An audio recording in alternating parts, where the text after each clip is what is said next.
Volume 7. Chapter 601, Can I Still Call You Duke? Chapter 601, Can I Still Call You Duke? Translator, Nayabo Studio Editor, Nayabo Studio. Ah! The Red Dragon Queen felt warmth flow into her icy chest, forcing away the coldness and numbness. She instantly recovered her feeling. This wasn't a good thing because what followed was an intense pain that made her go crazy. It was terrifying, like someone plunging a blunt knife into her body and then cutting her into pieces, bit by bit, before rolling her into a ball of ground meat.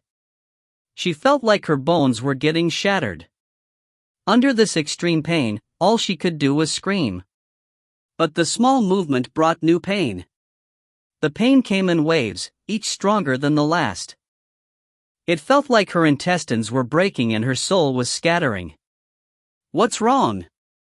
Who's torturing me? Gretel couldn't think properly under the pain. Her vision was black, and she couldn't see anything. Her mouth was numb and swollen too. There seemed to be a block of wood inside so she could clench her teeth. Those two questions remained in her mind for a long while. Suddenly, another warm current surged. More numbness was driven away. Coming back to life, her body grew more sensitive. Even more unbearable pain came, shattering her mind. She started floating in the sea of pain. Surrounded by darkness, she didn't know when she would see land or why it was like this. She just waited for time to pass in the torture, confused and lost. After who knew how long, a shred of light appeared in the dark sea of pain. It came from the sky. The only thought in her mind was, what is that? The light approached quickly. When it was close, Gretel vaguely saw that it was a hand. This hand of light came from the sky and grasped her body, pulling her from the endless torture. It was like a hallucination but also a bit real. She couldn't distinguish real from unreal. But she felt that the pain had reduced to something bearable. Gretel also felt a bit of her vision recover.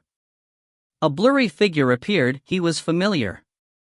A familiar voice sounded in her ears too. Gretel couldn't hear the voice clearly, but it seemed to be warm like winter sunlight. She calmed instantly. The warm current from before kept surging into her. This time, the pain reduced when it appeared again. What resulted was indescribable warmth and comfort.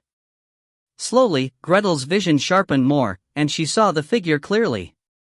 She saw the young yet plain face and the black battle robe. The sleeves were rolled up, and the hands were covered in blood.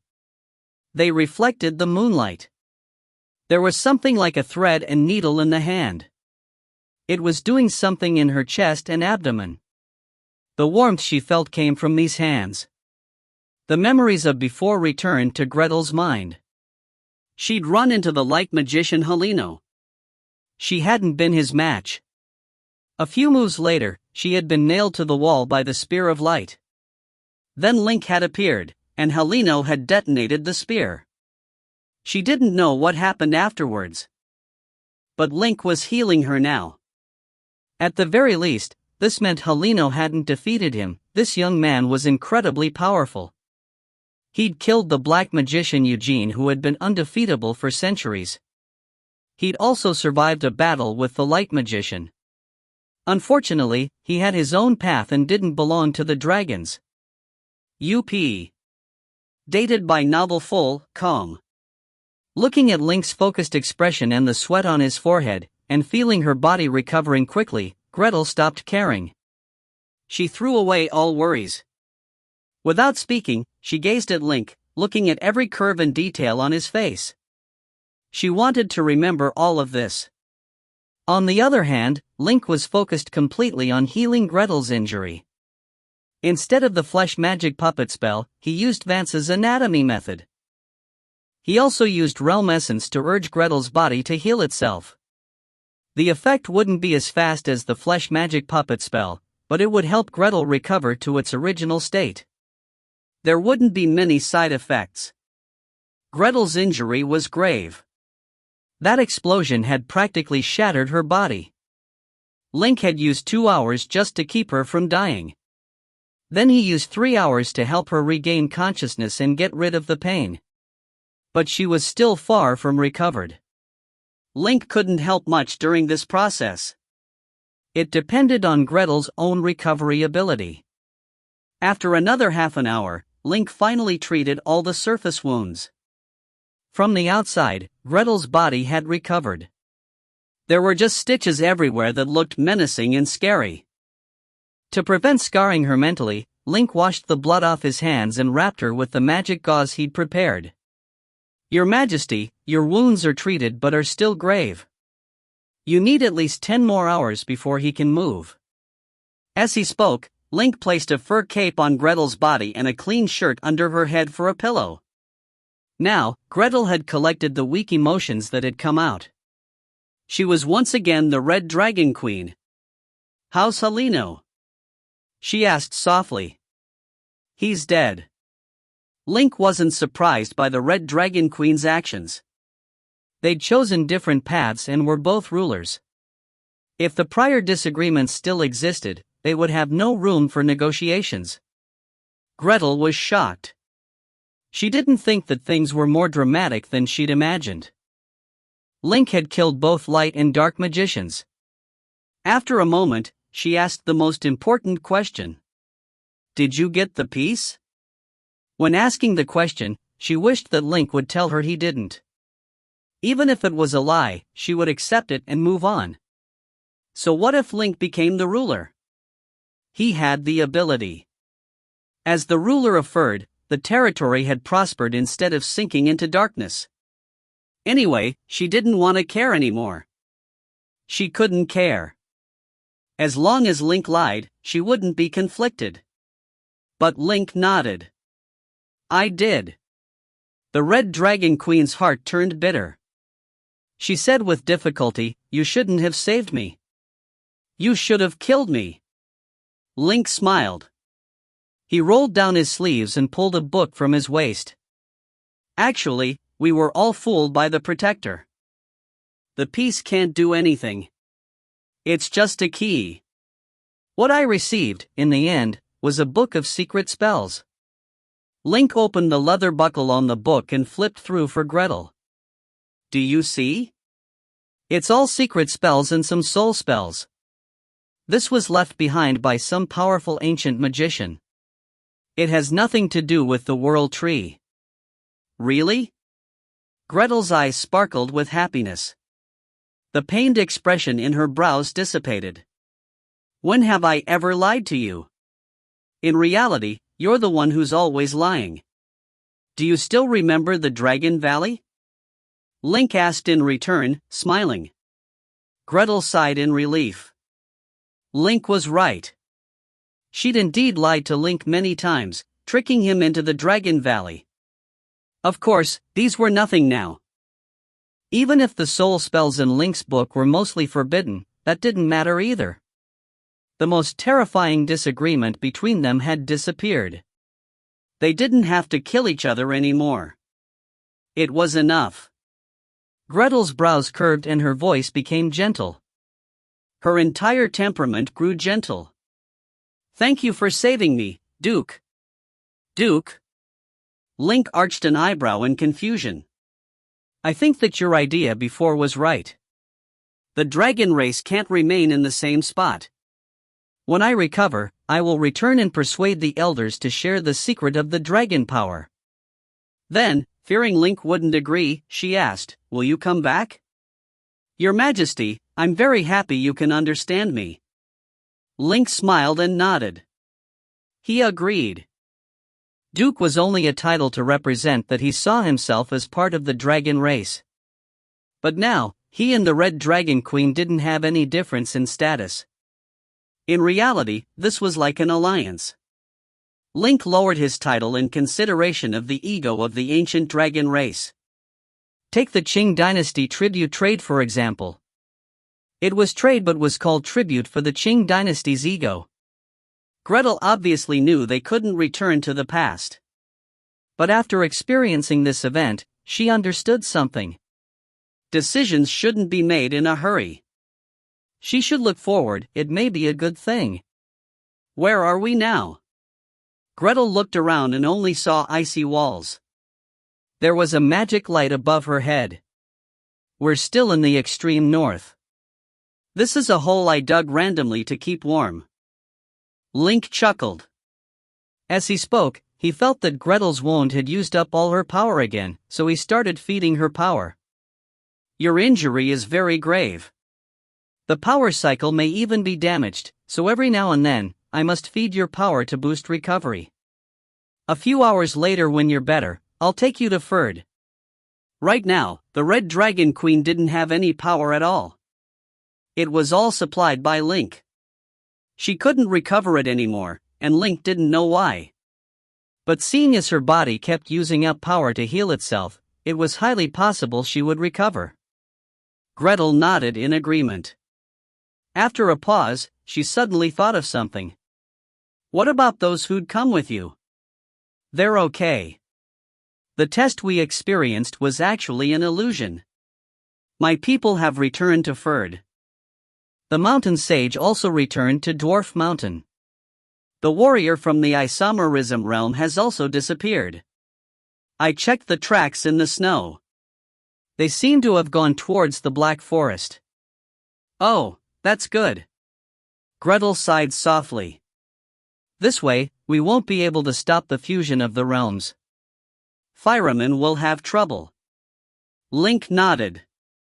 Indeed, but we're still alive. There's hope that we can solve it. Gretel looked at the young man. He was calm when he spoke. Even something as shocking as the realms fusing couldn't shake him. She smiled and thought, you're wrong. As long as you're here, then there is hope. If you find any errors, ads pop up, ads redirect, broken links, non-standard content, etc., please let us know. Report chapter so we can fix it as soon as possible. Chapter 602, The Dark Magician's Rebirth. Chapter 602, The Dark Magician's Rebirth. Translator, Nayabo Studio Editor, Nayabo Studio. The Black Forest, stretching out as far as the eye could see. A faint dark light zipped through the thick forest. It was moving so fast that it appeared to be dragging a viscous band of light in its wake. This band of light was filled with huge volumes of dark energy. In its wake, trees withered, and insects and birds dropped dead on the spot. All manner of wildlife in the vicinity fled the scene in an attempt to avoid this terrifying presence. For half an hour, the ball of dark light had traveled 500 miles through the forest. A stone forest rose up in front of it as it approached the westernmost region of the Black Forest. Without hesitation, it burrowed itself into a crack on a stone in a secluded corner. Beyond the crack lay a narrow passageway, which was no wider than 10 inches and no higher than a foot. It was the kind of tunnel that small creatures like snakes and rodents could enter. The tunnel was deep and winding. After taking a couple of sharp curves, a faint purple light finally came up before the dark light. As it approached, one could see that it was actually a purple, light membrane. The dark light came to a halt in front of this layer of light. It then began to gather itself into a ball of light. The vague impression of a human face gradually surfaced on it until it resembled the dark magician Eugene's face. This was Eugene's soul.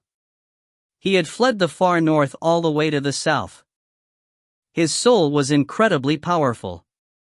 It was able to maintain its integrity for a long time without a body. He floated in front of the light membrane for a few seconds.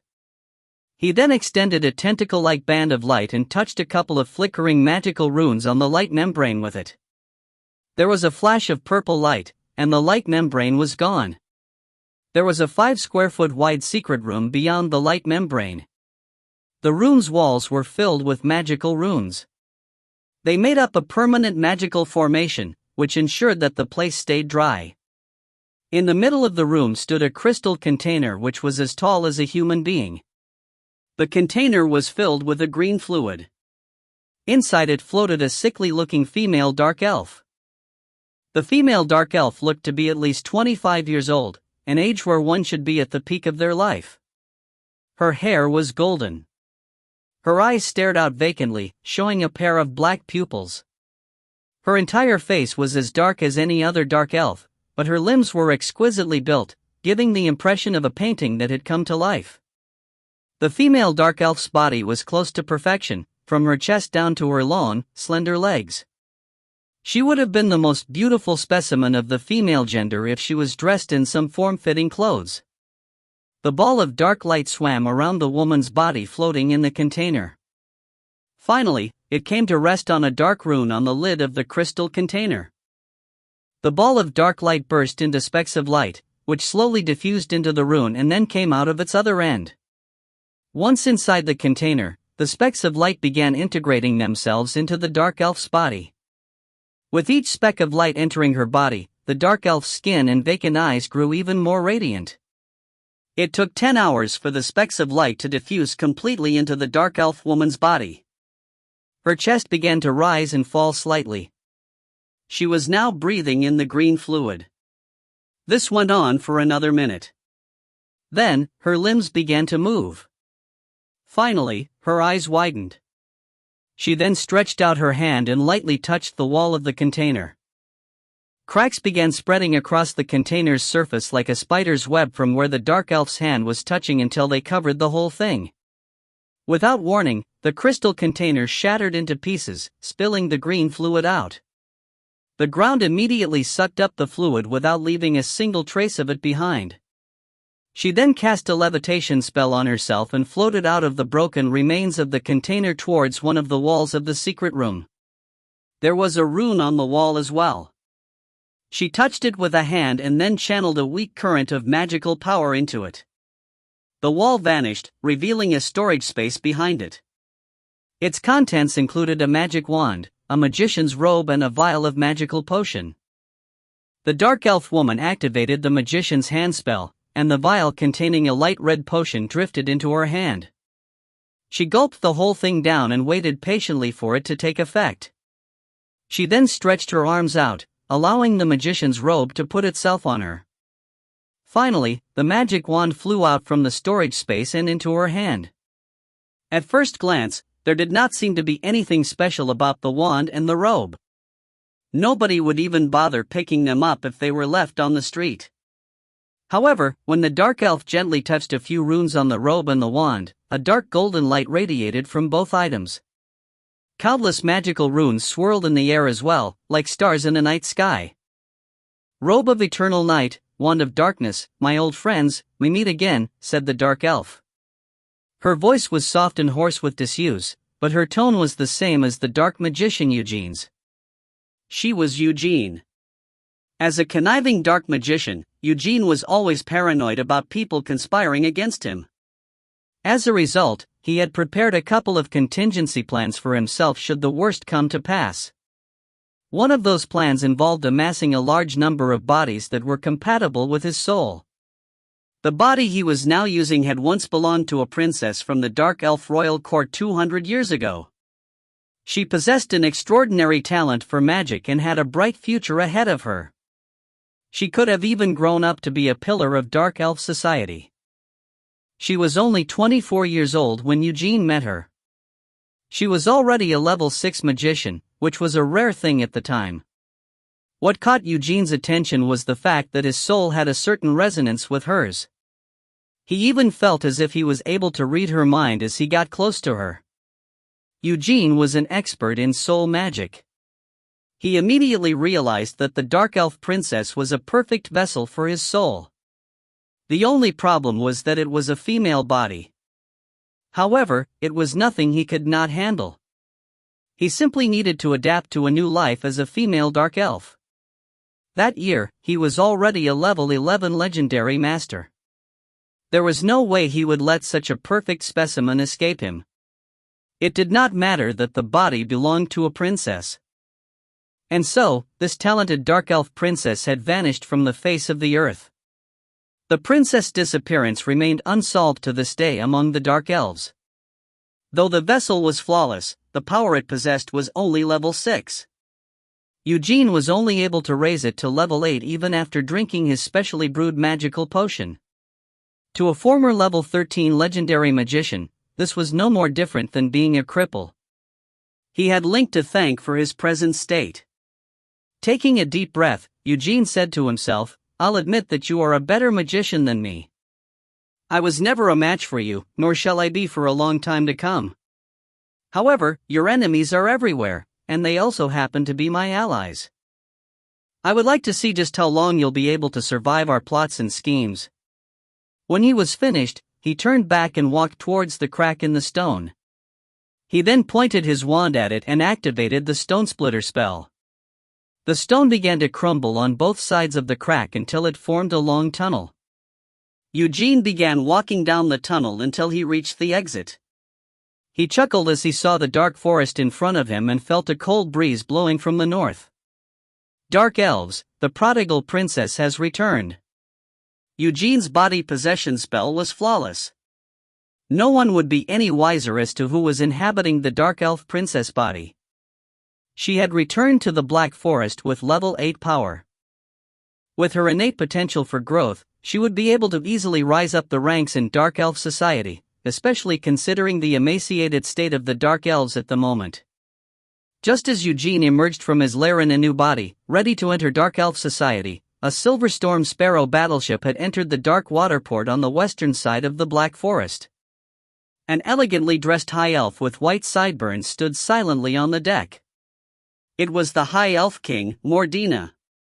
Two warriors dressed in crimson leather armor, the leader of the Dark Elf magicians Londale, the priest Molina, and a powerful legendary fallen angel had come out on the dock to receive the High Elf King. When the Silver Storm Sparrow entered the port, Molina was first to greet Mordina as he disembarked from the ship. She said in a low voice, "The Lord of Ferd has the Book of Creation fragment." Mordina's body quivered. He had braced himself for such an outcome, but still, he shuddered as he heard the news with his own 2 ears. Composing himself, he said, "That's one of the reasons why I have come here today. I think it's time we start discussing about an alliance between us. If you find any errors, ads pop-up, ads redirect, broken links, non-standard content, etc., please let us know. Report chapter so we can fix it as soon as possible." Chapter 603 Dark Elves Starlight Rose 1. Chapter 603 Dark Elves Starlight Rose 1. Translator, Nayabo Studio Editor, Nayabo Studio. Black Forest, Dark Waterport. Hamilton, tell us in detail what happened at the tundra. Tell us all so we can be prepared. There was a castle beside the port. A group was in a meeting inside the castle's main hall. That sentence was from High Elf Prince Mordina to the Inferno Warrior. Hamilton wasn't happy about Mordina's commanding tone. However, he'd experienced the power of Fireman's top figures and didn't dare act too proudly now. He shrugged and started with meeting the Red Dragon Queen's group.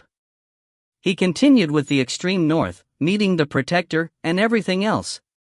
At the end, he said, "I quit at the mountain. There were too many opponents, and they were all magicians. I wasn't their match alone. Afterwards, I stayed outside to observe. In the end, I only saw one person walk out unharmed. It was the Ferd Lord." Hearing this, everyone fell silent.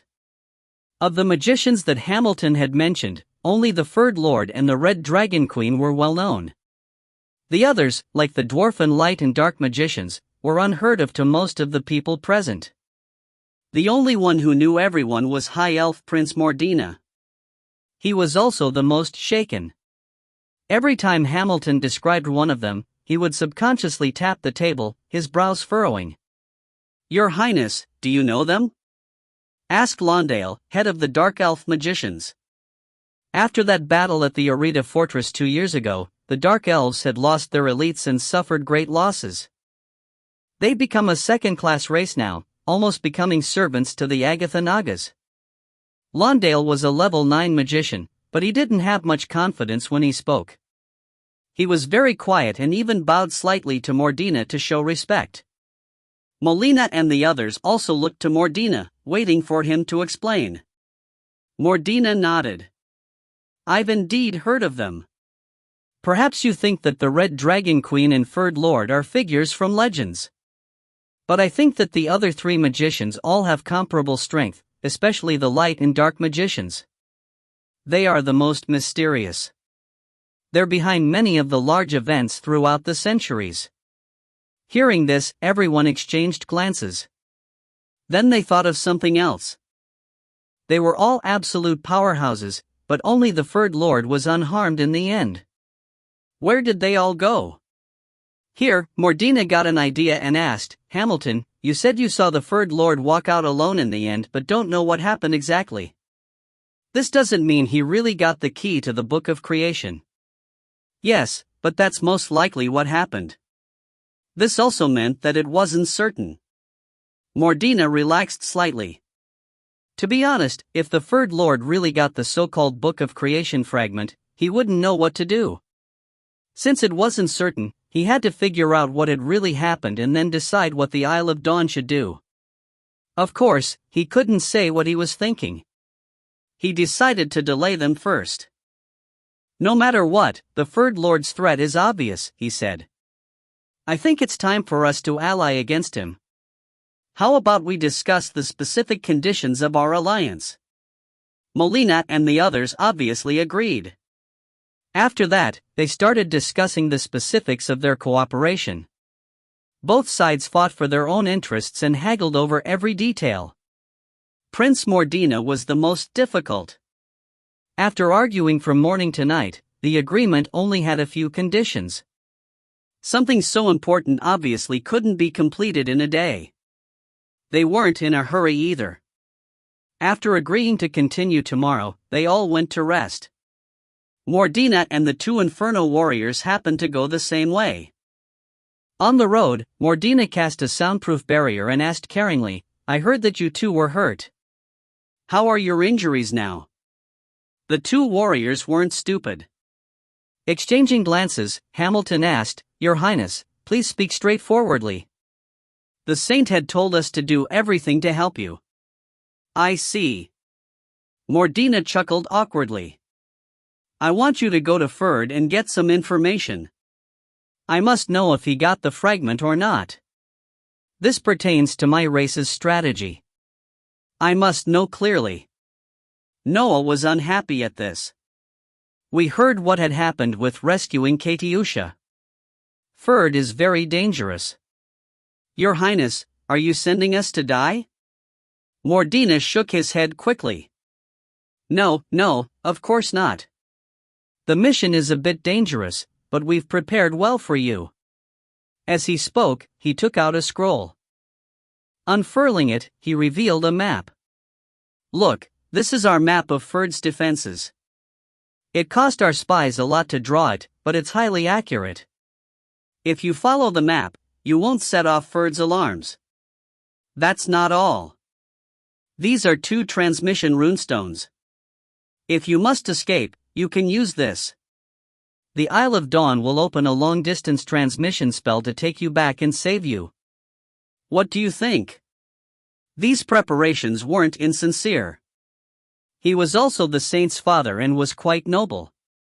After considering for half a minute, Hamilton accepted the scroll.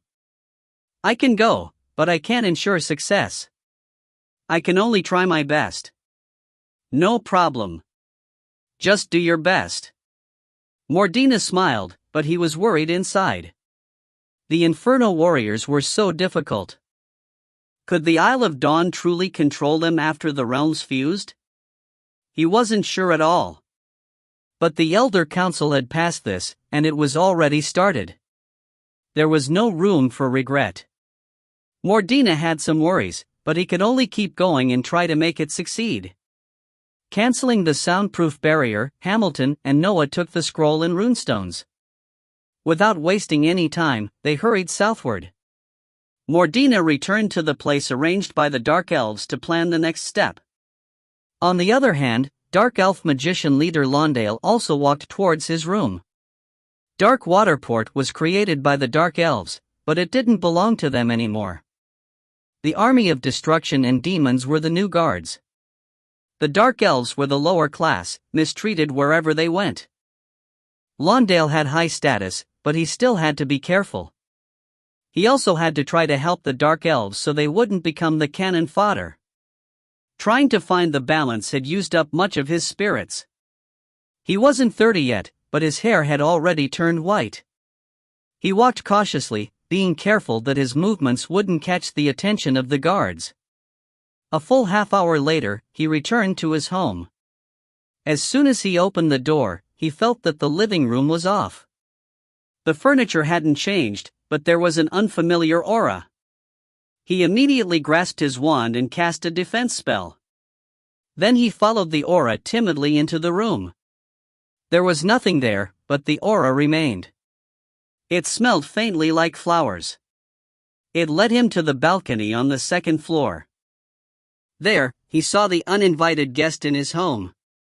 Her back was to him as she gazed at a starlight rose. It was a dark elf woman. Her side profile was already very, very, very beautiful. She also had an indescribably strong aura. Even though Lawndale had seen countless beauties before, his breathing still hitched and his heart sped up. He didn't know such a beauty existed in his race. What he didn't understand was why such an extraordinary woman was unknown. She could be known throughout the entire Black Forest with just her looks. Because they were of the same race, she was beautiful and didn't show any animosity. Lawndale got through the initial shock and relaxed a bit. "Excuse me, who are you?" he asked. The woman wasn't stronger than him, but her aura was too oppressive. He reflexively spoke with respect. The dark elf turned around. Her dark gold hair shimmered like pieces of starlight. Her pure black eyes blinked, and Lawndale shuddered at the light. Her side profile was already perfect. Seeing her face now, she was as mesmerizing as a goddess. Lawndale was intoxicated. Ellie Donna's. Eugene had already thought of a name. Lawndale froze. He repeated the name and then exclaimed, "The Lost Princess? How? You've been missing for 300 years. Has it been 300 years already?"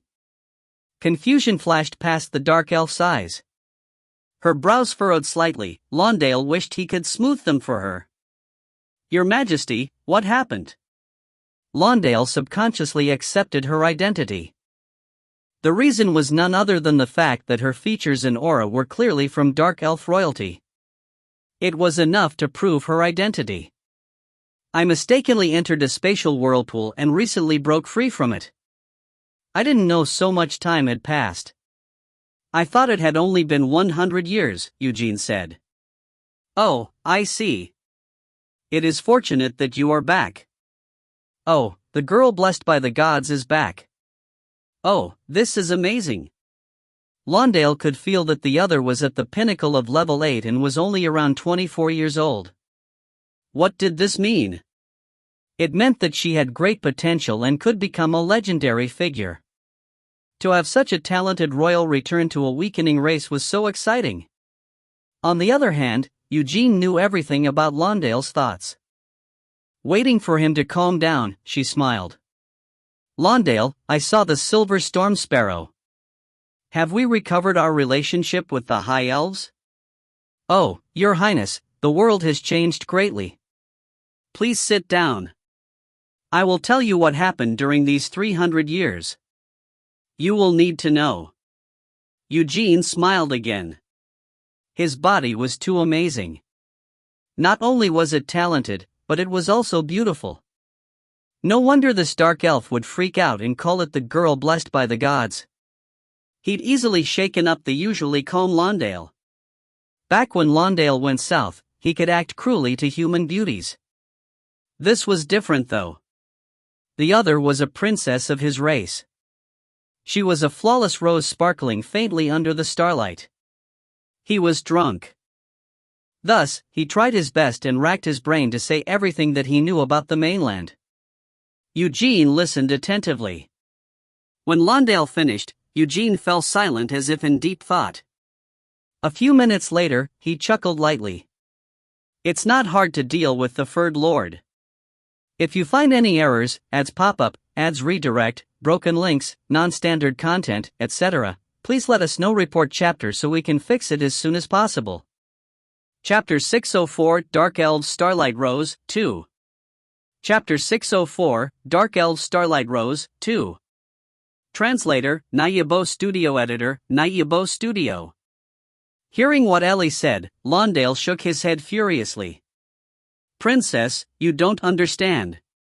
The Lord of Ferd is more terrifying than you can imagine. You have no idea just how many people want him dead, and how many of those people have ended up dead. He then let out a sigh, a little less optimistic about the princess' chances in the world. She's still so young and has so much to learn about the ways of the world. It would seem that she still requires training. Eugene swept a glance at him silently.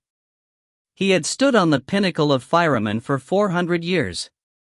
Compared to him, Lawndale was a lot less wise about the world itself. His mind was an open book to Eugene. You think I'm underestimating the Lord of Ferd? Asked Eugene softly, fighting off the urge to let out a bitter laugh. No, Your Highness, I just thought that you would do well to maintain a certain degree of reverence when talking about someone as accomplished as the Lord of Ferd. Lawndale chose his words carefully in order not to hurt the princess' pride. Of course, the Dark Elf's attempt at euphemism had little effect on Eugene. Eugene grew even more contemptuous of the young Dark Elf, whose sideburns had already grown white. However, he knew that if he were to climb up the ranks of Dark Elf society, he would need Lawndale's support. Also, Lawndale's reaction allowed Eugene to recognize that Link had earned the respect of every race on the continent. Despite being so much younger than the veteran masters of the world and the fact that he had only made a name for himself not too long ago, Link had cast a long shadow over the world. Even his enemies could feel the heft of his influence all over Fireman. Can Link really be the avatar of the realm? How else could he have grown so much? But he still seems to be lacking something that makes him a true avatar of the realm. Curious, curious indeed. You're right, Lawndale, but first, don't you want to hear what I have to say first? Said Eugene, humbly admitting that he was in the wrong, despite thinking otherwise. Of course, Your Highness, please say your piece. Lawndale nodded immediately. There was no harm in hearing out the princess, anyway. Eugene said, You mentioned something about the crack in Dragon Valley. Even though the crack's already been sealed up, it's still not completely fixed, is it? Lawndale nodded. Eugene continued, Right now, things are going quite well between Ferd and Dragon Valley. This crack threatens the safety of the Fireman realm. If we break the seal holding the crack together, the Lord of Ferd will definitely rush over there to fix it, will he not? Lawndale nodded again, finding nothing to contradict. When the Lord of Ferd leaves Ferd, we'll have plenty of options to choose from. We could ambush him as he makes his way there, attack Ferd itself, or even incite chaos throughout the human cities beyond Orita Fortress. Ferd's forces will be scattered all over the region in an attempt to maintain order, and we'll be able to chip away at its defenses bit by bit. But he'll retaliate, said Lawndale.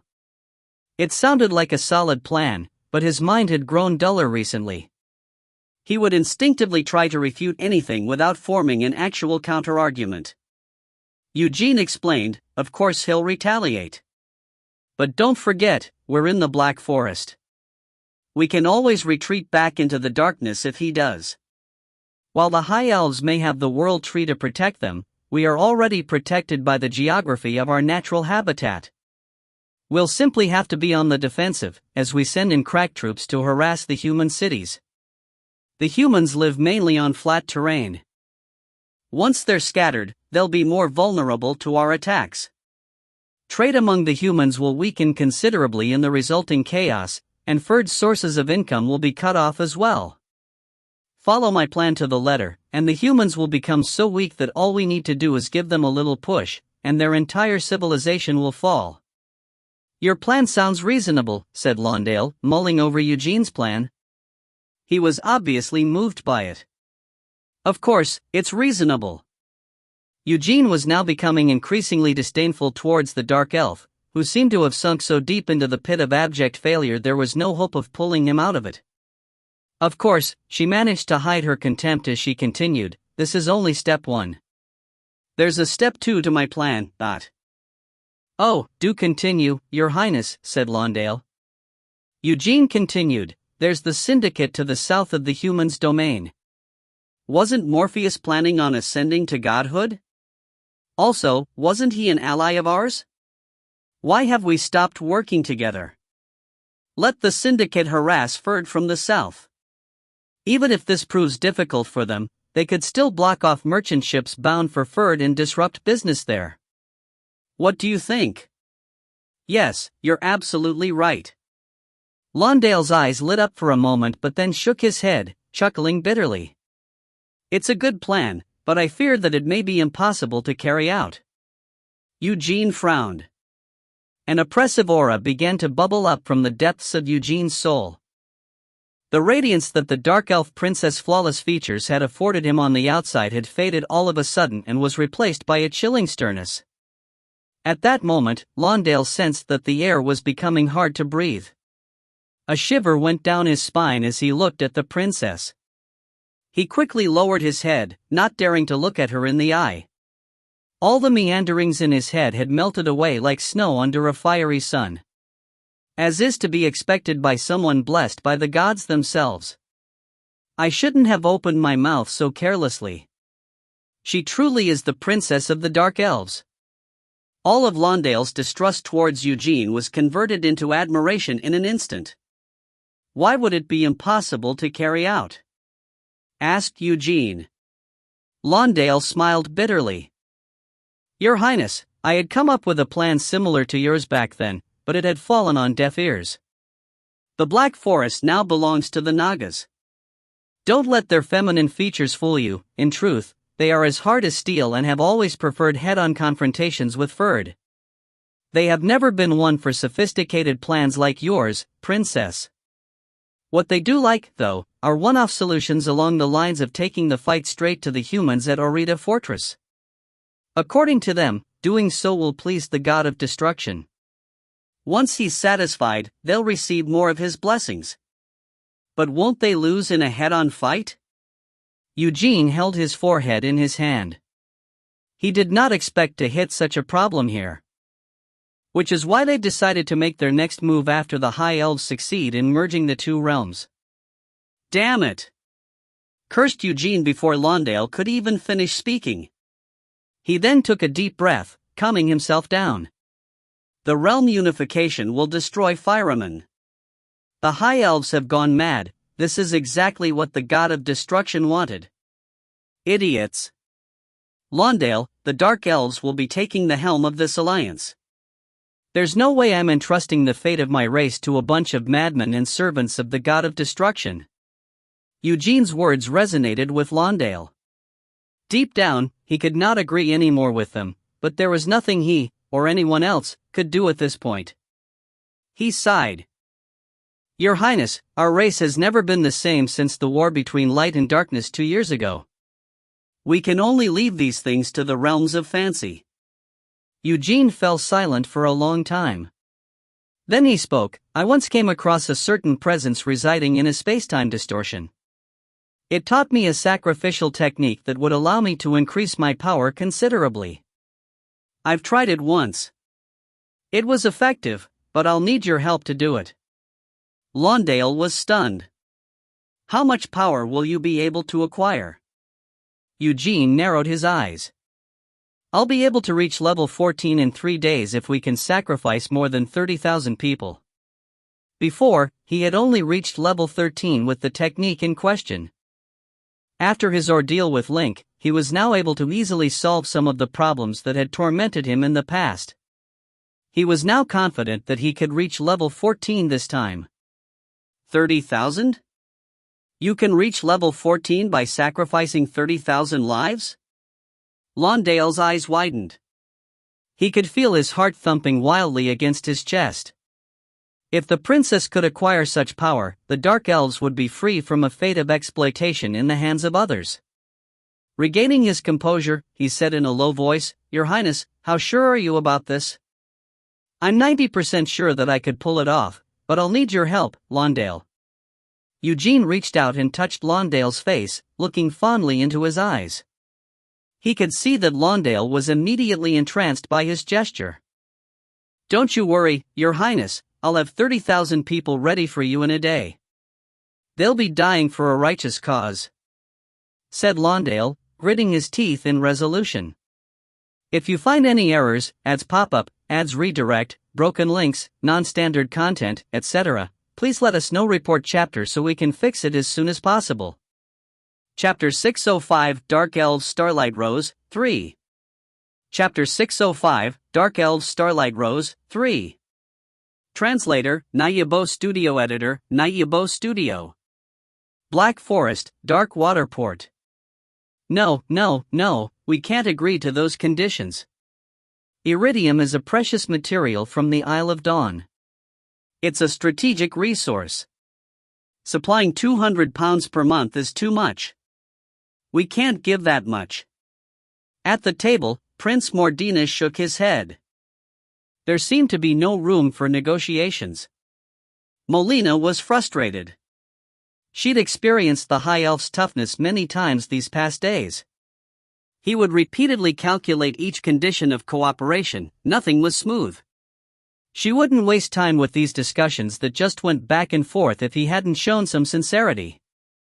After discussing with her subordinates, Molina said, "Your Highness, it's useless to keep trying each other. Just say what your bottom line is." Mordina suddenly started coughing. At first, they were quiet, but after a while, they intensified. It sounded like his lungs were ripping. Suddenly, he spat onto the ground. It was red, and a metallic smell floated in the air. It was blood. UP dated by Box Novel, com. "Your Highness, what's wrong?" The surrounding High Elves surged forward, protecting Mordina. They stared at the Nagas and demons with caution as if they'd done something. Molina was shocked too. After all, they were serious about working with the High Elves after receiving the order from the God of Destruction. They wanted to help them fuse the realms successfully. They'd never thought of pulling tricks, let alone hurt the prince. "Your Highness, what's wrong?" she also asked with concern. She forgot about the negotiations immediately. Mordina was still coughing but much softer. After half a minute, he finally took a breath and said weakly, "These past days were too tiring. My old injuries came back. I must rest for a while. I'm afraid I cannot continue coming. His face was pale as paper while speaking. There was also a shocking pool of blood on the ground. He was listless too.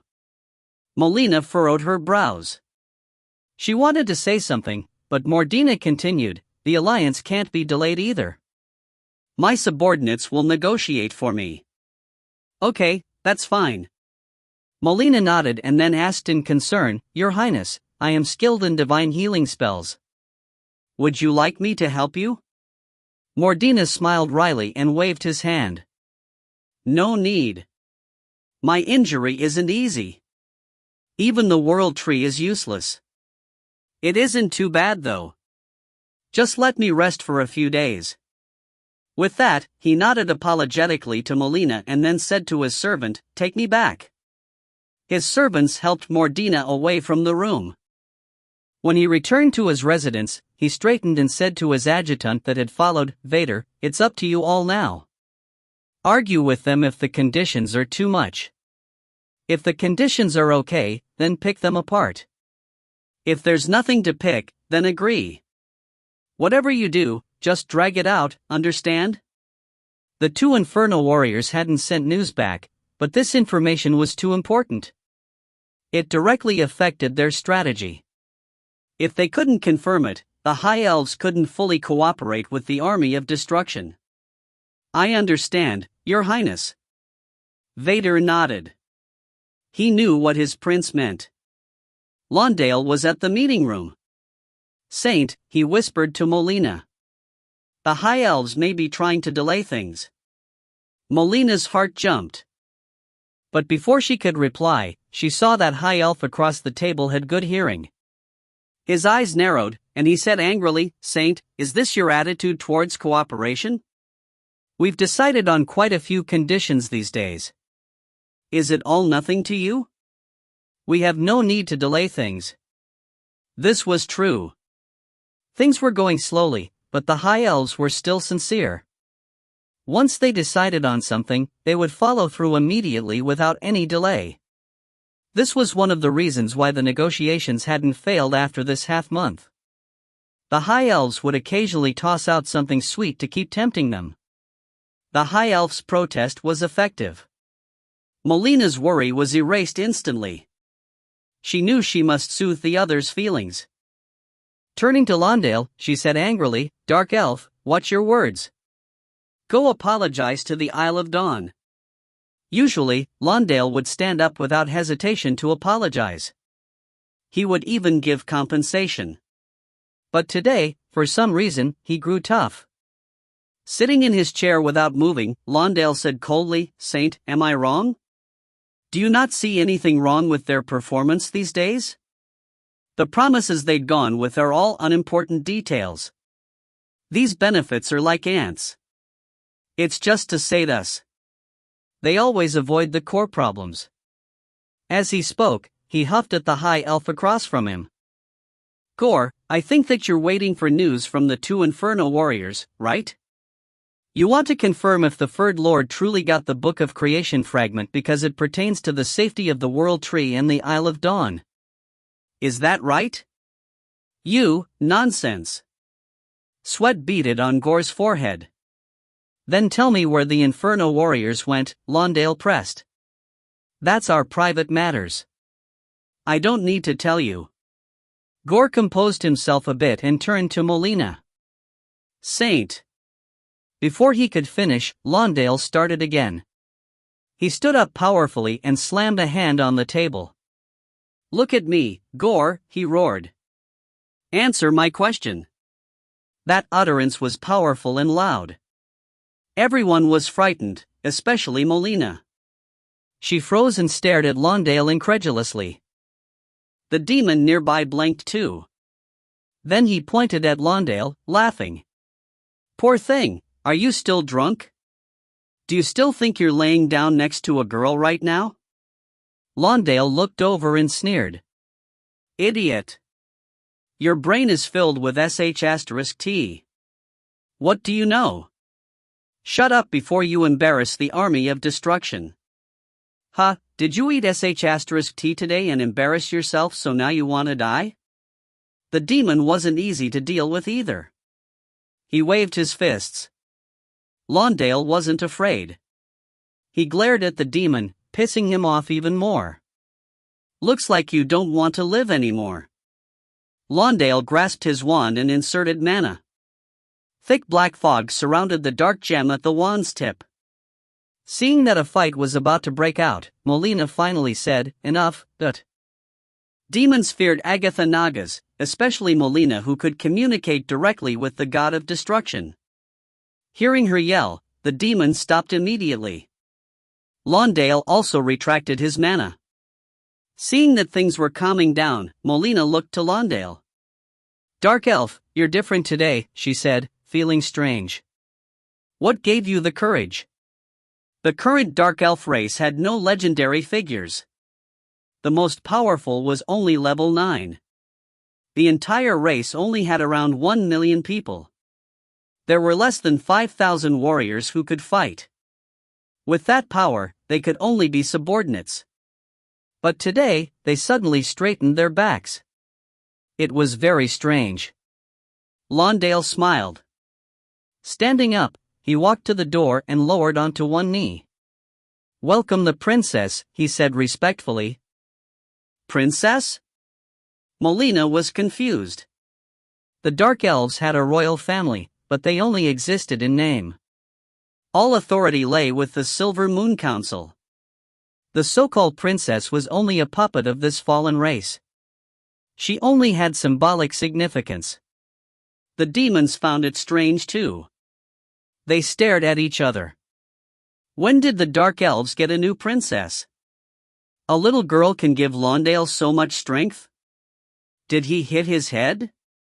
I think he's gone mad. The High Elves didn't say anything. They just watched the show. When Lawndale welcomed the princess, they looked to the door. They wanted to see what the princess was like. Under all their anticipation, a veiled figure appeared at the entrance. Seeing this person, Molina was shocked. She felt a very obscure dark aura. Only a legendary figure would have this power.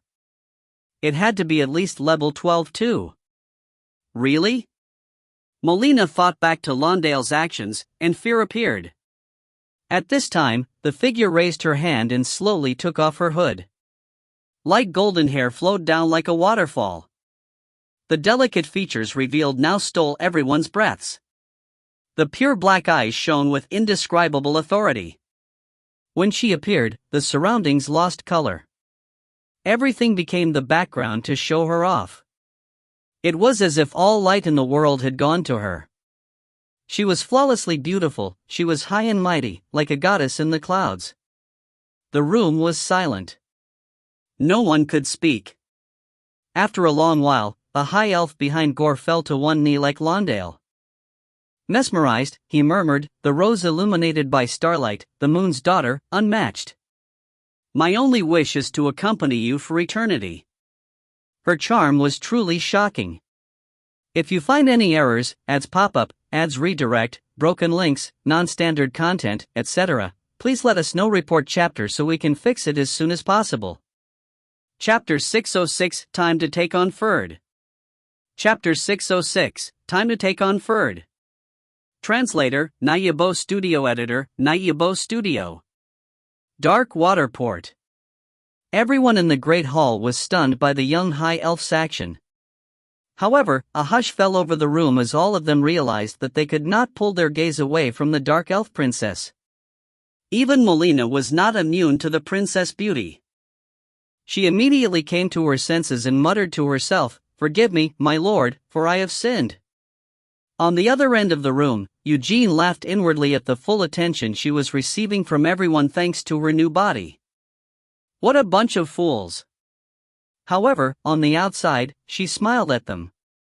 She then gestured at Lawndale and said sweetly, "Rise, my loyal servant." Lawndale stood up and followed close behind her. Eugene then entered the Great Hall and said even more sweetly, "Everyone, I think you've forgotten something." "And what would that be?" asked a demon. Eugene somehow managed to smile in an even more tantalizing manner. The fact that the Black Forest and the Dark Waterport are all part of the Dark Elves' territory. They belong to neither long-horned beasts nor boneless servants of the god of destruction. But now, the guests have become masters of the place, while the true masters have been reduced to mere servants. Everything's gone upside down. Don't you find that strange? Molina frowned, sensing that something big was about to happen. She did not like the way the Dark Elf princess was speaking. The fact that she could not accurately measure the princess' power level gave Molly more cause for concern. After mulling over it for a while, she turned to a level 10 fallen angel sitting beside her and whispered, "Go test her power." The demon seemed reluctant to do so. But Molina was the commander of the army of destruction. In the end, he yielded to her authority and walked up to Eugene. "Little one, quite a big mouth you have there, eh?" said the demon gruffly. Eugene observed the demon from tip to toe. He was around 6 feet tall with a pair of delicate wings composed of strands of light standing out from his back. Level 10 dark power billowed out from him. The corners of Eugene's mouth curved upwards as if she was about to say something to the demon. She suddenly pointed the wand of darkness at the fallen angel and channeled all her power into it. A beam of green light shot out from the wand's tip in the next second. The beam of light struck the fallen angel. For a moment, he stood there motionless. Half a second later, the point of impact on the demon's body began to turn grayish-white.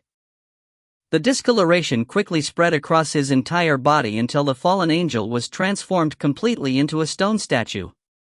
With a gentle flick of her wand, Eugene sent the statue flying off in the opposite direction until it hit the ground and shattered into pieces. Everyone in the Great Hall was speechless. Only shallow breathing echoed off the walls. The Dark Elf Princess had killed off a legendary demon with a single spell. Her charm and grace belied a tendency for cruelty and her incredible power. Eugene looked around at everyone in the Great Hall, her smile showing no sign of fading from her face.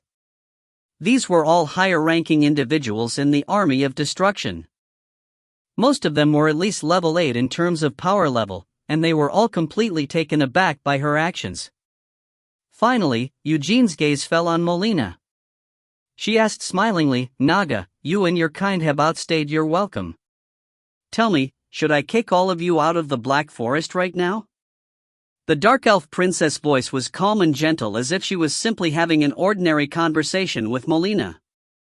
However, Molina could feel an indescribable pressure weighing on her.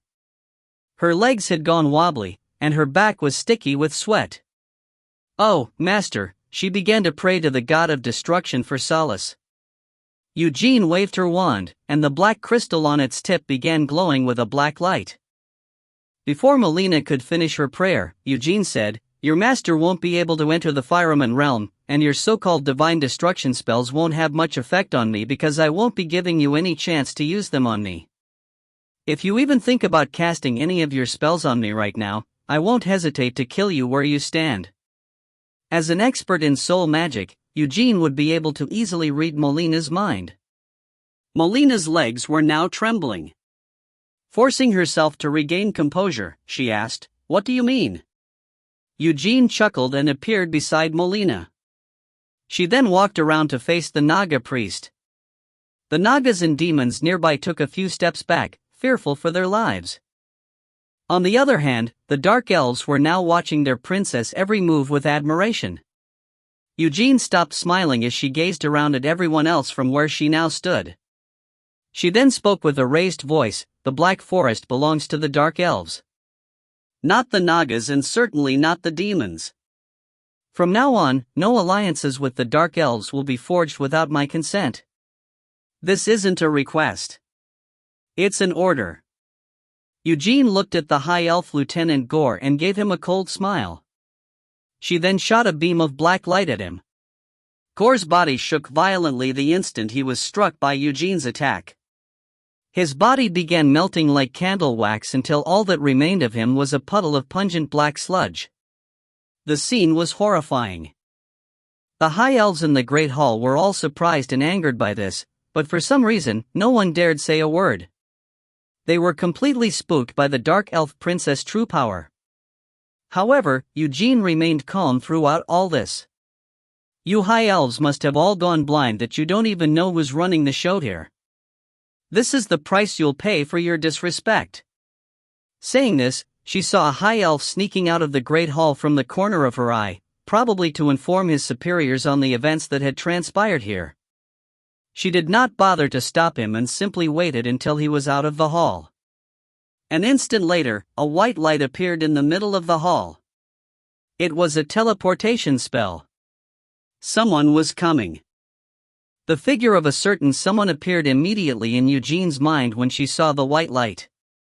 Anger began to rise up in her, and she pointed her wand at the ball of light. "This is my Black Forest. Get out." Hum. A translucent beam of light shot out from the tip of the wand and gathered itself into a translucent ball of light in the air. The ball of light then hurtled into the white light. The clash of the two lights persisted for a few seconds. Then, the teleportation spell's white light vanished as suddenly as it had appeared. No one was there in the hall when the white light faded. The teleportation spell had failed. Eugene was not an expert in spatial magic, but she was a level 14 master and had a few tricks up her sleeve capable of countering spatial spells. Even without them, her power had reached a point where she was now able to disrupt any spatial spell with her very presence. A few thousand feet away, in a cottage, the High Elf King Mordina returned to his physical form just as Eugene disrupted his teleportation spell. He wobbled for a moment as soon as he reappeared. Once he regained his balance, he suddenly felt nauseous. Without warning, blood spewed out from his mouth. Mordina's face was filled with horror. Who was that? How did they come by such power? He could feel that his opponent's power level was above his by a huge margin. If he had not retreated sooner, there was no telling what might have happened to him. Back in the hall, after killing Gore, Eugene turned towards Molina, whirling her wand casually in her hand. Naga priest, tell me, am I not the commander of this army? Molina went pale. She then nodded. Your magic is powerful, far more powerful than any one of us. You are the army's true commander. Such a wise priest you are. Since that's the case, you get to live. Eugene sighed and then looked at the demons. Before she even said anything, the demons all kneeled down before and said in unison, Commander, we abide by your every command. Give us your order. Eugene clapped her hands gleefully at this.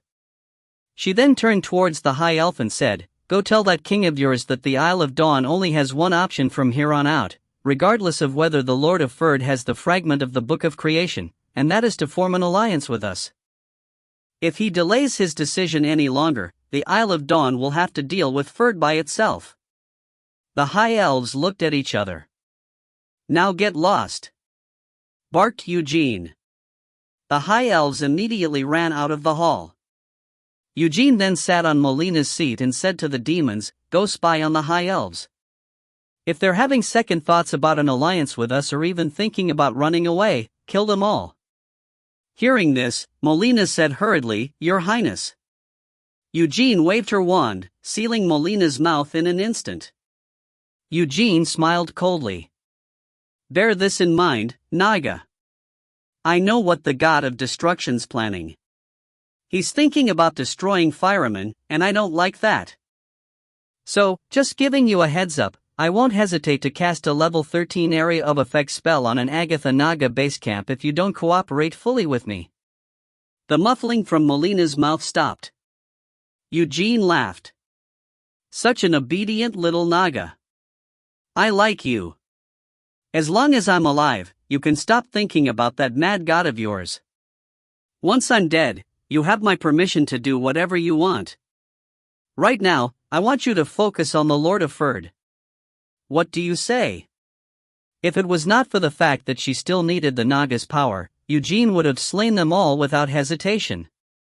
She would probably dispose of all of them once she was done with Ferd. These servants of the god of destruction had certainly outstayed their welcome here in Fireman. Molina remained silent. She seemed vexed by what Eugene said. Knowing what the god of destruction meant to the Naga, Eugene did not rush Molina. She waited patiently for her answer. 5 minutes later, Molina nodded. Your Highness, you will have our full cooperation in defeating the Lord of Ferd.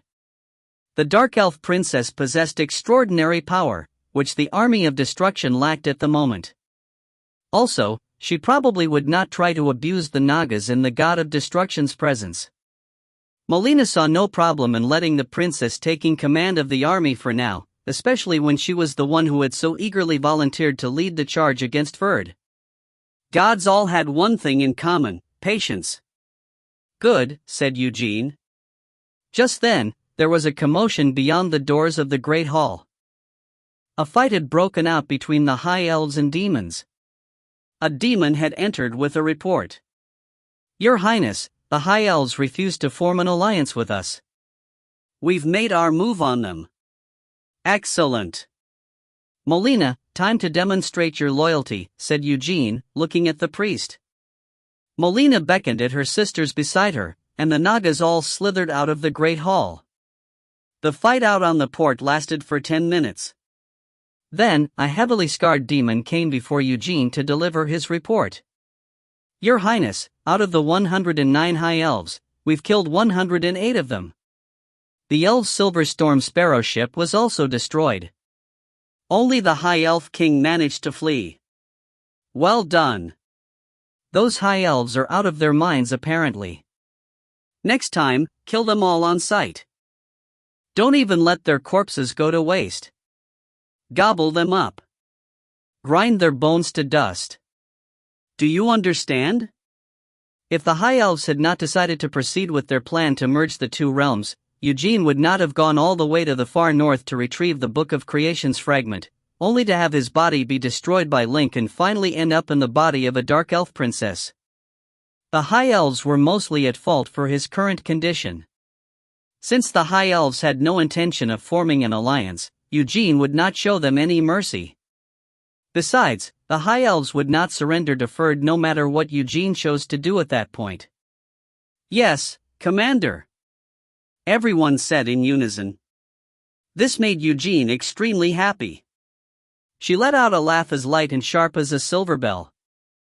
Her face then grew solemn. It's time to take on Ferd. If you find any errors, ads pop up, ads redirect, broken links, non-standard content, etc., please let us know. Report chapter so we can fix it as soon as possible.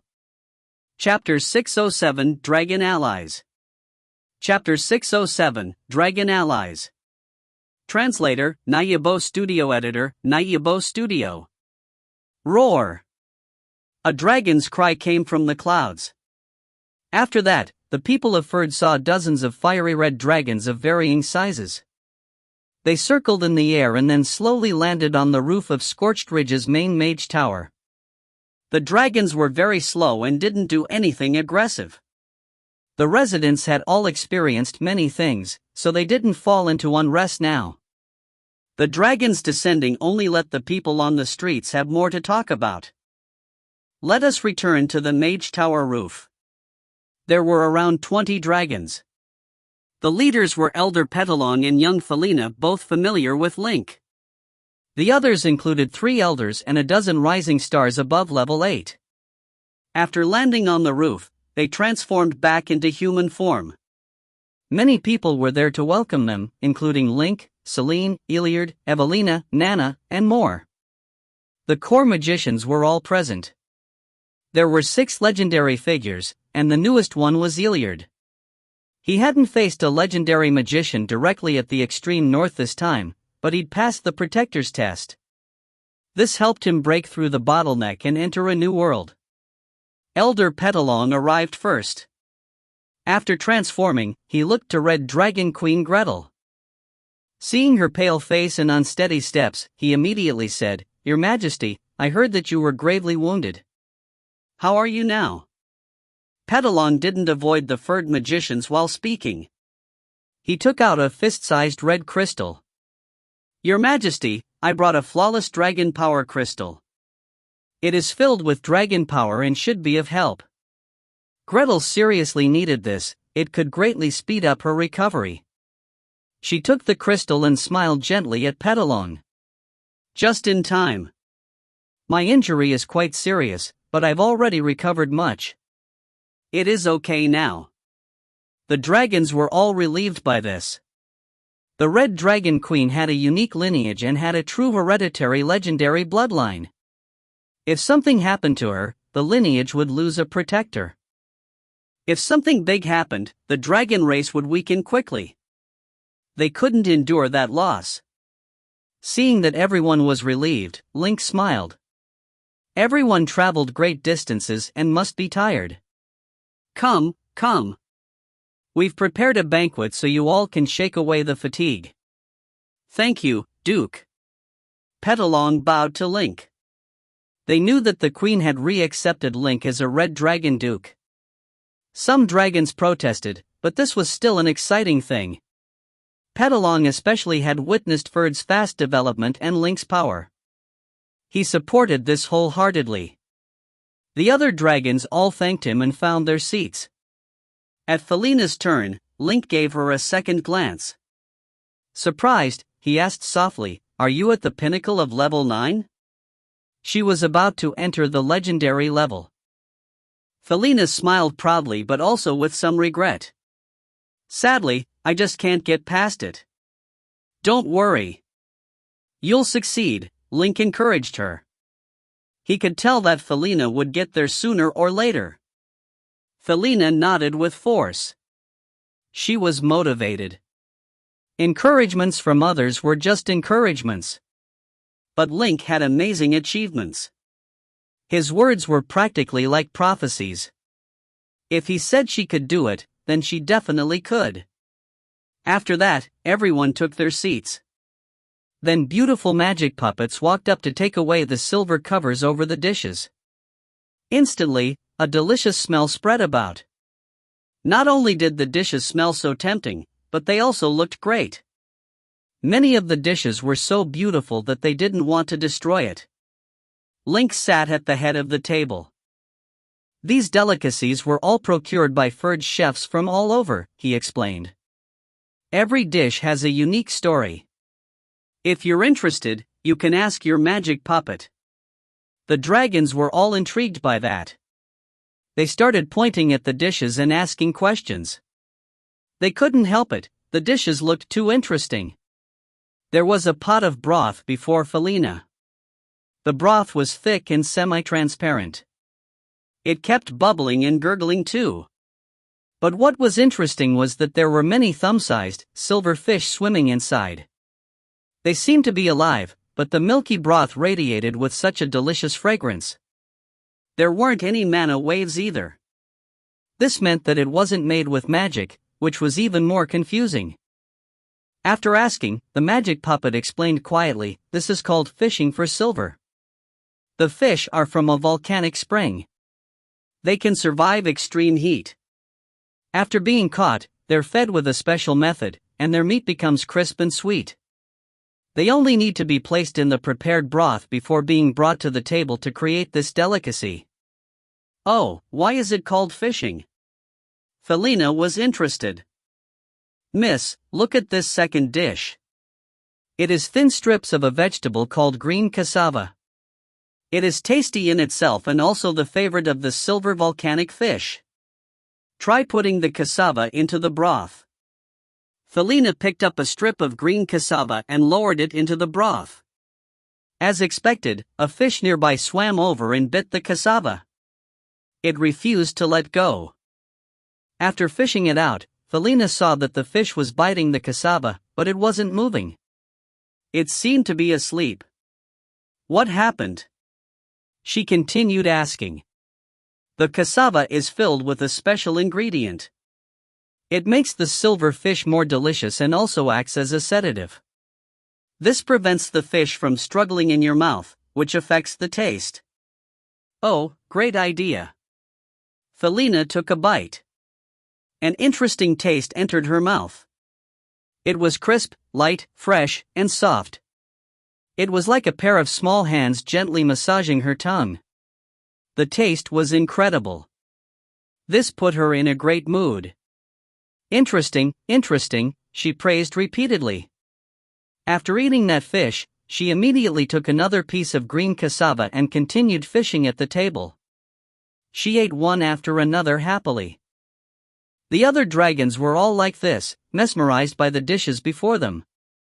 Each happily ate their fill at the meal.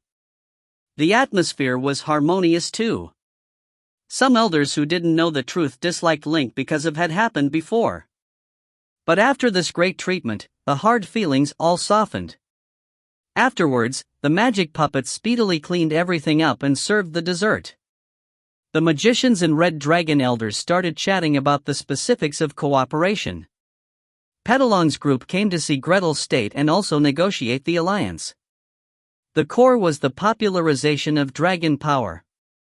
To Link, getting the secret of dragon power wasn't as important after having the Seed of Sunlight. Of course, it would be better if he got it. It could improve Ferd's sunlight power, but it was okay if he couldn't get it. Since it was just icing on the cake, he didn't care as much. He gave Iliard, Vance, and the others full control over the specifics. While they were discussing, Link waited at the side for the final result. Since he was free, he asked the Red Dragon Queen, "Your Majesty, I feel that your power is starting to grow again. Is it true?" Gretel was on Link's left. She glanced at Celine, who was looking over, and nodded. "Indeed. Now that I have the crystal, I will recover completely within a month. You don't need to give me power anymore." "That's great news." Link was relieved, and he sighed inwardly. The past 10 days, he would give Gretel power every hour and was tired too. It was okay for a small amount, but after the visits increased, Celine started suspecting him too. She got jealous many times. If this continued, they might get into a cold war. Link didn't want that. Gretel knew about Link's situation too. She felt sad inside, but she forced a smile. Taking out a dark red bracelet, she gave it to Celine sitting on Link's right. "Madam, I've really disturbed you by resting here all these days. This is called the Heart of Flames. It is my gift to you." Surprised, Celine glanced at Link. He nodded slightly, so she accepted the bracelet. "Thank you." Her opinion of Gretel improved but was still unfriendly. This woman was too beautiful and too powerful. In all of Ferd, only Link could act normally before her. When she stood beside Link, Celine felt that the two were a perfect pair. This upset her greatly. On the other hand, the magicians and red dragons acted quickly. They'd come to a mutual agreement during this short period and had drafted the terms of cooperation. Iliard passed it to Link. He was satisfied after scanning it and stamped it. Then he passed it to the Red Dragon Queen. She also nodded and added the Dragon Royalty stamp. Thus, Ferd and the Dragon Valley were allies once again. Afterwards, Link arranged places to stay for the dragons. The magicians returned to the Mage Tower to continue working. When everything was done, Link returned to his own tower to study the Book of Revelation that the Soul Dominator had left behind. He wasn't alone though. Celine was also there. Perhaps due to the connection of blood, Celine was shaken when reading it. The knowledge inside was very obscure, and she had difficulty reading it. But she could always figure it out in the end. There wasn't anything incomprehensible. It was as if someone was guiding her. Eleanor, Vance, and the others couldn't understand it at all. In that case, Link naturally studied with Celine. While reading in the library, the magic bell there started reading. Celine looked up at Link. "It's an urgent message." Link pressed down on the bell. Scout leader Gildern's voice sounded. "Lord, the Orita Fortress sent 2 very important messages. I think you should look over them personally." His voice was serious, and his words were rapid. "Something must have happened. If you find any errors, ads pop-up, ads redirect, broken links, non-standard content, etc., please let us know. Report chapter so we can fix it as soon as possible." Chapter 608, Is there a new person in charge? Chapter 608, Is there a new person in charge? Translator, Nayabo Studio Editor, Nayabo Studio. Gildern seemed to have something important to report. However, Link was already used to dealing with matters of great import. He said calmly, "Come to the conference hall. I'll listen to your report there." "Yes, my lord," replied Gildern, who then hurried straight towards the Mage Tower. Link then said to Celine, "My love, I have something to attend to. Please continue without me." Celine's eyes were still glued to the magic book in front of her, puzzling over an extremely difficult problem concerning soul magic. She waved a hand at him. "Go do whatever you need to do, as long as it doesn't involve flirting with that beautiful dragon queen." Laughing at this, Link touched Celine's hand. He then let his hand run through her long, silky hair before lowering his head to give her a kiss on her forehead. Finally, he walked out of the study silently and headed towards the conference hall.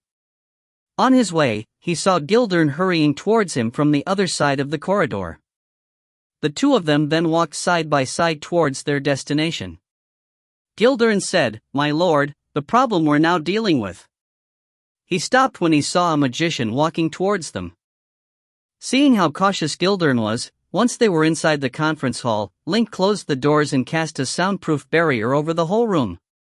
He then said, "All right, now you can speak." Gildern handed 2 scrolls to Link. Both were black, which meant that their contents were extremely important. Link opened the first scroll. It came from MI3 in Norton Kingdom. In it contained information on the Army of Destruction's movements in the north. There was also a message scribbled in it by the writer.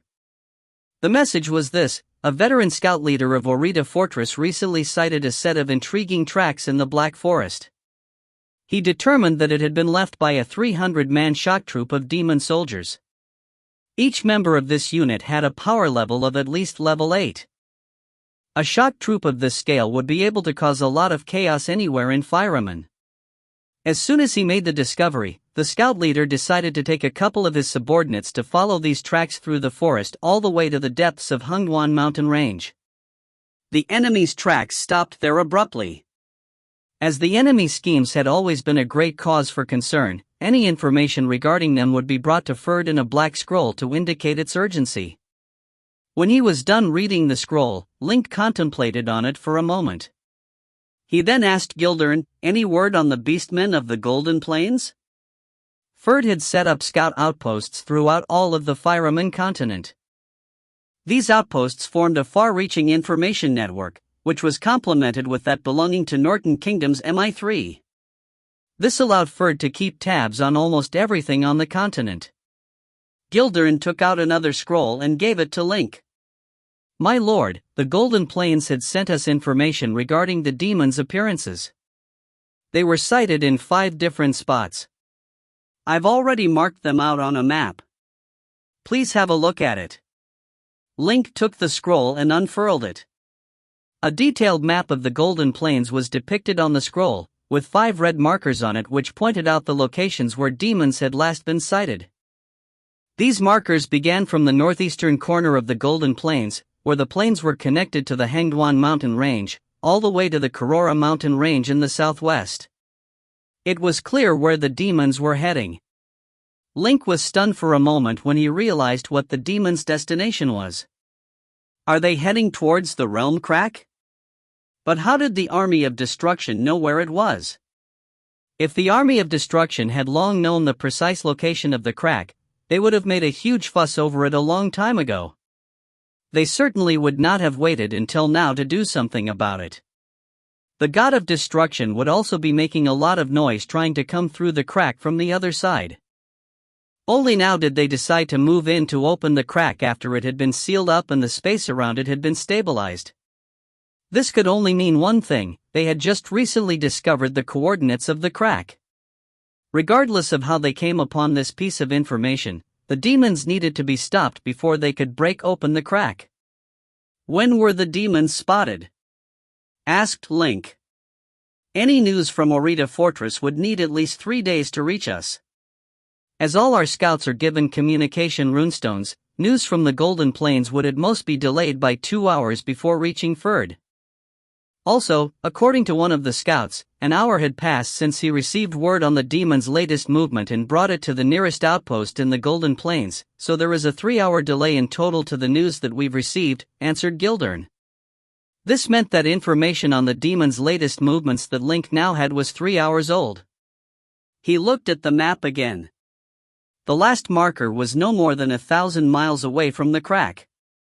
The demons might already have started working to break its seal if they moved fast enough. "I fear this unit of demons means to destroy the seal that had been placed over the realm crack." Link tapped on the scroll, somewhat concerned. However, he showed no sign of panic. The shock troop consisted of 300 level 8 masters. There might even be a couple of legendary demons in their midst. Together, they were a force to be reckoned with, but the dragon guards posted near the realm crack were no pushovers either. They had been guarding the crack for almost 2 years to prevent any void creature from trespassing the Firaman realm. The level 18 magical barrier erected around it had also been designed mostly by Link himself. It was an extremely intelligent piece of work and would not be easily overcome by anyone. In other words, the barrier would be able to hold up against any enemy attacks for a long period of time. Gildern's face remained grave. He said, "My lord, this all seemed a bit too easy." In truth, if the enemy had intended to make their way across the plains undetected, they would have chosen a less frequented path and not leave such an obvious trail behind them. "I fear that this is also part of some elaborate scheme the demons have cooked up for us." This had crossed Link's mind as well. It was obvious that the enemy wanted Link to notice them. The demons would continue with their mission, regardless of whether or not Link decided to provide backup for Dragon Valley. If he decided not to interfere, the crack would be opened, and whatever horrors lurking behind it would be released into Fireman. If Link decided to help, there was a high chance he would be ambushed by the enemy as he made his way there. He nodded. You may be right. Such a scheme suggests an intelligent mind behind it. I think that there may be someone new calling the shots for the Army of Destruction now. Link then opened up the second black scroll. The black scroll was from one of Ferd's own scouts. In it, the scout had reported an attack launched by the Army of Destruction in Dark Waterport, to the west of the Black Forest. The ones who had been attacked were the High Elves. Their attackers were the Nagas, demons, and the Dark Elves. They had wiped out almost all of the High Elves who were there that day. The High Elves' Silver Storm Sparrow worship had also been destroyed by the Army of Destruction.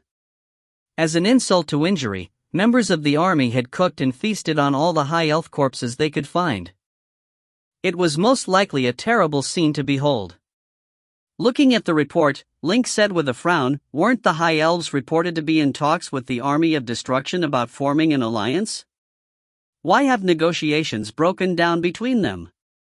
As far as he knew, the current leader of the Army of Destruction was a Naga priest, who had always preferred to deal with things through diplomacy. Someone like her would never have attempted something so brazen. Gildern shrugged, evidently troubled by this as well. My lord, during their negotiations, the Army of Destruction had sealed off a 5,000 feet area around the Dark Waterport.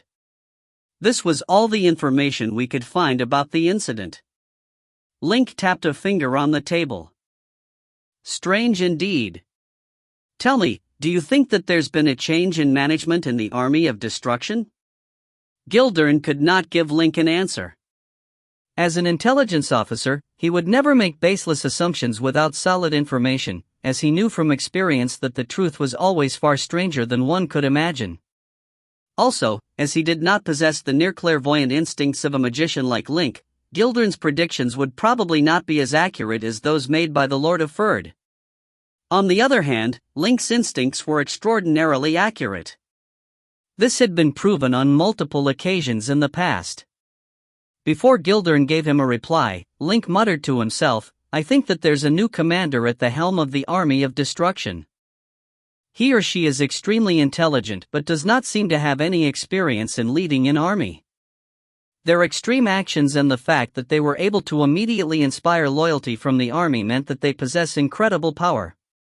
Also, the usurper had thrown Molina's plans for an alliance out of the window. This meant that they might not be a Naga. Link rambled on, making one deduction after another in an attempt to determine the new commander's identity. Finally, two potential candidates surfaced in Link's mind.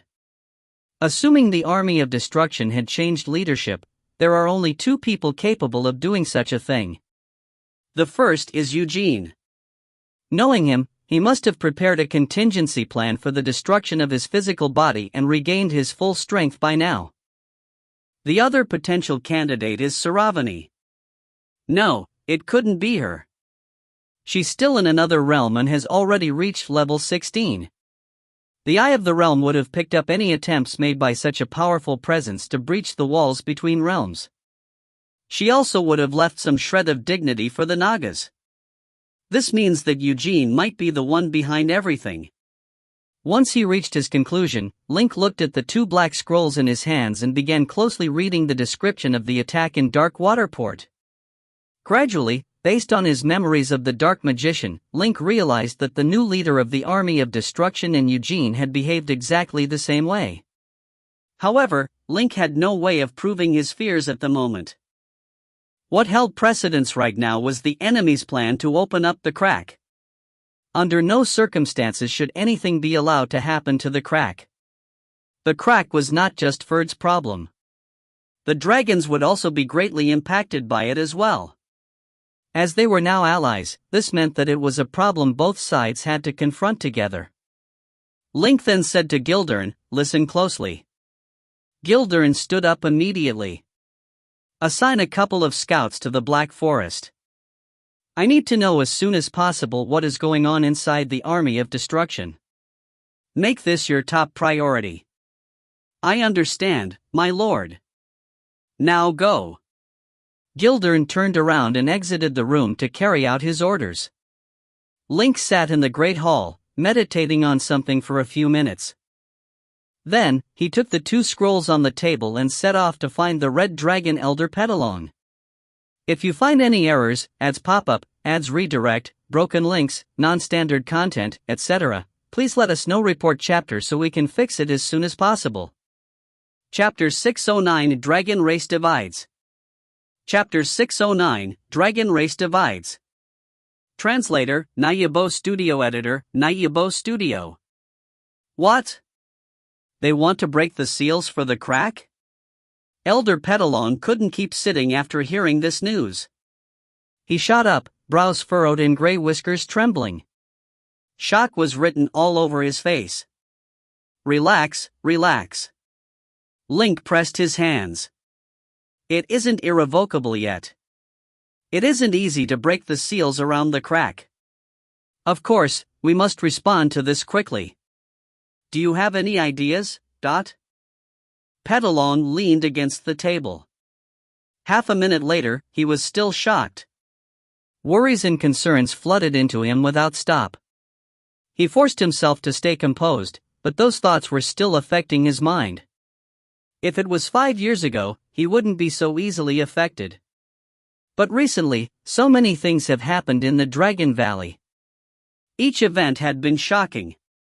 He had felt powerless each time.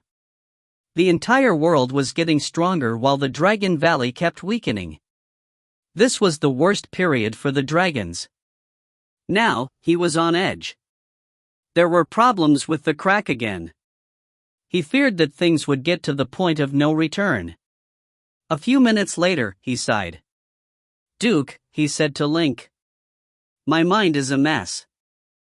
I'm afraid I won't be able to make suggestions, but I only have one request. Do not let Her Majesty know. She's heavily wounded and must rest well. Ah. Right now, the elder was depressed and feeling down.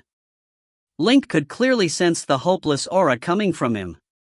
People who had racked their brains and still couldn't change the current situation or see any hope were usually like this.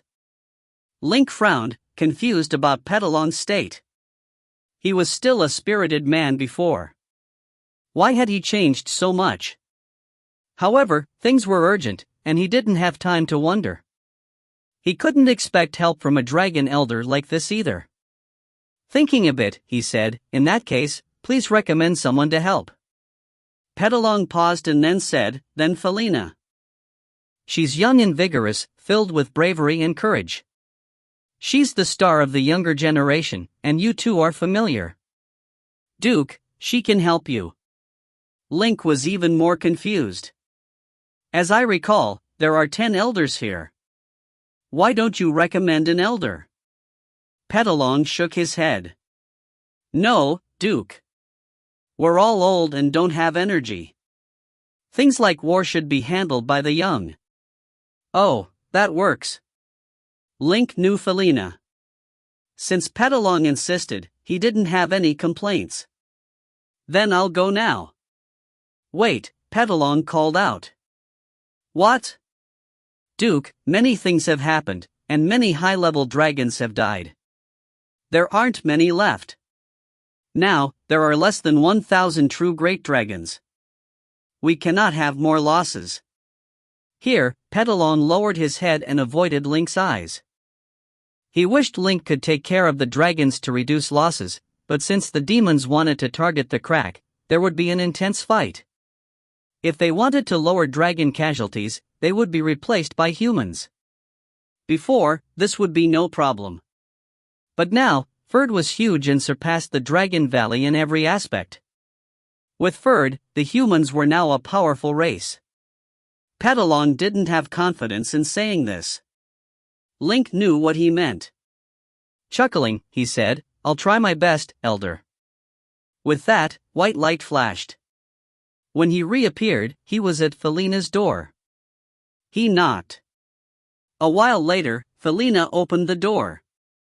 "Duke, what's wrong?" Felina was dressed in armor. Dark red dragon scales flashed all over her. Her hands had become dragon claws. She was panting heavily, her cheeks were red, and her forehead was covered in sweat. It looked like she'd been practicing in her room. Her state was the polar opposite of the elder. Link repeated what had happened in the Dragon Valley. After listening, Felina also asked strangely, "Duke, why are you asking for my opinion? You should ask the elders. Elder Petalong had suggested I find you." Link found it strange too. He couldn't understand Petalong. Felina couldn't figure it out and shrugged. "You don't need to ask me. You're the Duke. Whatever you want to do, just send the order." To Felina, Link was the Dragon Duke. Since the Queen was hurt, Link was technically the leader now. His word was the law. Link smiled wryly. He was only the Duke in name, but now it seemed to make sense too. He couldn't explain to Felina clearly right now.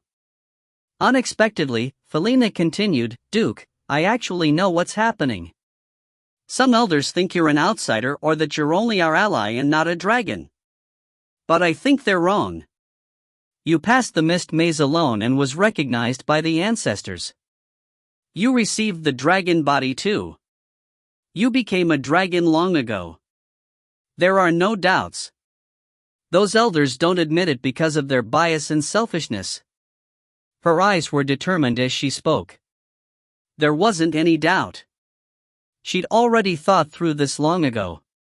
Link flinched. Thinking closely, Felina wasn't wrong. But he still hadn't become the Dragon Duke legitimately. Some dragons could understand, but the others couldn't. If he really acted like a duke with his current status, it would cause a storm within the dragon race. Thinking of this, Link said seriously, "Felina, you must know that if I acknowledge what you said, it will cause a divide within Dragon Valley." "So what?" Felina moved aside so Link could enter. "At the same time," she said, "both Her Majesty and the elders care too much about the tradition." "That isn't wrong, but it isn't right either. The dragon race is failing. If we never change, we may become extinct. In the past, the dragons had had horrible strength, but times had changed. The dragons hadn't gotten weaker and had even improved. However, the other races had improved more. For example, the Beastmen warlords could kill a dragon with one strike. Ferd, the demons, and the high elves were all more powerful than the dragons. There was also a Ragu. If the realms fused, the dragons would lower even more in status. Basically, the predicted future for the dragons was dark. They must change. Felina's eyes had always glimmered, but now, they shone. They looked like two orbs of fire. Staring with a burning gaze, she said excitedly, "Duke, many young dragons actually worship you. As long as Ferd is willing to accept us, we can immediately leave." "Okay, stop. Stop talking." "I understand," Link interrupted. He didn't think the Dragon Valley would secretly have such divisions. It was unexpected. After a pause, Link asked, "Do the elders know?" Now, he thought of Petalong's attitude, and his heart jumped. The elder must know, but he didn't object or support it. He just chose to stay silent. Felina shook his head. "They don't know, but it doesn't matter. The young dragons are stronger than the elders. They can't stop us." "Have you thought about the Queen?" Link asked. "Of course." Felina calmed down slightly inside. "In reality, it's because of Her Majesty that we haven't done anything, especially when you two had argued. But now, there aren't any problems. We've thought it through.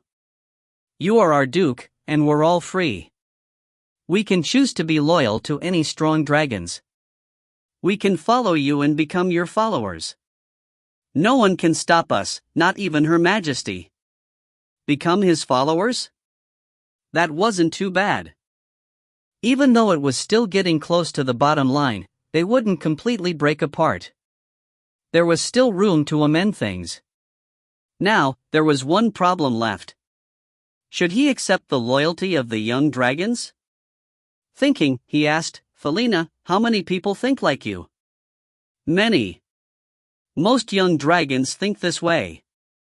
There are at least 300, all above level 8. The strongest is Aonis. He's already close to level 10.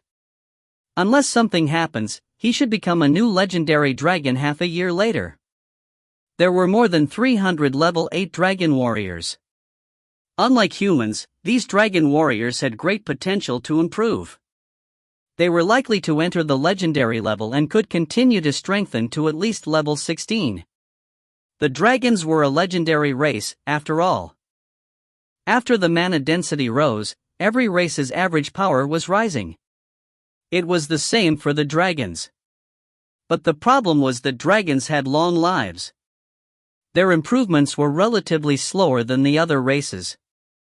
Thus, they would be relatively weaker in the beginning. For tens of thousands of years, the dragons had been at the peak of the mainland. Now that they had fallen, it was logical that the young dragons couldn't stand it. But this was only temporary. After a decade, these young dragons would probably all become legendary. The Red Dragon Queen would reach level 19 too. This legendary race would once again stand at the top of the food chain. The game had proved this. In other words, the dragon's current state created the opportunity for Link to have a huge group of future strong figures. This opportunity would disappear quickly too. 300 legendary figures were enough to tempt Link. But despite being tempted, his expression didn't change. After a pause, he put on a pained expression. Felina, you've seen how Ferd has many strong people too. There are at least 1,000 above level 8 and 6 at the legendary level. There will be more in the future. If I accept you all, the Queen will be furious. The new alliance will probably fail too. Link was speaking the truth too. Felina had flown around earlier and had a general idea about Ferd's strength. She was sad. Had the dragons gotten to the point where they would be looked down upon even while wanting to follow someone? But Ferd's power from these short few years was all due to Link's leadership as the Lord. Link was also recognized as one of the most powerful battle mages in the mainland. Countless people have been defeated in his hands. Ferd was also known as the Cemetery for the Strong. Even the renowned Bryant had been defeated here. This was a place one yearned to be in. To follow such an undefeatable man had long been the greatest glory for the young dragons. Felina was one of them. She was stubborn and wouldn't give up so easily. After thinking, she said, Duke, we won't make it hard for you. Just wait and see. Link worried over the alliance and the Queen's feelings. Felina didn't think it was a problem. If anything, she could talk to the Queen.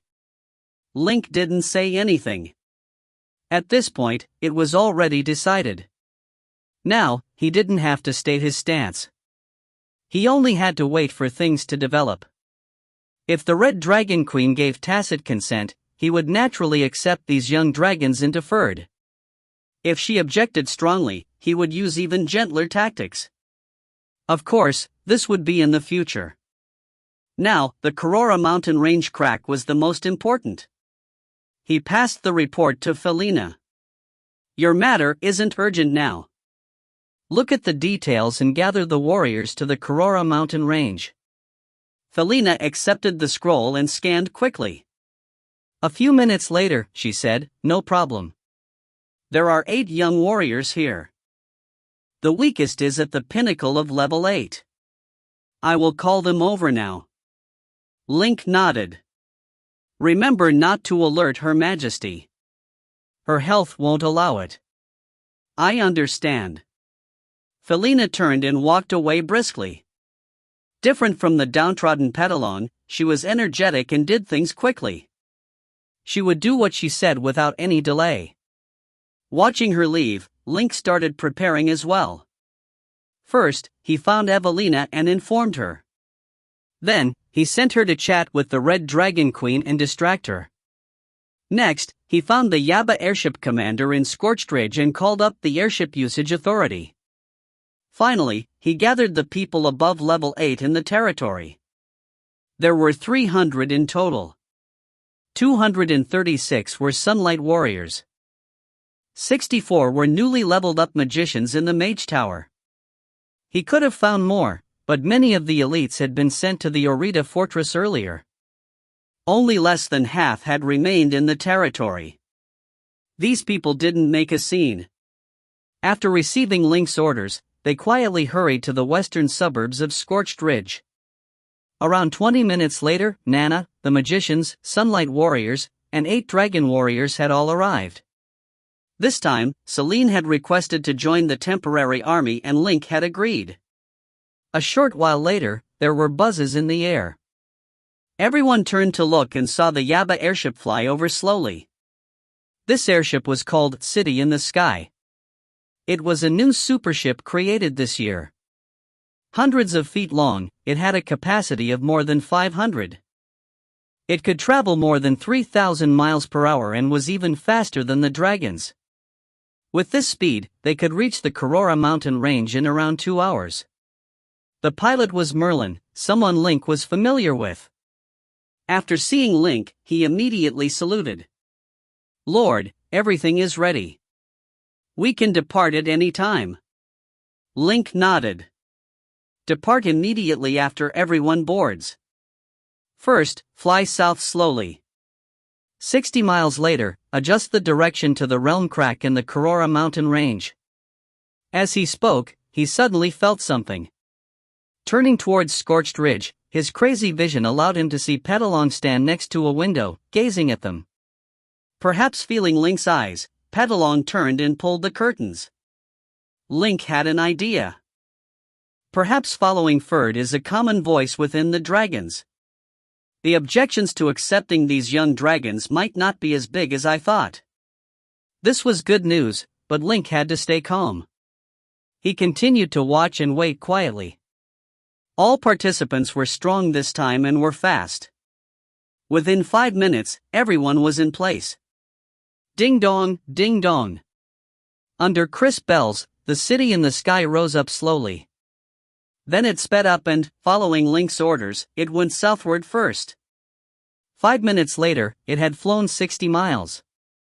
Then, Link added in his power and the airship sped up. It cut a smooth arc in the air and turned towards the Korora mountain range. When it departed, a man and woman dressed as wandering vigilantes watched it in the suburbs. They were Hamilton and Noah. They'd traveled southward and had arrived 5 days ago.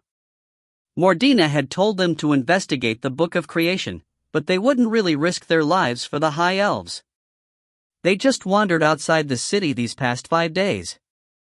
Unexpectedly, something had changed. "Did you see him?" Hamilton asked. Noah nodded. "Yes. He's the Third Lord, and they'd gone south with so many people. They'll need a few days, right?" Hamilton laughed.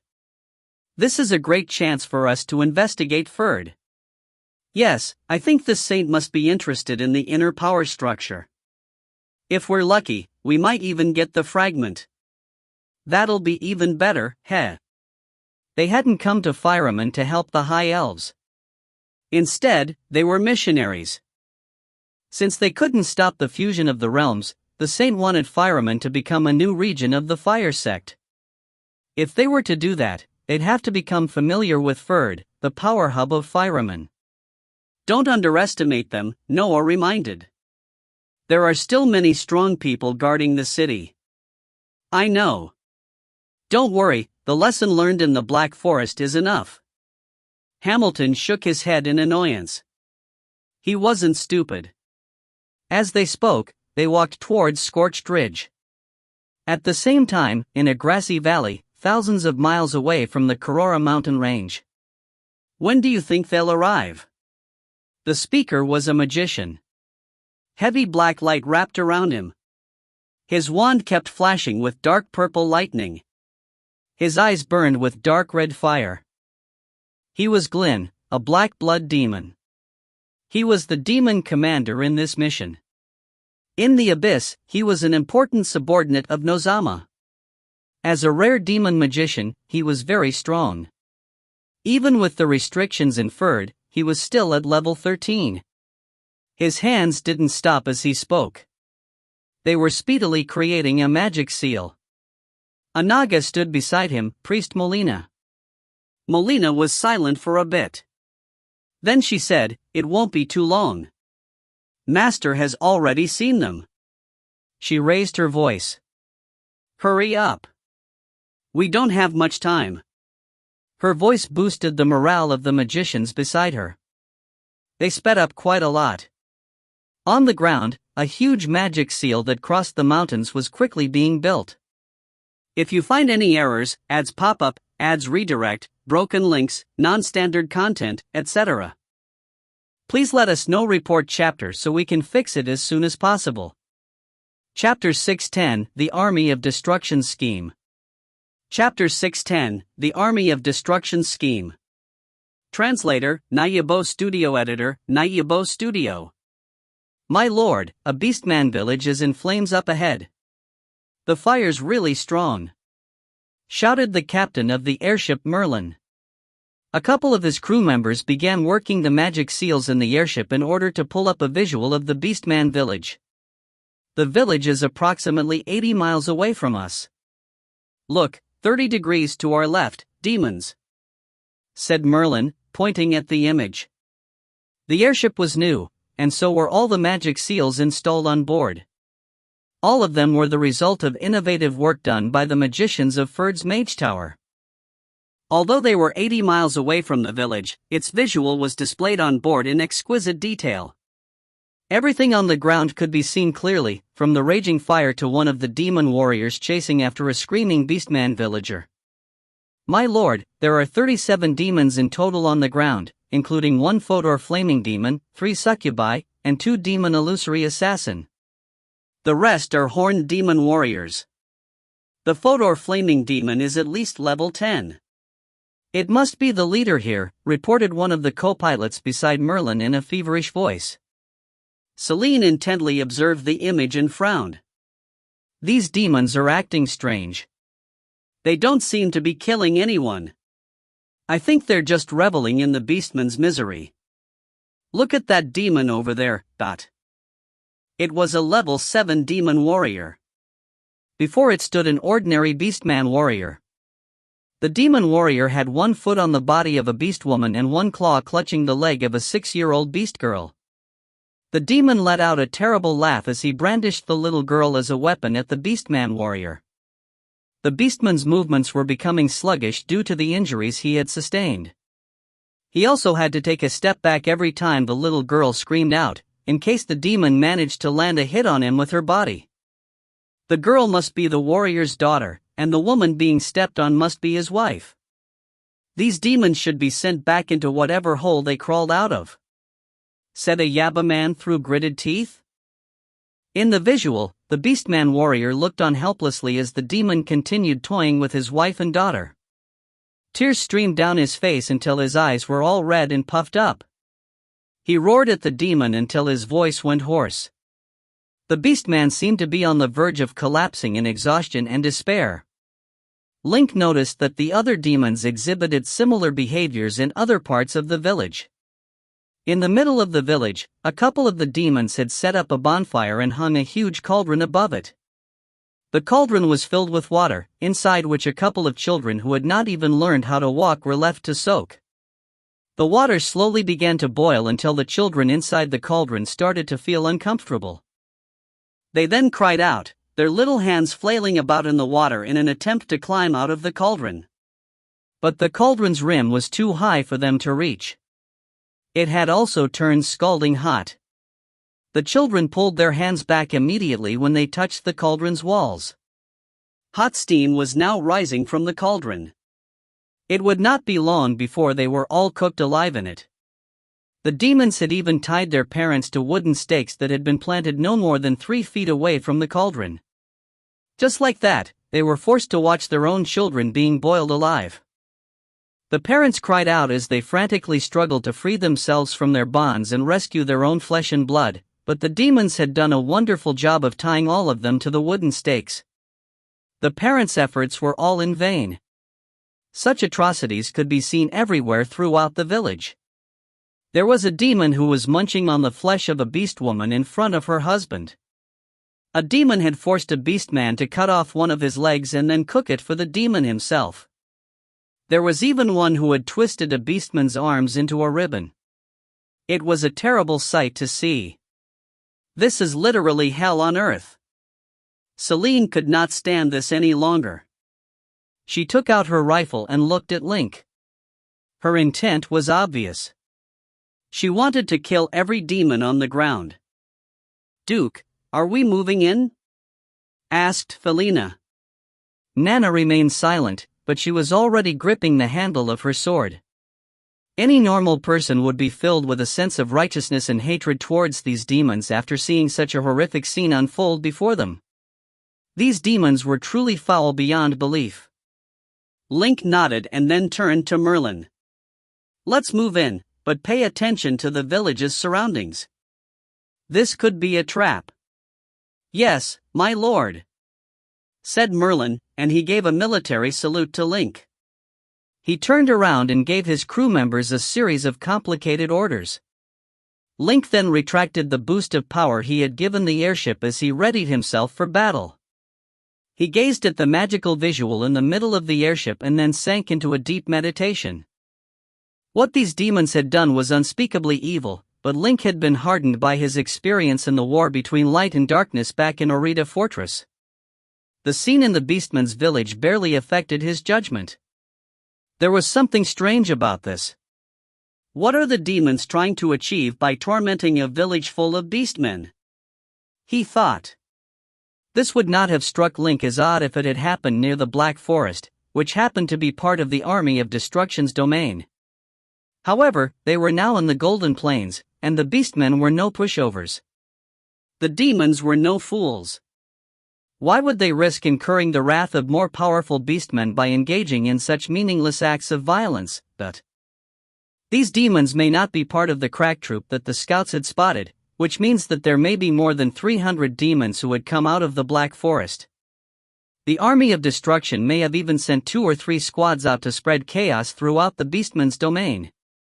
There must be an even bigger scheme behind all this. It was obvious to Link that the demons were up to something.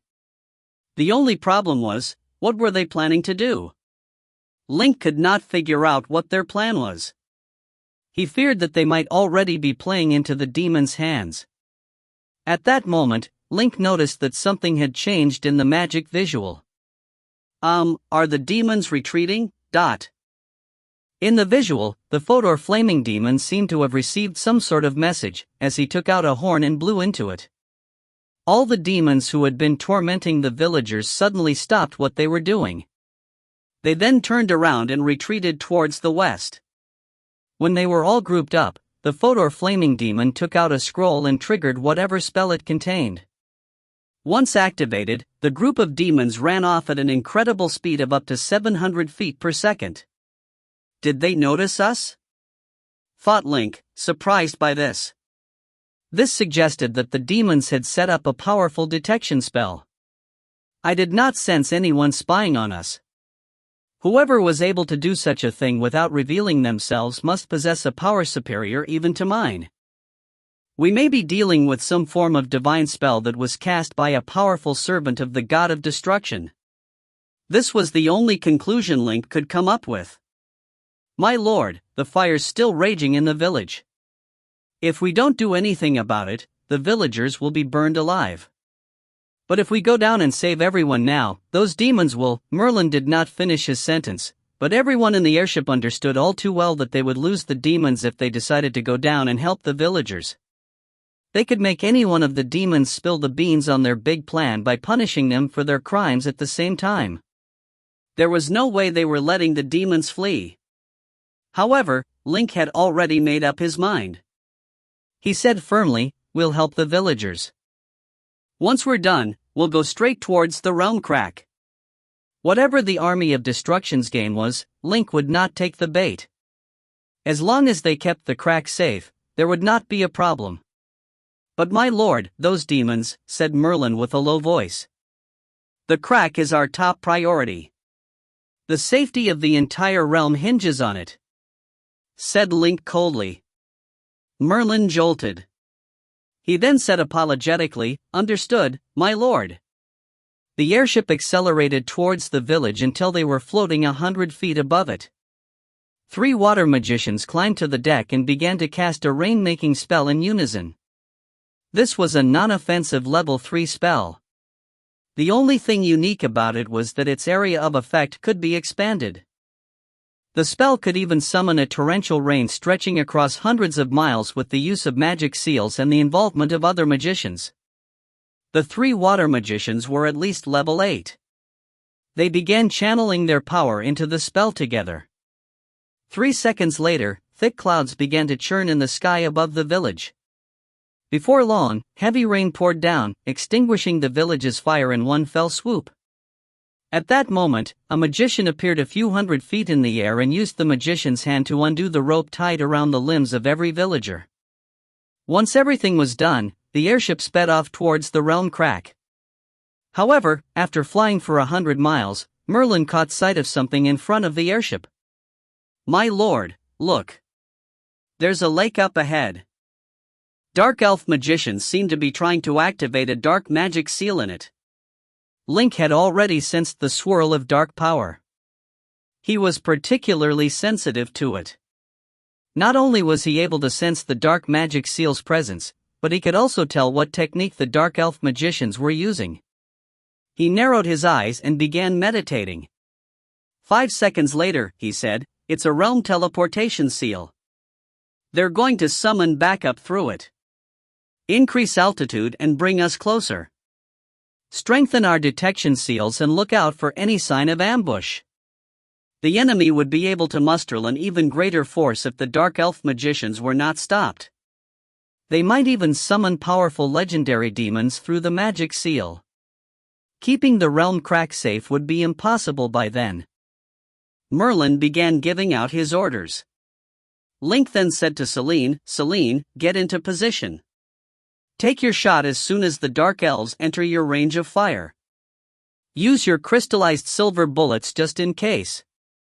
Crystallized silver bullets were Link's latest creation. Each one was tailored to deliver a level 13 impact. They were now in the midst of an operation. Link's orders were curt. His face remained impassive even as he gave his orders to Celine. "Understood, my lord." Celine was a veteran soldier. She did not mind Link's curtness. She carried her rifle and assumed her firing position on the airship. At that moment, a message popped up before Link. He had triggered a new mission in the game's system. If you find any errors, ads pop-up, ads redirect, broken links, non-standard content, etc., please let us know. Report chapter so we can fix it as soon as possible. Chapter 611, Will we succeed? Chapter 611, Will we succeed? Translator, Nayabo Studio Editor, Nayabo Studio. Player has activated mission series, Protect the Realm Crack. Activate Step 1, Army of Destruction in the Shadows. Mission content, investigate the Army of Destruction near the crack. Determine their motive. Mission reward, 40 Jogu. Seeing this reward, Link's heart jumped. He'd made a promise with the travel magician to exchange 300 Jogu for the way to fully fix the realm crack.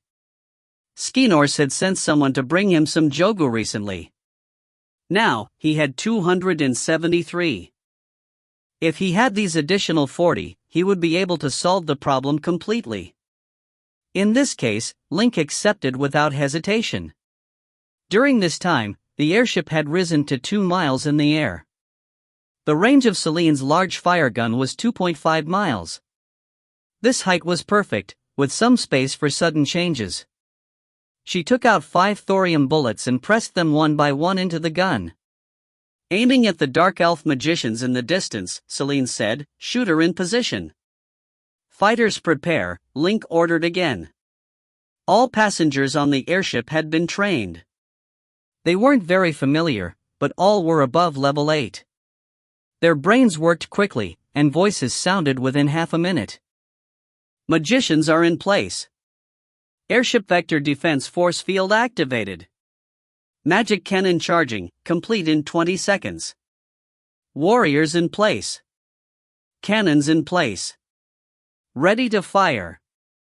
Link felt the mana within the entire airship. It seemed to be bubbling, but it was stable overall. This was the result of using many new spells. After ensuring that the ship was in perfect state, he said to Merlin, "Approach target. Prepare to attack." "Yes." Merlin turned to give his crew a series of orders. The airship had entered combat state. Link didn't stay in his position during this. He didn't check the magic projection in the command cabin. Instead, he walked to the window and used his naked eye to observe the ground. The lake below was very wide, more than 6 miles in diameter. There were many small islands in the center. Those dark elf magicians were there. From his position, Link could see 6 magicians in a circle. Thick mana waves rippled from them. He could sense that each was above level 7. There was a stone tablet before each dark elf magician. The tablets were covered in dark purple light that connected the tablets like a belt.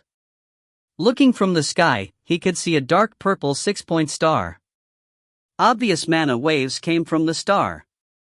He could see a 600 feet wide pure black matter hovering in the center of the star.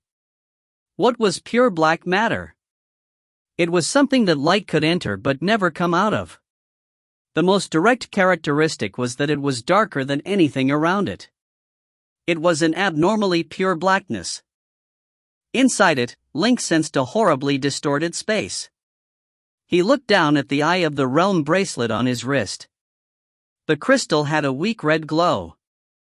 This meant that there was a passage to another realm here. The pure black matter was probably the exit to that passage. Since it could activate the Eye of the Realm, this meant that the Dark Elves were probably summoning some powerful existence. It would be bad news if they succeeded. So he had to stop them. But for some reason, Link felt that something was wrong. It was like he'd missed something when calculating earlier. What's the problem? Link stared at the magic seal on the island, brows slightly furrowed. At this time, Merlin reported loudly, "Lord, we've arrived at the attack position." His voice shook Link awake. He thought for half a second and then ordered, "Shooters attack at will. Magic cannons, prepare." The magic cannon was the most powerful and most large-scale weapon on the airship. Its core was a meteorite Gildern had found from the Free Trade Confederation black market in the south. The original idea came from one of the Mage Tower's apprentices called Akers. After Link, Iliard, and the others perfected it through deep research, it resulted in this magic cannon. Its range reached 3 miles, and its attacks reached level 16. One attack could cover 1,000 feet in diameter. After recharging, it could fire 3 times consecutively. On this moving platform, it was Ferd's most powerful weapon. Celine started shooting as soon as Link gave the order. Bang!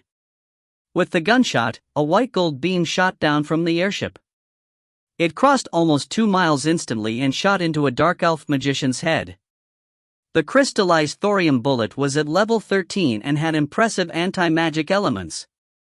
It should be able to break through any defense barrier in Fireman. But then something happened.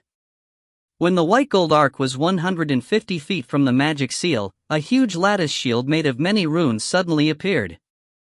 It shone faintly with a blue glow. After appearing, it easily blocked Celine's attack. This shockingly penetrative bullet hit it and disappeared without a ripple, like a leaf falling into water. Seeing this, everyone on the ship widened their eyes. Someone even gasped, muttering reflexively, "How is this possible?" Everyone inferred knew how powerful Celine's fire gun and especially the thorium bullets were. Link had created the thorium bullet, but many magicians had participated in the design process. To magicians, these bullets were the kryptonite for magic barriers. But now, it was easily blocked by a shield. This was incomprehensible. Link squinted at the shield. His vision was shocking. The collision had happened quickly, but he'd seen every detail. With his bottomless magic knowledge now, he figured out the shield's general operation mode after thinking for a little bit. This shield is interesting. It isn't strong in itself, but there are many latent magic seals 150 feet around the shield. They can quickly absorb the energy of attacks and use it to strengthen the shield. The stronger the attack, the stronger the shield. Lord, will our cannons be unable to get through too? A magician asked. Not sure, but the situation is very strange. Use the cannons for unexpected events. Don't use them too casually. Link trained his eyes on the magic seal. A few seconds of silence later, he smiled. This shield is powerful, but there is a fatal flaw. Watch me. He continued, Felina, you all follow me to the deck. Yes, Lord. The weakest of the 8 red dragon warriors was at the pinnacle of level 8. Felina herself was at the pinnacle of level 9. In addition, dragons had extreme recovery rates. This was a powerful force. Arriving at the deck, Link said, transform into dragon form. I need your dragon breath flames. The 8 warriors jumped up. When they were 300 feet above the deck, a red light flashed past. 8 young dragons over 150 feet long appeared. They formed a circle and looked down at Link, waiting for his order. Link stood on the deck and raised the ode of a full moon sword. Mana surged into it. Half a second later, a 6-foot-wide spatial distortion sphere appeared at the tip. It started rising. Blow fire at this with all your might for at least 20 seconds. He ordered. Roar! The 8 dragons started at the same time. 8 thick beams of fire spewed from their mouths, burying into the sphere. They all wanted to show off their power before Link, so they used all their strength. Everyone lasted for 25 seconds. Felina even maintained it for 35 seconds. When Felina finished, Link's spatial distortion sphere had turned into a blue lava sphere. It kept vibrating and spinning. It seemed unstable, as if it could explode any time. The 8 dragons were all shocked. They could clearly see the power contained within the thing. If it exploded within the airship, it could blow it to smithereens. If they were hit, they would be cremated directly. They all subconsciously moved away from the dark blue lava sphere. Link took a deep break, focusing his thoughts. Singularity transformation. He whispered. Around 500 points of his realm essence followed the ode of a full moon to the sphere. Under the restraint of this force, the huge lava sphere instantly shrunk to the size of a sesame seed. It didn't glow either. If one didn't pay attention, one wouldn't notice its existence. Then Link reached out and grasped the tiny thing with horrible power. Okay, you can come down. Link walked to the edge of the deck with the thing and ordered Celine, listen to my orders. Be prepared to shoot at any time. Understood. Link threw the tiny sphere down towards the island. When it was around 300 feet from the shield, Link suddenly said, shoot. Bang! A white gold arc flew down. An instant later, the blue shield appeared again with a soft buzz. Here, Link used his thoughts to activate the spatial distortion sphere. That moment, everyone on the airship saw a blinding flash on the lake. They were all forced to squint. After the blue light faded, the dark elves, magic stone tablets, and even the island had disappeared. All that could prove that the island had once existed was a bubbling patch of lava on the lake's surface. The entire island had melted. That moment, Dark Magician Glyn felt something from hundreds of miles away. Furrowing his brows, he said to Molina, "The trap in the lake has failed." He already undid my shield. That fast? Is his power damaged? Molina frowned slightly.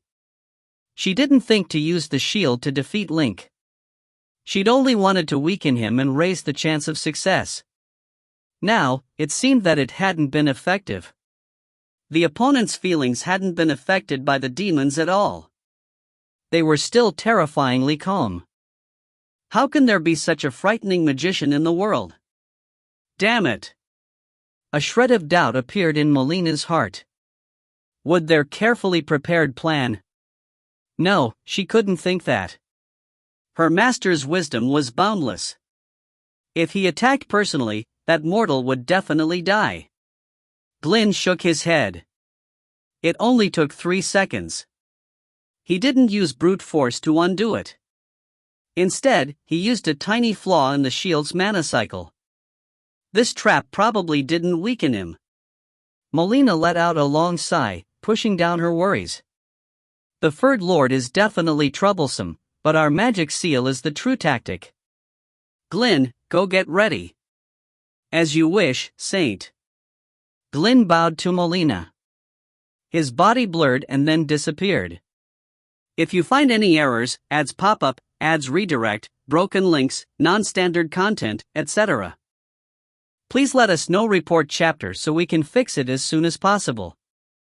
Chapter 612, Legendary Magic and Divine Retribution. Chapter 612, Legendary Magic and Divine Retribution. Translator, Nayabo Studio. Editor, Nayabo Studio. The Flying City airship continued flying forward. My lord, the realm crack is 200 miles up ahead. We'll reach our destination in 5 minutes, reported Merlin. Link nodded. His eyes were glued to the windshield, intently watching the ground getting closer in front of the airship. Half a minute later, he heard footsteps coming up behind him. It was Celine.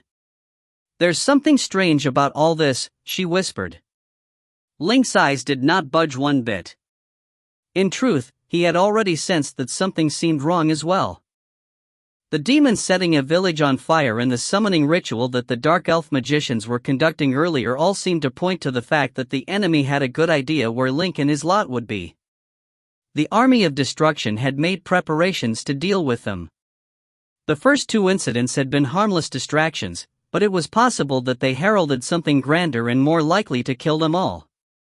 The main problem was, what did the enemy have in store for them? As the airship flew forward, Link began to feel even more anxious. They were now flying over the Karora mountain range where the sun was shining and the trees grew abundant. From above, the forest on the mountain range was a magnificent sight to behold. However, to Link, the sunlight was of a cold pallor. The leaves were a sickly, rotting green. The whole mountain range was a bleak gray, and the whole world seemed deprived of all life. In Link's eyes, it was a scene not unlike hell. Something big will happen a few minutes from now, thought Link. Whatever it is, it will pose a huge threat to my life. It's even managed to mess with all my senses. Link's time magic book stated that time was multidirectional and that in reality, the concepts of past, present, and future were mere constructs conceived by intelligent life on Fireman to make sense of time itself. As no natural law dictated that time should move only in one direction, it was possible that both the past and future would be able to affect the present. The time magic book also dealt with the subject of cause and effect cycles. Discussions on the subject were carried out on the assumption that the past and future assumed causal roles, while their effects were expressed in the present. These concepts of time introduced by the book were extremely esoteric. The effects brought upon the present by the past and future differed from each other in some respects, and the magical concepts underlying these effects were especially complicated. Link had been studying the time magic book for a long time, and he barely scratched the surface of the subject. At the moment, he only had a general idea about time magic. My life's in danger, and I have no idea what form this threat will take. There's not much else I can do about it, other than heighten my vigilance for now. Link had a general understanding of how time worked. He knew that time itself was replete with variables, and that however right his actions might seem at the moment, there was a real chance they might set off a chain of events in the future that would ultimately end in his death. Right now, he would be better off thinking up a couple of countermeasures to deal with the imminent danger rather than trying to change the current course of his actions. The more countermeasures he had in hand, the more likely he would be able to survive the impending threat. Link checked the number of Omni points he had in hand. He still had 750 Omni points and 23,000 Realm Essence power points remaining at the moment. This was enough for Link to cast a level 13 legendary offensive spell or a level 15 supplementary spell. Link continued observing the scenery in front of the airship in order to divine where the danger might come from. In the span of half a minute, the anxiety intensified in him as the sky had darkened considerably from his perspective. The world darkened even more with each passing second around Link, as if all hope had fled off in the face of this danger. Link took the encroaching darkness to mean that the danger was drawing closer than ever towards him and that the time he had to react to it grew even shorter. It seemed to Link that the approaching danger was something he would not be able to handle alone. This was the first time Link had encountered such an ominous sign. Link, I've got a really bad feeling about this. It's as if my whole world's completely engulfed in darkness, said Celine. Her voice sounded distant. Link turned around and saw her standing stock still behind him. Her pupils quivered uncontrollably. She was endowed with the gift of clairvoyance. Though it had its benefits, the effect it had on an actual clairvoyant was 10 times worse than that received by a non-clairvoyant as an imminent danger approached. Most clairvoyants had been driven mad by their own visions of the future. This was the price that came with such a double-edged gift. Link looked at the other magicians. They were all above level 8. Still, they appeared ill at ease as well. The only person who was still able to remain calm was Nana. Though she might look like a living being on the outside, she did not have an actual soul inside her physical body. As such, she was not as capable of any form of precognition as a magician would be. All of a sudden, a thought flashed across Link's mind. Is waiting the only thing I can do in the face of this danger? No, there should be something I can do about it. The game system was his only hope of salvation at this point. Link then gave his order. Power, I need power. Magicians, prepare your nodal magic seals this instant. Yes, my lord, said the magicians of Ferd in unison, and they all began carrying out his order. Nodal magic seals were a technique developed by Ferd to concentrate power into a single point. Through these seals, weaker magicians would be able to pool all their power in one place and then purify it to produce a steady flow of realm essence power for the use of high-level magicians. The seal was structurally simple, and all magicians in Ferd were required to be equipped with it at all times so that it could be used anywhere in the world. At Link's order, the magicians on board the airship began channeling their power into the signets they were wearing around their fingers. The power inside their signets was then purified and redirected into Link's own signet.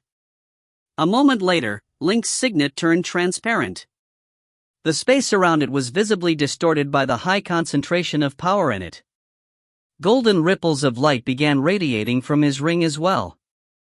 As power flowed into his ring, Link quickly read through all the available legendary spell cards in his mind, some of which were as high as level 15. With his power alone, he would be able to cast a level 15 legendary supplementary spell. However, with the added power of 6 other magicians, level 17 legendary supplementary spells would definitely not be beyond his power.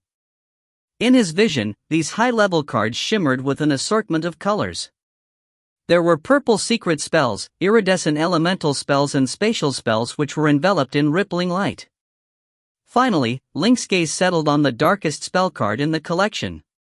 The card was so dark that its edges had merged completely with the darkened background in front of Link. An eye was traced out with silver lines on the card. Looking at the eye, Link took a deep breath. It was the highest level time spell in the game, the Eye of Agramma. The Eye of Agramma, Oblivion type spell. Level 18 legendary supplementary spell. Initial casting cost, 30,000 points. Subsequent cost, 500 points per second. Description, invented by the time magician Agrama. With this spell, the caster will be able to peer into the most profound secrets of time magic. Side effect, due to the immense power this spell holds, when it is cast, the disturbed flow of time will return to normal. The caster will completely forget the existence of this spell and will be punished by the realm itself. Note, the world may not hold any secret from me, but curiosity still kills the cat. In the game, Link had always thought that this spell served no purpose whatsoever and that its cost was also way too high. Its effect, which supposedly would allow the caster to look into the future, was simply impossible to activate in the game world. In reality, almost all time spells in the game could not be activated due to the fact that influencing the flow of time was just impossible back on Earth. However, in Fireman, time magic was powerful enough to turn the whole world on its head, which was why the realm would only allow such a spell to be activated once. Once a time spell was cast, the laws of the realm would undergo a drastic change. If one wished to continue using it, he or she would need to rewrite the laws governing the realm in order to allow the spell's continued use. The Soul Dominator had once said that mastery of prophecy magic could only be obtained through the realm's blessings rather than one's efforts. The same could be said for time magic. It certainly held incredible power, but the use of time magic always came at a high price. Once he selected the spell, Link whispered, "Acquire." There was a bang, and suddenly, the eye of a Agrama card dissolved into countless points of light.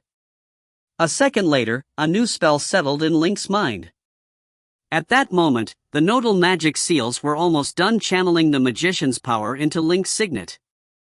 The total amount of Realm Essence power points he could use right now had reached more than 40,000 points, which would be enough for him to cast the high-cost time spell he had just acquired.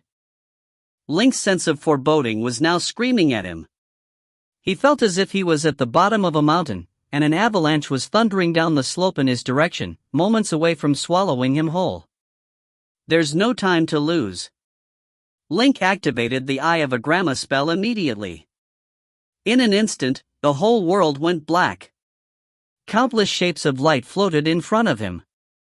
Some of them seemed immaterial, while others showed clear images which played out before Link in the blink of an eye. "These are strands of timelines," said Link, understanding what was going on. He then composed himself and closely observed the shapes of light playing out in front of him. At that moment, the airship was now 30 miles away from the seal surrounding the realm crack. They were about to reach their destination soon. On the ground, Molina had seen the airship which was hurtling through the air at top speed. She breathed in deeply and then stabbed her staff of destruction into the ground. Divine Retribution, Dawn of Darkness.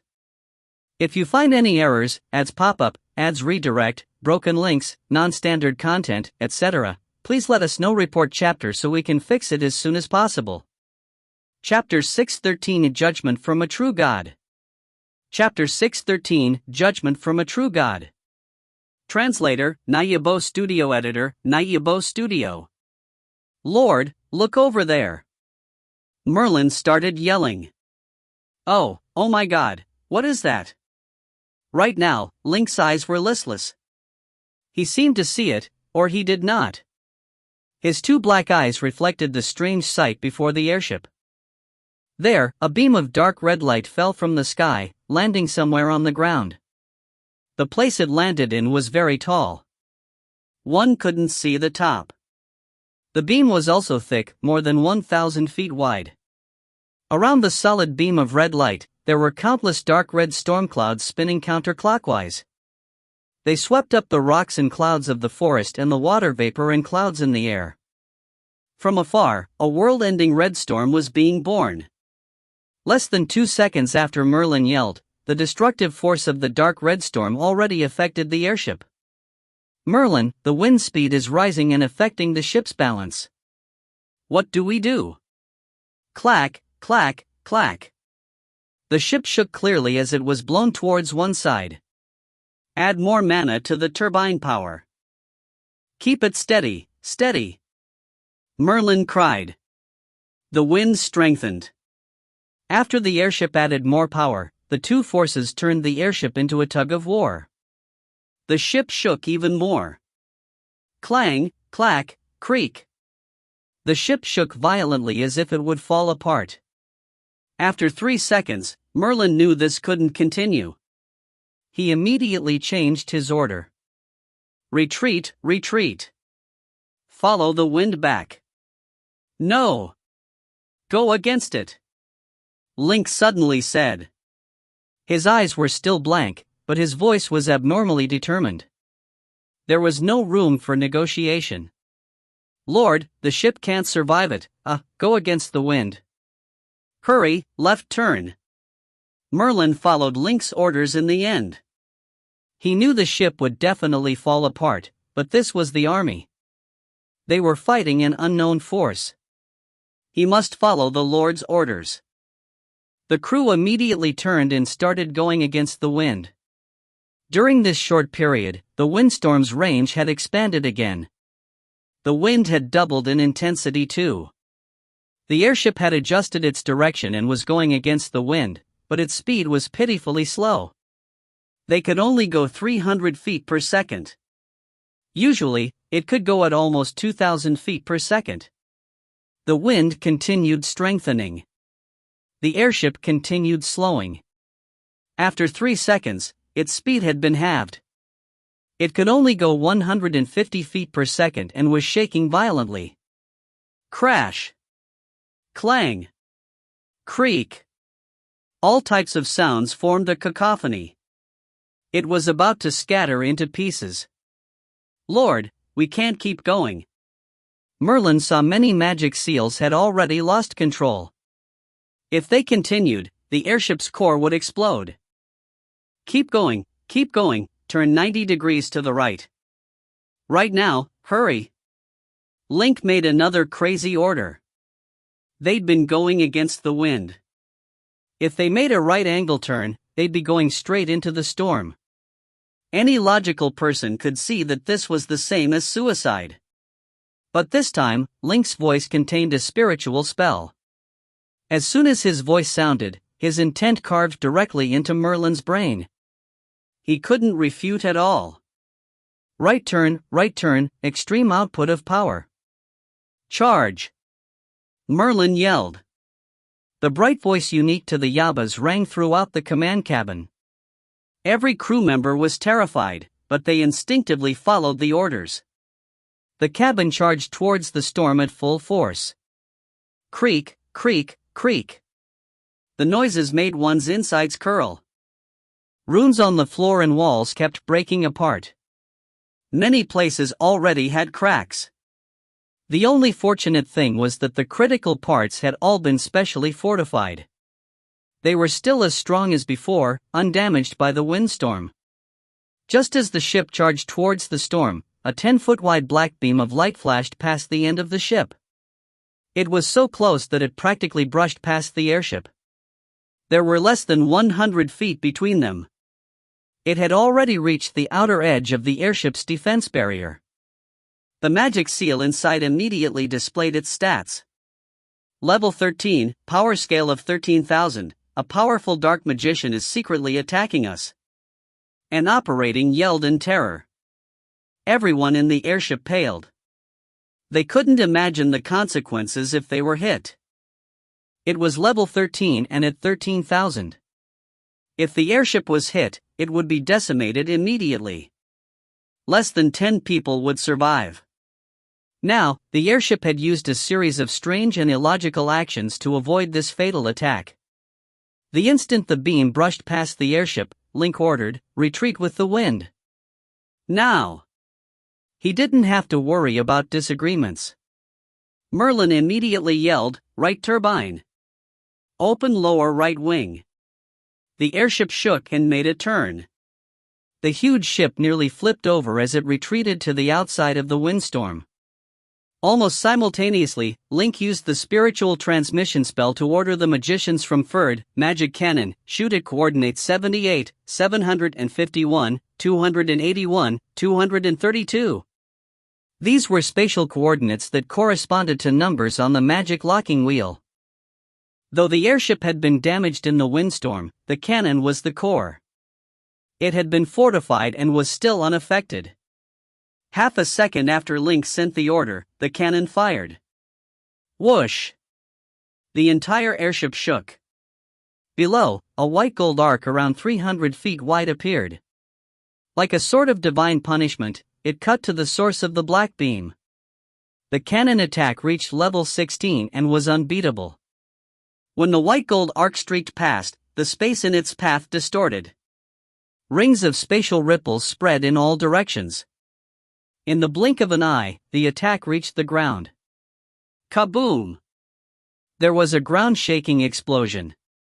A huge white gold fireball burst from the earth. It glowed blindingly, turning the entire battleground snowy white. This was the cannon's first true attack. Its power captivated everyone on the airship. Slow down and stop. Link suddenly made another strange order. This time, Merlin didn't hesitate at all. The airship was already outside the storm. The wind wasn't strengthening anymore. He easily stopped the airship in the sky. At the same time, Link ordered the magicians again. Second attack, coordinates 89, 232, 231, 2323. Fire! Boom! The airship shook again. Another white gold sword pierced down. Almost at the same time, the white flash of a transmission came from the target destination. One could make out a magician with a black robe and curled horns under the light. It was Black Blood Demon Glyn. He hadn't completely materialized from the transmission when the airship's attack arrived. The level 16 attack was unstoppable. The demon magician was powerful too. Faced with this situation, he screamed, and the transmission light flashed again. He'd forcefully started another transmission. One must know that before the first transmission ended, the surrounding space wouldn't fully consolidate. If one started another transmission, the magician would use up immense energy. Accidents were also highly possible. It was quite common for one to lose limbs from the second time. In more extreme cases, one could lose a head too. But the magician should be praised for his decisiveness. If he'd hesitated at all, he would have been destroyed by the cannon. Boom, kaboom. Almost the exact moment that he left, the attack arrived. An instant later, Glyn reappeared miles away. This time, the magicians on the airship saw him. As soon as he appeared, he collapsed onto the ground, spitting out blood. He was clearly hurt. Seeing him, a magician asked, "The cannon only has one attack left. Should we continue?" If they continued, the demon magician would definitely die. But strangely enough, Link didn't order a third attack. He kept silent. It stretched for 2 seconds. On the battlefield where changes happened instantly, 2 seconds was like a year. Then Link said, "Cannon prepare." Coordinates 2342, 2325, 52, 987, standby. As soon as he finished, everyone realized that the dark red pillar of light was fading. The windstorm around it reduced too. Around 3 seconds later, the storm that was about to destroy the world disappeared completely. What happened? What? Look, there's someone under the light. They're so tall. Looks like a Naga warrior. On the ground in the center of the pillar, a female warrior with dark red skin and bloody wings appeared. She was more than 30 feet tall and grasped a blood-red spear with dark gold flashes of lightning. Perhaps because of her power, the air around her distorted clearly. From afar, it looked like a translucent dome. As soon as she appeared, a voice rang out through space. "Mortal, accept a true god's judgment." Here, a magician who reacted quickly understood what was happening. "Oh, God of Light, please!" he yelled. "This is the God of Destruction's divine punishment. If you find any errors, ads pop up, ads redirect, broken links, non-standard content, etc., Please let us know report chapter so we can fix it as soon as possible. Chapter 614. Chapter 614, In the name of the realm, I sentence you to death. Translator, Nayabo Studio Editor, Nayabo Studio. Divine retribution was what would happen when a god decided to directly punish an offender in the mortal realm. There were two ways a god could go about this. Firstly, he could descend to the mortal plane via an altar. He would usually be summoned to an altar in order to punish an offending follower of his religion. Secondly, a god could mete out his punishment via a messenger. He would simply need to channel his divine power into the body of a willing representative, allowing him or her to carry out their god's vengeance against any of their enemies in the mortal realm. It was evident that the airship from Ferd had found itself on the receiving end of the second form of divine retribution. Throughout Ferd's history, there had been more than 15 instances of divine retribution, 8 of which had been carried out by a god's messenger. Each time a god's vengeance was delivered, the result had always been the same: the complete disintegration of an entire people. There had never been records of mortals surviving a confrontation with a god. The magicians, Red Dragon warriors and Sunlight warriors on board the Flying City airship knew all too well about their chances against a god's power. The appearance of the 33-foot-tall winged messenger before them had literally put the fear of God in everyone. "Save us, God of Light!" One of the magicians had fallen to his knees and began praying in despair. "No, I don't want to die. Oh God, what should I do? Is there any way out of this?" The airship was now in chaos. Through the uproar, the airship captain Merlin shouted, "My lord, what should we do now?" Link did not immediately reply him. He waited for a few seconds before giving his command. "Ready the cannons and fire." As soon as he gave the order, there was a low hum. Then, a streak of white light shot out towards the god's messenger on the ground. Just when the light was about to hit it, the messenger suddenly let out a roar and thrust the crimson lightning spear in its hand forward. As the spear began picking up speed, the red electricity around its tip gradually thickened until it formed a net-like electrical barrier which shielded the messenger's entire body. In the next second, the cannon fire struck the electrical barrier. Crackle! Boom! Spatial ripples spread out from the point of impact. The sky thundered, and the earth rumbled as the level 16 magical cannon attack collided against the messenger's shield. At that moment, Link gave his second command. "Abandon ship, everyone out of the airship now." "My lord?" Merlin was stunned by what he had just heard. The Flying City airship contained all the magical innovations made by Ferd and the Yabba race. It was one of the most advanced airship in history. To Merlin, the airship held an even more important place in his heart than his own family. He only had it for less than a month and had barely gotten to know every corner of it. Even in the face of death, Merlin could not bring himself to abandon the ship. "Out, now!" said Link, accentuating his every word. Saying this, he activated the dimensional jump spell. A white light engulfed the whole cabin. An instant later, only Link remained inside the cabin. Everyone else had been teleported out of it by him.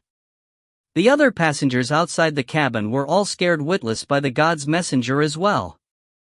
Upon hearing Link's order, none of them hesitated for a moment before fleeing the airship. Confident in their own physical prowess, the Sunlight warriors on deck had jumped straight out of the airship. The magicians exited the airship by casting the levitating spell on themselves, while the Yabba crew members released their parachutes as soon as they jumped out of the airship. 3 seconds after everyone disembarked the airship, the shockwave from the cannon fire's impact against the shield hit the vessel. In the wake of the shockwave, everyone who had jumped out of the airship was simply blown about in the air and was able to come out relatively unscathed. The same could not be said about the Flying City airship. The vessel hung huge and heavy in the air. The shockwave hit it like a giant hammer traveling at the speed of sound. Bang, dot. With a screeching sound, cracks spread out across the walls of the cabin. The entire airship trembled violently in the air as it was pushed back upon impact. The airship's structure had already been weakened by the storm earlier. It now seemed to be on the verge of splitting in two after having received the brunt of the shockwave. It was as if an invisible hand had struck the airship, crippling it instantly. At that moment, there was a flash of white light on the ground a few thousand feet below the airship. The light faded away to reveal Celine, Felina, Merlin and the others who had previously been inside the airship's cabin. They were able to catch a glimpse of what had happened to the airship in the air just in time. Celine looked around and suddenly shouted, "Where's the Lord? Where's Link? Why isn't he here?" Felina looked around as well. Suddenly, she remembered the last thing she saw before they were all teleported out of the cabin. The white light had enveloped everyone in it, all except Link. She shouted in reply, "The Lord did not teleport himself out of the airship. He's still inside." Hearing what she said, Celine suddenly sensed from the airship an aura which she knew belonged only to Link. Startled, she raised her head and stared at the airship which had spun out of control in the air. She shouted, "What's he still doing in the airship?" A realization suddenly dawned on her. Is he trying to buy us some time for all of us to escape by distracting the God's messenger? But that would be suicide. Has he lost his mind? If he dies, who will be left to defend Ferd from the Isle of Dawn? What will happen to me if he dies? Thought Celine, dread now creeping into her heart. Before she could even react, a red glowing figure launched itself into the air. At the same time, a thunderous voice boomed out. "Mortal, you dare to defy a god?" It was the God's messenger. The sky and earth were painted in a shade of blood red in an instant. The only object that remained untouched was Link's airship. A white light was pulsating around the airship. Even though the light was barely holding its own against the sanguine light, anyone could see the difference in power between the two sides. It would not be long before the blood-red light swallowed the airship. "No! No!" shouted Celine desperately. She took out her rifle, rapidly stuffed her silver bullets into it and fired a few times at the blood-red figure. None of her shots hit her target. The messenger headed straight towards the airship without even making an attempt to dodge Celine's bullets. Even her precognitive prowess was of not much use against a god's power. Felina and the others had taken on their dragon forms and rushed into the sky to Link's aid. Still, no matter how fast they flew, they could not catch up to the blood-red figure. The god's messenger had outclassed all of them in terms of power and speed. The airship's cabin. Even though the airship had been split in two and the cabin's walls had cracked, the cabin remained an integral part of the airship and was at the moment the only thing keeping the entire vessel from breaking apart completely. Link still had his feet anchored firmly to the floor. He was holding the Ode of a Full Moon in his right hand and the Soul Dominator's Book of Revelation in his other hand. As the god's messenger drew closer towards him, Link began flipping through the book with the magician's hand spell and channeling all his power into it at the same time.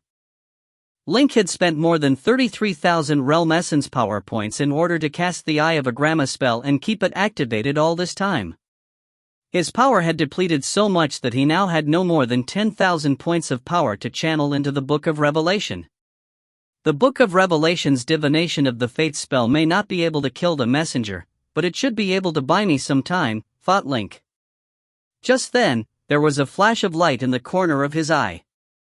It was a message notifying him that he had completed his mission, and that he had been rewarded with 40 Jogu pieces. He now had more than 300 Jogu pieces in total. At the same time, a new mission popped up. Player has activated the second phase of the mission series, Avoiding Divine Retribution. Description: flee from the God of Destruction's messenger and cross over the Realm Crack Seal. Mission reward: Astral Whetstone. Due to the urgency of his current situation, Link only managed to glance through the message before accepting his new mission immediately without giving much thought to the mission's reward. He then channeled his power into the Book of Revelation, which began to glow. The light around the book rippled like water in the air. Looking closely, one would be able to see that it was in fact composed of countless transparent magical seals. Just then, Link felt an indescribable power flowing into his body. No, it was not power that he felt, but rather an authority over the fates of all existence in the realm. Link's body began to float in the air, not because he had cast a levitating spell on himself. Rather, it was the world which had prostrated before Link in recognition of his authority. In other words, it was the entire world which had lifted him up in the air in exaltation. Mastery of prophecy magic could only be granted via the realm's blessing. Link now fully understood what this meant. He then walked out of the collapsing airship, calmly taking each step in the air as if he was walking on a level surface. The God of Destruction's messenger was still making a beeline towards him with all the fury of a storm. With the eye of a Grandma spell, Link was able to predict the most probable development in the near future. 2.3 seconds from now, the messenger would unleash its attack at him, and there would be nothing he could do to stop it. The only possible outcome of the messenger's attack would be his complete annihilation. If he hoped to survive the attack, he would have to strike the messenger down first. And so, Link did just that. With one hand holding the Book of Revelation and the other pointing the Ode of a full moon sword at the messenger, he announced, "In the name of the realm, I sentence you to death." His voice was soft at first, but it gradually grew louder until it rocked both heaven and earth like thunder. It continued to echo for what seemed like an age with no sign of losing momentum. "I sentence you, to death." Just then, something inexplicable happened. The shade of blood red that had filled the sky moments ago suddenly vanished. A moment later, the God of Destruction's messenger let out a blood-curdling scream as she began falling from the sky like an angel whose wings had been clipped. If you find any errors, ads pop up, ads redirect, broken links, non-standard content, etc., please let us know. Report chapter so we can fix it as soon as possible. Chapter 6:15, Don't worry, I still have strength. Chapter 6:15, Don't worry, I still have strength. Translator, Nayabo Studio Editor, Nayabo Studio. What happened in the sky was incomprehensible. What happened? Felina was the closest to the saint and saw most clearly. She saw the saint get tied up by some force. The saint struggled, but the force stuck to her like a spider web. Her hand couldn't break free. Is this the Lord's true power? Another red dragon warrior gulped. His wide eyes were filled with incredulousness.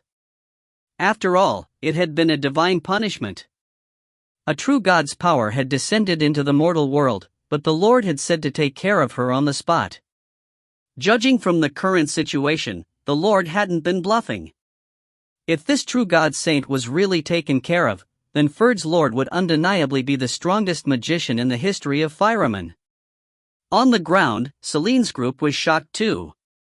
Faced with the saint, everyone had felt some despair. But what happened afterwards was incomprehensible to the Yabas, magicians, and sunlight warriors. Is the Lord's power really to this level? Everyone thought. Magic puppet Nana was the calmest. She couldn't fly or help Link, so she just stood beside Celine to protect her. Further away, demon magician Glenn looked up despite the intense pain from all over his body. A few seconds ago, he'd been about to watch the Ferd airship get destroyed by the saint. Now, he saw the saint get tied up by the Ferd Lord. As a legendary magician and a subordinate of Nozama, the Lord of the Deep, he was more knowledgeable and had seen more. When the saint was trapped, Glenn immediately noticed the magic book in Link's hands. Oh, even if that book isn't divine gear, it'll definitely be magic equipment of the legendary pinnacle. Amazing! Ferd's Lord had such powerful magic equipment. Glenn felt that he wasn't safe here anymore. I'm injured, and the saint doesn't seem to be the Ferd Lord's match. If I stay here, I'll die.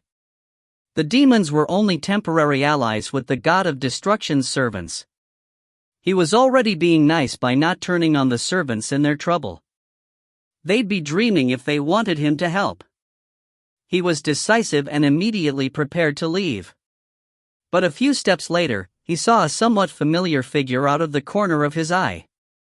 Looking closer, he saw that it was a young girl with dark purple hair. She had a finely made fire gun. Oh, I think it's the princess.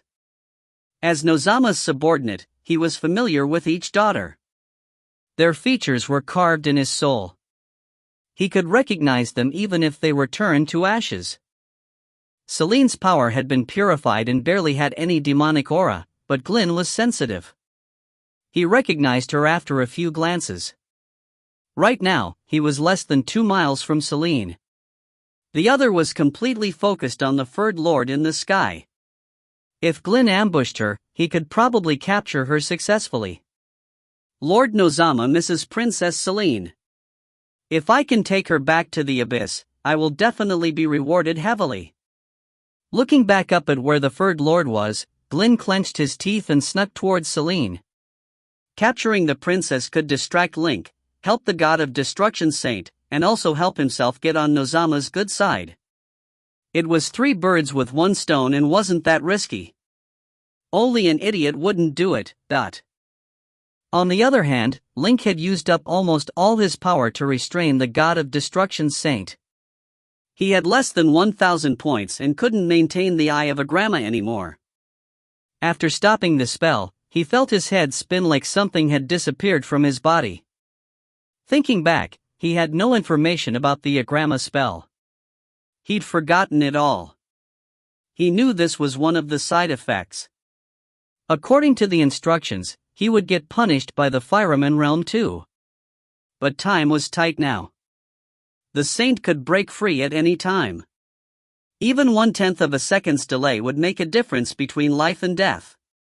He had no time to figure out what punishment he got. Using his remaining strength, he cast a dimensional jump spell towards the realm crack. He was the saint's target. The further he ran, the safer the others would be. Thus, he began running without hesitation. Buzz! With the soft sound, the white transmission light flashed. The next moment, Link was miles away. He only had around 800 points left. With his recovery rate, he could generate 120 realm essence points per second. If he waited 2 minutes, he would be back to normal, so he didn't care. After this jump, Link jumped again, moving forward around 10 miles. If he jumped again, he would be close to the realm crack. But then he discovered a change in his body. No, my recovery rate slowed down. How slow exactly? As soon as he thought that, the game system answered. Current recovery rate, 13 points per second. Player currently in a negative state, time abomination. Time abomination, usage of time magic disrupted the flow of time. The user will suffer from time's backlash. Under the disruption, the user's body will be greatly affected, their power lowering to 10% of the original rate. Unless time returns to normal, this effect will last forever. This was a horrible negative state, but Link didn't regret using the Eye of Agrama at all. If he didn't use the spell to see the future at that time, they would have died without a doubt. The entire airship might be reduced to ashes. Mortals always had to pay when faced with divine punishment. Only his recovery rate had slowed down. He could accept this. Thinking of this, Link felt calmer. He was less than 6 miles from the barrier now. He prepared for a third transmission. As long as he escaped into the realm barrier, he could use the powerful magic seal created by the thin piece of time. That seal was at level 23. It was definitely enough to kill a saint. White light flashed around him again. The transmission was about to start. Just then, Link's heart jumped. An avalanche of anxiety surged in him. The saint escaped. He thought. The next instant, the sky turned blood red again. At the same time, he heard a resounding voice behind him. "Mortal, you've angered me." She'd underestimated Link earlier and had been fooled by the little trick. It was truly insulting. Now, she wouldn't give him another chance. Link looked back. He saw semi-transparent spatial ripples appear around the saint dozens of miles away. The ripples spread with incredible speed. Link was shocked. No, I can't use the transmission anymore. The spatial ripples traveled at an inhuman speed. In Fireman, it could travel tens of thousands of miles in a second. Even if he didn't die, he would be gravely injured. Link immediately cancelled the transmission and used the voidwalk, rushing towards the barrier. He was less than 6 miles away. The voidwalk gave him a speed of around 1 mile per second. He would need 7 seconds. 7 seconds isn't enough. Link saw that the saint had already started charging. Her speed was even faster. With a flap of her wings, her entire body turned into a beam of red light. Even if Link was the fastest in the mortal world, she was still closing in on him around 5 miles per second. 6 miles in a second. That's so much faster than me. So is this divine power? Link was shocked. He forced himself to focus and plan while sprinting. No, a true divine-level figure wouldn't exist in this realm. Otherwise, the god of destruction would have come long ago. This saint is at most at the pinnacle of level 19. She's powerful and legendary, but she isn't different in nature from me. She's just more focused and of a larger scale. Thinking of this, he asked the sword spirit in the Ode of a Full Moon, "How powerful do you think she is?" The sword spirit's past owner was the Storm Lord, who was at the pinnacle of level 19. It must have seen many people at that level. Even though Link had seen those in the game too, that was only the game. It was still quite different from real life. Thus, he had nothing to refer to. The sword spirit knew this was urgent too. As soon as Link asked, it replied, "Judging from her performance, she isn't higher than level 17. Level 17? This was lower than what Link had expected, but it was still terrifying. The higher one was in the legendary realm, the harder it was to cross that chasm. The gap would be wider too. In lower levels, Link could perhaps use his superb battle techniques to overlook the difference in levels. For example, when fighting against Bryant, Heleno, and Eugene, he defeated them despite them being stronger. But this wouldn't happen when the other's level was much higher.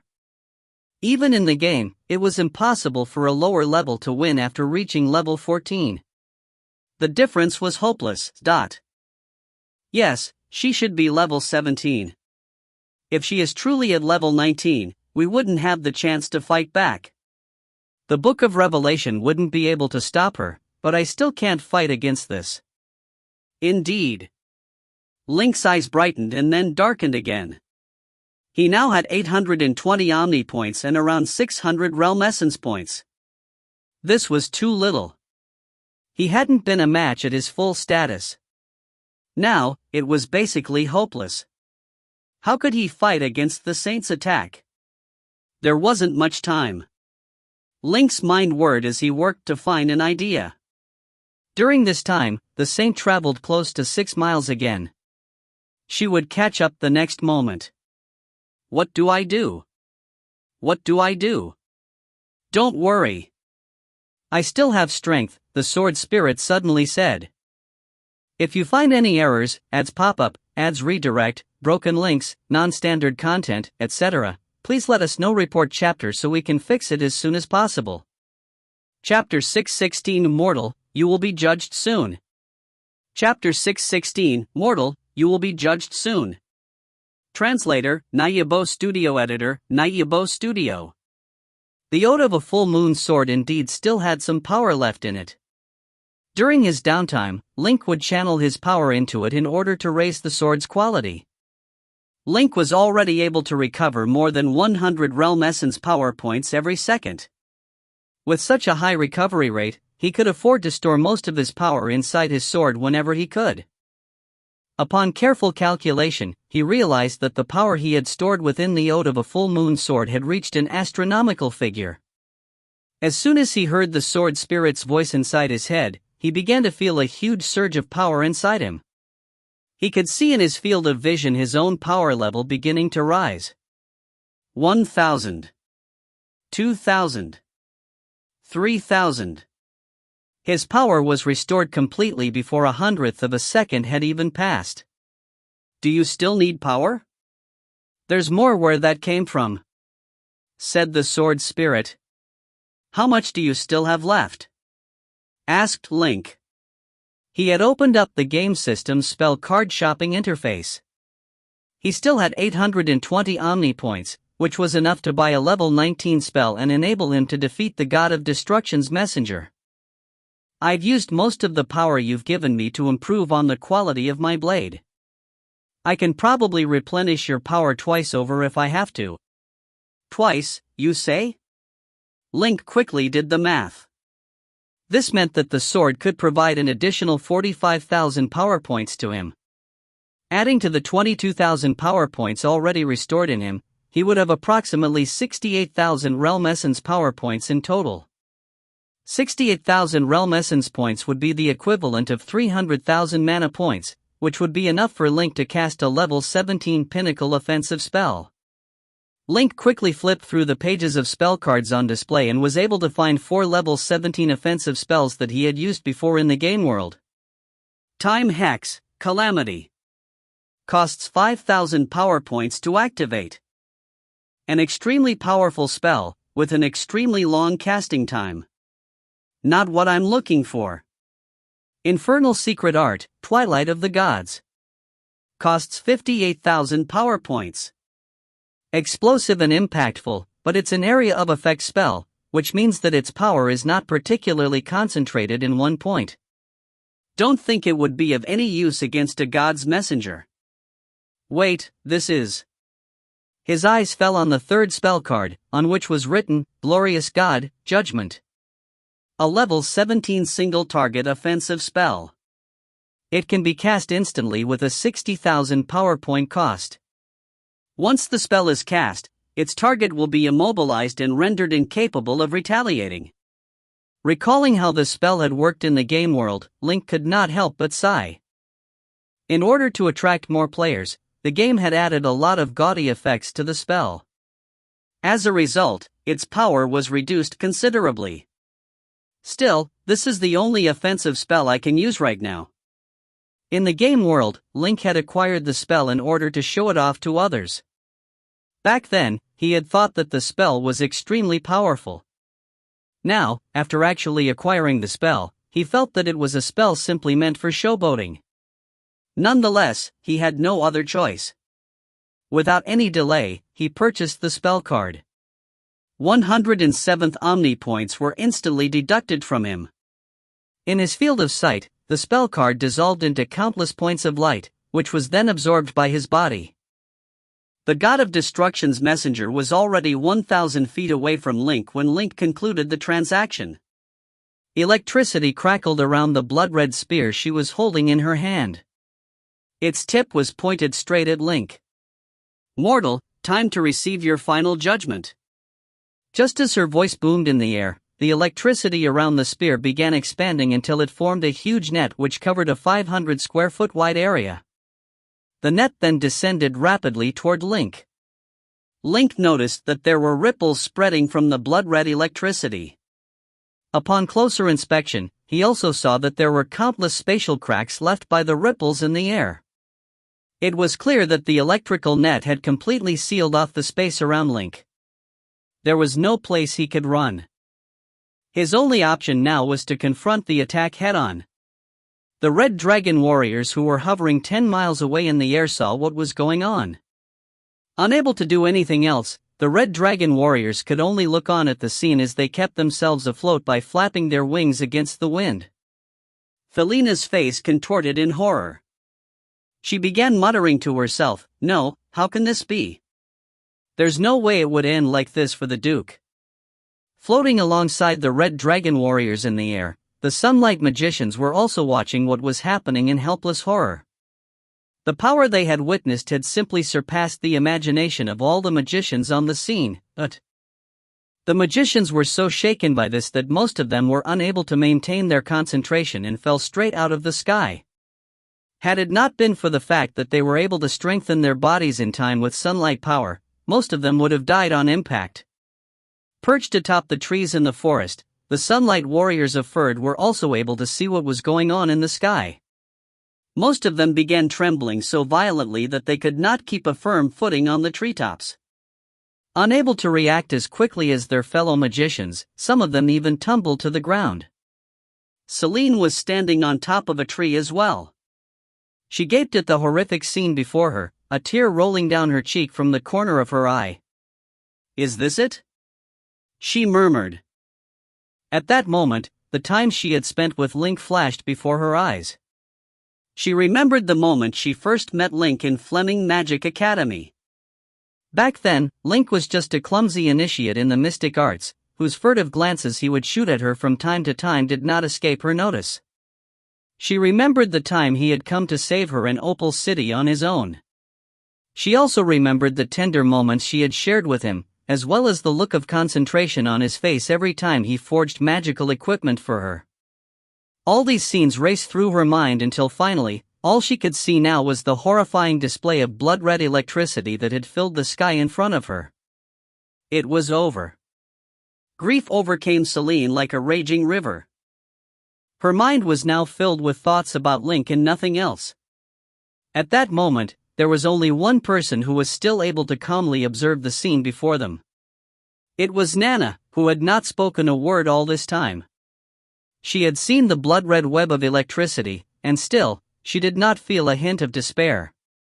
The reason was simple. Through her contract with her master, she did not feel a single hint of despair from her master as well. This meant that he still had something up his sleeve to deal with such an attack. The web of electricity that had filled the sky did not faze her in the least. During the last 100 years, she had spent in the Aragu realm, she had experienced countless legendary battles. She even had the chance to witness the duel of two archmages once with her own eyes. A duel between two such individuals could reshape even the geography of an entire continent. The battle between her master and the god's messenger was certainly one of grand proportions, but it was not enough to disconcert Nana. Nana stood beside Celine, surveying her surroundings. Just then, she sensed that something was watching them. She needed to be careful now. In the sky, Link took a deep breath as the electrical web began descending toward him. He then raised the ode of a full moon sword and infused his realm essence power into it. In an instant, the sword began shining with a blinding light. From afar, it looked as if a sun had emerged from the ground. "Glorious God, judgment," muttered Link as he activated the level 17 legendary spell. The ode of a full moon sword began vibrating violently until Link could barely hold it in his hand. Suddenly, the concentrated light from the sword shot upward into the sky. When it reached a few hundred feet in the sky, the light began spreading outward, slowly forming a golden throne. One could see a vague silhouette sitting on the golden throne in the sky. When the silhouette appeared, the entire light construct shone fiercely like an actual sun, pushing back the electrical web that was pressing down from the sky toward Link. The radiant throne continued expanding until it reached more than 5,000 feet tall.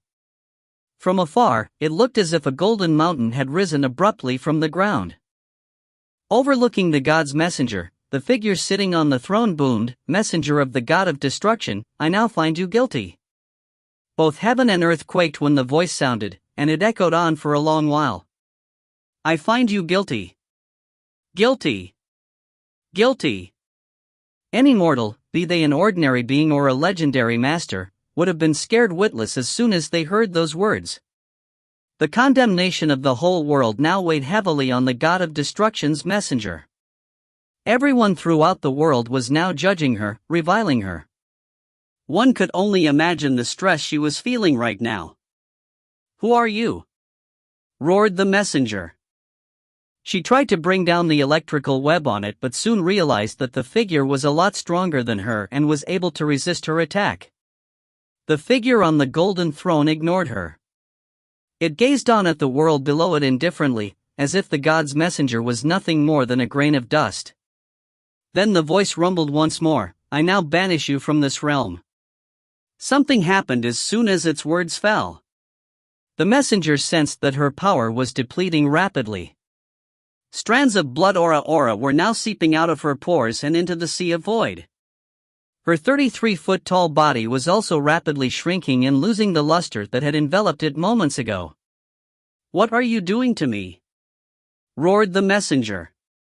She tried to rush toward Link, intent on killing him. However, she sensed that an incredible power had bound her up. Even the simple act of walking proved difficult. The inexplicable conditions that the messenger now found herself in had driven her mad. "Arg! Get away from me!" She struggled on desperately, swinging her blood-red spear around in a frenzy. There was a cracking sound from the golden throne. Link was now having a hard time keeping her restrained after having spent much of his power siphoning the messenger's power into the sea of void. Sensing that her restraints had weakened slightly, the messenger struggled even more desperately against her unseen fetters, convinced that freedom was now within her grasp.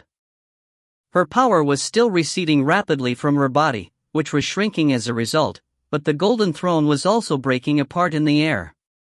Fragments of it glowed for a moment as they fell from the sky, before evaporating completely in the air.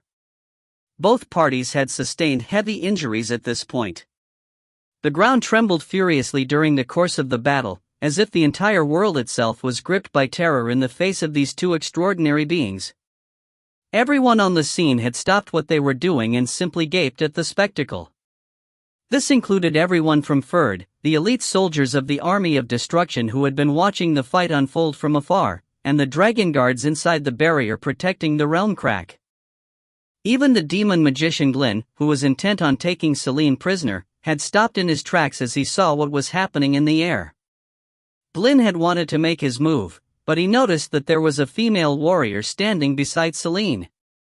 She appeared ordinary, but every time he tried to move closer toward Celine, the female warrior would turn her gaze in his direction unconsciously. Glyn had never seen Nana before. He also did not have a handle on her power and so remained unsure whether he should move in on Celine now. Then, he saw the fight between Link and the God of Destruction's messenger. Glyn was stunned by what he saw. That's a level 17 pinnacle spell. Is the Lord of Ferd really that strong?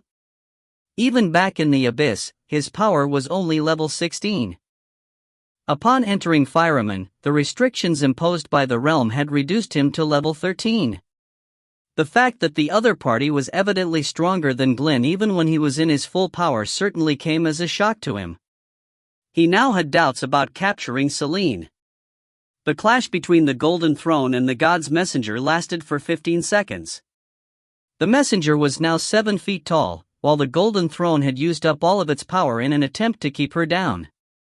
Then everything was silent. Link still had 8,000 power points left in him. He stood on the ground, looking on at the messenger who was a few thousand feet away from him. The messenger's power had been depleted completely as well. Link could clearly sense that she was now only as strong as a level 12 legendary master. Although she still had plenty of power in her, there was nothing overwhelming about it. This was now a fight to the death between Link and the messenger. Ding! Link was now filled with killing intent. The ode of a full moon sword quivered in his hand, and a sound as clear as a bell rang out in the air. It was incredibly resonant and could be heard a few thousand feet away. The God's Messenger floated a few hundred feet in the air, looking at Link with an inscrutable expression on her face. She remained silent for around 3 seconds and then said, "Mortal, you will be judged again soon." Saying this, she spread out her wings and flew off into the distance. Seeing this, Glyn bit his lip. He looked at Celine, who was still perched on the treetop, then at the unknown female warrior standing beside her, and sighed. "Forget it, I did not come fully prepared for this. It's just too risky. I had better report this to my master." Finally making his decision, Glyn immediately turned around and left the place. If you find any errors, ads pop up, ads redirect, broken links, non-standard content, etc., please let us know. Report chapter so we can fix it as soon as possible. Chapters 617 each with their own plans. Chapters 617, each with their own plans. Translator, Nayabo Studio Editor, Nayabo Studio. Master, are you okay? That was Nana. Her voice was the calmest, as if everything that had happened was normal. Lord! That was the magicians and warriors of Ferd. They stared at Link with reverence. Worship was written all over their faces. Duke, how are you? That was the Red Dragon Warriors. The dragons were known as the legendary race, but they'd been shocked by Link's performance. This was the first time in Fireman's recorded history that someone could remain unharmed after facing a divine punishment. Link also let out a sigh of relief. The earlier clash had been thrilling to the max. Even though he used the level 17 legendary spell, he'd had to use extreme effort to stabilize the spell and restrain the saint. During this process, any flaw would allow the saint to break free and ruin everything. He would still be killed. Thankfully, he'd succeeded. At this time, the crowd suddenly fell silent and parted to the side. Celine walked over. Her eyes were slightly red, and there were faint trails of tears on her face. She'd been crying. Link could obviously guess why. Without speaking, he walked up and hugged her. They embraced silently. The surrounding people kept silent too. After a long while, Celine whispered, after going back, I'm going to study soul magic. I want to get stronger. Even if we fail in the end, it'll be a failure after we work together. I don't want to watch from the side anymore. Celine's voice was calm, but Link could hear a determination that hadn't been present before. Link was too familiar with Celine's personality. She would either not do something or use her whole heart and keep going even at a dead end. She wouldn't stop even if she was defeated. In the game, she didn't want to become her father's slave, so she went from hiding to doing everything to attack. During this process, she'd experienced unimaginable pain and torture. Her personality had even become twisted, but she still kept going. Since she'd decided, Link wouldn't disagree. He would do his best to help Celine get stronger so she could take less wrong turns in this process. Patting her back, Link murmured, "Okay, that's my girl." There were many people watching. After the initial outburst, Celine calmed down. Seeing all the people, her cheeks turned hot. She tried not to act abnormally and pretended to be composed as she broke free from Link. Link looked up at everyone and smiled. All right, the danger is over. Our airship is destroyed, but the magic material inside is still good. Let's recycle them and then go to the crack. Yes, Lord. No one objected. Everyone turned to the ruined airship. Link walked in the crowd, but his mind was on the Jogu and his spatial ring. He now had 309 while he needed 300 to completely fix the crack. He could summon travel magician Asenis now. I'll summon him after we get inside the crack barrier, Link decided. Just as they were cleaning up the battlefield, Glenn and Molina regrouped at the border between the Golden Plains and Hangduan mountain range. Molina was in bad shape. Her face was horribly pale, and her breaths had a bloody smell. At closer inspection, one would see that her bare skin had cracked, covered with web-like fissures. They were extremely deep and revealed red flesh. This was the side effect of divine power forcefully entering her body. Earlier, the saint had used her body. Glenn was in bad shape too. He'd forcefully used transmissions under the interference of the outside world. Even though he'd succeeded in the end, his internal organs had moved. He wasn't hurt on the surface, but his internal injuries weren't any better than Molina. He was a demon, but he was also a magician. His body was weaker than demon warriors. When the two regrouped, they stared at each other speechlessly. Even something as extreme as the divine punishment couldn't kill the Ferd Lord. What more was there to say? After half a minute, a sudden eagle's caw broke the silence. Glenn coughed softly and asked, priestess, how are your injuries? I'm all right. I can recover after some rest. How about you? Molina was embarrassed. She'd embarrassed her master today. In order to hide the awkwardness, she had to say this nonsense. I'm all right too. After that, they were silent again. The wind blew past. After another pregnant pause, Glynn spoke again. What happened today was actually an accident. The Third Lord must have been prepared. That's why he could fight against the divine punishment. His background probably isn't that simple either. What do you mean? Molina asked. The humans say that he's the god of light's chosen one.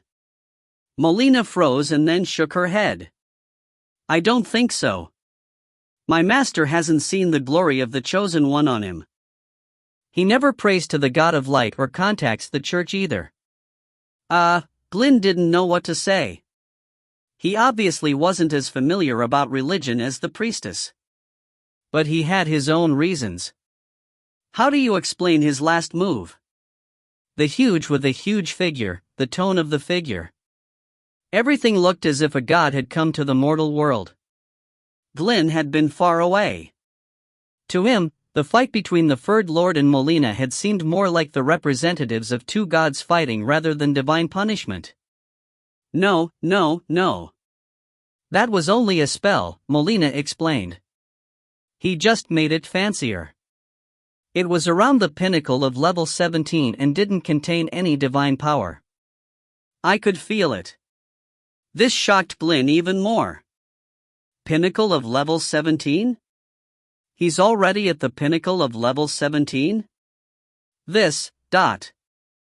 Reaching level 17 using divine power and reaching it on your own were two totally different concepts. The former was like a regular person getting a magic fire gun. They could easily kill a regular person. Even a strong figure might not be their match.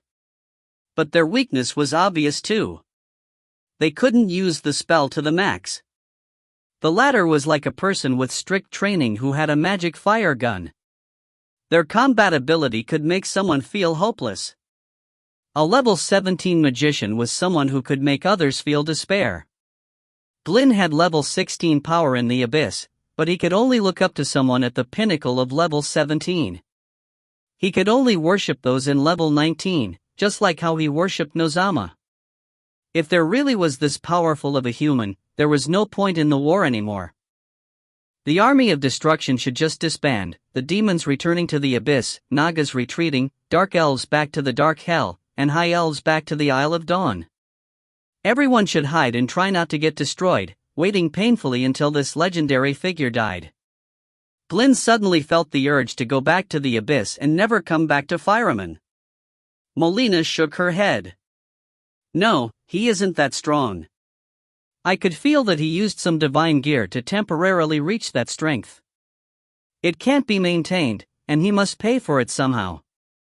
I could feel some unknown chaos enter his body. Of course, he is still a force to be reckoned with. Glynn was slightly relieved, but he still wasn't sure. Really? Molina nodded lightly. Yes. God gave me power and also blessed me with superhuman perception. Right now, the Third Lord should be at the pinnacle of level 12. That is power, but not undefeatable. There will be a way to deal with him. Even if we can't, Princess Ellie will be able to. She's very strong. Glynn finally relaxed. He was really mentally scarred from seeing Link's performance against the Saint. After thinking, he said, but that guy is truly strong. In the windstorm, he could even dodge my sneak attack and attack immediately. He almost killed me. No, my wound is too serious. I must rest for a while. He had to report the princess situation to his master. Nozama had been missing Princess Celine. He would love this news. He had to report today's battle too so his master could be prepared. With that, his body vaporized into black fog and disappeared into the mountains. Even Molina didn't know where he went. Seeing Lin leave, Molina cursed, "Tricky bastard. You run fast, huh?" She couldn't stay here any longer either. After a short rest to recover a bit, she ran towards the Black Forest. Princess Ellie should learn about the situation. There was still a lot of divine power within her. After a while, her wounds were mostly healed, and she'd sped up too. Traveling like this, she reached the skeletal fort in the north of the Black Forest by noon of the next day. After finding Princess Ellie, Molina reported the battle in detail. At this time, Eugene had been reading in the skeletal fort. After listening to Molina, his body shook in disbelief. Even the divine punishment was useless? Molina didn't answer. After all, this humiliated the god of destruction. Eugene tapped against the bone table and fell silent. A few minutes later, he asked, "You said that Link was hurt?" "Yes." "Can he recover soon?" "Probably not. These injuries pertain to the power of the principles. The Third Lord isn't that strong." "Oh." Eugene fell silent. A few minutes later, he asked again, "So can we do a divine punishment again?" Molina froze, her expression darkening. "Your Highness, please watch your language. We mortals should be humble before the gods." This divine punishment had used up so much divine power, but this person wanted to do it again.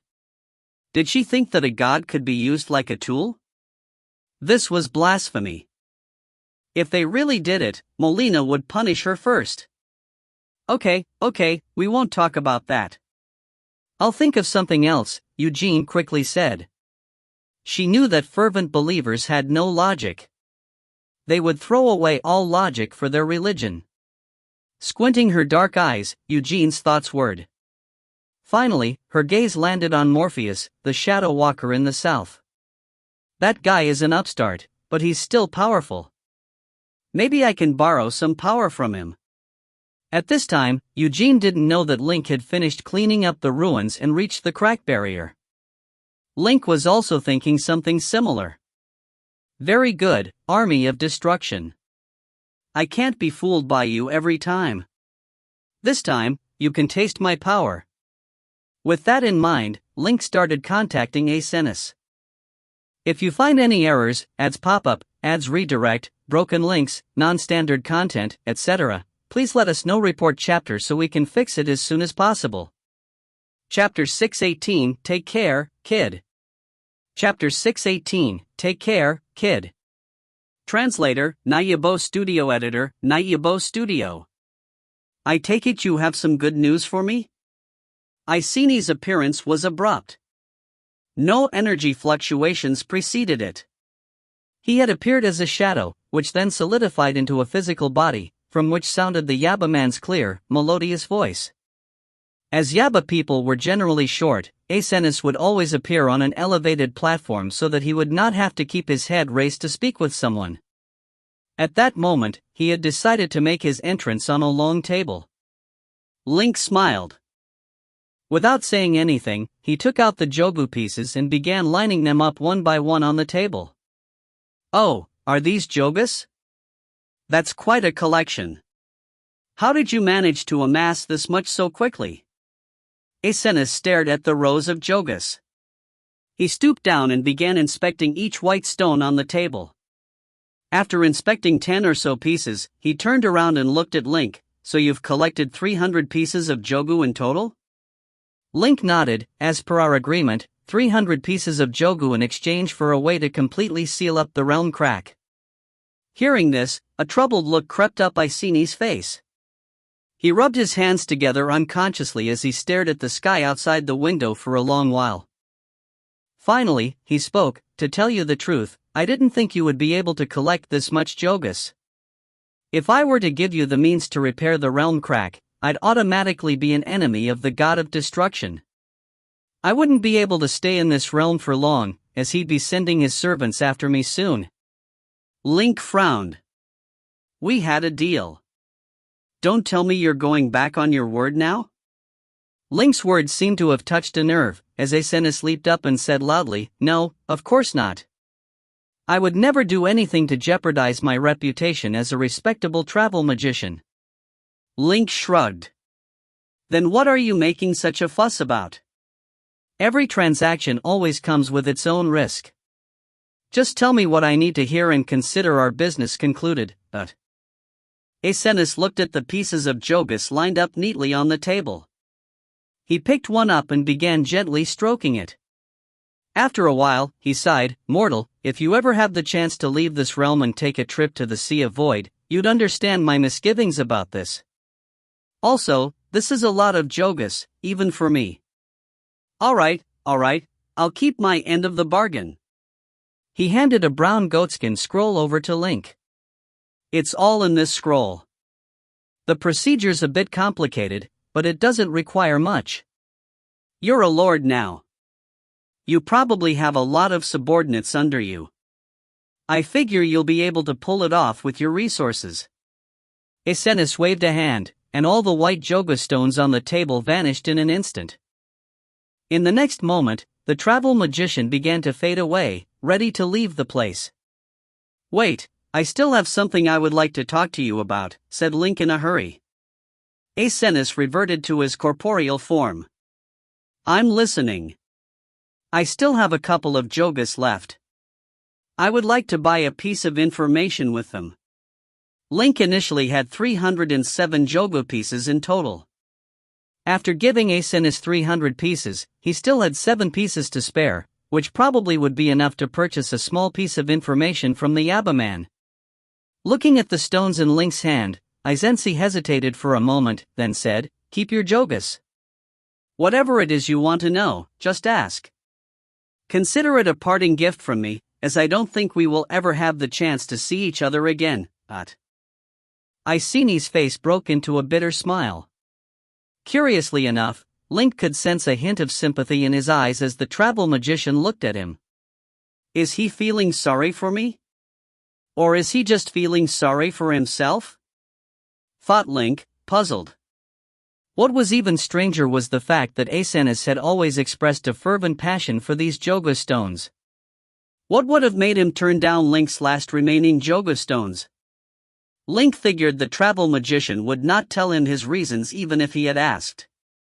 Putting these questions aside, he decided to take up Iceni's offer and asked, "There seems to be a new commander in charge of the Army of Destruction. I would like to know more about this mysterious figure. For instance, his habits, his past, important figures under his command." "I would like to know them all." Asenis shook his head. "That's way too many questions for a freebie from me. I can only tell you this. Yes, the Army of Destruction has a new leader, but you already know him. He's called Eugene." "The dark magician Eugene?" Link was taken aback. However, after carefully thinking it through, this made a lot of sense. He had interfered with Eugene's affairs not too long ago, and so it would be natural for him to stir trouble up for Link in return. "Is there another Eugene I don't know about?" Asenis shrugged. He then began to fade away once more. Just when he was about to disappear completely, his voice rang out, "Arg, I'm such a softy. Young man, I'll give you my last piece of information. It's already written in the last paragraph of the scroll's content.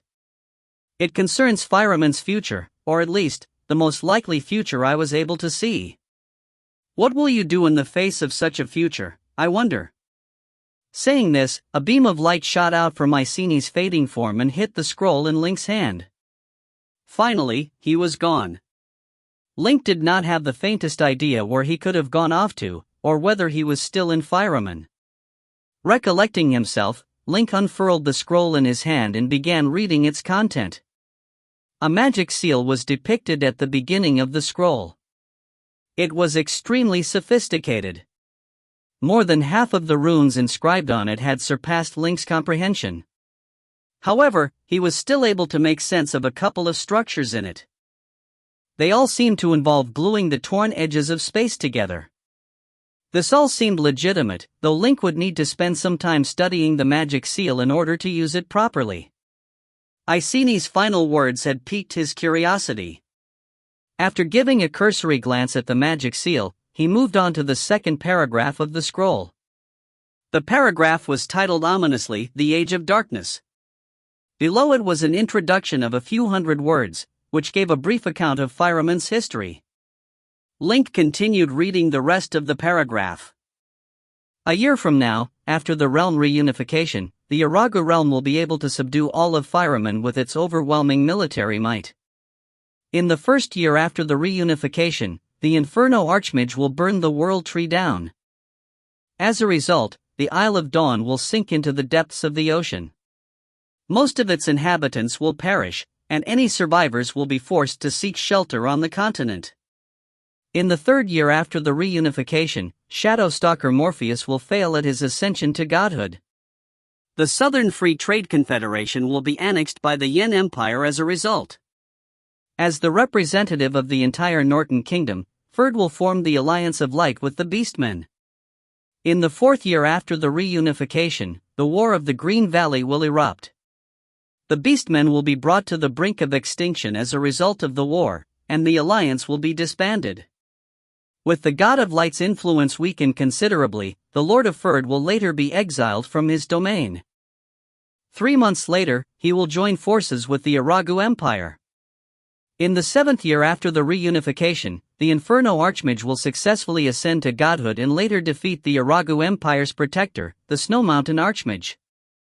The Yen Empire will seize this chance to unite the realm and slaughter all the important personages of the Aragu Empire. The former Lord of Ferd will perish in battle, while an imprisonment seal will destroy the Black Forest in the north, pushing the Dark Elves to the brink of extinction. In the 8th year after the reunification, the Yen Empire will achieve dominance over all other races. In the 11th year after the reunification, the Yen Empire will collapse and split into 10 smaller countries, in which all races will be able to achieve independence. Anything beyond the 11th year of the reunification is a blur. Nothing of substance could be gleaned from it. There was a sentence scribbled at the end of the paragraph, which read, 11 years of strife. Casualties will amount to 5 million, which makes up at least 90% of the realm's current population. In the coming 11 years, the world will be plunged into an endless pit of darkness and despair. Take care, kid. Link's brows furrowed as he read this. As far as he could tell, Asenis possessed incredible power rivaling that of a god. Naturally, this meant that he was able to accurately predict the most likely course time would take. Events would unfold as he had described in the scroll for the next 11 years after the realm reunification, ushering the whole world into an age of darkness. However, Link had seen the future from Mycenae's perspective. Whatever choices Link decided to make from now on with this knowledge in hand could affect the future drastically. If Link was an ordinary being, his actions would only be able to affect the future to a trivial extent. A few details would be shifted out of alignment here and there, but otherwise, everything would remain largely the same. However, Link was a level 12 legendary magician at the helm of Ferd's army. He was an influential figure in the politics of Norton Kingdom who also had close ties with the dragon race. Simply put, the power he wielded was enormous. The future had entered a state of flux the moment Asenis revealed what he knew about it to Link. Someone with Link's influence would definitely be able to change the world's current course in order to prevent such a bleak future from happening. In other words, he still had a chance to make things right. Slowly rolling up the scroll, Link walked to the window and admired the scenery outside. He was now inside the barrier around the realm crack, and the scenery outside the window belonged to the Karora mountain range. Mountains stretched into the distance as far as the eye could see. Dragon guards circled the sky above him, while red dragon magicians remained in their positions, closely monitoring the barrier's condition. Not too far away were the warriors and magicians of Ferd. The magicians of Ferd were either analyzing magical techniques or monitoring the operation of the magic seals with their red dragon counterparts, while the warriors of Ferd dueled with their red dragon counterparts, sharpening each other's skills. Not everyone seemed outwardly happy about this, but the general atmosphere was one of peace and optimism for the future. These are all elites of Firemen. Once both realms are reunited, most of them will die in battle, thought Link. The few who manage to survive will be forced to submit to the Iragu realm's indomitable might and endure a life of discrimination and scorn from their oppressors for the remainder of their lives with no hope of reliving the glory days. Though Ferd may be enjoying a prosperous existence right now, it will all soon come to an end once the Age of Darkness descends on all of us. I won't even be able to survive the first 7 years after the realm reunification event. When I'm gone, Celine probably won't fare any better than me in the new world as well. This all hinged on the matter of the realm reunification. Not too long ago, Link did not think that the realm reunification would pose a huge threat to him and had simply wondered how he would have to adapt to a reunited realm. However, with the threat of an all-out war looming over him right now, Link had begun giving serious thought about stopping the realm reunification process entirely. This was without a doubt a difficult hurdle to overcome, but in Link's experience, there was no such thing as the impossible in this world. There's no time to lose, I must act quick. If you find any errors, ads pop up, ads redirect, broken links, non-standard content, etc., please let us know. Report chapter so we can fix it as soon as possible. Chapter 619, Celine's Bloodline Talent. Chapter 619, Celine's Bloodline Talent. Translator, Nayabo Studio. Editor, Nayabo Studio. This was Link's 18th day at the crack. Nothing else happened these days, perhaps because the powerful barrier kept the enemies away, or perhaps because Link's fight against the divine punishment had been too great. Link could focus on studying a magic seal to heal the realm crack. To increase efficiency, he didn't keep it a secret. He publicized the magic seal to all the magicians there so they could all participate in the study. There were hundreds of magicians within the barrier. The weakest was at level 7. Through their mutual effort, they successfully created a small experimental magic seal after 18 days. Now, Link and the magicians were testing it. The healing seal was printed on a runestone of more than 20 centimeters long. 5 magicians were feeding their power into it. Link stood to the side, making precise adjustments. Maybe because the realm took care of them, the experiment was very successful. Half an hour later, cheers erupted from the crowd. Success! The realm crack will finally disappear. Duke, you saved us. All sorts of voices rang out, filled with irrepressible joy. Some dragons were even crying from the excitement. Only the heavens knew how much pressure the crack gave them. A single mishap could cause the crack to expand and swallow the Karora mountain range, Dragon Valley, and even the entire realm. Even without this problem, the crack led directly to the boundless sea of void. If another void tyrant or even more terrifying creature burst free from it, even a divine-level defense barrier wouldn't be able to protect them for long. But now, this crisis was over. Link also sighed in relief. Since the experimental spell had succeeded, the next step was just enlarging the scale of the spell. It wasn't hard. In other words, this crack that had been threatening Fireman all this time was finally resolved. He looked around at each magician and smiled genuinely. This runestone is the result of everyone's efforts. It also represents the friendship between Ferd and the Dragon Valley. Everyone, let's keep working hard and create a magic seal that can truly mend the crack to prevent any accidents. This was the truth. A red dragon elder walked up and declared, "The Duke is right. As long as the crack still exists, we can't relax, understand?" Understood. The dragon magicians replied in unison. The elder was pleased but kept his emotions checked. The younger dragons didn't care about that. Many waved their fists energetically, ready to do something big. Many more gazed at Link with burning and reverent eyes. Suddenly, a young dragon magician asked loudly, "Duke, will you stay here during this time?" Everyone knew about Link's power and wisdom. In the past, he'd also created many miracles. He had uncovered the Duke's evil plot, defeated the traitor Isendelin, quickly broke through the mist maze, defeated the impossibly terrifying Void Tyrant, and even defeated the God of Destruction Saint. His ford was now one of the most flourishing places on the mainland. To most young dragons, their duke was the only one who could lead them to victory. As long as they could keep going with him, they would have no fear. Even the queen couldn't give them this sense of security. Thus, when that dragon asked, the other magicians also looked to Link. Both young and old all had similar expressions. They hoped Link could remain. However, the furred magicians were the opposite. Their lord was only the Dragon Duke in name. It was only an alliance. Their lord was already generous to provide the method to mend the crack. Why did these dragons want the lord to do everything? Did they want to steal their lord? If the magicians didn't know how important the crack was, they would definitely protest now. But even though no one spoke, they all glared at the dragons. Link scanned the crowd and saw all of their inner thoughts. Thinking, he said, I will stay for 1 more month. During this time, I will fortify the barrier and lead the creation of the Magic Seals Corps.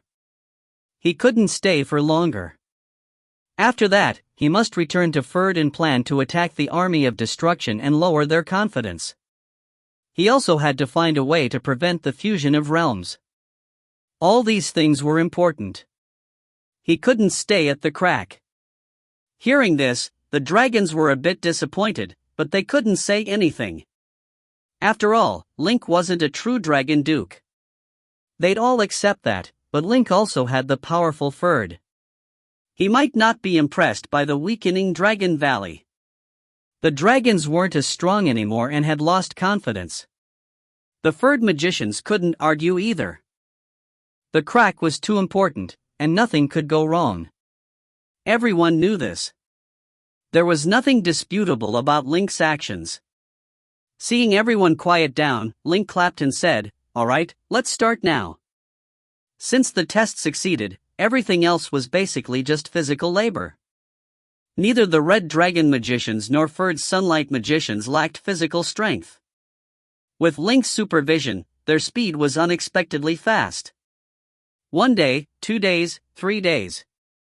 10 days passed in the blink of an eye. The magic seal was at least 60% complete. The core was completed, and all that remained was the outside. This was much faster than Link had predicted. However, he said he would stay for a month, so he didn't go back on his words. He just had more free time when his workload lessened. Of course, Link didn't relax completely. When he was free, he spent most of his time inside his room. There, Celine was studying the Book of Revelations. Link would also struggle with this legendary pinnacle book. Both studied soul magic together. Celine was serious this time. Her improvements in soul magic were shocking. At first, Link was responsible for tutoring while she learned. However, Link was very average in the aspect of soul magic. A few days later, Celine could start to truly discuss with Link. The two helped each other and learned even faster. Perhaps the Book of Revelations had activated Celine's blood talent. Her power increased almost twice as fast as before. She would soon enter the legendary level. Sensing her improvements, Celine worked even harder. She wasn't far off from how Link had been at Creekwood Village. She was truly invested in it, and Link naturally supported this. The mana density around the crack was higher than other places, but it still wasn't high enough. Link specially set up a magic seal around the house to raise the density by 50%. When Celine was tired, Link would sometimes cast a dragon recovery spell for her and give her some delicious food. Occasionally, when Celine was tired of the book, Link would accompany her on walks and talk about light topics. These actions were all effective. Celine had no worries and improved quickly. If others knew, they would be dumbfounded. 20 days after creating the magic seal to mend the crack, it was basically complete. They were in the last steps. Every magician involved felt like they'd accomplished something historic. The same day, Celine felt that something had changed when she woke up in the morning. She was filled with endless strength. After being purified of her demon power, Celine's eyes had been dark purple. After leveling up into legendary, her eyes returned to pure black. They looked like Link's, but there were 2 balls of dark purple light inside. They pulsed like flames. Link discovered this change before Celine herself. Pleased, he smiled and asked, "Do you feel anything different?" Celine had just woken up and was still bleary. After a blank moment, she cocked her head at Link. A few seconds later, she laughed. "I realized that I can see your thoughts." Link froze and then shook his head in disbelief. "No way. I didn't sense any invasions." Celine was confused too. She hit her forehead. "Weird. I saw it earlier, but now you're guarded, and I can't see it anymore." "Okay, I'll relax. Guess what I'm thinking?" With that, Link stared at Celine's juicy red lips without talking. Celine looked seriously at Link. A few seconds later, her milky cheeks reddened, and she hit Link. "So annoying. Why are you thinking that? You really can see it?" Link was shocked. He'd just thought of their past experiences in bed. Looking at Celine's expression, she must have seen it. Celine wasn't really angry. She just wanted to hide her embarrassment and quickly recovered. She didn't know why it was like this. After a while, she said, "I think that maybe this is my bloodline talent." "It probably is." Link looked at Celine and quickly thought of the talent's use. If you pair this talent with spells like Soul Comfort or Serene Spirit, the target will have no secrets. Ah, no. There might be another use. What do you mean? Celine was interested too. Link climbed out of bed and hurried to the window. He saw a strong red dragon warrior practicing in the distance.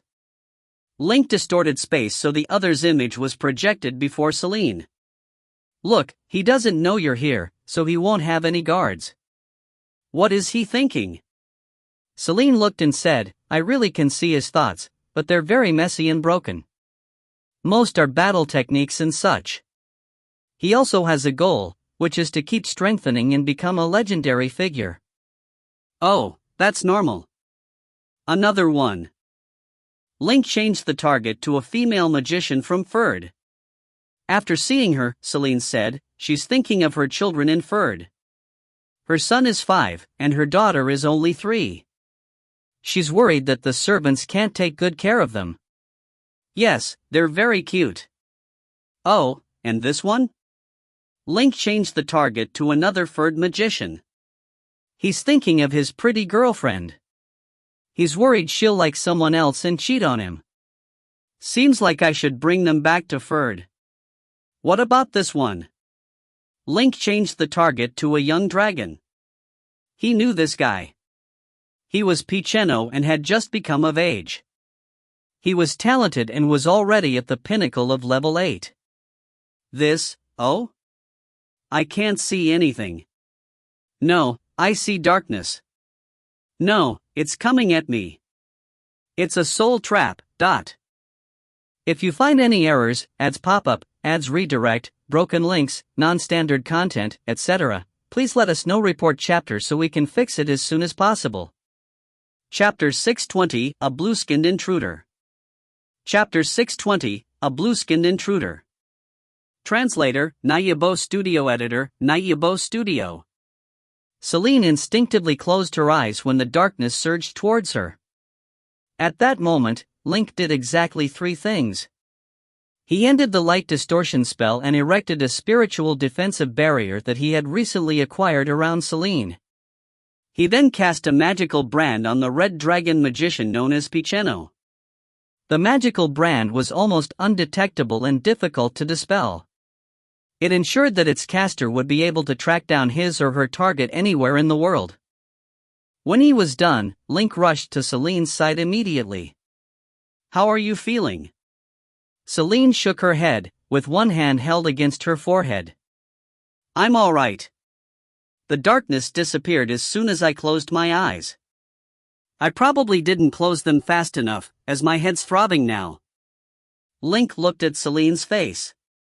Once he was sure that everything was alright and that she was not trying to put on a brave face, he turned around and strode towards the door. I'll go see who this person is. Be careful. I think there's much more to him than meets the eye. Celine shouted after Link. Link nodded. With one hand gripping on the handle of the Ode of a Full Moon sword, he exited the room. Sensing where the magical brand was, he made a dash towards it. Back in the room, after putting on her clothes, Celine took out her rifle and came out on the veranda. She then propped up her rifle, ready to back Link up in his confrontation. Seconds later, Link caught sight of the red dragon magician Picheno outside the room. Strangely enough, he seemed to be heading towards the heart of the crack rather than trying to escape into the outside world. Picheno was fast. He had also chosen to walk on an isolated path. However, it was daytime. Despite his efforts to avoid attention, he still managed to draw it to himself. Everyone was perplexed by the sight of Link and Picheno, the latter seemingly in a hurry to be somewhere. Stop him! Stop him this instant! Shouted Link while pointing at Picheno. He still did not have a clue as to who the man was or when he had infiltrated the realm crack, but his presence here troubled Link greatly. The discovery of his presence had been made by accident. This had caught Picheno by surprise. Link always hated situations like this, where neither side had come prepared, and there was no telling what would happen at any moment. It was due to this uncertainty that Link kept some distance between himself and his quarry. He then psychically gave an order to a couple of magicians nearby. Keep back, don't try to stop him. Let him pass through, but don't let him get too close to the heart of the crack. Picheno was running straight towards the center of the crack. Maybe he already had a plan in mind, or maybe there was nowhere else he could run off to. In any case, Link decided to open an escape route for him so that he would not be driven into a corner and be forced to do something he would later regret. The people up ahead stepped aside for Picheno to pass as soon as they heard Link's voice, while magicians and warriors moved in on him from all directions. A sunlight warrior stood 60 feet away from the red dragon magician, with his back facing the realm crack. If Picheno wanted to reach the center of the crack, he would have to deal with the warrior in front of him first. The sunlight warrior rushed at Picheno and roared, "Stop, in the name of the Lord of Ferd!" Picheno did not stop. Instead, he quickened his pace. "Take him down!" shouted Link. One would only be put at a disadvantage by showing mercy to someone as dangerous as Picheno. At that moment, everyone realized that Picheno was trouble. Hearing Link's order, the sunlight warrior roared again, "Die!" Boom! He slammed one foot into the ground and launched himself forward by activating charge. His entire body emanated a dazzling golden light as he flew through the air like a golden arrow towards Picheno. The ones Link had brought with him into the crack were all elites. The sunlight warrior was in the early stages of level 9. He would probably be able to charge into the wall of a small city in Norton Kingdom and leave a huge hole on it if he felt like it. What happened next stunned everyone. The warrior staggered all of a sudden in his trajectory, missing Picheno by inches. What was even stranger was the fact that the warrior showed no sign of stopping. He shouted, "You're mine!" He was now roaring and swinging his fists at empty air. "He's under an illusion spell!" shouted one of the magicians. Other warriors came at Picheno. However, all of them grazed past him as well and was now thrashing against the air, completely ignoring Picheno. "Magicians, take aim! All warriors back away now!" Link pulled out his Ode of a Full Moon sword. He then began channeling mana into it, ready to launch his attack. The other magicians followed his suit. Picheno was now 500 feet away from the crack. As the heart of the crack was also the core of the magic seal keeping the realm crack closed, there would most certainly be trouble if he were to come any closer to it. At that moment, Picheno cocked his head back and let out a roar. The roar was deafening. It spread out in all directions like a tidal wave. The magicians closest to him took a few steps when the sound hit them. Though they were able to activate their defensive amulets in time, all of them clutched at their chests, panting slightly, as if they had been hit by something heavy in the chest and were now sustaining severe internal injuries as a result. A moment later, Link realized that there was something off about the sonic attack. This was no mere roar. It seemed to bring with it a powerful spiritual impact. When the roar hit him, Link could feel a violent pain surge through him from his chest, as if he had been struck by a sledgehammer. At first, Link also took an instinctive step back. However, he realized what the roar really was. It's a soul spell. Fortunately, he had first-hand experience with the soul spell of the Guardian who had protected the Book of Creation's fragment in the far north. Thanks to this, he was able to easily come to this conclusion. Though Picheno's soul spell was impressive, it was still a few levels below the Guardian's. Link was able to sense where the spell's flaw was without even feeling the need to compose himself. Once the flaw was discovered, the soul spell was immediately rendered ineffective, and Link was able to use his magic once more. Realizing what had happened, Picheno turned around and glanced at Link. With just a glance, Link realized that the person in front of him was not a red dragon magician by the name of Picheno. Even the illusion spell he had cast on himself had been dispelled along with his soul spell. Link was able to see that the man's skin was blue. His pupil-less eyes glowed white. His nose was sharp, and he had a wide forehead, on which mysterious runes swirled. Though his eyes were devoid of pupils, making it almost impossible to tell what he was feeling through his eyes, Link was able to tell from his face that surprise was what Picheno was feeling at the moment. Nana had reached the scene just then. Picheno glared at her as if trying to cast the same spell on her, but Nana's spiritual constitution was different from that of any other human being. As a result, the spell did not have any effect on her. Link's spell had already taken form in his sword. However, he did not release it at the intruder. For some reason, he felt that the situation was not as bad as he had initially thought. This might all have been one big misunderstanding. Letting his spell fizzle out, Link shouted to Nana, "Subdue him." When she heard Link's order, Nana, who was about to draw her sword out of her scabbard, strode towards the blue-skinned man and swung her scabbard at him, with her sword still in it. Thud! The intruder apparently had no experience in the martial arts, as he could not even react to Nana's attack in time and took the full brunt of her scabbard. Nana's power was originally at the pinnacle of level 13. After receiving Link's miracle concoction, her power has risen up to level 14. She now had near-perfect mastery of the martial arts and flawless control of her own power. At that moment, her attack was strong enough to send the blue-skinned man flying until he landed a good 10 feet in front of Link. With a dull thud, the blue-skinned man crashed to the ground. Nana caught up to him. She placed a foot on his chest and pressed him down to the ground in order to prevent him from escaping. Suddenly the unexpected happened.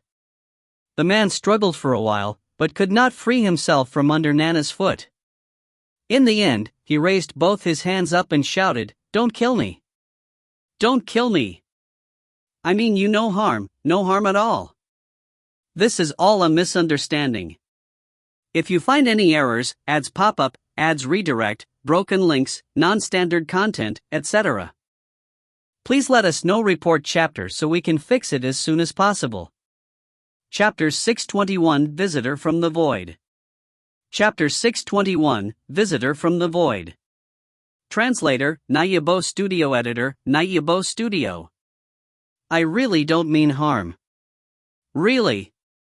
The blue-skinned person lay on the ground without. He stared up at Link and batted his lashes. The white light flashed on and off in his eyes, and his lips quivered. He looked really pitiful. He knew that his life was in the hands of this young black-haired man. He could die with a single word. By now, the nearby magicians and warriors had come over. Everyone stared at the captive with caution, pointing their swords or wands at him. If he had made a single move, countless spells and battle techniques would fall upon him, pulverizing him. Link raised his hand, gesturing for everyone to relax. He walked up and studied the person. Getting closer, Link saw that there were many magic veins on his blue skin that melded perfectly with the color. They didn't look man-made, rather, he seemed to have been born with them. Link hadn't never seen this race in the game. "Your race doesn't exist in Fireman," he said. "Where are you from?" The blue-skinned man moved his mouth towards the crack. "I'm from the Sea of Void." Hearing this, everyone was shocked. Their fear towards the man thickened too. Past experience told them that void creatures were all dangerous creatures that had ominous desires about Fireman. For example, the god of destruction, the void tyrant, and the abyss demons were all frightening things that didn't care about people's lives. This guy was from the void too. He probably wasn't anything good either. Link didn't think like this though.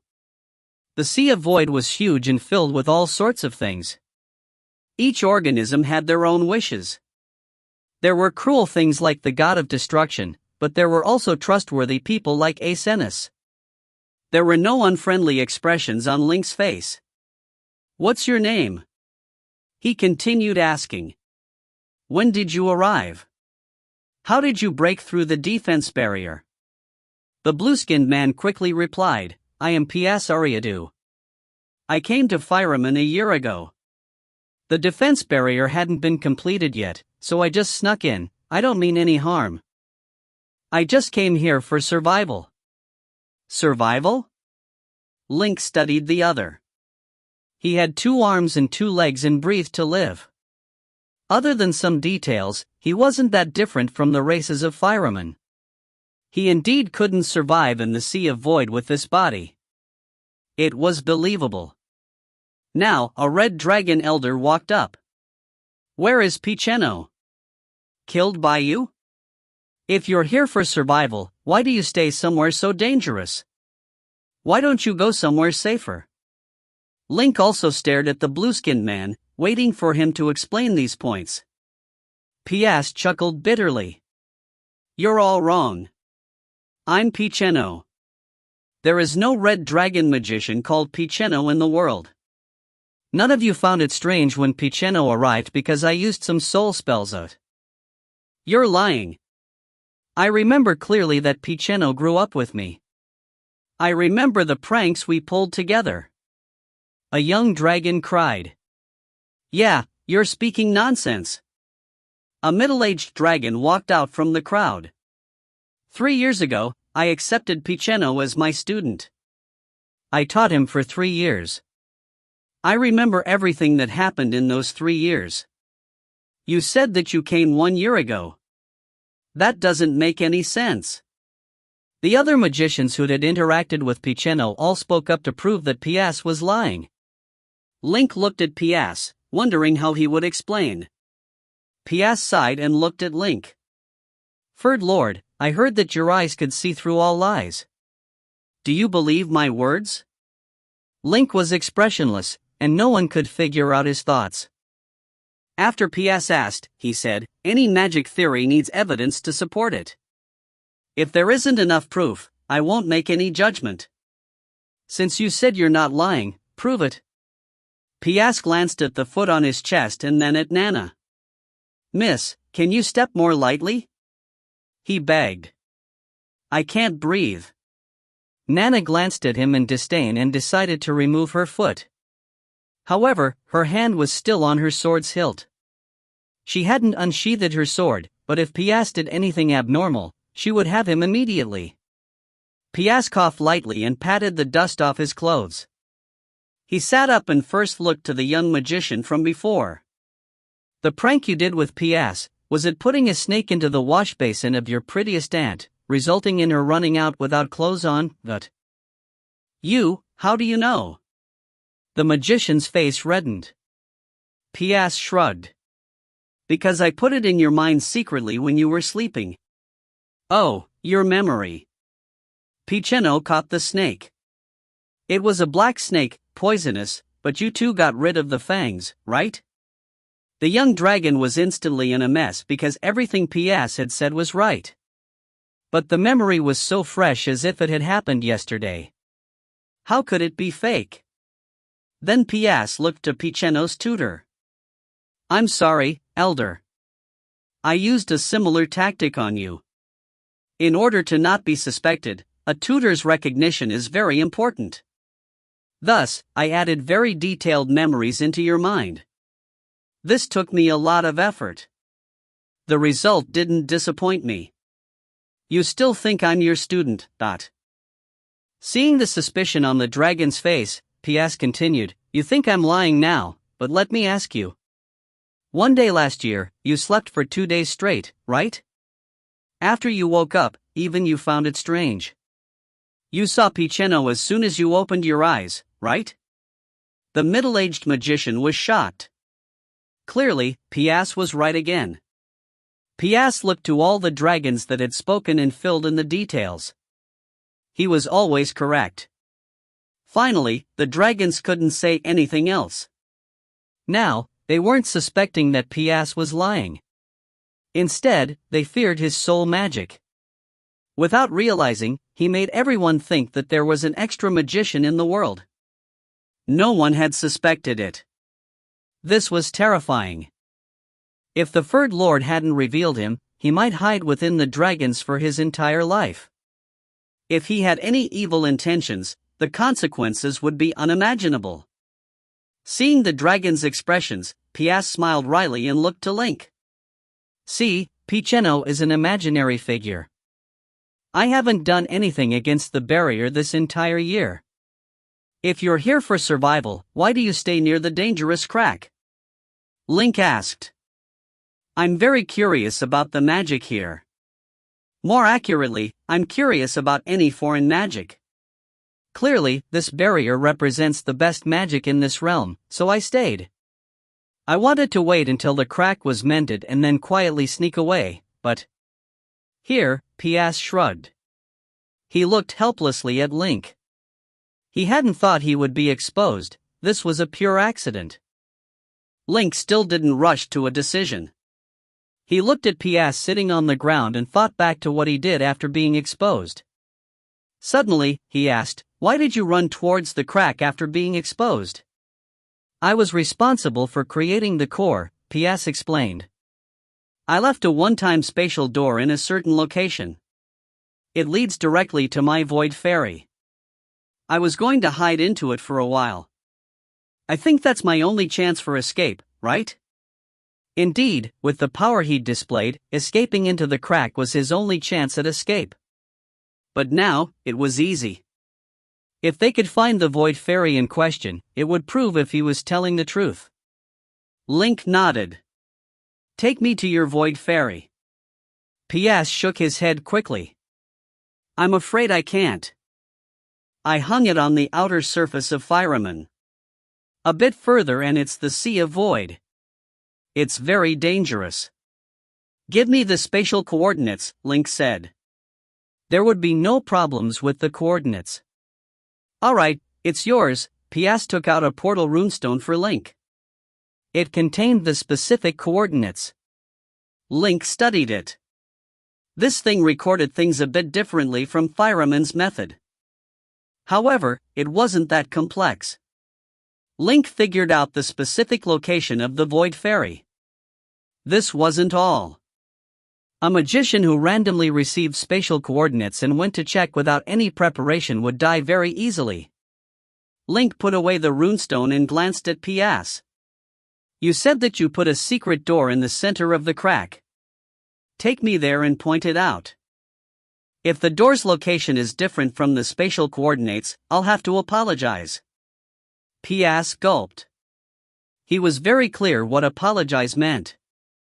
Composing himself, he said, Lord, I'm really not lying. The spatial coordinates are real. Link waved his hand and urged, lead the way. I'll see for myself. At the same time, he said to Nana, watch him. If he tries to escape, kill him. Pias had no choice other than to lead the way with a pained expression. As he walked, he said, Lord, I must say something beforehand. What? Please don't activate the Void Fairy after you see it. It might attract my enemies, which are dangerous.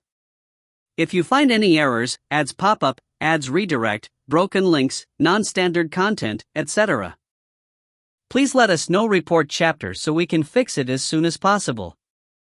Chapter 622, A Completely New Magical System. Chapter 622, A Completely New Magical System. Translator, Nayabo Studio. Editor, Nayabo Studio. There was indeed a secret portal in the healing magic seal of the crack, tucked away from prying eyes in a corner. After looking at the spatial portal for 10 minutes, Link finally figured out Pias's trick behind it. The principles underlying the magic portal seemed to differ from those of Fireman. It was operating under a magical system Link had never seen before. However, upon closer inspection, Link was able to appreciate its ingenuity. It was then that Link was struck by inspiration. By bringing this new magical system into Fireman, Pias had opened up new pathways for Link to arrive at solutions for previously unsolvable magical problems. Incredible! Exclaimed Link. He looked at it again and realized that the portal's coordinates were the same as those given to him by Pias. Looks like you were telling the truth, said Link, glancing at Pias. The blue-skinned man rubbed his hands, an awkward smile on his face. I would never dare lie to you, not when my life's at stake here. Link nodded. He then turned to all the magicians on the scene and said, "All right, we're done here for today. It would seem that Pias really doesn't mean us any harm. This was all just a huge misunderstanding. Please continue working on the magic seal when you return to your posts. We still have 3 days to complete it." Everyone nodded. They all turned around and resumed their work on the healing magic seal. "Nana, please stay. I want you to keep an eye on Pias," Link shouted after Nana when he saw that she was about to leave with the rest of the crowd. He still could not completely trust Pias. Also, Nana was the only one in the barrier other than himself who was completely immune to the blue-skinned man's soul magic. Nana nodded and did as she was told. At that point, Link had fully understood how the spatial portal functioned. Before teleporting himself over to the other side of the portal, he psychically said to Celine, "Celine, hold the fort, would you?" "All right." "What will you be doing?" replied Celine almost immediately. "I'll take a look at our guest's void fairy, but I don't really trust him enough to bring him along." "You and Nana keep an eye on him. If he tries anything funny with the void fairy or does anything out of the ordinary here, you have my permission to shoot him down." "No worries, I've got him in my sights," said Celine with a chuckle. With all the necessary precautions in place, Link was finally at ease and ready to leave the place. He then turned to Pias and said, "I can tell that you harbor no ill will towards us. Your magic is indeed potent, and truth be told, I've never seen anything like it. I would not want to hurt you over some misunderstanding. Do you understand what I'm saying?" Pias immediately replied, "I won't try anything when you're on the other side." "You have my word. I only ask that you do not under any circumstances activate the void fairy. I'm a hunted man. My pursuers are powerful as they are numerous." "I understand," said Link, nodding. There was a white light around him. Seconds later, he was gone from the Fireman realm. According to the coordinates, Pias's void fairy was anchored at the outermost and incidentally deepest layer of the Fireman realm. At first, all Link could see around him in his descent were warped images from the surface of the Fireman realm. Everything looked surreal. However, as he sank deeper, his surroundings darkened until the rest of his body vanished beneath him. Not a sound could be heard. The only sound he could hear was the thumping of his heart. As the place was devoid of air, Link had to draw on his realm essence power to keep himself alive. The entire experience gave him the impression of journeying through a dark tunnel with no end in sight. The distorted images of the Fireman's surface had also vanished behind him. As there was nothing around him that he could use as a reference point, Link could not even tell if he was moving at all in the sea of darkness.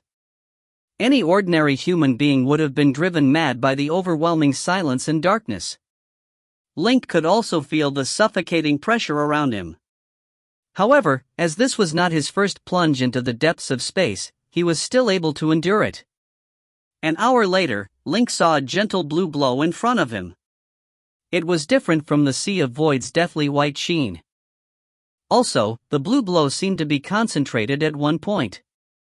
From afar, it looked like a lone blue star in a dark night sky. Must be PS Void Fairy. Link drew closer towards the blue point of light. This took about 10 minutes. As he got closer, the scene before him became clearer. The point of blue light was gradually shaping into a streamlined object. It was around 15 feet long, tapering to a pointed tip on one end and a rounded tip on the other. It was shaped almost like a teardrop. Its surface was filled with countless magical runes which resembled the runic circuits that were etched on PS' skin. These runes were also the source of the blue light that Link saw. The object matched the description that PS had given Link. When he was a few feet away from the teardrop, a voice suddenly sounded in his head. "Intruder, this is as far as you can go. Please don't come any closer. Otherwise, immediate action will be taken against you." This was the Void Fairy's defense system that PS was talking about. Any living being entering its vicinity would receive a psychic warning from it. If the intruder continued moving towards the vessel, it would unleash a level 10 energy beam on him or her in retaliation. After casting a level 13 magical shield on himself, he continued drifting towards the ferry.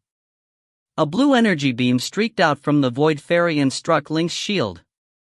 Tiny ripples spread out across its surface upon impact before subsiding completely. Link continued moving forward. Though the fairy's attacks did not let up, its level was just too low, and it posed no real threat to Link. When he reached the Void Fairy, Link began observing its external structure while withstanding its barrage. After 10 minutes, Link finally had an inkling of how it worked. Like the secret portal from before, the fairy's structure seemed to have been conceived in accordance with the new magical system that PS had brought with him. The fairy was also much more advanced in its application of the magical system in question. As soon as he figured this out, Link began his observation of the vessel in order to gain an even more profound understanding of it. After studying it for half an hour, Link realized that though the runic circuits on the ferry looked foreign, they seemed to adhere to the same basic principles that governed firemen. So far, there was nothing in them that surpassed his comprehension. Link was already a grandmaster in the world of magic.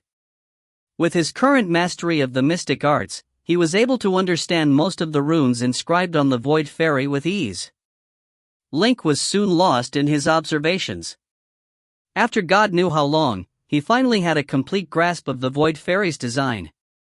He then took out his ode of a full moon sword and gently ran it along one of the runic circuits on the ferry. All of a sudden, the fairy's attacks stopped. Then, a voice sounded in Link's head again. "Warning! Warning! External breach detected. Commence self-destruct protocol. Beginning countdown, 10, 9, 8, 7. The whole vessel had turned red. It was now flashing dangerously. Without a hint of panic, Link continued tracing the magical circuits with the tip of his sword. Finally, he plunged into a triangular rune on the rounded end of the ferry and began infusing his realm essence power into it. 2 seconds later, the red light stopped flashing. Then, Link heard a soft click. He then saw a hole opening up on the surface of the vessel's rounded end. Link entered the vessel through the hole. Once inside, he discovered that its interior was also filled with countless magical runes. However, due to his meddling, some of the runes had been damaged. The inside of the ferry was cramped. There were no seats. However, there was a bed-like platform strung to the ceiling with a couple of wires. On it were runes that seemed to control the vessel's various functions. Link was able to understand most of these runes. However, there were a few he could not make any sense of. Since the vessel had broken down, he now had no way of experimenting on them. PS said not to activate the fairy. I guess he won't mind me breaking it. On the other hand, some of its parts could still be of some use. Link began looking around the place and soon was able to scrounge up at least 10 types of rare magical materials, as well as a few other he had never seen before. There were also a few astral meteorites lying around. Link estimated that the value of these materials could easily surpass Ferd's wealth. I've definitely hit the motherlode. Leaving all these here would be such a waste. Exiting the vessel, Link began making his way towards the inner region of the Fireman realm while dragging his loot behind him with the magician's hand. Floating back up from the deepest recesses of space was much faster than going down. Half an hour later, there was a hum, and Link reappeared in the realm crack barrier. The void fairy he had dragged behind him fell on the ground with a clatter. PS was frozen in horror when he saw the state of his void fairy. My lord, why did you break it? It took me 13 years to build it. Well, you can fix it back up, can't you? Said Link, not at all sorry for what he had done. He was now looking at PS greedily the same way one would look at a recently unearthed treasure. Despite the man's sketchy background, his current power would benefit Link greatly, especially his soul magic mastery. Though he was not as strong as the Soul Dominator, PS was undoubtedly far more powerful than Link or Celine in this respect. With his help, Link and Celine would be able to proceed with their training in soul magic without a hitch. This person is the real prize. Link's eyes lit up at the blue-skinned man. PS felt a shiver down his spine under Link's gaze. He then said, "My lord, why are you looking at me like that?" Link laughed out loud and beckoned at Nana. "Bring him back to my house." He then said to PS, "Relax, I'm not going to hurt you. I'm just curious about you. Extremely curious. If you find any errors, ads pop up, ads redirect, broken links, non-standard content, etc., please let us know. Report chapter so we can fix it as soon as possible." Chapter 623, Deceiver. Chapter 623, Deceiver. Translator, Nayabo Studio. Editor, Nayabo Studio. Bringing PS back to his residence, Celine walked up as soon as he opened the door. Along the way, Link had already used telepathy to explain everything, so she'd put away her big fire gun and changed into an indoors dress. She even placed some fruits and drinks for guests on the round table in the living room. "Welcome, Mr. PS," she said, inviting him in with a smile. PS knew Celine's identity and knew she wasn't as simple as she looked. The strong sense of danger earlier was probably because of him. Smiling tightly, PS followed Link into the living room. Link's home was a vast house. Red Dragon magicians had designed this Duke residency just for him. The living room was open and bright with a vintage circular table in the center. Link sat down and gestured. "Sit." After PS sat down, Nana casually sat beside him. She looked relaxed, but her hand rested lightly on her sword's hilt. Celine sat to Link's side, gazing at the blue-skinned creature curiously. Link didn't waste time. He reached out, and a glass of steaming mango juice slid soundlessly towards PS. "Let's talk about your background." PS accepted the drink and took a sip. Then, he composed himself and started thinking back. Half a minute later, he said, "I come from the Omir realm. It actually isn't that far from Fireman. There are only some barren realms in between. Because of certain reasons, my race saw me as a traitor and wanted to execute me. At the last moment, one of my students infiltrated the prison and freed me. I got into my secretly created Void Fairy and escaped from Omir. Right before I escaped, I saw my student get captured with my own eyes. I can still hear his cries of despair, oh." Sighing, PS gulped down the juice like it was alcohol. He emptied the cup and Link gave him another one. PS continued. "Fleeing from Omir, I was like a homeless stray dog. I hid and ran through the boundless void. My people never gave up and still pursued me. I was forced to wander about. Time doesn't flow in the boundless void, so I don't know how long has passed until I accidentally came to Fireman 1 year ago. Here, he looked at Link and chuckled bitterly. I just wanted to stay a bit to recharge my void fairy before continuing, but I was attracted by this world. It's too similar to Omir. The first time I saw this place, I thought I'd return home. The mountains, trees, grass, and water are also strangely familiar, so I stayed. I'd planned to stay a few years before leaving. He drank some more mango juice. This time, he tasted it carefully. After another sip, he smiled at Link. There's a drink similar to this from my home. It's called flower wine. I used to hate wine like this. I would only sip it at formal social events, but now. I find it delicious. After another sip, he said to Link, Lord, my story isn't that interesting. I just hid and ran like a mouse. Ask whatever questions you have. I'll do my best to reply. Pia's story was simple. He was just an escaped criminal running from his pursuers. But things weren't that simple. Link knocked on the table. How many realms did you experience? Not that many, only 3. They were all barren realms. One was marginally habitable, so I stayed there for about half a year before leaving.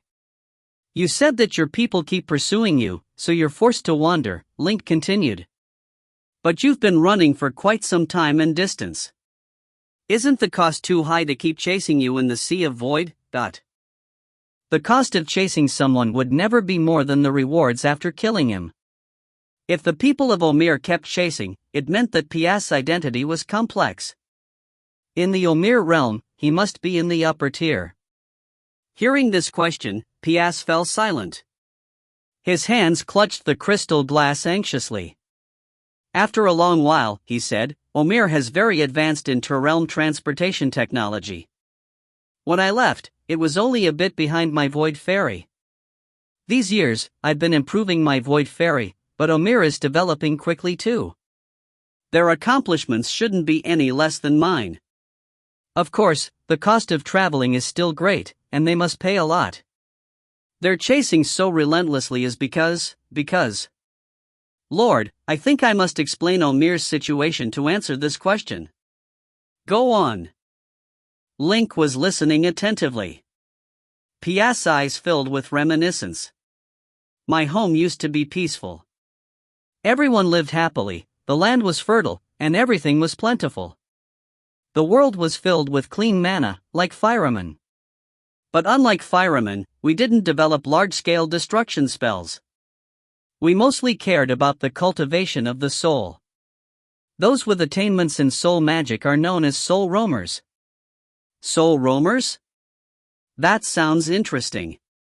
Pias nodded. Amongst the soul roamers, there are also those with extremely great achievements who are respected and revered.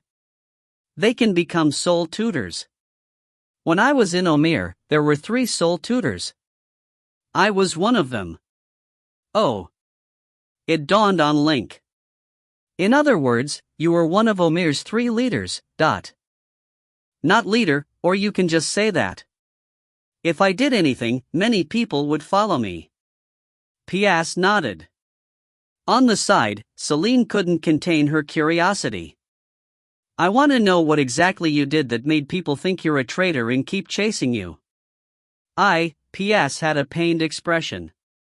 He clenched his fists, relaxed, and then tightened again. Clearly, Celine's words had hit his sore spot. If you find it hard to say, you can write it down, Link said. I know this question is too probing, but we must understand everything because you have people after you. You said before that they're very dangerous. If you're exposed, you won't be the only one affected. Fireman won't be well off either. Pias sighed. You're right, Lord. I indeed may bring catastrophe to Fireman. My race is no longer peaceful like before. They've become puppets of darkness, and this is all my fault. By now, Pias had finished his second drink. As if he was drinking his troubles away, he seemed to have thought things through now. During soul cultivation, the most important thing is meditation. As a soul tutor, I meditated instead of sleeping at night. In meditation, our souls become free. Our eye of the soul opens too, allowing us to travel freely within the sea of void. Oh, we're free, but it's still very dangerous. The sea of void is boundless. If you go too far, your soul may become lost. The law prohibits probing too deeply into the sea of void, while that is what I did. During my travel, I found a very powerful existence called Nozama. Nozama? Link froze. Celine was also surprised. She hadn't expected to hear her father's name from this realm traveler. P.S. smiled bitterly. Yes, Nozama, Lord of the Deep. I didn't know his identity back then. The things seen by the eye of the soul are very limited. In my meditation, I saw that Nozama was an elegant gentleman. His voice was mellow and full. His words were logical and organized. Many of his opinions matched mine. Thus, we became friends. Here, the magic veins on his blue face scrunched together. He clenched his jaw, and the crystal glass trembled in his hands. He opened his mouth to speak again, but his voice caught. He coughed lightly and composed himself before continuing. I didn't think that my actions would bring catastrophe to my race. He lied to me, and I personally brought him into my world, starting the disaster. When I escaped, more than half of Omir was under Nozama's control. Hearing this, Link and Celine exchanged glances. My F.A., Celine murmured. That demon is that good at disguises? Link thought back to the first time he saw Nozama in the game. It had been at the plains outside the demon fort. The Alliance had been forced into the final battle with the Dark Army when Nozama appeared. No one had expected him to look like that. He had black hair, a black robe, and a handsome face that even looked a bit warm. His voice was gentle and mellow. If he hadn't been standing with the Dark Army and commanding the demons, no one would have thought that he was such a terrifying figure. Later, Link realized that it was Nozama's disguise. He didn't reveal his true image until they'd started fighting. All in all, if Nozama tried to fool someone, it was extremely easy. There was nothing strange about P.S. being tricked by him. Here, Link looked to P.S. What are your future plans? If you find any errors, ads pop up, ads redirect, broken links, non-standard content, etc., please let us know. Report chapter so we can fix it as soon as possible. Chapter 624, The Mysterious Gear in the Void, 2/3. Chapter 624, The Mysterious Gear in the Void, 2/3. Translator, Nayabo Studio Editor, Nayabo Studio. I don't know. I'll probably leave Fireman once I've repaired the Void Ferry. P.S. shrugged and then sighed. In truth, he did not know what he was supposed to do at this point. He was no longer the soul tutor he once was. He was simply a stray cast out by his own kin. The only thing on his mind now was survival. Link gently tapped on the table as he sank into deep thought. Suddenly, something occurred to him. Do your people know you were the reason behind the demon's invasion of Omir? Everyone knew. That's why they all hated me. That's why they are all so intent on killing me. P.S. closed his eyes, visibly tormented by the events in Omir. The way everyone looked at him with such visceral hatred still haunted his every waking moment. His students numbered in the tens of thousands, but after the incident, everyone avoided him like the plague.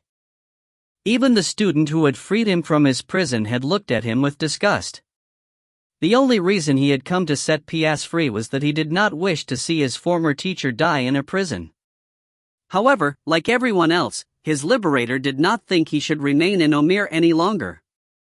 Traitor. Murderer. Butcher. Blind old fool. These were but a few of the names that his people had called him. So do you think that the Omir realm has any chance of resisting the abyssal demons? asked Link. P.S. shook his head. Though I had hope, reality has always been a cruel thing. My people are not well versed in the art of combat. As a result, they may have succumbed to the demons easily. A few probably survived, but the Omir realm is probably done for at this point. But I don't understand. If they can't even protect themselves, and there is a high chance they have already been overrun by the demons, why are they still coming after you? Link sensed that there was still something missing in P.S.'s account. P.S. chuckled bitterly. This isn't too difficult to understand. When the Omir realm was occupied, my people were probably either killed or corrupted by the darkness into mere vessels for the demons. In any event, they still harbor a burning hatred towards me. There were 3 soul tutors back in Omir. When I left, one of them was already corrupted by the darkness. He had slaughtered his own people, and still, he hated me. He would probably torture me until the day I die if he ever found me. No. Link shook his head. You were hated by everyone, I get that. But you've left the Omir realm far behind. Your people would not have gained anything by coming after you all the way here. Mere hatred could not have driven such a pursuit for so long. There must be another reason why they are still chasing you. Link's eyes were now fixed intently on P.S. He extended a hand towards him. You must be carrying something that they wanted or feared. What is it? Show me what you're trying to hide from them, and from me. Celine was also curiously looking at P.S., wondering how he would react to this. Nana remained motionless. Before, she simply had a hand placed over the pommel of her sword.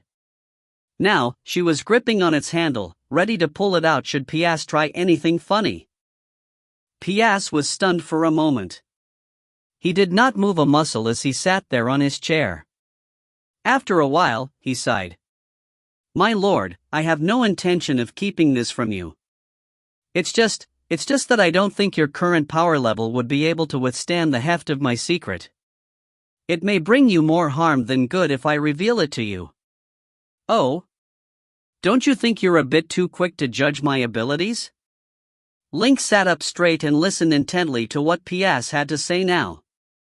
He sensed that there was something more to his situation and that whatever secret P.S. was withholding from Link would be able to fill the holes in his story. P.S. still seemed unsure about revealing his secret. Celine then said, Mr. P.S. You may be our guest, but one could also argue that you're now a prisoner within these walls. I don't think you have a choice in this. Nana sharply drew out an inch of her sword.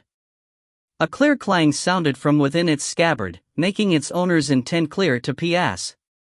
A tired smile surfaced on P.S.'s face. He looked at Link. My lord, is this how you treat all your guests?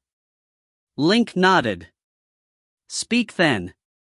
All right then. P.S. took out a notebook with a blue cover. Magical runes were etched on its cover. There were also dazzling gemstones embedded on it. Judging by its resplendent appearance, it seemed to be a magic book of some sort. This is my training notebook. P.S. handed the notebook over to Link. As I mentioned just now, soul roamers are able to forego sleep by meditating. Through meditation, a person's soul will be allowed to roam free in the infinite expanse of the void. Before meeting Nozama, I stumbled across something of considerable value in the void. I've taken a note of it on page 189. Link took the notebook and turned to page 189. On it was inscribed the diagram of a type of gear. The gear had 8 teeth in total around it. Light of various colors radiated from it. Magical runes were etched across the middle of the gear, forming a pattern which resembled an eye. Though it looked alien, for some reason, it seemed familiar to Link. This was strange. Link could not figure out what was familiar about the object in question. He then saw that there was something written below the diagram. It was enveloped in blinding light when I first came upon it. It was huge. At that moment, I was like a speck of dust in front of a huge ball of fire. It floated there in the emptiness of the void, continuously spinning at a constant speed. I then approached it. As I drew closer, there was a sudden rhythmic rumbling sound in my ears. It was then that a weird sensation came upon me. For some reason, I sensed that the gear was the core of the void, keeping everything in it in balance. When I got closer towards it, it seemed to have spotted me, as the magical eye in the center of the gear swiveled towards me. The eye gazed at me apathetically, as if I was nothing more than an ant before it. Then, darkness swallowed me up, and I was forced back into my body. The whole account was bizarre. Beyond the appearance of the floating gear, Link was unable to glean anything concrete from it. Link then found a set of coordinates as he continued reading down the page. "Where do these coordinates point to?" asked Link while pointing them out to P.S. "Ah, that," said P.S. After my first encounter, I went back to where the gear was a few more times. It would always float there each time. I would always keep my distance from it in order to avoid being cast out by it like before. It would simply rotate in place at a regular speed. I even managed to calculate how fast it was going. It would make one complete rotation in every 2.06721 seconds, never going too fast or too slow. The object's precision that P.S. had described was uncanny. It seemed to be a part of a really huge machine, where such precision would be vital to its function. Thinking about this for a while, Link asked, "Did you tell Nozama about this?" P.S. smiled bitterly. "I did tell him a bit about this. At the time, I thought he was a friend, so I shared with him the diagram I had drawn of the gear. He was fascinated by it. He then asked for the coordinates of this mysterious gear from me. For some reason, I didn't tell him where it was. He tried asking me a few times later on, and that's when I grew suspicious of him. I think that this may be the reason why Nozama's hunting me down." Hearing this, Link grew even more curious about the gear. He looked at it closely, and the inexplicable sense of déjà vu in him intensified. He felt as if he had seen it somewhere before. Celine was staring at it as well. She then said, "Odd, why do I get the feeling that I've seen it somewhere before?" "You too?" Surprised by this, Link then turned to Nana. "Nana, what about you? Have you seen something like this before?" Nana had existed in the realm of Fireman for 800 years and another 100 years in the realm of Aragu. Naturally, she saw and heard more than any one of them in her travels. When Nana looked at the gear's diagram, she paused, as if trying to recall something. A few seconds later, she nodded. "Yes, I've seen it before. It was on the emblem of the Aragu Empire." Aragu? And on the Empire's emblem? Link could not understand what this all meant. Like himself, Celine seemed to be familiar with the gear, which meant that it had probably existed in Fireman once. However, Nana had seen something like it too in the Aragu realm. And now, through P.S. notes, they discovered that it had appeared in the middle of the Sea of Void. What exactly was it? If you find any errors, ads pop up, ads redirect, broken links, non-standard content, etc., please let us know. Report chapter so we can fix it as soon as possible. Chapter 625. Chapter 625, A Powerful Magician from Ancient Times. Translator, Nayabo Studio Editor, Nayabo Studio. Nana, draw the Aragu Empire's sign for me. Link passed paper and pen to Nana. Yes, Master. Nana took the paper and pen and started drawing. On the side, P.S. also looked curiously. He didn't understand why everyone had seen what he'd seen in the Sea of Void. The sign wasn't complicated. With a few strokes, Nana accurately recreated the sign on the paper. It was completely realistic and identical to the real thing. "Here, it's like this. Don't you think it's similar?" The paper was on the table. Everyone could see it. Link, Celine, and P.S. all looked over. There was a badge on the paper. It contained one eye with an 8-sided gear around it. Nana had drawn in detail. Looking closely, one could see that the eye was made up by many detailed runes. What was shocking was that the runes were practically the same as what Pias had drawn. This doesn't make sense. Pias carefully compared the two images and found it increasingly hard to understand. When he'd seen the gear in the void, he'd thought that it was an intelligent creature from some realm. He'd circled it but didn't find anything. Now, an image of the same source appeared in another realm. It had even attracted the interest of Nozama. What exactly was it? His curiosity was piqued. In reality, everyone present was the same. Link looked up.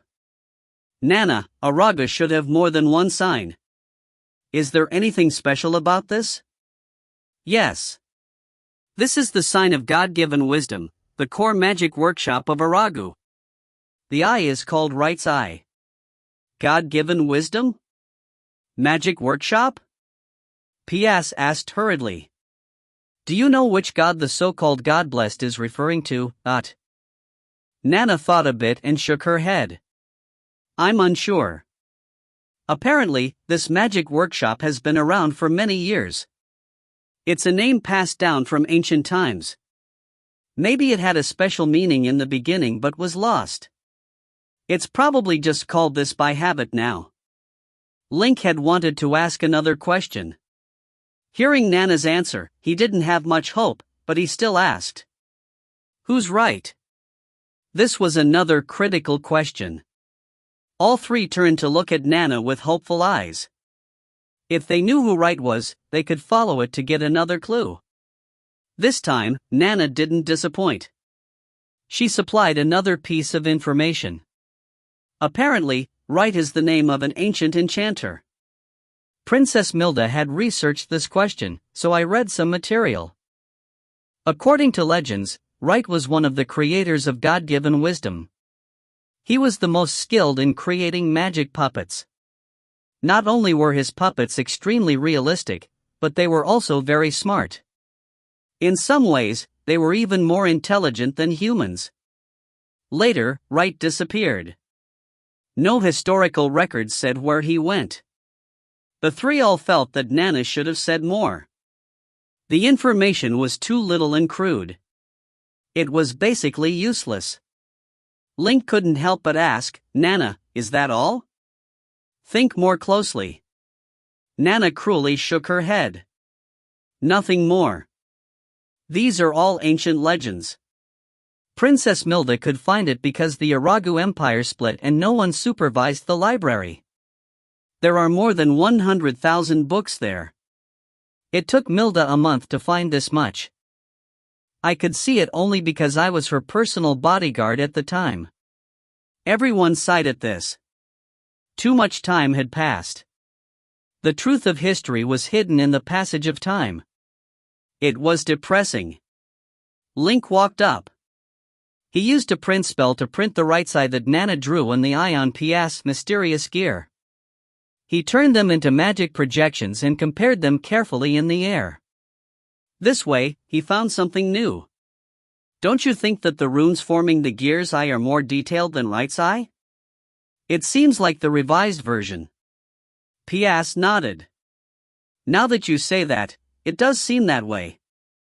Celine looked carefully and nodded too. Pointing at some of the runes, she said, I also think that. Look at these runes, here, here, and here. The former is clearly a variation of the latter. Wait, I remember. I've seen this eye in a book. Celine suddenly exclaimed. Which book? Link's spirits were lifted. Right now, he really wanted to understand the source of the eye. A voice inside told him that the key for Iceni's dark prediction was perhaps in this eye. Celine didn't reply. She ran to her bedroom and ran back after a while with a magic book in her hands. It was the Book of Revelations. Before opening it, she glanced at Pias. The man was curious too and was staring at the book.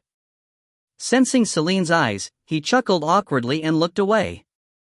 Finally, Celine opened it and flipped to the last few pages. One page had a picture. I flipped through while I was bored and saw this picture. Don't you think it's similar? Link looked over. The picture described a soul spell called Eye of Insight. Despite the name, its appearance was extremely similar to the design of the mysterious gear. The runes weren't even that different. It was quite similar to Right's Eye too. That's strange. Link read the spell's description. The inspiration for this spell is from the remains of an ancient book I found by accident.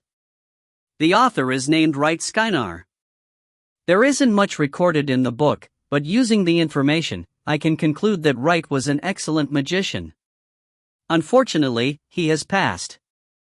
It is such a pity that I could not be in the same era as a magician like him. Right Skynar. Another clue had appeared, new questions also appeared. This was a complicated matter. Link carefully studied the Eye of Insight on the Book of Revelations. Suddenly, his heart jumped. He finally understood why the mysterious gear had felt familiar at first glance. I remember. He cried excitedly. He took out a dark gray square rock. Its surface had some strange magic veins. This was the game system's reward to him for defeating the god of destruction Saint, the astral whetstone. Link didn't know what its use was. When he first got it, he'd looked at it and tried sharpening the ode of a full moon. It hadn't been too effective, but he was busy these days and put it away without studying it. But now, he realized the magic veins on the stone were extremely similar to Right's Eye, the Eye of Insight, and the mysterious gear. Celine realized it too. Hey, Link, where did you get that rock? The veins are so familiar.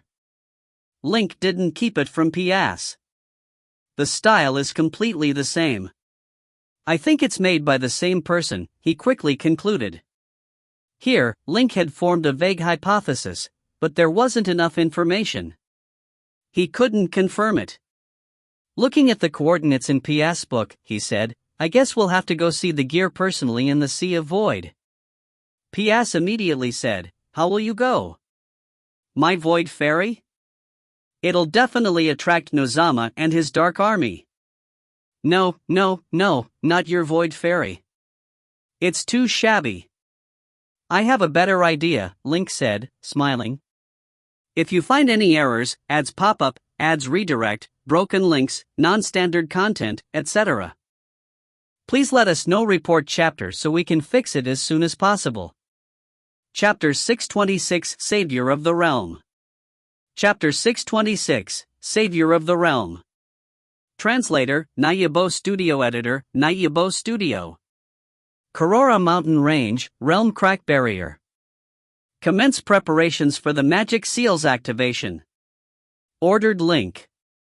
He was standing near the crack, observing the magical current within the large-scale healing seal. The Fireman crack was 100 feet away from where Link stood. Strategically positioned runestones had cast a 200-foot-wide film of light across the crack. One could vaguely make out the thick purple clouds swirling beneath the film of light. The clouds were in fact clumps of saturated mana. Mana usually existed as a colorless element in nature. The fact that it had reached such a state spoke to just how saturated it was beneath the film of light. Link estimated that if this concentration of mana were to be released into the realm of Fireman, the realm's mana concentration would sharply increase by at least 10%.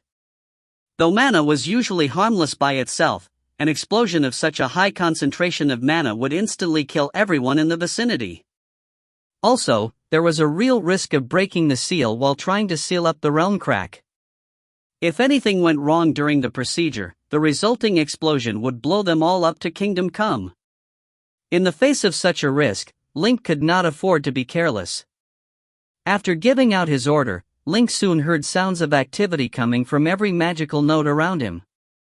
Everything normal in Magical Cyclic Node Alpha. Same goes for the Tolemic Mana Surge node. Nothing unusual going on in the realm's turbulent currents.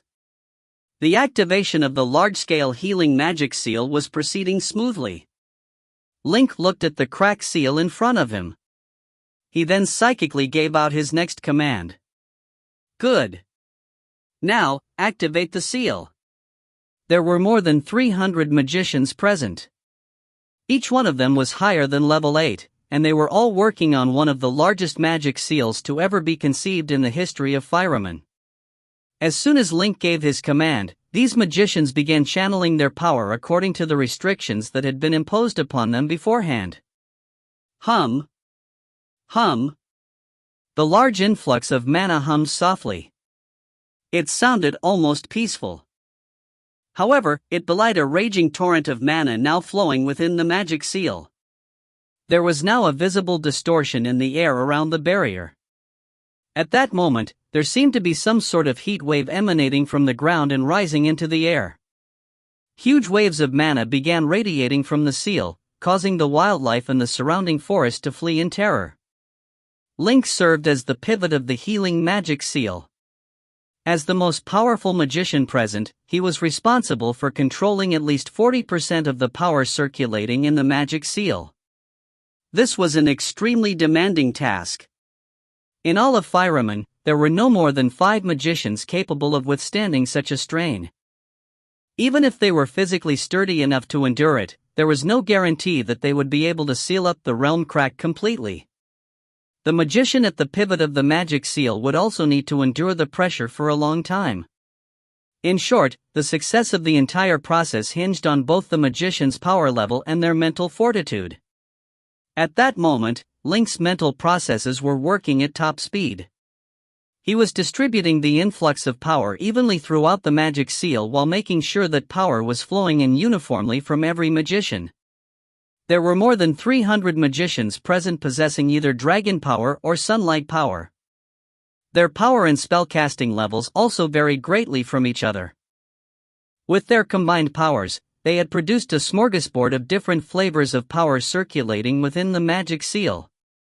Link currently played the role of a chef, meticulously adjusting the proportion of each flavor of power so that they either merged with each other or cancelled each other out. This delicate step was necessary in order to produce a flavorful mix of powers. Link's realm essence power was depleting rapidly. Large amounts of energy had to be spent to sustain the rapid thought processes currently running through his mind. His soul was literally burning up inside him as he pushed himself to his limits in order to control the power flow within the magic seal. His eyes were now glowing with a silver light which grew brighter by the minute. This was the fire within Link's spirit. Before long, Link's entire body was enveloped in the silver glow. Boom! Boom! Boom! A series of rumbling sounds rang out from the void. Beams of translucent light appeared in the air within the barrier. At first, there was one beam of light, then 2, then 3. They intersected with each other, forming a luminescent web in the air. The brilliant web of light then descended from the sky, covering the crack completely. During the process, the translucent beams of light grew in number until every gap in the web-like structure was filled in. At this point, Link was burning through his own power at a terrifying speed while handling every aspect of the procedure. He was now spending more than 100 realm essence power points every second. His body was also slowly deteriorating due to the strain. Arg! Link roared out in pain. He feared that his thought processes would be affected if he kept his pain bottled up in him. He absolutely could not afford to make a mistake at this crucial juncture.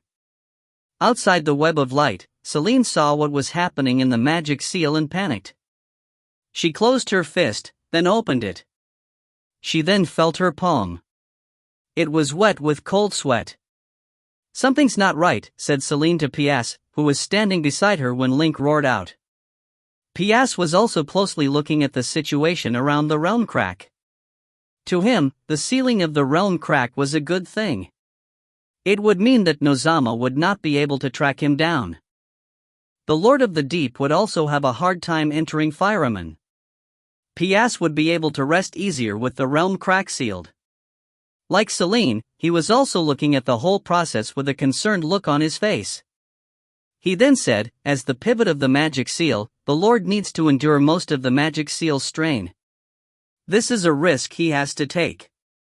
Should he make even the slightest mistake, it would set back the entire process and may even cause the crack seal to collapse in itself. It would be a catastrophe of the highest order. P.S. had goosebumps just thinking about what Link had to endure.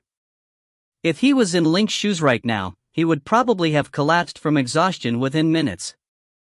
During their brief confrontation, P.S. was able to place Link's power between level 12 and level 13. Although Link was much stronger than him, there seemed to be no discernible distinction in the essence of his power. He had no idea how Link was able to hold out for so long. Celine grew even more worried when she heard what P.S. said. As the magic seal's circulation process was extremely delicate and could not be interrupted at any point, Celine could only watch on helplessly from the sidelines.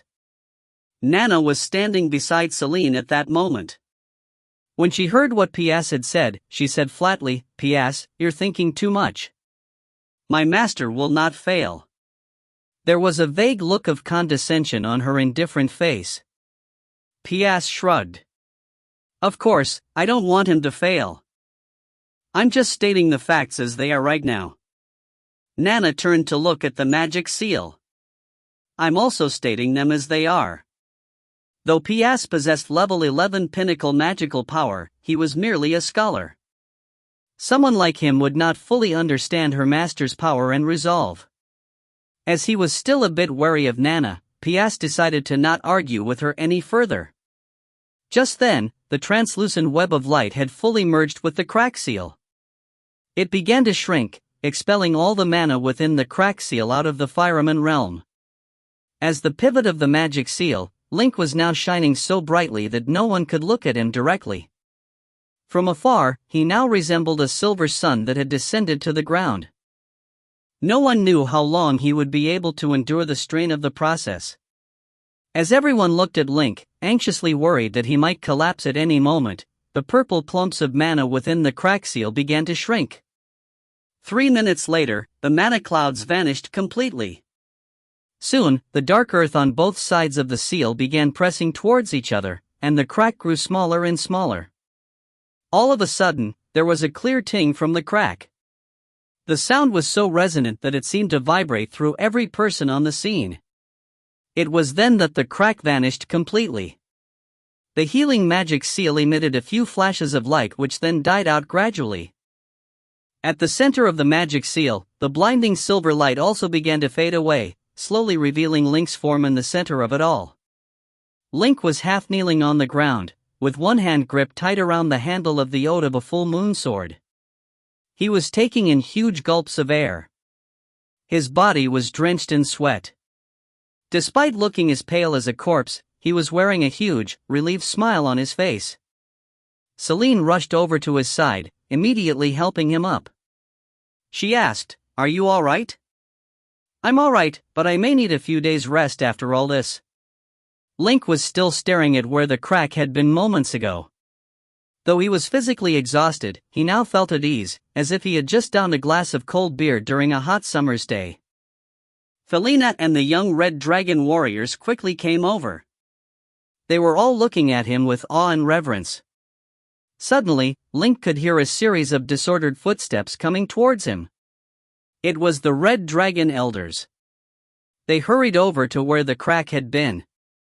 After observing its current state, they turned towards Link and asked incredulously in unison, "Duke, is the crack sealed up for good?" Despite what they had seen, the elders still required confirmation from their Duke in order to quell their fears once and for all. Link nodded. "Yes, it's sealed up. The space here isn't just repaired, it's also been fortified by the magic seal. Now, not even teleportation spells can be cast here." The red dragon elders were overjoyed. The dragon race had finally rectified the crime committed by the traitor known as Isendelin.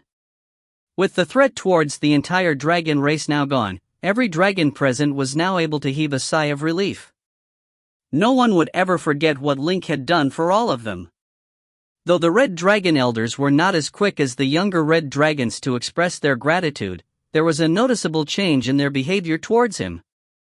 They were now humbler and more respectful towards him. Such a change could only be felt personally. Link had a feeling that if he were to declare himself as Dragon King at that moment, none of these rigid-minded dragons would have been too averse to the idea. His reputation among the dragon race was not the only thing to have benefited from the sealing of the realm crack. After successfully closing up the realm crack, a message from the game system popped up in his field of sight. Achievement: Savior of the Realm. Description: through the activation of a healing magic seal, player Link has successfully sealed up the crack in the Fireman realm. Reward: Crystal Essence. Link had no idea what a crystal essence was. Thankfully, it came with a description. Crystal Essence. Quality: Tier 18. Description: a mysterious type of astral meteorite. It is soft like rubber and almost impossible to cut through. Through the application of legendary magical power, it will crystallize to form a 0.2-ton material with near flawless magical resistance without changing any of its innate properties. This allows it to resist all kinds of magic. Not only will it have near perfect magical resistance, but it will also be able to retain all of its original properties. This is indeed a gift sent down from the heavens, thought Link. As a grandmaster of enchantment magic, Link was immediately able to come up with a few ways to put this piece of astral meteorite to good use. He would be able to forge perhaps the most powerful magical equipment in all of Fireman with it. Suppressing his joy, he turned to Felina and the other dragons and said, "The realm crack has been repaired. I'll need to rest now. Tomorrow, I'll be leaving for Ferd. With the matter of the realm crack resolved, he was now able to move on to more pressing matters at hand. He still had a lot of business to attend to, such as searching for the mysterious gear in the Sea of Void, preventing the realm reunification, fighting off the army of destruction in the north, and so on and so forth. Felina said, "Duke, I'll accompany you back to Ferd." "Me too." "Me too." "And me. The Queen is still in Ferd. I wish to be by her side while she recuperates." A crowd of young red dragons had formed around Link, pestering him to allow them to accompany him back to Ferd. The red dragon elders looked on at this with a tired smile but did not bother stopping any of them. Link nodded. "All right, go get ready then. We'll be leaving tomorrow." The moment the realm crack was sealed up, slight changes rippled across Fireman. Masters inside and outside of the realm were all able to sense a change in the air. In the skeletal fort, to the north of the Black Forest, Eugene suddenly jolted. "The mana disturbance has disappeared. What's going on?" She stood up and was about to head out and seek an explanation, when suddenly Molina came up to her and said, "Your Highness, my master has informed me that the realm crack near Dragon Valley had been sealed up." "Sealed up?" "Of course." Eugene was stunned. She fell silent for a moment. Then she sighed. "Must be the Lord of Ferd's doing. He's certainly stronger than me when it comes to matters like this." Abyss. There was the sound of breaking glass. Lord of the Deep, Nozama had smashed his wine glass into pieces on the ground. His succubus servants were all trembling in a corner, fearing that they might end up as the next target of their master's ire. However, Nozama completely ignored them. He growled through gritted teeth, "Link, time and time again, you've obstructed my every move." With the realm crack mended, entering the Fireman realm just became a lot harder. Not only had this accursed human magician robbed him of 2 of his daughters, but he had also repeatedly foiled his plans without fail. Barely restraining his own anger, Nozama now turned his attention towards the realm that he had recently conquered. "Puny one, by all means, let this little victory go to your head. Once I find my prize, I'll let you have a taste of my wrath. If you find any errors, ads pop-up, ads redirect, broken links, non-standard content, etc., please let us know. Report chapter so we can fix it as soon as possible." Chapter 627, Your Majesty, what are you doing? Chapter 627, Your Majesty, what are you doing? Translator, Nayabo Studio Editor, Nayabo Studio. Whoosh, whoosh. A strong wind blew around the territory. This time, even the war-hardened firemen residents couldn't keep calm. At least 50 dragons appeared in the sky. Dragons weren't gentle birds. Each one could create a bloody storm in a regular city. Their breaths could bake the earth into a fiery hell. If so many dragons flew over from the Grinth forest and were Ferd's enemies, this would be war. While the residents were terrified, the dragons circled above the city and then started landing in the suburbs. Whoosh, whoosh. Under the violent wind, dirt was lifted, and grass shook. After the 50-some red dragon warriors landed, they transformed into their human forms amidst crystal red flashes. Every dragon magician had carried some warriors and magicians from Ferd. They jumped down now. Before, regular humans could never ride a dragon. Those who dared to try would be turned to ashes. Now, the dragons were won over by Link's power. They all wanted to join Ferd while the Ferd warriors had their airship destroyed. Things were urgent, so they dealt with it. Dozens of small airships were already waiting. The dragons and warriors boarded the airships and were taken to their own residences. The red dragon warriors were taken to the Scorched Ridge, so they flew into the city with Link. These smaller airships were mostly for civilian use. They weren't fast, but they were enough for use within Ferd. Around 10 minutes later, Link, Celine, Nana, Felina, and the red dragon warriors arrived inside Scorched Ridge. Here, the dragons were shown to their rooms. After everyone was settled, Link prepared to visit the Red Dragon Queen. He needed to go find the mysterious gear in the Sea of Void. This required a very powerful Void Fairy, and the best Void Fairy in the world had to be the dragon body. He had to find Gretel to undo the seal inside him. But unfortunately, Evelina and Iliard found him before he could do that. "Lord, there are 2 guests," Evelina said softly. She emphasized the last word. Clearly, these 2 had no good intentions in Ferd. Link twitched and asked, "What, you couldn't handle it?" They were just 2 outsiders with bad intentions. With Ferd's current power, there was nothing to fear. Iliard shrugged. "We were going to, but you happened to be back, and they're a bit troublesome. We're afraid we can't control the significance of the matter." Link was curious about their identities. He nodded. "Oh, tell me in detail inside the tower." They entered the Mage Tower and walked straight to the core hall on the top level. Evelina clapped softly. "Lily, show us the target under heavy supervision." "Yes, magician," Lily's voice rang out. After that, powdery lights suddenly fell from the center of the room. They quickly changed, forming 2 extremely realistic magic projections. They were 2 young people, 1 man and 1 woman, around 30 years old. They wore plain flaxen clothing. The man was a carriage driver and was traveling into the city. The woman looked like an average woman. She was spinning linen in a workshop. At a glance, they looked like the representation of the busy people in Ferd. But Link realized that they were familiar. After looking closely, he asked Iliard, "Isn't the man the Inferno warrior we saw in the north?" "It's him." Iliard nodded and provided more detailed information. More than a month ago, they infiltrated the city and seemed to be looking for some information. We used the most secretive full perception magic seal to follow their tracks. They don't know that we're watching. The man is called Hamilton, and the woman is Noah. They're at level 14 and are very troublesome. They were 2 level 14 warriors. If they attacked secretly, Ferd's divine punishment protocol most likely could kill them. But if it failed, it would anger them. If people as strong as they were started killing in the city, it would be a bloodbath.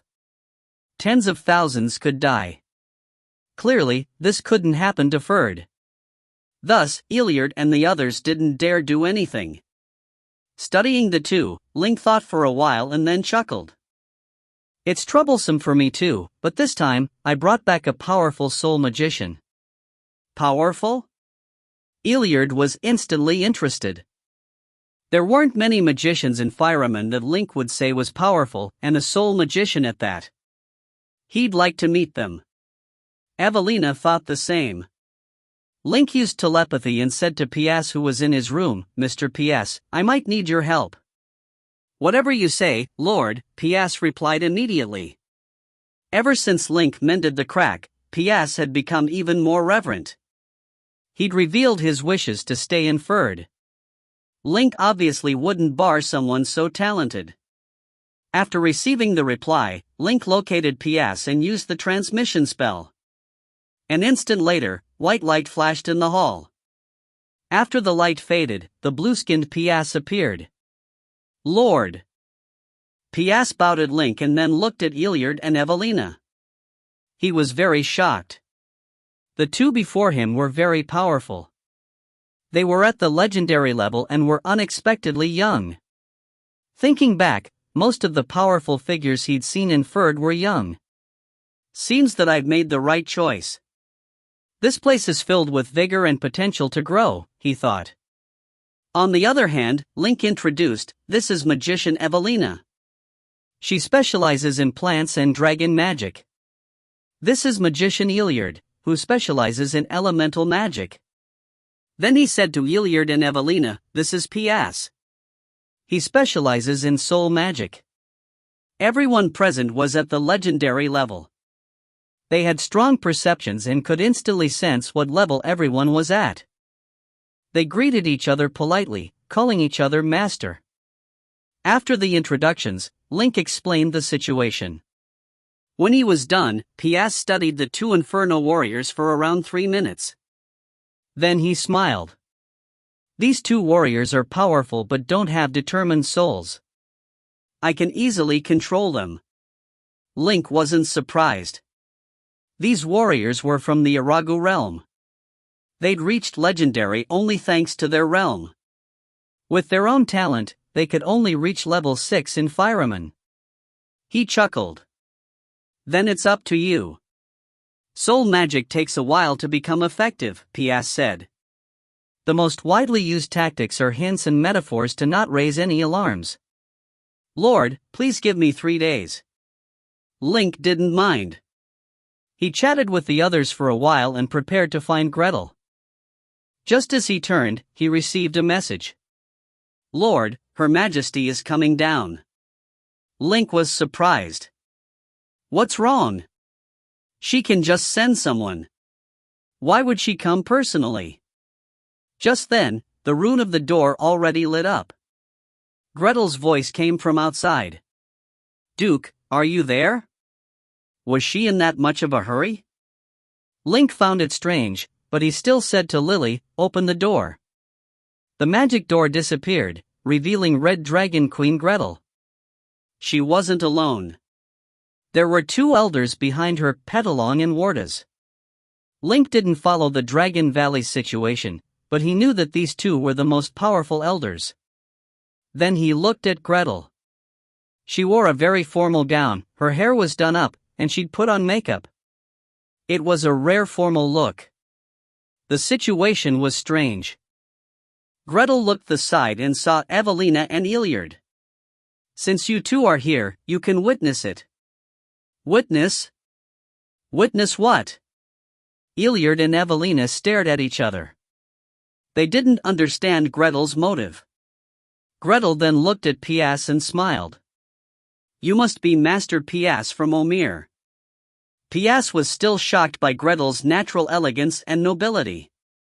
He quickly bowed deeply and said, Yes, Your Majesty. I entered from the crack and was quite rude. I'd been looking for a time to visit you and beg for your forgiveness. Gretel shook her head. There is no need to ask for my forgiveness. No need. With that, she walked to Link and suddenly lowered onto one knee. She raised her slender and pale hands. There was a crystal red bracelet in her palms. Link recognized it. It was the bracelet of the Dragon King, the symbol of the Dragon King's identity. Her actions scared Link. It was too sudden and unexpected. The noble queen of the dragon race was kneeling before him. If the other dragons knew, they wouldn't know what to think. Link quickly moved to the side. "Your Majesty, what are you doing?" Evelina, Iliard, and Pias were shocked too. The scene before them was absurd. They were dumbfounded even as spectators. Gretel looked up at Link and murmured, "Link, the ancestors' souls at the dragon altar already gave the prediction. They've already chosen you as the next Dragon King, but because of our arrogance and bias, we stubbornly refuse this fact. But now, we must accept it." The bracelet floated from her hands. It glowed crystal red and floated towards Link. The light grew brighter as it got closer to Link. At the same time, the color turned to a silvery black, just like the black dragon form Link once had. "Link, accept it. Become the next Dragon King." If you find any errors, ads pop up, ads redirect, broken links, non-standard content, etc., please let us know. Report chapter so we can fix it as soon as possible. Chapter 628, The Past Shapes Us All. Chapter 628, The Past Shapes Us All. Translator, Nayabo Studio. Editor, Nayabo Studio. Become the Dragon King? Link had never thought of that. In truth, he had thought about bringing the young red dragons into the fold, but only as part of Ferd, and only some of them.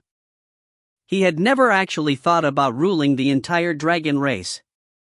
Also, if he became Dragon King, where would that put the Red Dragon Queen? As a dragon, she was still young. With royal dragon blood flowing through her veins, she could still live for 2,000 years. There had never been any record of a king or queen as young as her retiring at such a young age.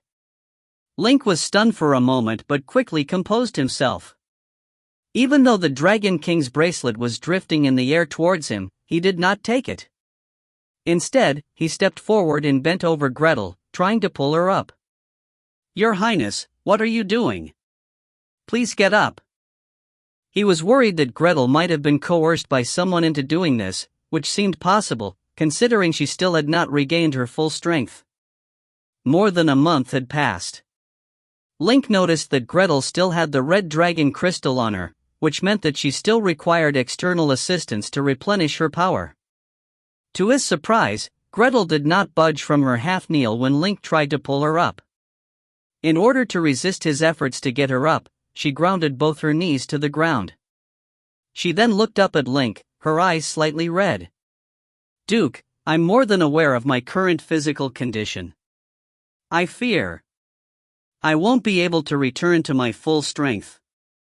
Right now, I'm both physically and mentally unfit to lead the dragon race.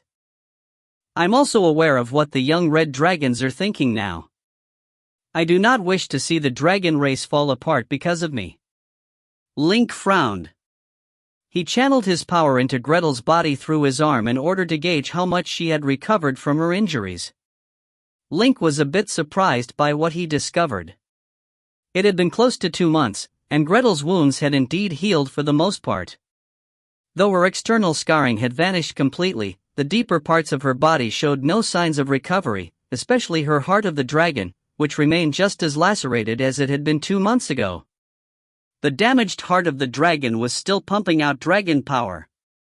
However, this new dragon power flowing in her seemed weak and turbulent. It was definitely a far cry from the near-flawless dragon power she had before. Her current state was a lot worse than Link had anticipated.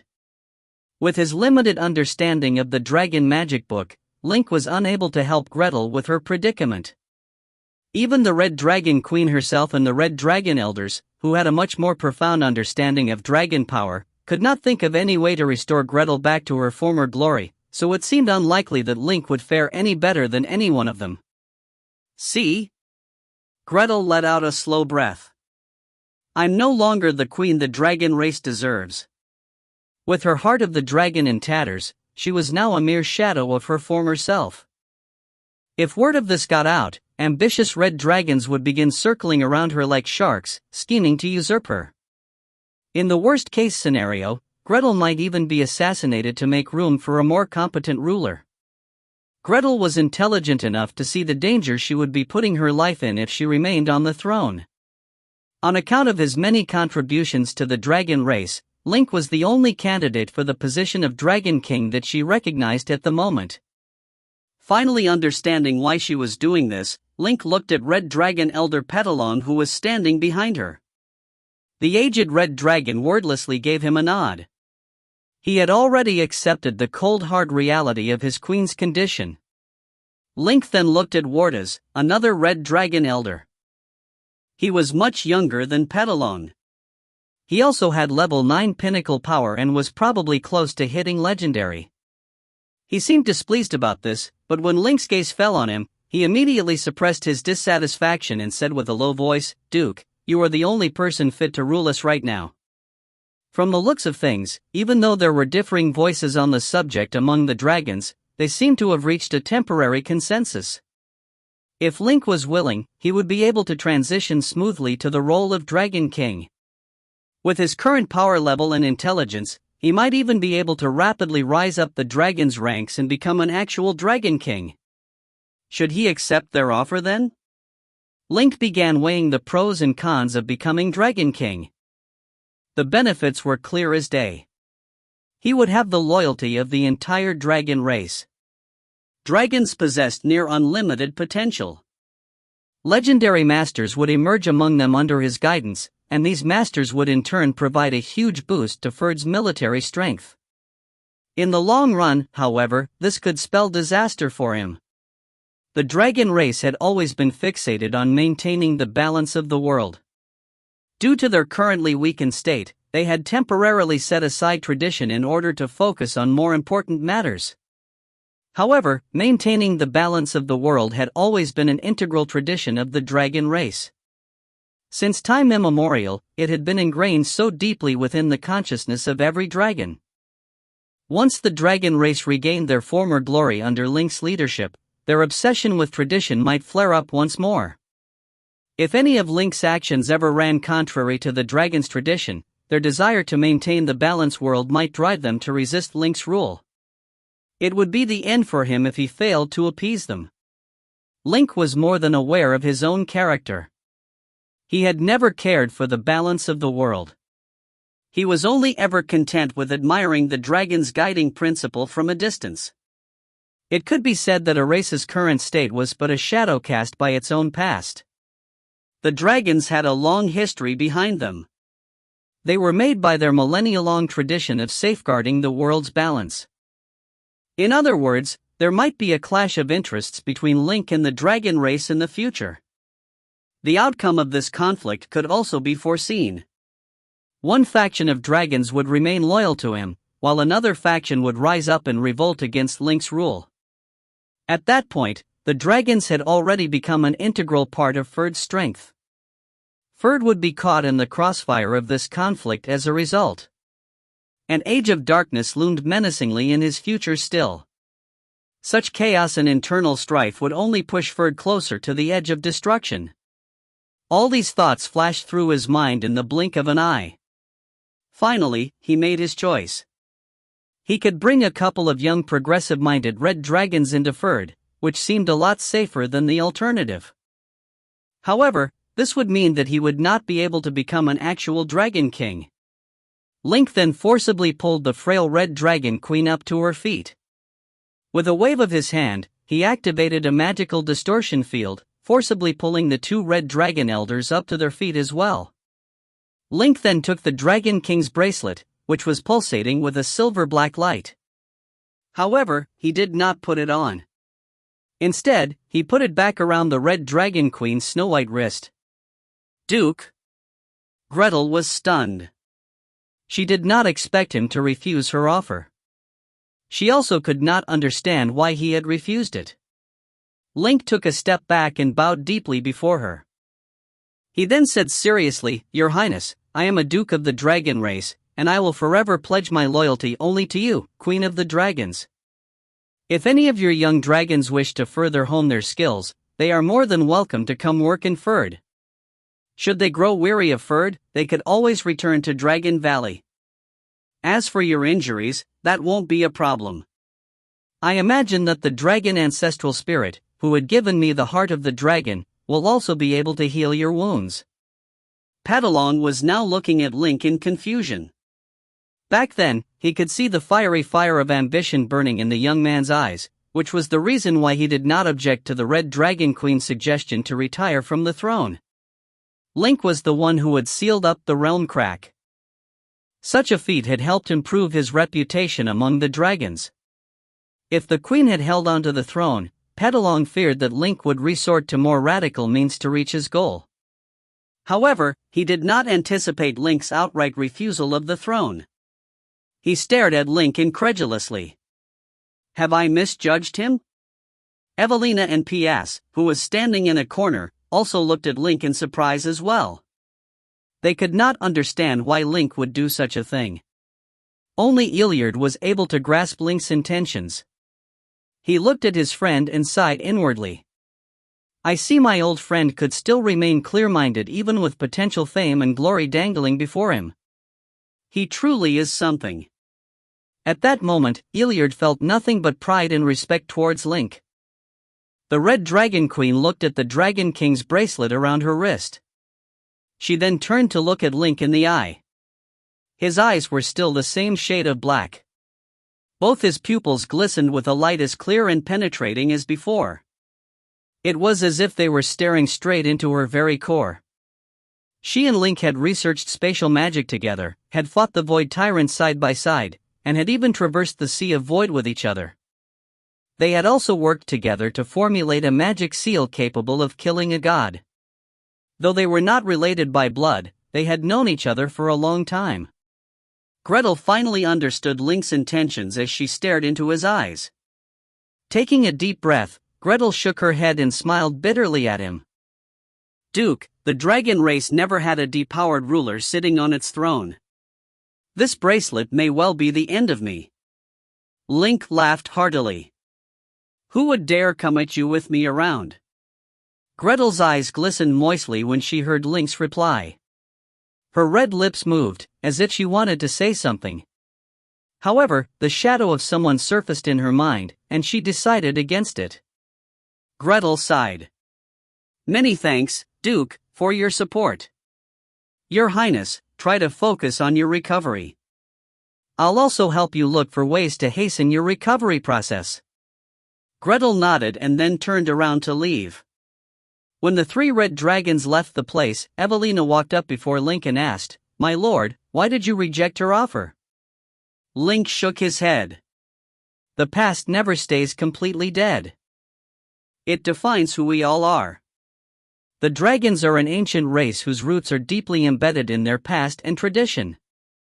I don't think I would be able to handle such a monolithic race on my own.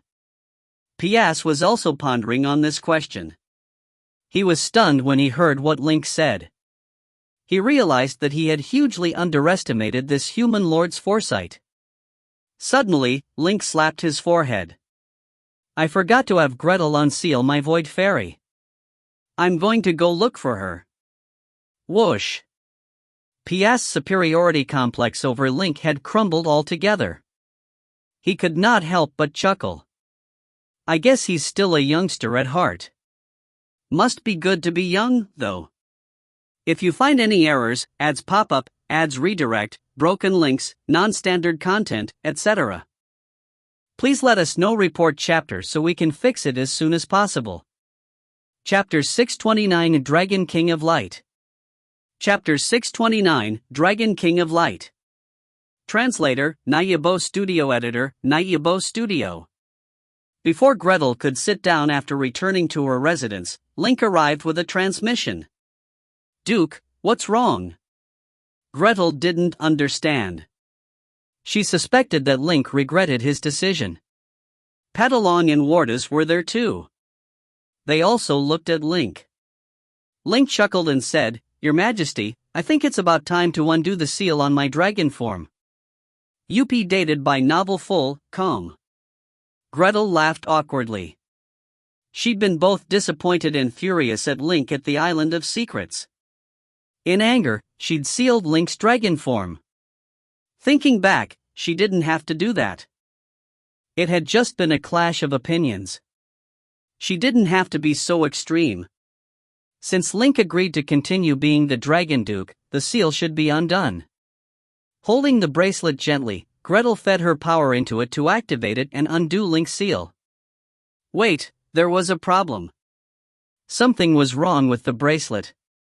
Gretel looked down at her own bracelet. According to past experience, it should glow with crystal red light after adding her power. Then, she could seal or unseal any dragon's form at will. This was the authority that belonged only to the dragon ruler. But it was different now. She fed her power into the bracelet, but it was completely unresponsive. It didn't turn from silvery black to crystal red. It was still silvery black, like a plain metal ring. Seeing this, Petalong opened his mouth to speak but stopped. He knew the reason. Gretel understood quickly as well. She shook her head and smiled wryly. Duke, I'm afraid I won't be able to unseal it for you. With that, she took the bracelet off and gave it to Link. It already recognizes your identity as the Dragon King. It doesn't belong to me anymore. It was strange. When the bracelet approached Link, it flashed with silvery black light again. It was identical to the color of Link's dragon form. When it was 3 feet from Link's body, it didn't need Gretel to hold on to it anymore. It hovered automatically and floated towards Link. Link furrowed his brows. He didn't expect this would happen. He didn't wish it either. The bracelet floated over, but he didn't reach out to accept it. Gretel continued, Duke, you are the Dragon King chosen by the ancestors. No one except you is qualified to wear this bracelet, not even me. I am no longer the ruler. But, this was beyond Link's expectations. Petalong walked up. Duke, don't hesitate, he urged. The dragons need a strong leader. The bracelet will only choose its next owner. But your majesty, you're the one with pure royal dragon blood. Link didn't want this position. It didn't match his future plan. Warda's head unhappy because Link had only joined the dragon race halfway through. Link was strong, but he wasn't that legitimate. But seeing the bracelet's situation, he had nothing else to say. The bracelet wasn't that powerful, but to the dragons, it represented ultimate authority. If it chose a ruler and another dragon wanted to become king or queen, they had to challenge the chosen and win. But who was Link? He was a level 13 legendary magician and was known throughout the Fireman realm. It was like suicide challenging him. In that case, Wardas didn't have any objections. Seeing that Link was still hesitant, he thought that Link was worried about Gretel. So he said, Duke, I actually have a good solution. Enlighten me. Her Majesty has always been looking for a qualified duke, Wardas said discreetly. Since she has stepped down from the throne, why don't you two marry? This way, the royal bloodline will not die. Before he finished, Gretel's porcelain skin turned red. Link's brows furrowed. Why was this elder talking about this again? Before Link replied, a voice said, Shut up. Link was familiar with this voice. It was Celine. He turned around and saw a dark shadow rush over with extreme speed. A few jumps later, she was inside the hall of the queen's residence. She strode to Link's side and slapped the bracelet floating towards Link. It fell to the ground with a crisp clang. She glared angrily at Wardas. Old man, mind your business. You want to get into our personal matters? Wardas was so angry his whiskers shook, but he didn't speak. He naturally knew about Celine. He could only shrug and keep silent. The blush on Gretel's face subsided, and her eyes darkened. Right, there's still Celine. She waved at Wardas. Wardas, you can go now. He was feeling awkward. Now, he bowed to Link and Gretel and scurried away. Celine looked angrily at Gretel and pointed at Petalong. Make him leave too. I have something to say. Just the three of us. Gretel didn't know what Celine was planning, but she still nodded at Petalon. The elder also retreated. Only three remained in the hall. Celine cast a soundless barrier around them and looked at Link. Iliard told me about what happened, and I heard of some things too. Link, I just have one question. Do you still have feelings for her? Tell me the truth. Don't lie. At this question, Gretel also looked at Link, waiting for his answer. Link kept quiet. He was asking himself this question too. What exactly was the relationship between him and Gretel? Pure friends? Or something else? All their interactions flashed past his eyes: the Dragon Valley, Sea of Void, Island of Secrets, and finally, the extreme north. Especially there, he'd asked himself when faced with Heleno's threat. At that time, he knew he didn't see Gretel as only friends. In the past, he'd repressed himself because of Celine so he wouldn't cross the boundary. But now that Celine asked, he couldn't lie. Okay, I know the answer. Celine's eyes were misty. Unshed tears rolled inside. Her face was pale, and she bit her lip. Link couldn't stand it. He grabbed her hands and said, "Okay, let's go back. I won't care about the Dragon King or Dragon Race. Let's go back." Unexpectedly, Celine sighed. Now, I finally understand the pain that my ancestor, Soul Dominator Rosso, had felt. What? Link looked at Celine. He discovered that the purple flames in her eyes were even more obvious. They kept flickering, and she seemed to be able to see into his soul and the entire world. Link, Celine murmured. I knew this day would come long ago. I'd dreamed of it before. I had also dreamed of the terrifying future, and the scroll you hid. As she spoke, she picked up the glowing Dragon King bracelet and put it onto Link's wrist. I didn't tell you, but I know that you know what the future will be like. But I know more than you. I also know that to change the future, you must become the leader of the dragons. That is only the first step. She walked to Gretel and took her hand. You will be his good wife, but I can't. The talent given by the ancestors isn't a blessing. It's a curse. A lonely curse. Holding Gretel's hand, she placed it into Link's hand. Celine's tears had flowed out, dripping down. Link, I know you want to keep me here now, but it's no use. I must travel far. I want to find a quiet place and practice the magic left by my ancestors. Dummy, this isn't a farewell. Someday in the future, when you need me, I will come back. Link was heartbroken. You can't study in Ferd? He asked, not understanding. No. I have the talent of prophecy, but the realm helps me. My talent is too weak, and I must strengthen it. I will walk down the cultivation path of my ancestors. I wanted to do it later, but now is a good time. Celine looked to Gretel. Your Majesty, take care of him for me. Link didn't think this would happen. He just wanted to unseal his dragon form and go to the Sea of Void to look at the mysterious gear. When he came to see Gretel, he'd been happy. How did things turn out like this? He knew that Celine was about to leave, but he didn't know what to say. He understood Celine too well. Since she already said it, it meant that she'd thought it over countless times. It was also the result of a prophecy. No matter what he could say, it would be useless. But he didn't want her to leave. The longing and anxiety reddened Link's eyes. In a panic, he lost his mind and blurted, I'll go with you. I won't care about anything. Fireman is so troublesome. We can find a peaceful realm. There are so many realms in the Sea of Void. There's got to be somewhere quiet, right? Dummy! Crying and laughing at the same time, white light glowed around Celine. She was using the powerful transmission magic equipment that Link made for her. Her last words came from the white light. Link, you have to keep living well. Ferd has to keep doing well. Wait for me. With that, the white light faded.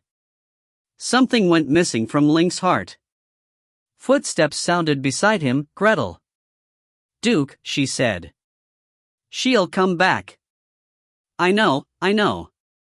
Your Majesty, I'll go back now. My mind needs a few days to rest. Link hurried away. He didn't use the transmission spell. His heart was in a mess, he didn't dare. Stumbling, he returned to his mage tower. After he entered his room, he didn't come back out. He didn't care about anything or see anyone. This went on for 7 days. 7 days later, his bedroom door opened. Link walked out. In the hall, the first person he saw was Red Dragon Queen Gretel. Then he saw Iliard, Evelina, Vance, many of Ferd's core magicians, and then the Red Dragon Elders. He had recovered his calmness. He would strengthen Ferd and use all his might to face the incoming Dark Era. Someday, Celine would come back. He wanted to give her a bright future. Everywhere he went, people bowed. Your Majesty. Gretel had already changed the way she addressed him. She could sense that Link had undone the seal, admitting his status as the Black Dragon King. Lord. That was Iliard's group. Our king. That was the elders. Roar. The young dragons in the sky roared brightly. In the year 1061 of the Light Ages, the third month of harvest, Ferd Lord, legendary magician, the chosen one of the God of Light, Link Morani was recognized by the Dragon King bracelet, becoming the 57th Dragon King of the dragon race. He would be known as the Dragon King of Light. If you find any errors, ads pop-up, ads redirect, broken links, non-standard content, etc., please let us know. Report chapter so we can fix it as soon as possible. Chapter 630, is it real? Or is it an illusion? 1/2. Chapter 630, is it real? Or is it an illusion? 1/2. Translator, Nayabo Studio Editor, Nayabo Studio. Hundreds of dragons were circling in the air, whipping up a roaring wind that could be heard miles away. Celine stood on the edge of Gervin Forest to the west of Ferd, silently looking out from high ground at the dazzling magical city in the distance. Knowing that Link had finally calmed down, she let out a sigh of relief. After wiping away a tear from the corner of an eye, Celine turned around and began walking towards the forest behind her. Suddenly, a huge green silhouette emerged from the trees, its aura tumultuous and menacing. However, Celine did not move a muscle. It slowed down as it drew closer. Finally, it materialized into a green-furred tiger before Celine. It then spoke, "Mistress, you finally came." It was Doria's. Ferd was no longer a place he could reside in, especially as the city became even more prosperous and its population grew every day. Ordinary folk feared him, so Doria's thought it best to live in Gervin Forest, away from civilization. "Are you waiting for me?" said Celine curiously. Doria shook its head furiously. "Of course. The Lord has ordered me to. He said that you may need a ride, though I must say this is the most degrading request I've ever received from him. I'm supposed to be a warrior, not some mule to be ridden on. Then again, orders are orders. Can't really say no to the man himself, can I?" Celine decided to go along with Link's arrangement. "I don't need a ride right now. I do, however, require a guide. I need to find a quiet place to continue my magical training. You've lived here for a long time now. Surely you must know a couple of places like that?" Doria's pondered on this for a moment. "I do know a few secluded places in the area, but I'm not sure if they're quiet." "Should I take you there then?" "Of course." "Then get on, and hold on tight." Celine climbed up onto the tiger's back. In a single bound, it was able to cover 100 feet. Before long, both Celine and the tiger vanished into the forest. Third, outside Scorched City, in an ordinary courtyard. While the dragons were circling in the sky, a well-built man was driving a battered-looking horse carriage towards the entrance of an ordinary courtyard. Once there, he undid the horse's reins and led it into the courtyard. Inside, a woman in a linen dress was busy working a loom, which rattled on endlessly. I have no idea what's going on, but somebody needs to do something about these dragons that's been flying in the sky these past few days, the man muttered irritably, looking up at the sky. Didn't the Lord announce what's going on? The dragons have crowned the Lord as their king. They're celebrating his coronation right now, said the woman. Her eyes were still glued to her work. Though they were not exactly living in poverty, most of their furniture was old and shabby. She thought her work might be able to earn them enough money to afford repairs around the house. Oh, you sure know a lot, don't you? Said the man with a huff. He led the horse into the stable, gave it a bit of hay in its feeding trough, and then poured a ladleful of water into its water trough. Fearing that it might swallow more than it could handle and end up sick, the man added a bit of straw wine into the water. As he did all this, the man felt as if he had been doing the same thing for the last 10 years. What was he thinking? He had always been a coachman. What else was he supposed to do for the rest of his life, anyway? The man shook his head. For some reason, he sensed that something was wrong. He should be living like the soldiers out on the street, clad in their brilliant armor and armed with their elegant swords.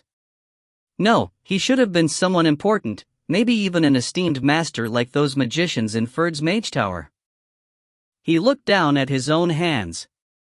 They were covered in dirt and grime. He then sniffed at his sleeve. It smelled of horse urine. Finally, he turned to his wife, who was still busy working her loom. Wait, when did he marry her?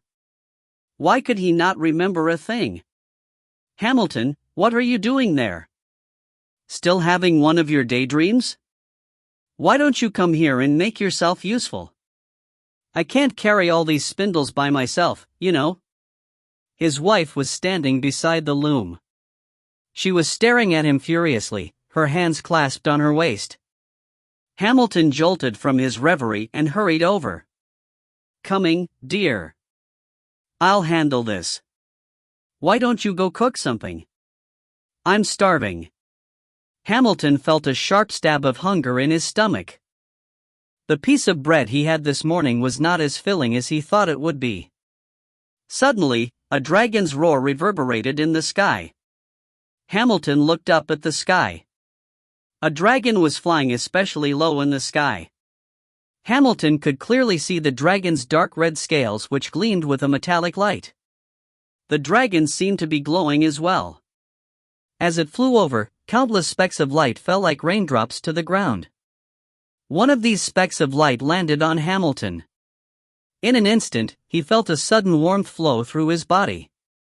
All the exhaustion he had accumulated after a whole day's work vanished without a trace, along with the hunger he had worked up. Noah came running out of the house. She looked up at the sky and happily said, "That's the dragon's blessing." How wonderful, Dot. What's a dragon's blessing?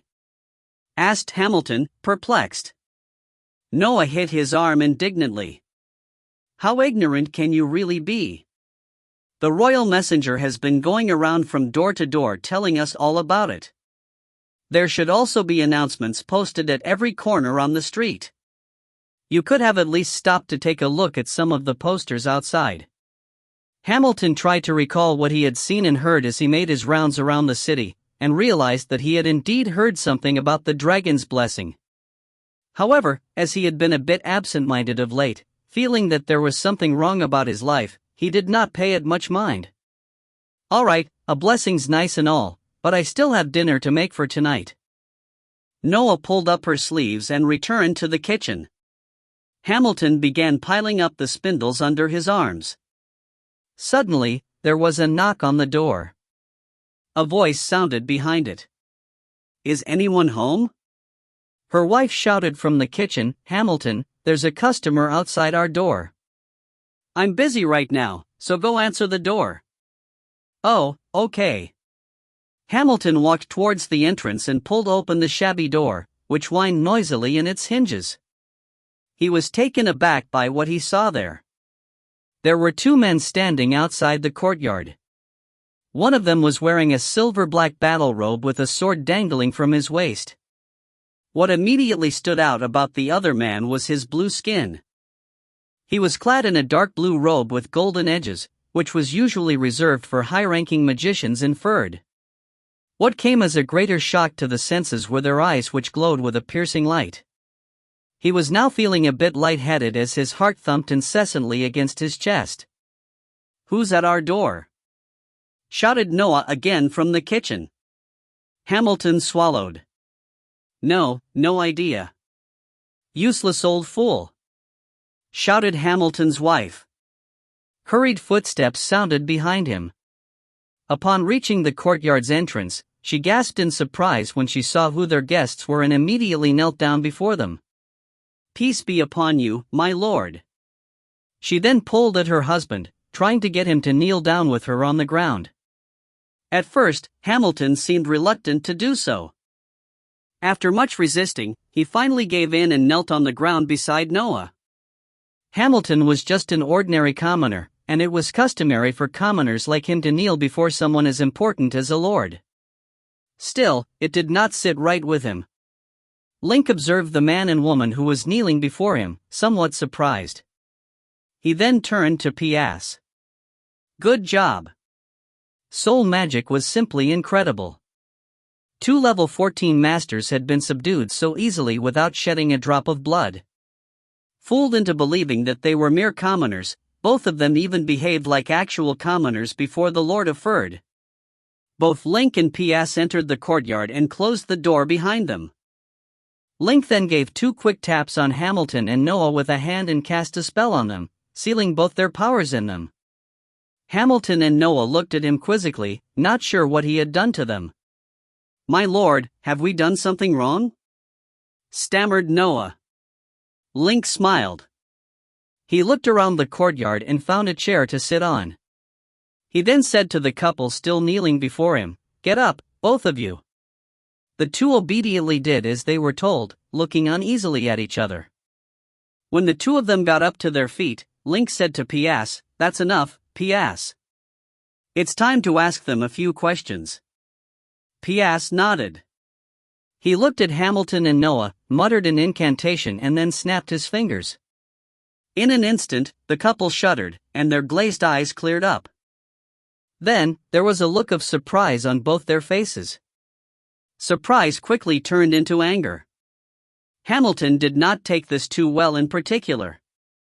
He was a level 14 infernal warrior and was also a high-ranking member of the fire sect. He had every right to be furious at Link for playing such a dirty trick on him. He growled through gritted teeth, "Well played, Link, well played. I'm gonna kill you."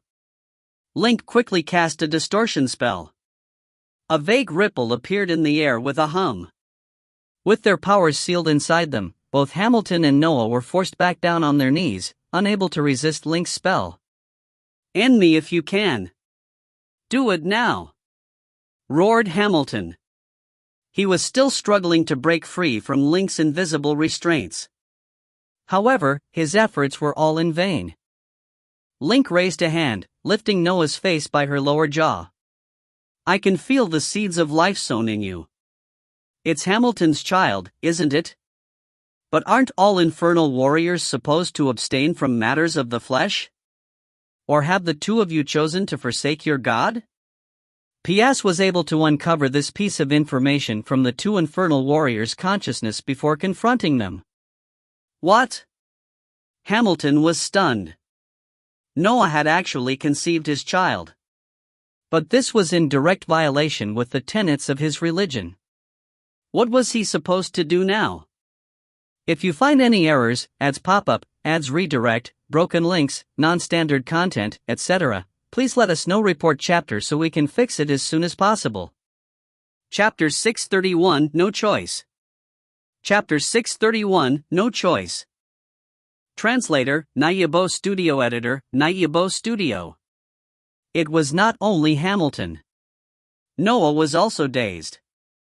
As a level 14 Inferno warrior, she was very familiar with her body. Even if Link didn't say it, she could feel it too. Now that Link exposed her, she instinctively clutched her stomach and looked at Hamilton, the child's father. In the Fire Sect, all Inferno warriors had to swear before entering the sect that their life would belong to God. Their entire lives would be dedicated to the god. If a man and woman conceived a child, their pure belief would be tainted. This was the greatest blasphemy. If it happened and they were discovered, not only would their bodies suffer the divine punishment, their souls would also fall into hell and suffer the Tatenros torture. Afterwards, the tortured would feel a burning thirst inside them. Cool water would be right beside their lips, but once they lowered their heads, the water would retreat, rising when they raised their heads again. This torture would continue until their souls were burned to ashes. As an Inferno warrior, Hamilton had been taken by a priest to visit hell. He'd seen the punishment with his own eyes.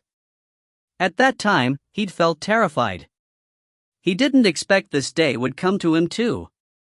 Fear seized his heart as he looked to Noah. No, this child. He wanted to say that this child shouldn't exist.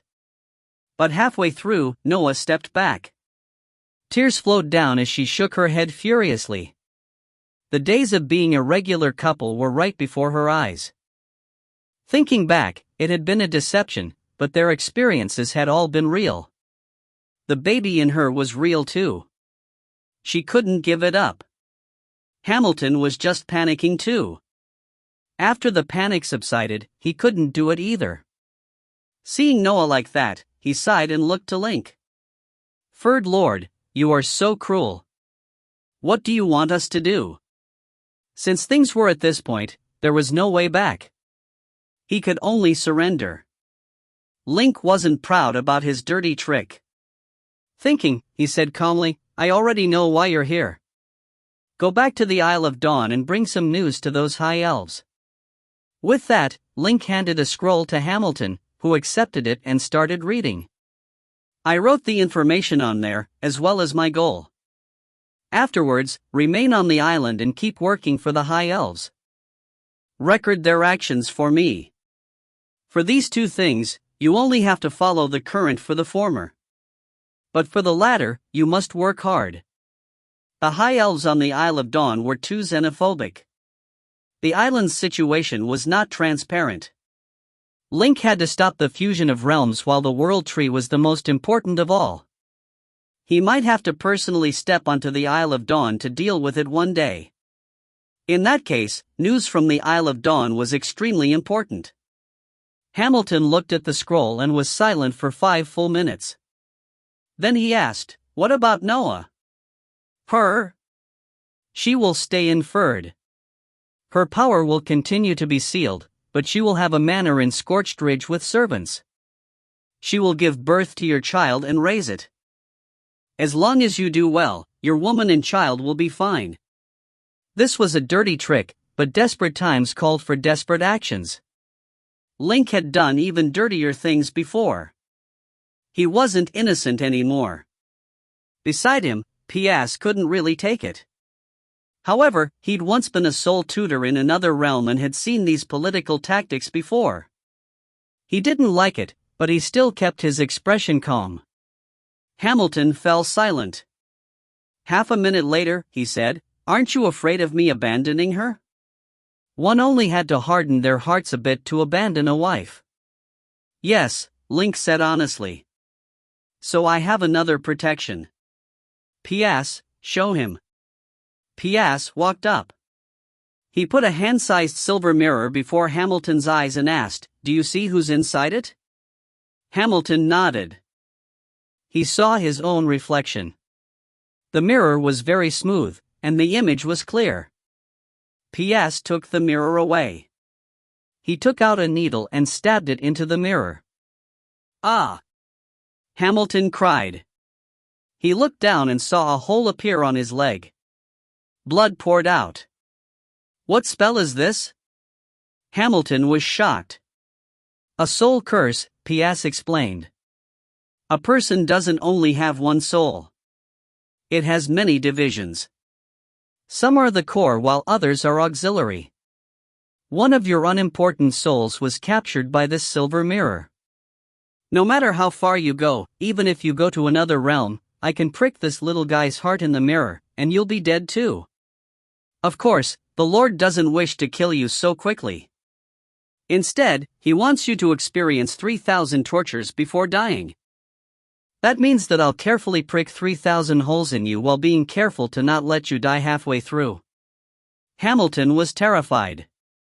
Before P.S. finished, he was already covered in cold sweat. He quickly said to Link, "Don't worry. I will complete your mission. Please take care of my child and Noah." Link nodded.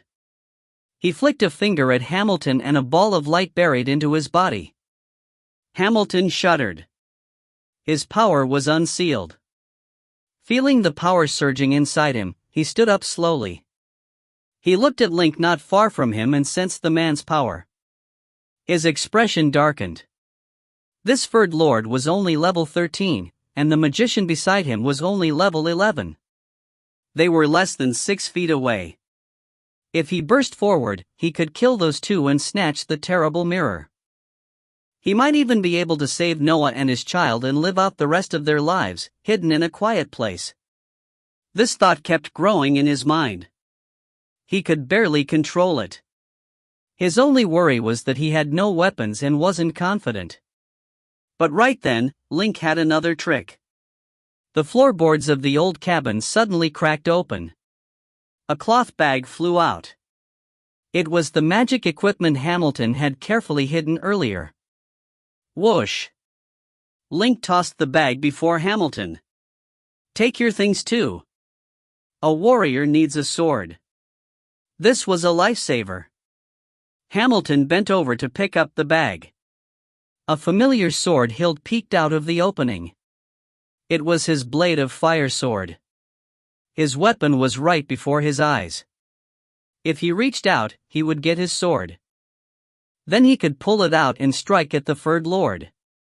This thought flashed past his eyes. Then he did it. Ignoring the extreme pain in his legs, he grasped the sword hilt. Power surged into it. Boom! Flames wrapped around the sword, fire splashing in all directions and illuminating the small cabin. He used all his power with this move. He felt that this move was his most perfect attack. At that moment, his sword was like the moon, the blade was like a tide. The power of fire poured out wildly, enveloping his two enemies instantly.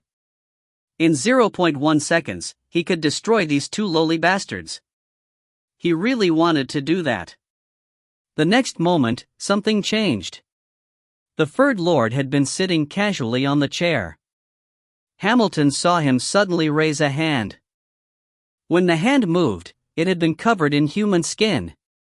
In the blink of an eye, it darkened and was covered in silvery black scales. Clang! A sword radiating with moonlight suddenly appeared in his hands. The sword stabbed forward with impossible speed, instantly hitting his blade of fire. Cling! There was a clash of metal, neither light nor heavy. Then Hamilton felt strange power surge into his sword. He could feel that the power was condensed and sharp like a needle. His own power was like a bubble full of water. It popped as soon as the needle came. Whoosh! The surging flames around the blade of fire let out a gurgle and then collapsed. The strange power didn't stop. It sped along the sword into his arm. He felt his arm go numb, he couldn't hold the sword anymore. Clang! The blade of fire flew out of his hand, spinning, and crashed onto the ground a few feet away. The sword with moonlight continued forward, going straight to the point between Hamilton's brows. He retreated. While doing so, he discovered that the third lord was still in his seat. He's that powerful? He just sits there. How can he hit me if I keep retreating? As soon as this thought appeared, he saw a ring of extremely detailed runes light up around the sword tip. The tip buried into it. Then this ring appeared before him. The next moment, Hamilton felt coldness between his brows. The feeling was fleeting and disappeared, along with the intricate halo of runes. The Third Lord was still in his seat. His sword had already returned to its sheath. Hamilton gulped. Feeling liquid flow from his forehead, he reached up to touch it. It was one drop of blood, no more, no less. The horrible attack was like a dream. How could such swordsmanship exist in the world? How could such magic exist in the world? He suddenly thought of the Black Forest. Back then, he'd faced some magicians from Fireman. He couldn't hit them no matter what. They seemed to all be prepared for his actions. Even though they weren't as powerful as him, they could toy him as if he was a child. These are all the top figures of Fireman, and the Third Lord is one of them. No, he's the most terrifying one. Oh, what stupidity did I just commit? Thinking now, Link had already predicted this and voluntarily gave him his weapon. It was like giving a child a toy. No matter how the child played, he was still a child. Why don't you kill me? Hamilton asked dejectedly. Link wagged a finger, and the blade of fire flew back into Hamilton's hands. Everyone makes mistakes. I usually give them a chance to change. Go back to the Isle of Dawn, Hamilton. I always keep your word. I will take care of your child and woman. Hamilton had nothing to say. He nodded at the soulless Noah, picked up the clothes on the ground, put his sword away, and turned. After Hamilton left, Link said to Noah, "Madam, let's go." Noah's soul was clearly weaker than Hamilton. She'd already surrendered. Hearing Link, she nodded.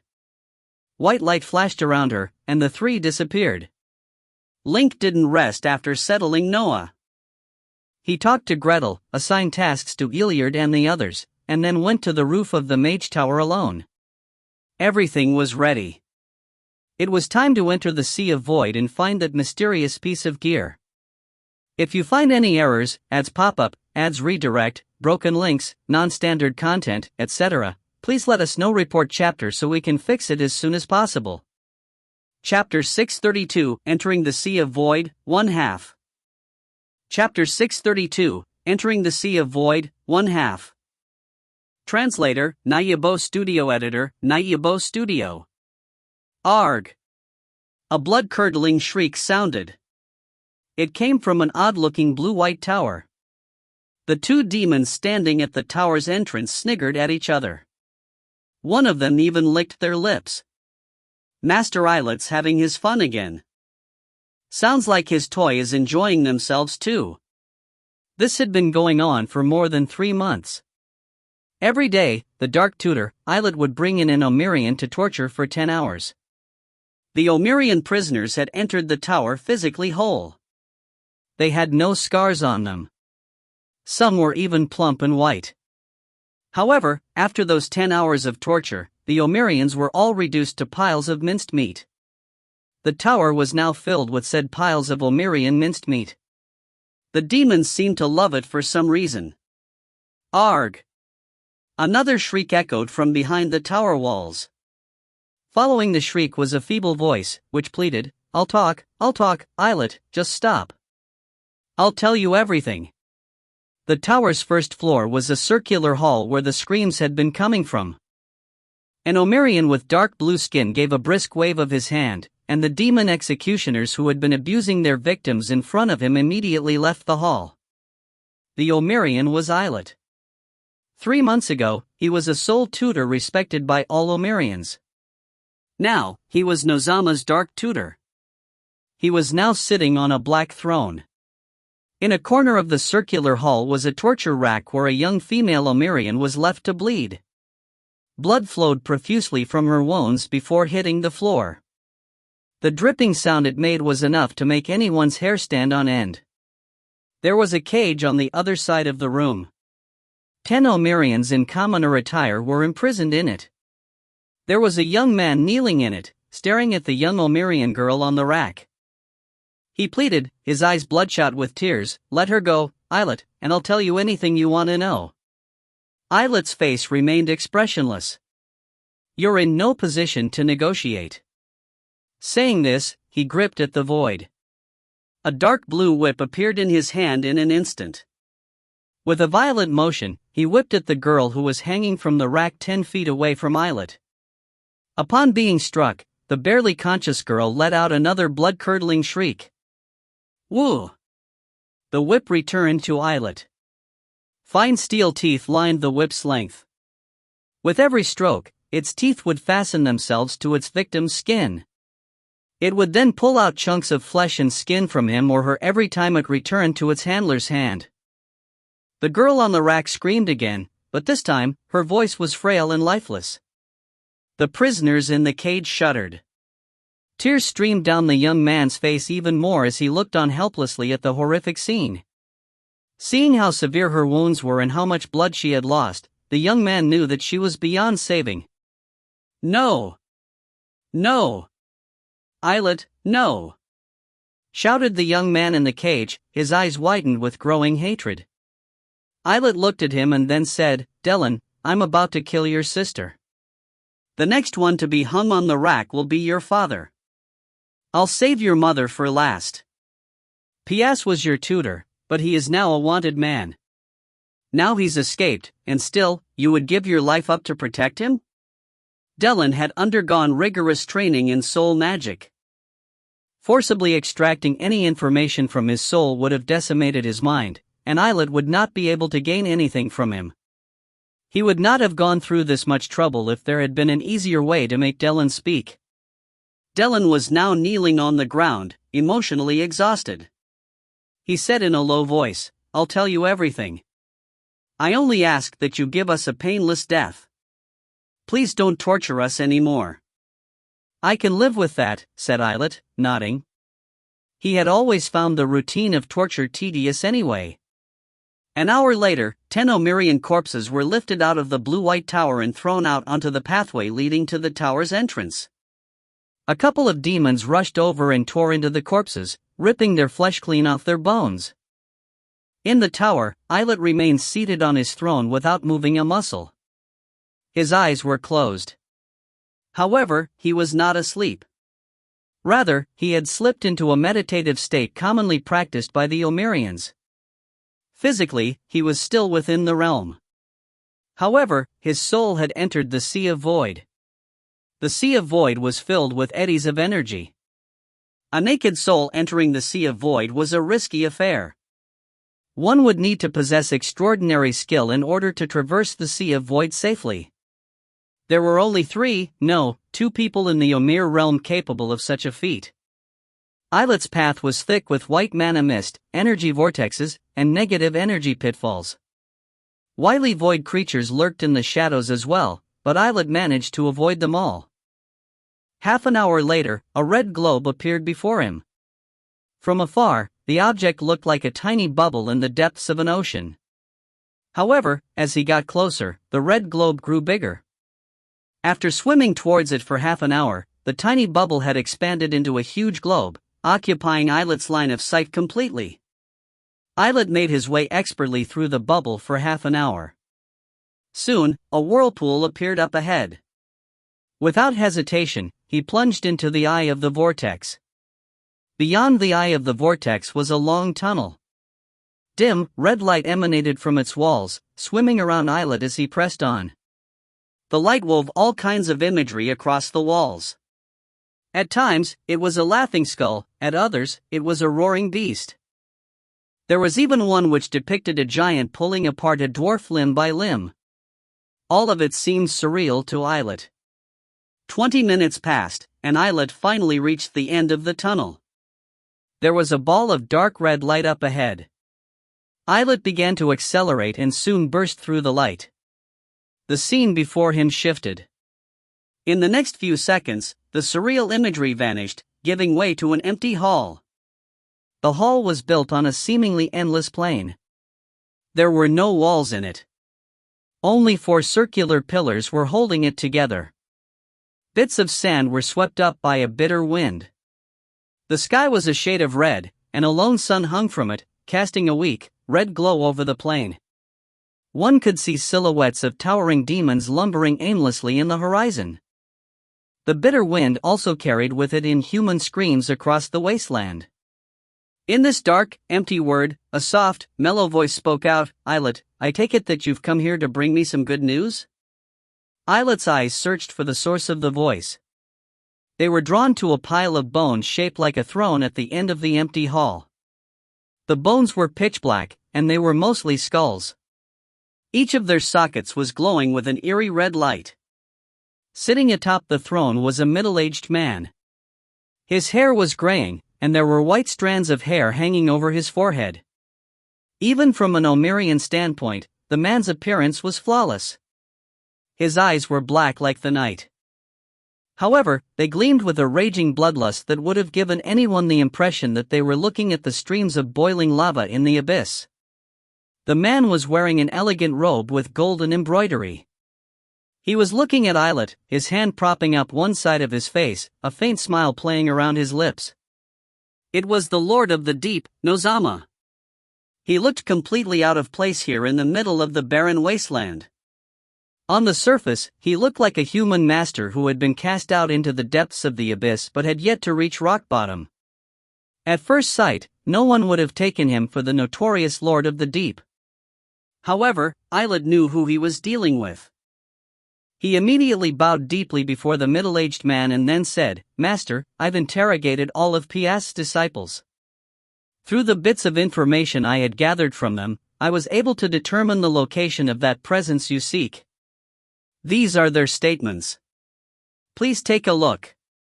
He then handed over a black orb of light to Nozama. Nozama took it. After feeling it for a few minutes, his perfect face broke into a smile. "Well done, Islet." He then opened his hand, from which emerged a thick haze of light. The haze solidified into strands of darkness and then flew out of the hall and towards the far corners of the wasteland. A few minutes later, dust rose up in the horizon. Demons of all shapes and sizes were converging towards the hall from every direction at top speed. The demons' number grew by the minute. Half an hour later, approximately 3,000 demons had reached the hall. Islet could clearly feel just how powerful these demons were. Every one of them had at least legendary level power, the strongest among them being level 15. Seeing 3,000 legendary demon masters in one place would have made anyone feel despair. Islet could even feel his spirit form quaking at the sight of them. After making sure that everyone had answered his call, Nozama spoke with that soft, mellow voice of his. "Islet, return to Omir and have Mycen prepare a void fairy. My army of demons will seek out this presence." "Yes, Master," Islet humbly replied. Mycen was one of the 3 soul magic masters in Omir. His skill in making void fairies was second only to Pias. Nozama's mind was set on obtaining his prize. His demons moved quickly. Soon, all 3,000 demons were all aboard a vast disc-shaped void fairy. Mana surged through the void fairy's circuits, and the entire vessel roared into life. "Let's go!" ordered Nozama. The void fairy plunged into the sea of void like a huge whale diving back into the depths of the ocean. At that moment in the Fireman realm, Link had taken on his black dragon form. His dragon's body was vast, its wingspan close to 100 feet. Silver-black dragon scales glittered under the sun across the length of his body. He almost blocked out the sun in the sky when he spread out his wings. All the red dragons inferred were looking at their black dragon king in awe. In dragon society, size equaled power. It had been 30,000 years since a dragon as powerful as Link had appeared in their midst. After making the necessary adjustments to his dragon body, he was able to propel himself 5,000 feet into the sky with one powerful stroke of his wings. His body began to fade in the air until he finally vanished from sight. He had also entered the Sea of Void. If you find any errors, ads pop up, ads redirect, broken links, non-standard content, etc., please let us know. Report chapter so we can fix it as soon as possible. Chapter 633, He's Looking for Death. Chapter 633, He's Looking for Death. Translator, Audiobook Studio Editor, Audiobook Studio. North, Black Forest. Crunch, crunch, crunch. It was the sound of walking in the snow. A dark elf was rushing over the snow in the forest. He ran northward. The further he ran, the sparser the trees and thicker the snow. When he passed a hill, a boundless icy plain appeared. In the distance, there was a fortress made of bones. It was the skeletal fort of the army of destruction. The dark elf kept sprinting and quickly arrived at the door. Report your identity. Two Nagas crossed their weapons and blocked the dark elf. I am Feng, commander of the Death Hand. I have important information for Her Highness. The dark elf showed his emblem and was allowed to pass. Feng kept running and soon arrived at the main hall. Here, he slowed down and fixed his clothes. Taking a deep breath, he entered the hall. There weren't many people here. A finely made skeletal throne was at the head of the room. Dressed in a gauze dress, Princess Ellie sat on the throne and listened to the general's reports. Feng glanced at the princess' flawless features and his heart sped up. He quickly lowered his head, not daring to look further. In reality, he didn't have to come personally. However, he would always come to report important news to see the princess. It was the same for this time. Dark Elf Princess Ellie Donas was extremely talented and had a strong aura. She was also beautiful and flawless. Many dark elves called her the Starlight Rose under a moonlit sky. So many youths were in love with her. Many high elves were infatuated too and even betrayed the Isle of Dawn to join the army of destruction to be around her. Her voice was mellow and smooth but also had a bit of roughness to it. It was very unique. Feng felt that his fatigue would disappear by just listening to this heavenly voice. If he could kiss. No, this was blasphemy. The princess would definitely become queen in the future. Her husband would be a noble. She would have nothing to do with a commoner like him. He couldn't think too much. Just as he was thinking nonsense, a voice came from the throne. Feng, I heard that you have important news from the south? The voice shocked Feng out of his thoughts. He immediately went up and lowered onto one knee. He took out a sheepskin scroll. Your Highness, this is news from a spy in the south. It's about Ferd. Oh, Ferd? Eugene, Princess Ellie, was instantly interested. She reached out, and the scroll flew to her hands. After scanning it, her face darkened. The scroll said that the Ferd Lord had completely mended the realm crack in the Karora mountain range. This gave him much prestige. He married the Red Dragon Queen, and soon after, the queen stepped down. Link became king of the dragons, and the dragons joined Ferd. A huge and terrifying black dragon appeared in Ferd, but its identity was still unknown. Eugene obviously knew who the black dragon was. In such a short time, his strength and authority increased so much. How can we fight if this keeps going on? Eugene couldn't help but worry. Before becoming commander of the army of destruction, Eugene had been confident. She'd thought that Link and Ferd weren't anything special. But after being in the position and getting familiar with politics, she felt helpless. Admittedly, the army of destruction was powerful. However, its power was already at the peak. They couldn't improve in the near future, especially after the realm crack was fixed. The realm would become smooth and flawless. It would be difficult for the Nagas and demons to enter the realm. Under these circumstances, it was already a feat to maintain the army's current scale. It was near impossible to expand. On the other hand, the humans had a large population of more than 200 million. If the dragons were added, there were millions more dragons and strong fighters. More terrifying was that the human warriors were quickly strengthening. Ferd's Sunlight Army was already able to fend off the demons. The longer it drags on for, the worse it'll become. Soon, even the Black Forest might not be able to stop the humans. What should I do? Eugene furrowed her brows. Now, she was regretting the actions earlier. If she knew this would happen, she wouldn't have ended their relationship with the High Elves. Unfortunately, regret was useless. Eugene kept thinking but couldn't think of a good way to restrain the humans. Just as she was frustrated, Molina walked over. Judging from her expression, she had something to say. Eugene understood and said, "Farron, I see. You've worked hard. Go rest now." "Yes, Your Highness." Farron looked up at the princess again. He didn't want to leave. "You all go now," Eugene said. "I'm tired and need to rest." "Yes, Your Highness." Everyone in the room left, leaving Eugene and Molina. "Saint, what's wrong?" Eugene looked at Molina. Molina nodded. "There's something important about the Furred Lord." Eugene shrugged, feeling upset. "What now?" "Don't tell me he's going to marry some high elf princess and the Isle of Dawn will join Furred." "What? Marry? The Isle of Dawn?" Molina didn't know about the South yet. Eugene passed the scroll to her.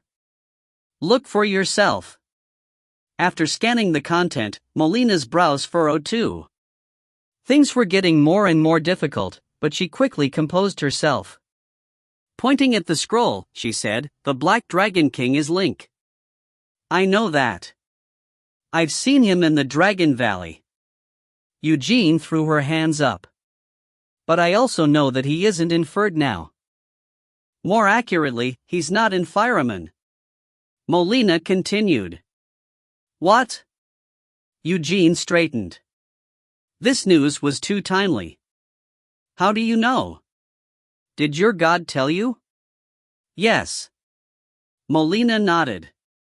"My master felt a slight ripple in the realm barrier and came to this conclusion after adding his observations. He is chasing the Furred Lord in the Sea of Void. He will definitely die this time." "Great!"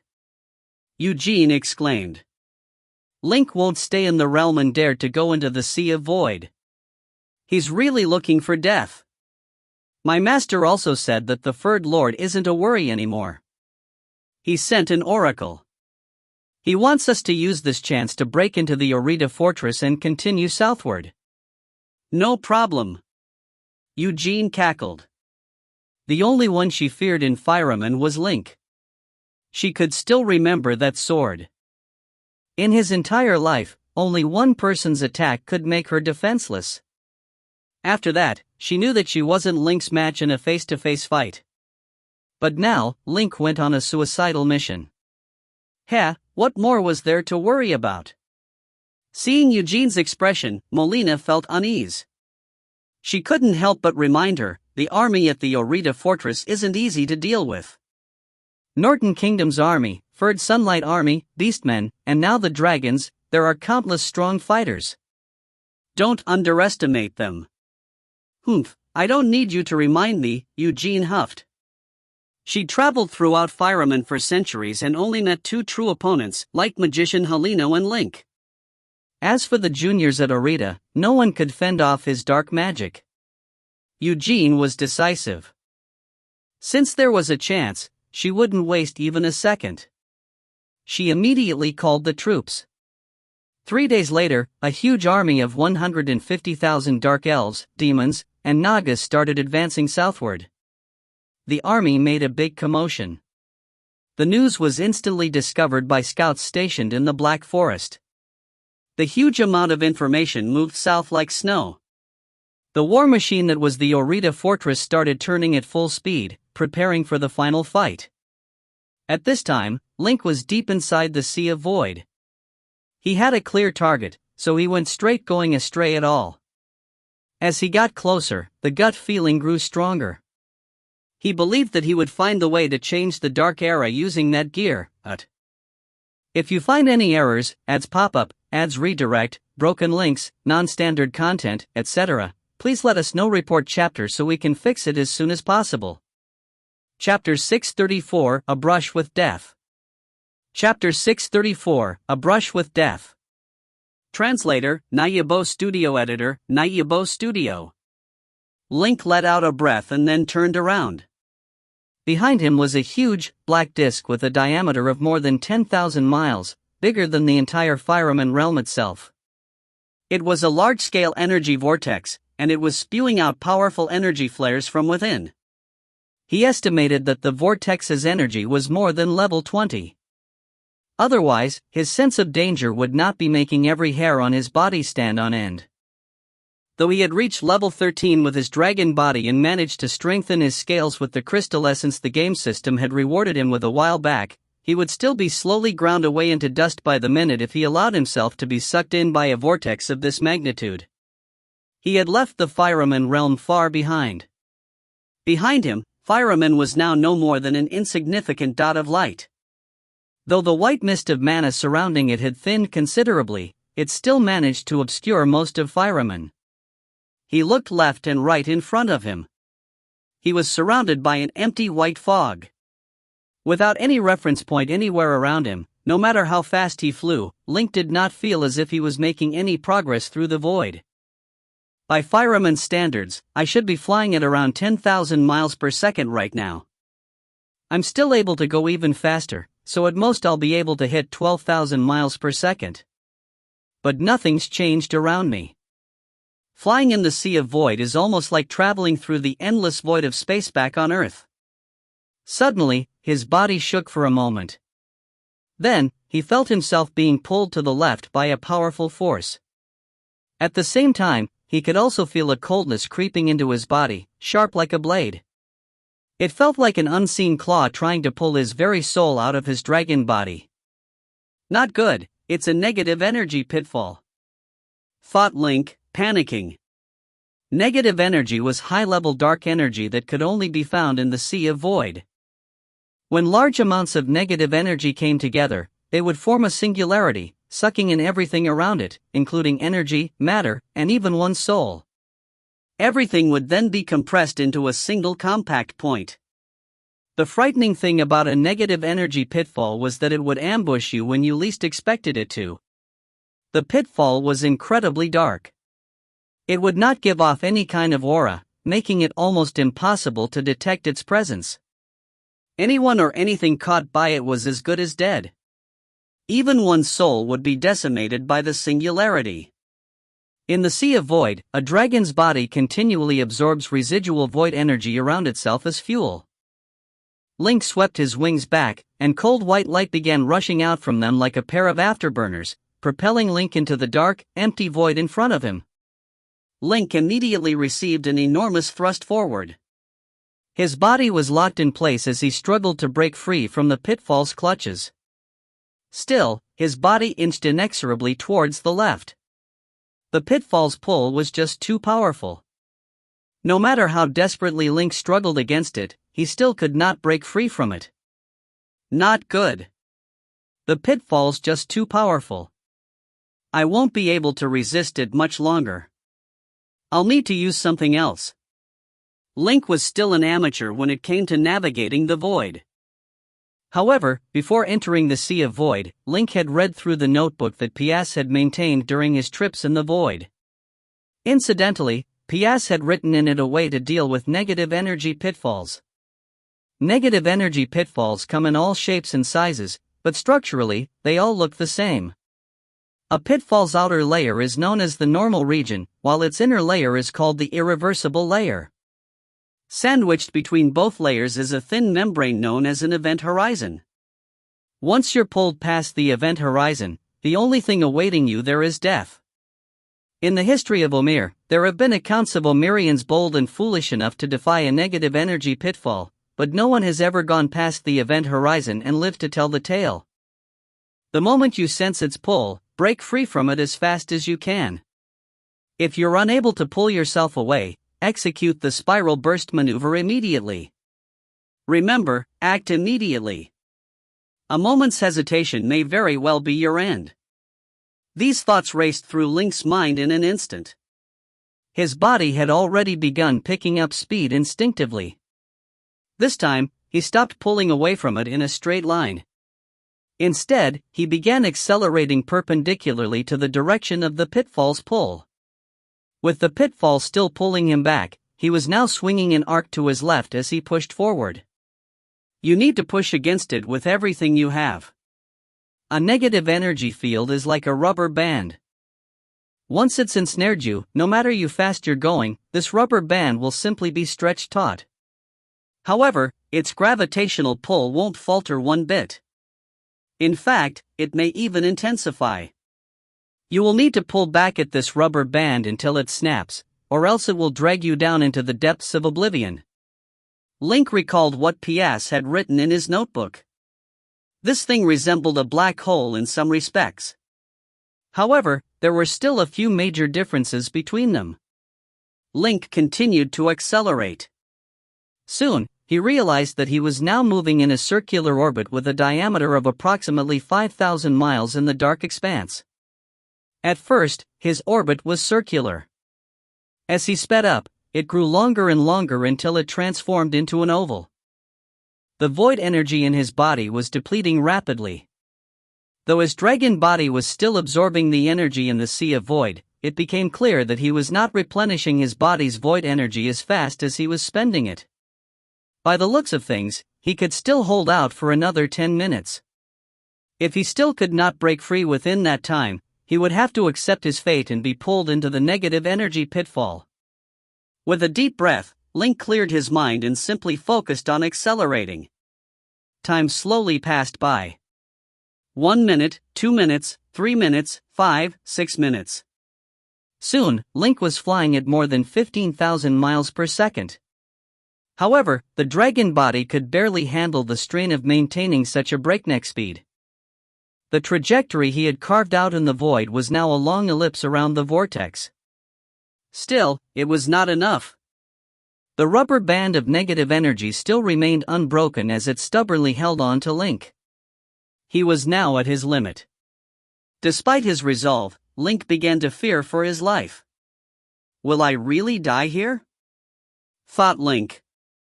The energy in his body was all but spent, and he was now beginning to feel out of breath. No, just a little bit more. I can do this. Link let out a roar as he gathered every last bit of power in him. When he was farthest from the pitfall in his elliptical trajectory, he swept his wings back once more. Boom! A powerful burst of void energy gushed out behind him. Link could feel his body being thrust forward. Then, he began to slow down. His wings were now completely spent. Sensing that he was about to be pulled back by the negative energy pitfall, Link turned around, opened his mouth wide and spewed out dragon breath back at it. His wings might not be able to push him forward any longer, but he still had some energy left in him in the form of dragon breath, which was usually reserved for offensive measures. Boom! Link let out a streak of white dragon void breath behind him, giving himself another forward burst of momentum and allowing himself to continue his struggle with the pitfall. Link had stretched the pitfall's gravitational rubber band until it was now more than 300,000 miles long. Its pull seemed to have weakened as well. Just a bit more, just a bit more. Screamed Link inwardly as he sensed that he was slowing down. There was a click in his mind. The unseen force pulling at his body suddenly vanished. Its icy claw had slackened its grip on his consciousness as well. Link now felt his body floating gently forward at a speed of 10 miles per second. He had finally freed himself from the negative energy pitfall. Link let out a breath of relief. His ordeal had finally ended. After bobbing in the void for a few seconds, Link began to feel his power slowly coming back to him. He then flapped his wings bit by bit. That was way too close. Link figured that even a divine master would not be able to survive being dragged past the pitfall's event horizon. This was not an exaggeration. Link had read something of the sort in other magic books.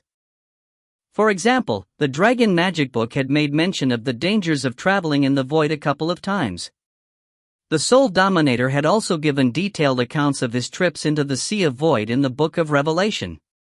In them, he had mentioned how dangerous negative energy pitfalls could be, though not in as much detail as Link would have liked. A level 13 legendary master like Link would be akin to a toddler who had only just learned how to walk in the perilous wasteland that was the Sea of Void. One wrong move would have sent him hurtling to his doom. On the other hand, a divine master could be likened to a grown-up, being much wiser and more powerful than a level 13 master. However, they would still be no more impervious to the wasteland's dangers than the latter. Once he was free from the negative energy pitfall's pull, Link was able to regain his composure. After resting for a bit, he continued flying forward.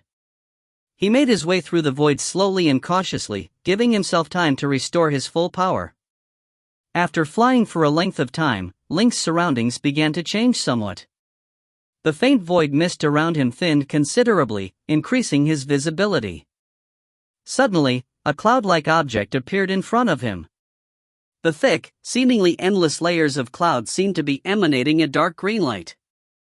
It resembled the nebulas back in his home world. As Link drew closer, they began to expand until they basically filled up his field of vision. These must be the seaweed clouds that Pias mentioned, thought Link happily.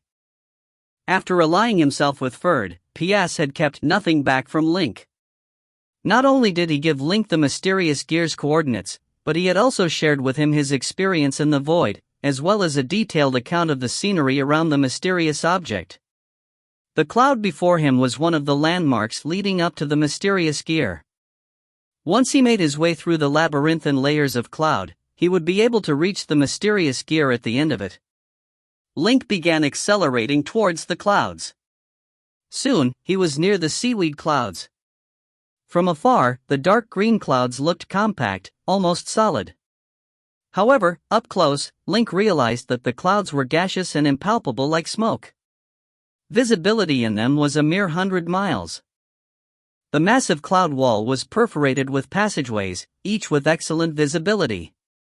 From afar, the passageways seemed narrow, but in reality, each one was 100,000 miles wide.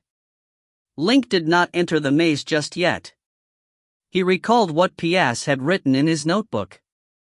Pias mentioned that he found a square-shaped cloud formation somewhere among the clouds. He then passed through the center of it in order to reach his destination. Where could it be? Pias had already given Link the coordinates of his destination. He could fly straight towards it if he wanted to. However, this would mean leaving a trail behind him in the seaweed clouds. Also, there might be void creatures lurking in the clouds, and Link thought it best not to draw any attention from them to himself. His safest option right now would be to retrace Pias' route. After circling around the clouds for a while, Link still could not find the square-shaped cloud formation that Pias mentioned. As he was about to resume his search, Link saw something flash by behind him from the corner of his eye. Compared to someone like Pias, he was still relatively inexperienced in navigating the Sea of Void. He did not see anything resembling life on his way here. The sight of something moving behind him was enough to unnerve him. With the 360-degree vision afforded to him by his dragon body, he was able to see whatever was behind him without turning around. Link was soon able to locate the moving object. It was a black spot. Straining his eyes, Link could see that it was shaped like a disc. It was also giving off a weak light from its surface. As Link stared at it for a moment, a message from the game system popped up in his field of vision, giving him a rundown of the object's details. Speed, 8,000 miles per second. Diameter, 400 feet. Estimated power level, level 17. Current distance, 1 million miles. Judging by its appearance, speed, and energy circulation, the object is man-made and appears to be a void fairy of unknown origin. Void fairy? Link was stunned for a moment. Not knowing whether the object was friend or foe, he turned around and plunged into a nearby seaweed cloud. Each seaweed cloud was extremely thick. For instance, the one Link was hiding himself in was 20 million miles thick. At first, Link was afraid that there might be something lurking in the depths of the cloud and so remained floating near its surface, not daring to venture any deeper into it. However, he sensed that something was wrong. The object seemed to have noticed him, as it swerved around and headed straight for his hiding spot. Speed, 13,325 miles per second. His mind was now screaming at him to get out of there. The object was tearing straight towards Link. It was as if it had recognized him. The way it hurtled menacingly towards him was more than enough to suggest that the object bore him no goodwill. Moreover, it was moving at breakneck speed, even faster than the highest speed Link was able to maintain. In no more than 2 seconds, the object would soon reach Link's hiding place. The Void Fairy was level 17, making it a lot stronger than Link, who was only level 13. Even with his magically immune dragon scales, Link would not be able to survive a head-on collision with it. Setting aside whatever dangers might be lurking within the depths of the seaweed clouds, Link immediately released a burst of void energy from his wings and dove into the deeper regions of the clouds at 12,000 miles per second. Behind Link, inside the Void Fairy, Nozama said to the Dark Tutor Mycen, who was piloting the Void Fairy, "Did you see that?" "What was that?" Mycen shook his head. "I couldn't see what it was. It dove into the depths of the cloud before I had a good look at it." "It's dangerous to travel into the clouds. Master, should we pursue? This was not Nozama's first trip in the Sea of Void. He had a good grasp of the dangers in it. After weighing his options, he said commandingly, "Go after it. It looks really familiar. I'm sure I must have seen it somewhere before." Nozama was sure that what he saw was not one of his minions, since all of them were no more than his soul puppets. He was also certain that it was an enemy, given how familiar it had seemed to him. What made Nozama even more suspicious was the fact that the other party had appeared in the vicinity of the mysterious presence. This could only mean that they might be after the same thing as him. It would be remiss of Nozama to let the other party flee without clarifying their intentions. Upon hearing his master's command, the Dark Tutor Mycen nodded at his co-pilot Islet, and the two drove the Void Fairy into the seaweed clouds in pursuit of the black dot in front of them. If you find any errors, ads pop-up, ads redirect, broken links, non-standard content, etc., please let us know. Report chapter so we can fix it as soon as possible. Chapter 635, this time, I'll fight personally. Chapter 635, this time, I'll fight personally. Translator, Nayabo Studio Editor, Nayabo Studio. Boundless Void. The Void Fairy behind Link was faster than him. At first, they were around 1 million miles away from each other. Now, the other was 25,000 miles away. It was hard to see in the seaweed cloud. Link looked back but could only see endless murky green. He couldn't see the other's location, but both were flying at extreme speeds. The power waves were very strong, and he could clearly sense the disc-shaped Void Fairy following relentlessly. This couldn't continue. He had to find somewhere to hide and avoid the attack. Link looked forward. He was more than 1 million miles into the seaweed cloud. The clouds seemed to get heavier before him. Visibility decreased, and the changes in the clouds became more complicated.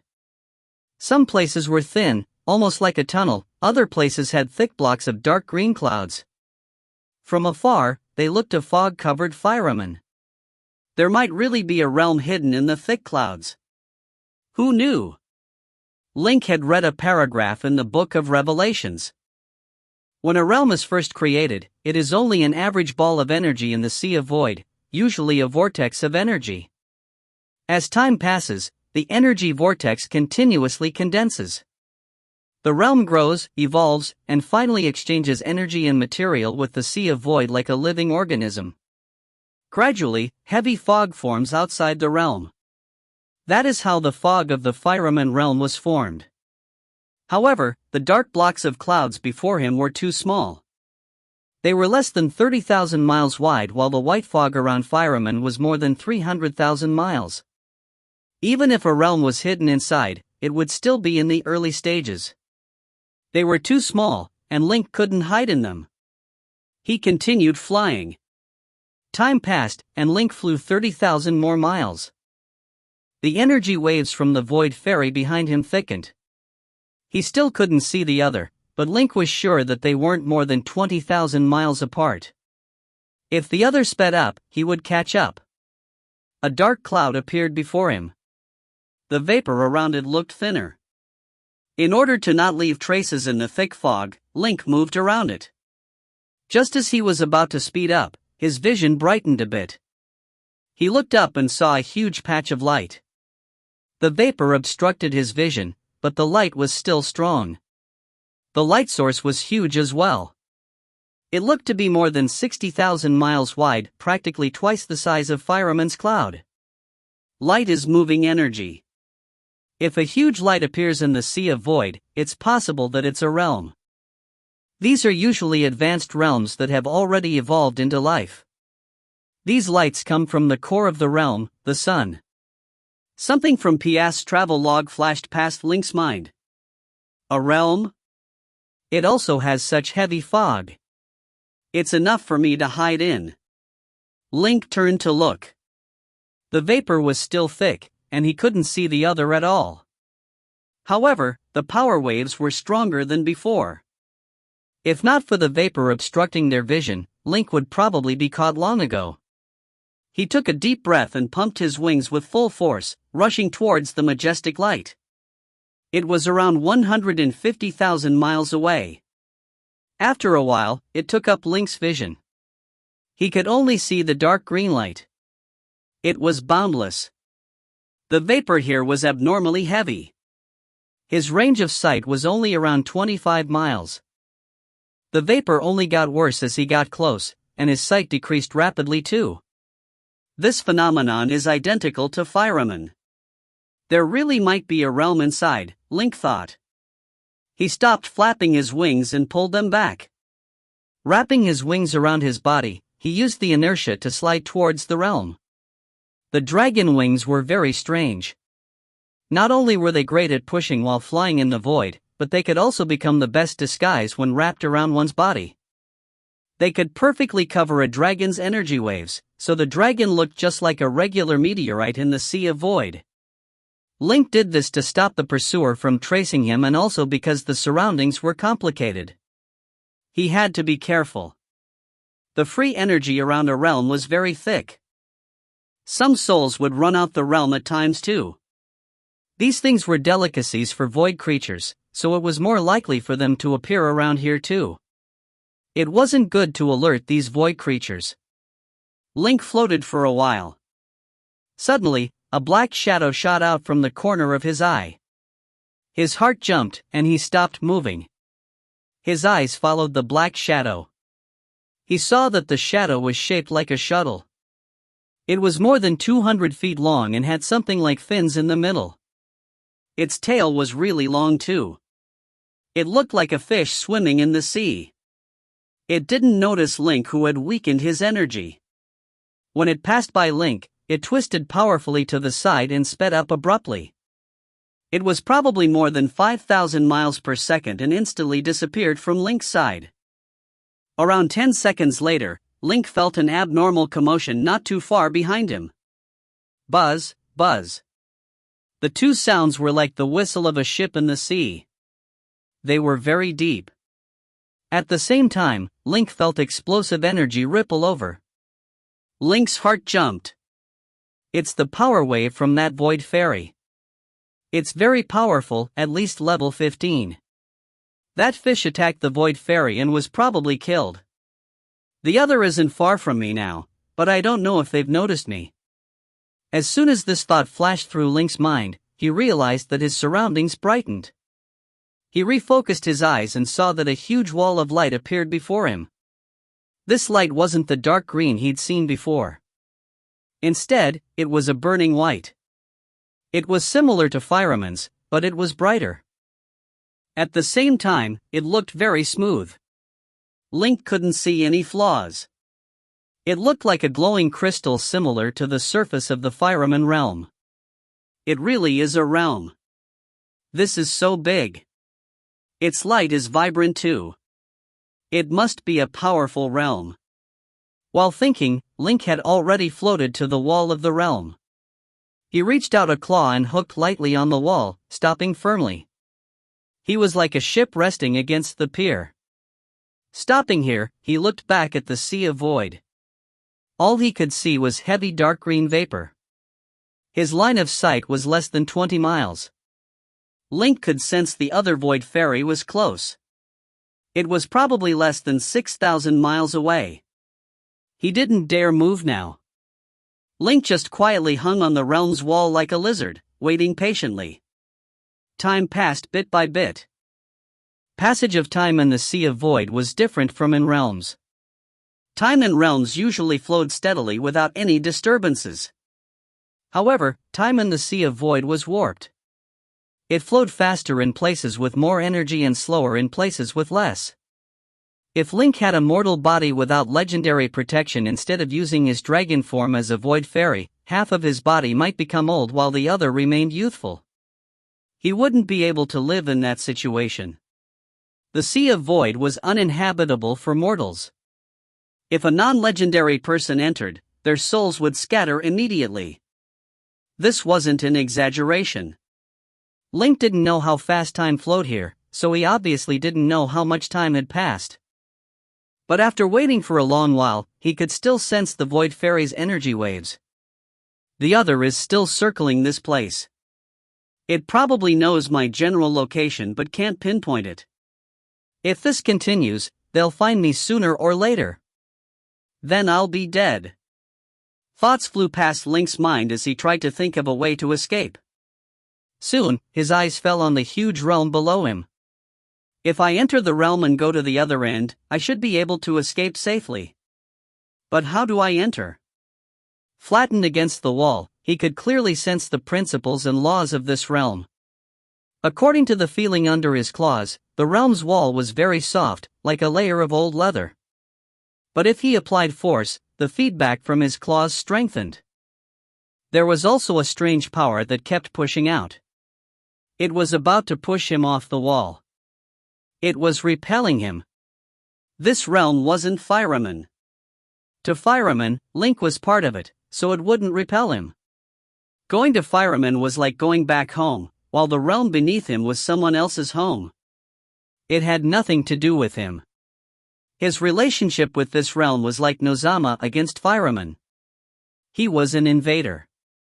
Carefully sensing the force, Link had a general idea of the strength of this realm.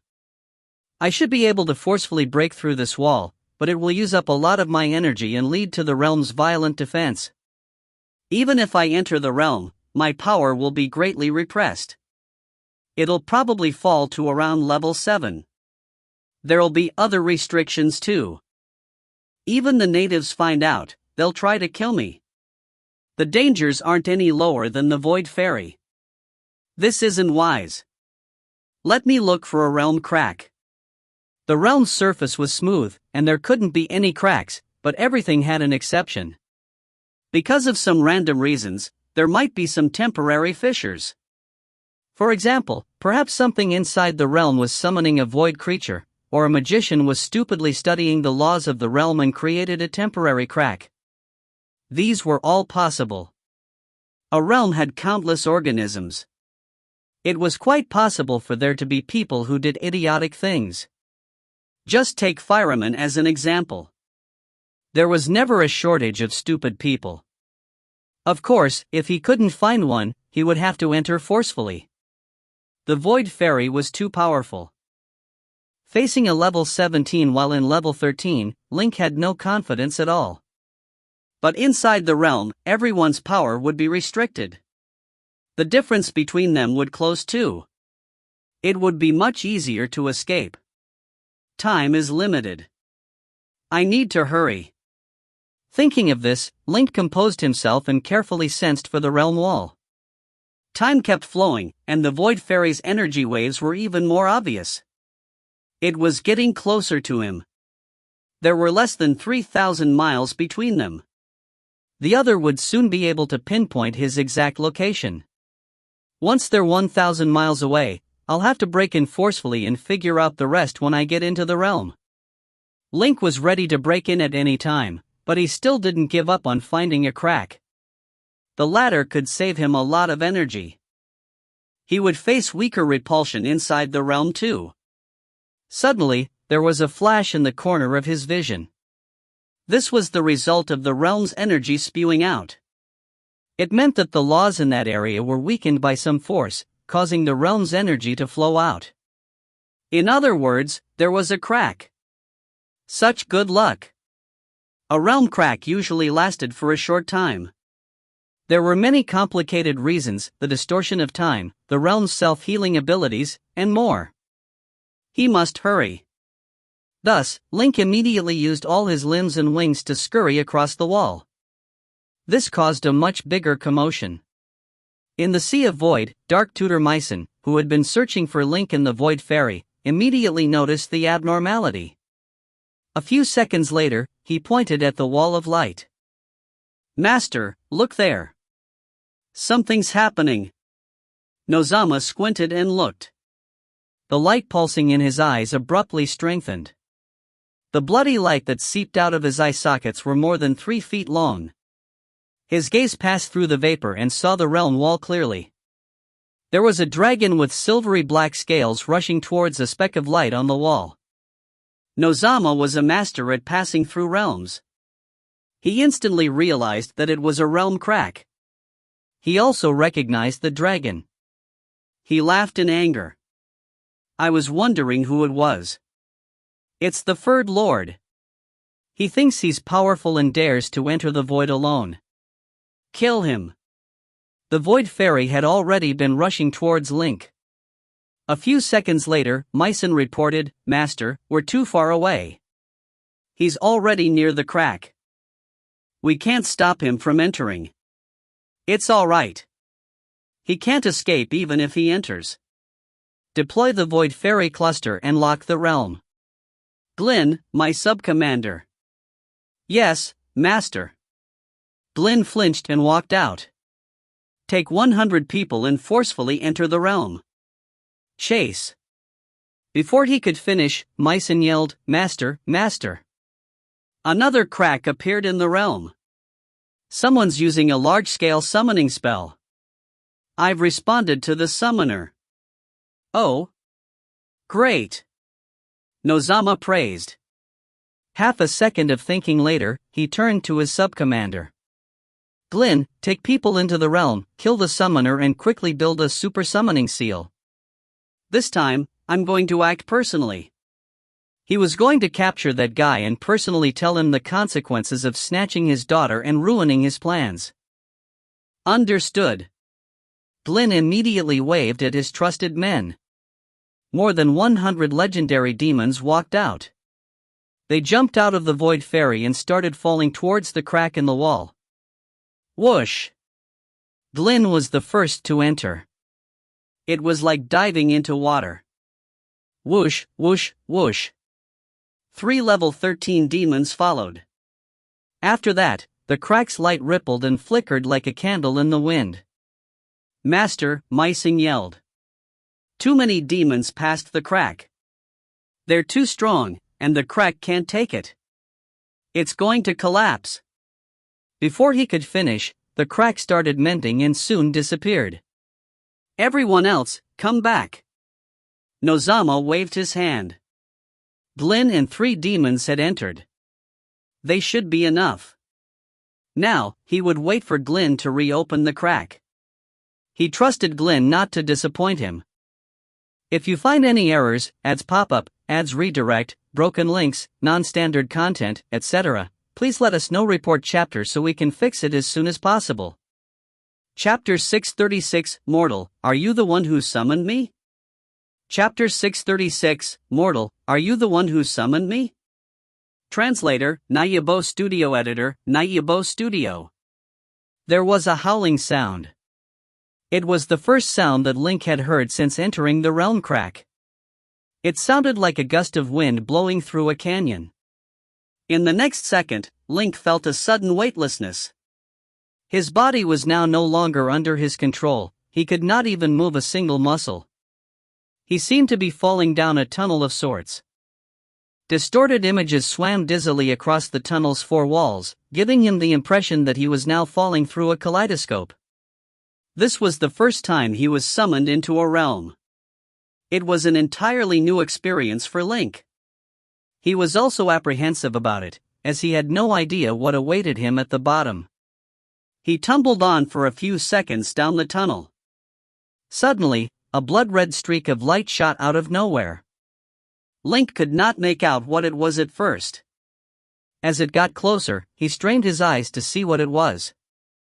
It was a cluster of souls wailing in agony. The ball of light was more than 50 cubic feet. There were at least 3,000 souls in it, and each of them was disfigured beyond recognition. It was as if someone had kneaded them into a misshapen mass of putty. What was even more terrifying was the fact that as soon as the cluster of souls drew closer towards Link, it quickly began to melt away like wax. Arg! Help me! Oh God! I don't deserve this. Link could hear a cacophony of agonized wailing coming from it, which grew louder as the clump of souls came closer towards Link. When the ball of light finally came before Link, the souls inside it had melted completely inside it. Its contents were now a goopy blood-red mess. Link could not help but shudder at the sight of it. The blood-red ball of light hurtled towards Link and finally collided against his dragon scales. Upon impact, Link could feel an icy sensation seeping into his body, all the way to the deeper parts of his body. Throughout the whole process, Link's body remained motionless. His power was still sealed within his body by an unknown force. He could only watch helplessly as the ball of light invaded his body. As he panicked, a line of words popped up in his field of sight. Entry of unknown energy detected, now setting up quarantine area for unknown energy. Quarantine process successful. This was the first line of words from the game system. The icy sensation remained still within Link's body. However, it had stopped spreading inside his body. After a while, a second line of words appeared before him. Now examining composition of unknown energy. Examination complete. Unknown energy is determined to be soul energy, which is commonly used in realm summoning contracts. Summoning technique currently in progress is a sacrificial summoning technique. Upon reaching the realm they are currently being summoned to, the player will be placed under the binding power of a summoning contract and will be prohibited from violating terms of said contract. Link was now mentally prepared for this. May I know the terms of this contract? Thought Link. Examination in progress, examination complete. Player's current contract is a mutually binding agreement. The summoned will assist the summoner in completing certain tasks as required from them. Upon completion, the summoned will be allowed to keep the soul energy of the sacrifice that was used to carry out the summoning ritual. However, the summoned will be subject to the dimensional rejection's influence once more after fulfilling the terms of its contracts. During the contract's duration, both parties will be prohibited from hurting each other. Hearing this, Link asked, "Is there any way to break the contract?" Attempting to dispel contract's binding power. Dispelling unsuccessful. Player has two options. First option is to reject the quarantined soul energy in player's body in exchange for his freedom. However, the player will receive the full brunt of the dimensional rejection. The player will have his power severely suppressed and will only be able to use level 7 power as a result. Second option is to maintain current course. Player will remain under the contract's constraints. The summoner will be forced to bear a portion of dimensional rejection the summoned is subject to. The more powerful the summoner is, the more dimensional rejection the summoner will be required to take on. In consequence of this trade-off, the player's power will not be suppressed as much. After pondering it for a moment, Link decided to choose the second option. He was repulsed by the source of the contract's binding power. However, due to his current situation, he would be a fool to limit his powers any more than he had to. Let's go with the second option, then. As soon as he said this, his body trembled slightly. There was that cold sensation in his body again. He then realized that the sacrificed soul power had taken up 1% of his total power, while the remaining 99% was still his own. Only 1% of my power seems to be affected by this magical contract. I'll probably survive whatever punishment it has reserved for me should I decide to violate any of its terms. This was even better than Link had imagined. Soon, Link realized that he had stopped falling. He could feel his feet hit solid ground. The distorted imagery around him began transforming into a wall of fog, which then dissipated to reveal the scenery of the realm he had been summoned into. Throughout the whole process, Link felt an irresistible power pressing against him. It was as if he was being compressed beneath the depths of an ocean. He moved a finger slightly. He could feel an invisible resistance when he tried to cast the magician's hand spell. This resistance seemed to be inhibiting his physical strength and the power inside his body by about 10%. In other words, his power level was currently within the neighborhood of level 10, which was a lot more than what the game system had predicted. This resistance must be the effect of the dimensional rejection. It's a lot weaker than I had anticipated. My summoner must be taking on some of it right now. Judging by my current state, they must be quite the magician. At that moment, the distorted light show around him had faded away completely. Link now found himself in the middle of a canyon thick with grass and trees. The canyon was approximately 400 feet wide. Its two walls were around 200 feet high.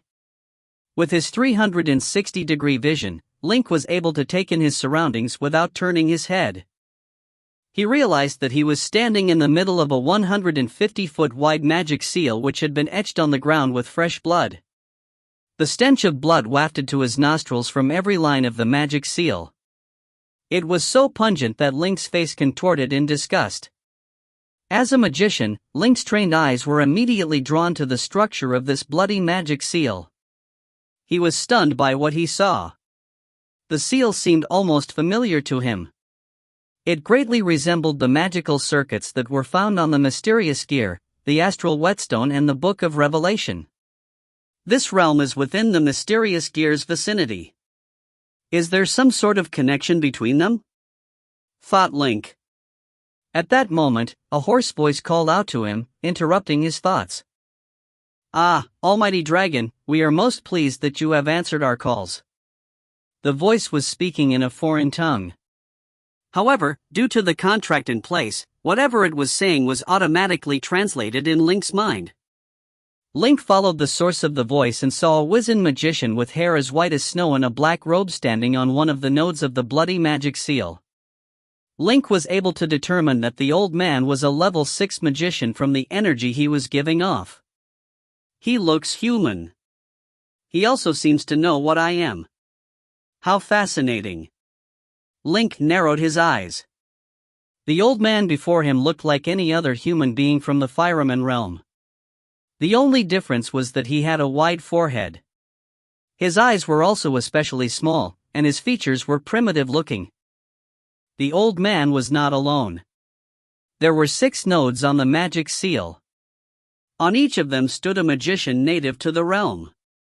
Every one of them looked human as well, barring a few differences such as their primitive facial features and wide foreheads. The magicians standing on the magic seal were marveling at Link, visibly excited about what they had summoned into their realm. The old magician was practically on the verge of tears. He bellowed, "O Almighty Dragon, we require your assistance. The army of Troim is at the gates of our kingdom as we speak. They are the sworn enemy of our great kingdom. We need your help to defeat them." Troim? Army? Link blinked at him. He somewhat understood what this was all about. He raised his head high up in the air to inspect the magic seal beneath him and saw that the ground was strewn with corpses. There were 4,000 bodies lying on the ground, whose lives had been sacrificed to conduct the summoning ritual that had brought him here. The corpses' attire were different from the robes worn by the magicians around him. Link figured that the ones who had been sacrificed were all prisoners of war from the Troim army. In other words, these magicians had sacrificed their captives in order to summon a powerful extra-dimensional presence like Link and hopefully turn the tide of war against Troim with the aid of said summoned presence. Once he had made sense of the circumstances of his summoning, Link looked at the old summoner. He could clearly sense what the man was feeling at the moment, which was mostly excitement. He could also tell that his appearance had surpassed the old man's expectations. They were probably hoping to summon something else when they were carrying out their summoning ritual. I just happened to be in the wrong place at the wrong time. It would also seem that I'm supposed to help them fight back the Troim army as part of the terms of my contract. Everyone was staring at him with a mix of expectation and caution. Link remained silent. He then saw at least 5,000 people outside the bloody magic seal. Most of them seemed to be military. There were also a few in their midst, dressed in resplendent garb. They looked royally important. These warriors must be the elites of this realm. However, most of them were only at level 3, which was no more different than the time Link first entered the Fireman realm. Link would not be able to take on all of them at once if his power had been reduced to level 7, as the game system had initially predicted before his entry into this new realm. However, with his level 10 pinnacle power, he figured he would be able to come out alright from a confrontation with them. The warriors looked at him warily, their nerves stretched taut as they waited for a reaction from him. Link could also see some of them trembling uncontrollably. This was understandable. If Link had encountered a level 10 legendary master the first time he entered the Fireman realm, he would also be scared witless. No mortal here would have any chance of surviving an encounter with a legendary master. He slammed his massive tail into the ground a few times. Boom! Boom! Boom! The earth quaked. Everyone in the canyon went pale. The important-looking people surrounded by their guards were completely petrified. Link could also see a few women fainting in their midst. "Almighty Dragon, do you agree to help us?" shouted the old magician again. His voice was shaky. The circumstances of their summoning ritual were odd, to put it mildly. It had taken a peculiarly long time for them to complete the summoning process, and the thing they had summoned into their realm seemed to be more potent than anything they had ever encountered. The old magician had originally intended to summon a level 8 or 9 presence. However, this creature before him looked exactly like the dragons as described in their legends. More than 100 feet long, it was as big as a small mountain. Its silver-black flawless dragon scales, its glittering eyes and that oppressive aura it was giving off were all telling him that he had summoned something with power beyond his imagination. He was not sure if their summoning contract would even be able to restrain such a behemoth. At that moment, Link was weighing his options. Should I accept the conditions of the summoning contract and help them take on an entire army?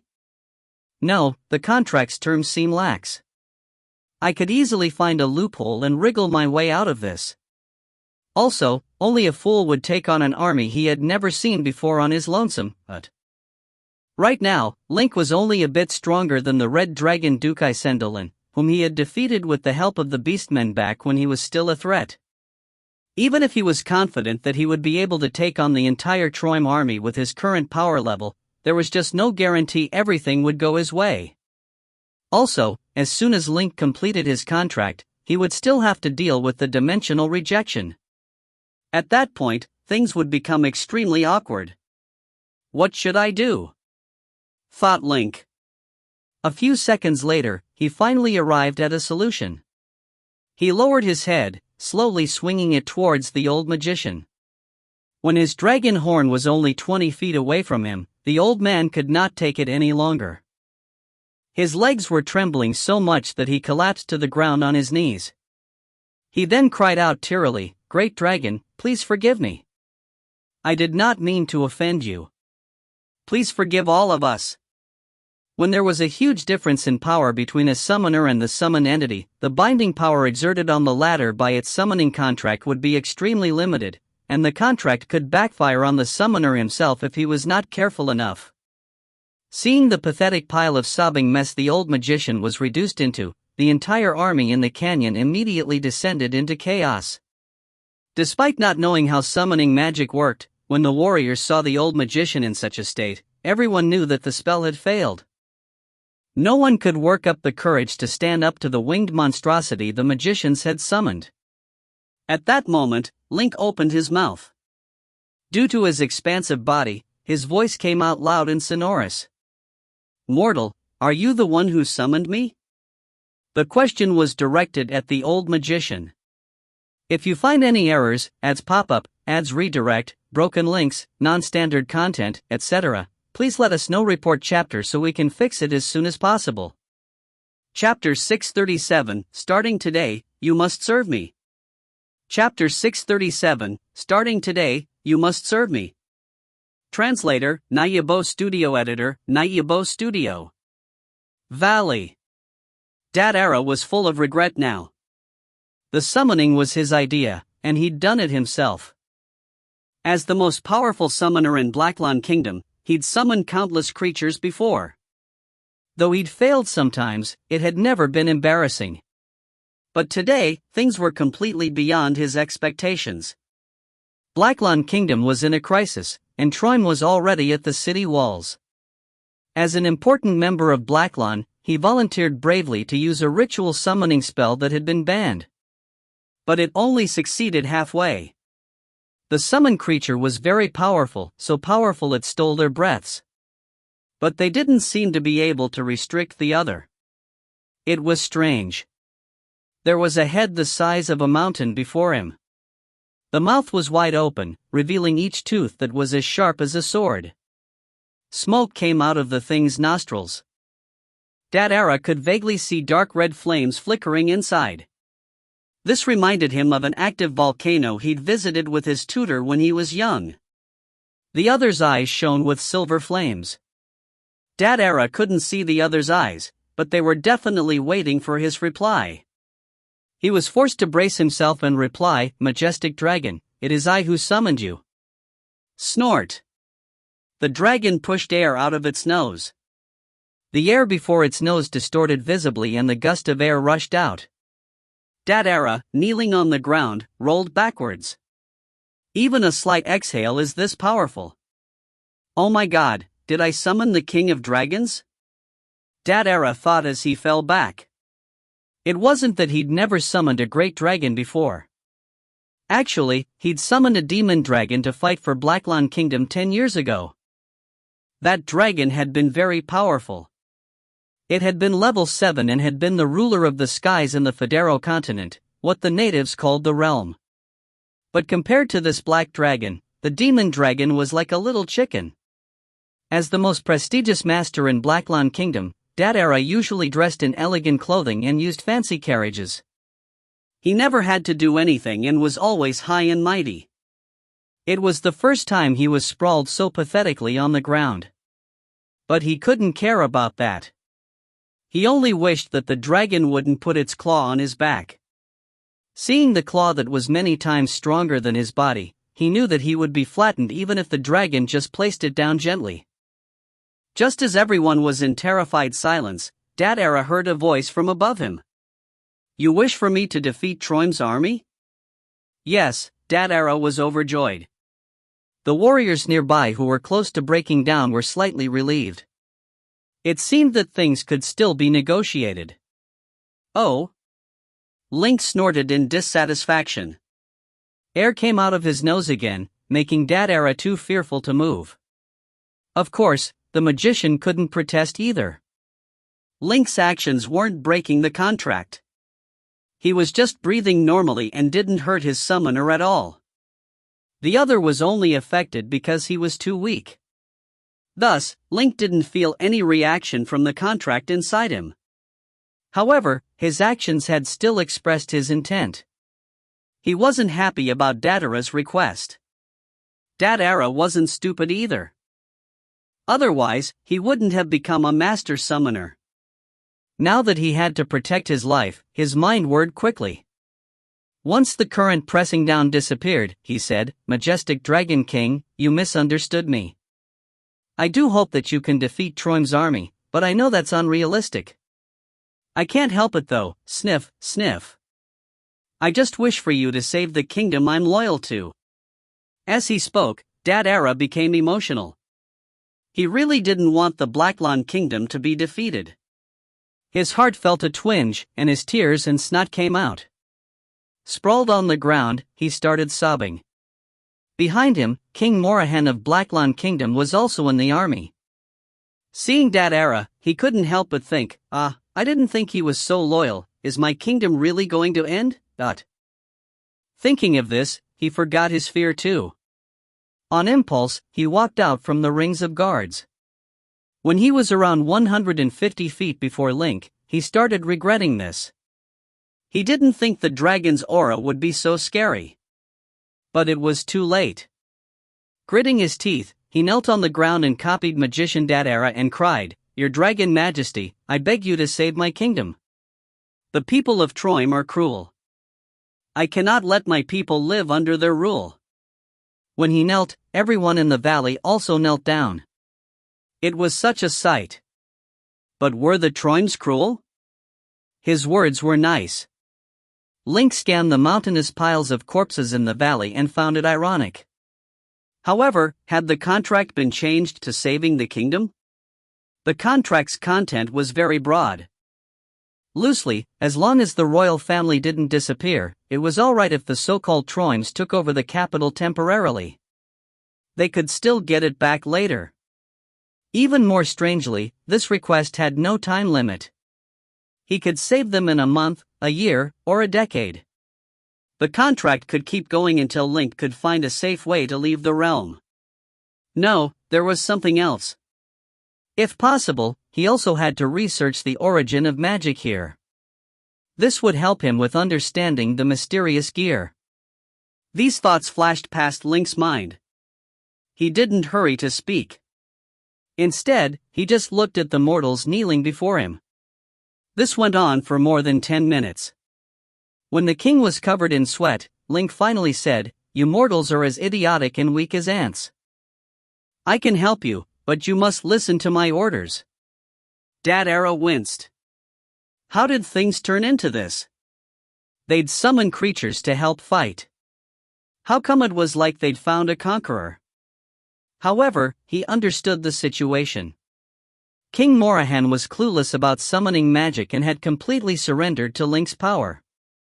He was grasping this last bit of hope right now. He couldn't care about the future. Hearing Link say this, he immediately said, "Your Dragon Majesty, from now on, you are the protector of the Blackland Kingdom. As the king, I will do my best to satisfy your every need." This king was very good, and Link was satisfied. However, he didn't show it. His face was still expressionless.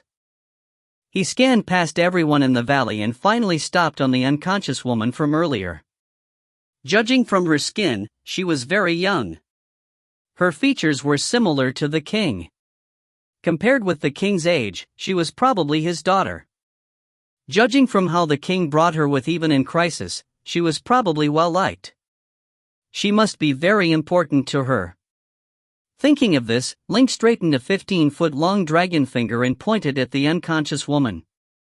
"Then from today on, I am Blackland Kingdom's protector, and she will be my only royal servant." The king obviously would be generous during these times. Serving such a strong figure was a great thing too. He immediately said, "Protector, I have 13 daughters. If you wish, I can have them all serve you. I also have 16 sons. If you need." "Humph." Link huffed, and the king was silenced. He pointed at the 6 summoners beside him. "You 6 will be my magic servants. Without my permission, none of you are allowed to be 1 mile away from me. Otherwise." These 6 were helping him with the realm's resistance and maintained the contract. If they ran into trouble, he wouldn't have the upper hand. As he spoke, he waved his claw at the cliff before him and cast the spatial spell Vacuum Blade. Crack! A 30-foot-wide tunnel opened up in the 600-foot-high cliff. The cut was smooth as a mirror. Wow! Every mouth in the valley dropped open. Their faces reddened as if someone was strangling them. This power was beyond imagination. Seeing their reactions, Link knew everything was set. Just as Link became the protector Blackland Kingdom, 12 magicians completed a summoning seal near Troim's camp. 3 demons appeared from the center. The leader was demon magician Glyn. Glyn was different from Link. As a demon who just wanted to take over other realms, he was experienced with being summoned. 10 seconds after he entered the realm, he figured out his strength compared to his summoner.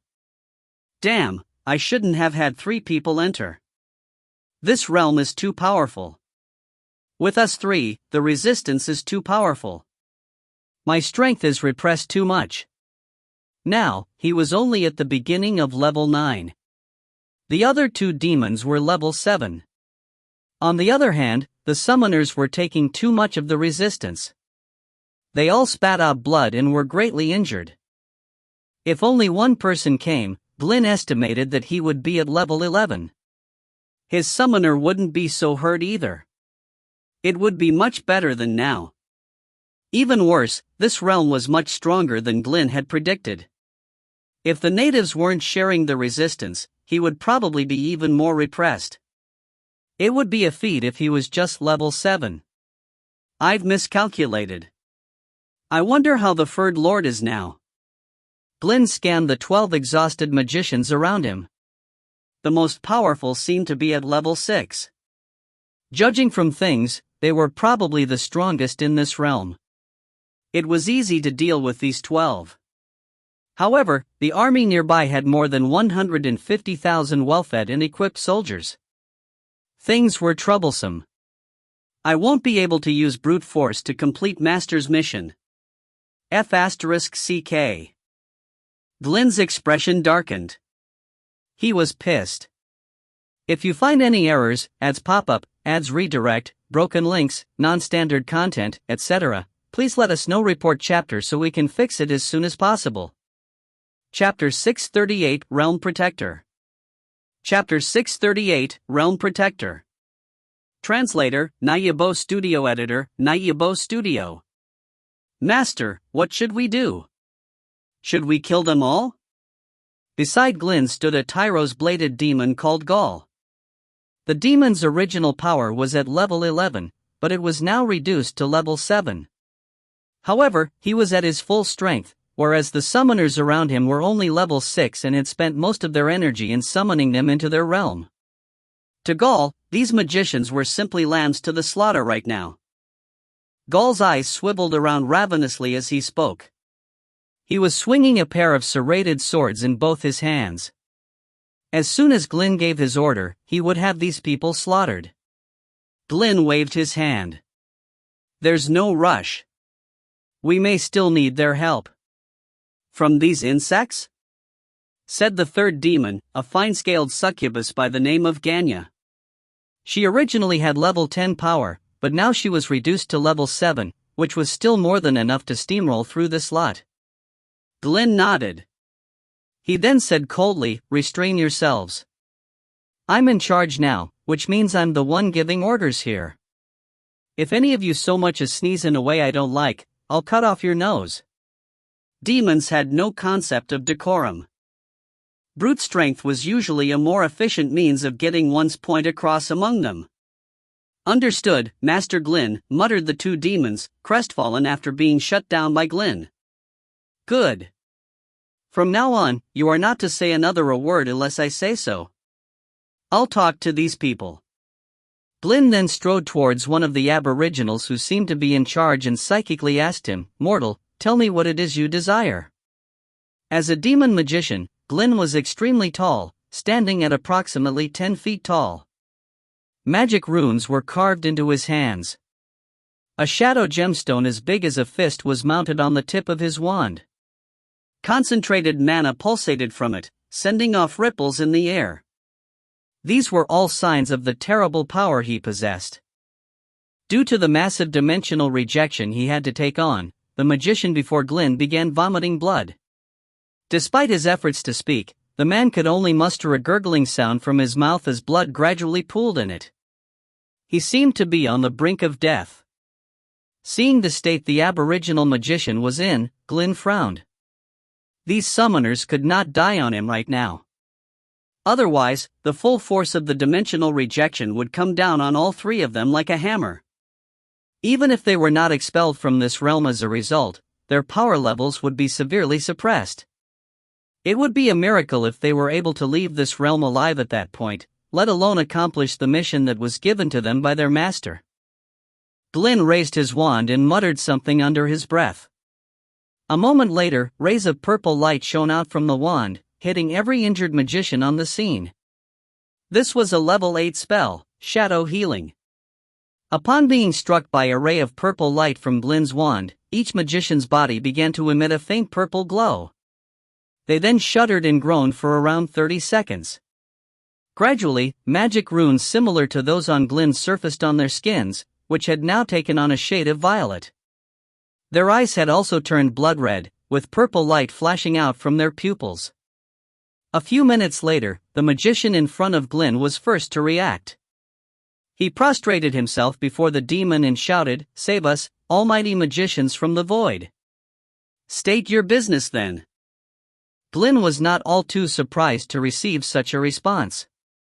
The summoning magic seal beneath him seemed primitive and shoddily put together, as if they had been in a hurry to complete it in order to attain power that they sorely lacked at the moment.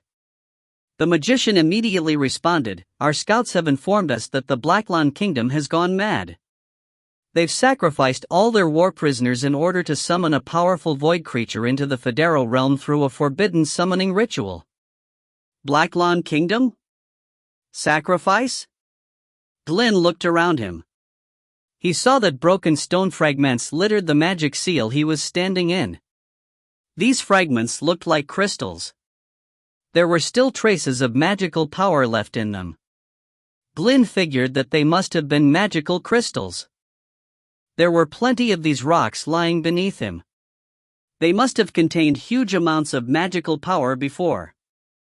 Looking at the magic seal beneath him, Glynn estimated that it could probably summon a level 8 pinnacle creature from the void. No wonder my power has been inhibited so much. The three of us were all at once squeezed through a measly level 8 summoning seal into this realm. Wait a minute, did he say that the Blackland Kingdom used a sacrificial ritual to summon a void creature? Taken aback by what he heard, Glynn stared at the magician before him and asked, "How many souls did they offer as tribute?" "At least 4,000. Glynn's blood froze. The Blackland Kingdom must have been able to summon the Lord of Ferd through with the combined energy of 4,000 souls. Not only would Link's power not be as inhibited as his, but he might also still have legendary power in him. Despite possessing level 9 power, Glynn still could not hold a candle to even a legendary master like Link who had just been promoted to level 10. To make matters worse, the Lord of Ferd still had his dragon body, making him a monstrosity with a wingspan of 100 feet. Glynn really wanted to leave this accursed realm behind him as soon as possible. However, his master had given him his orders. Also, the fact that they were summoned into this realm meant that they had basically signed a contract with the magicians who had summoned them. Without completing the terms of their contract, Glynn and the others would have an extremely hard time leaving this realm.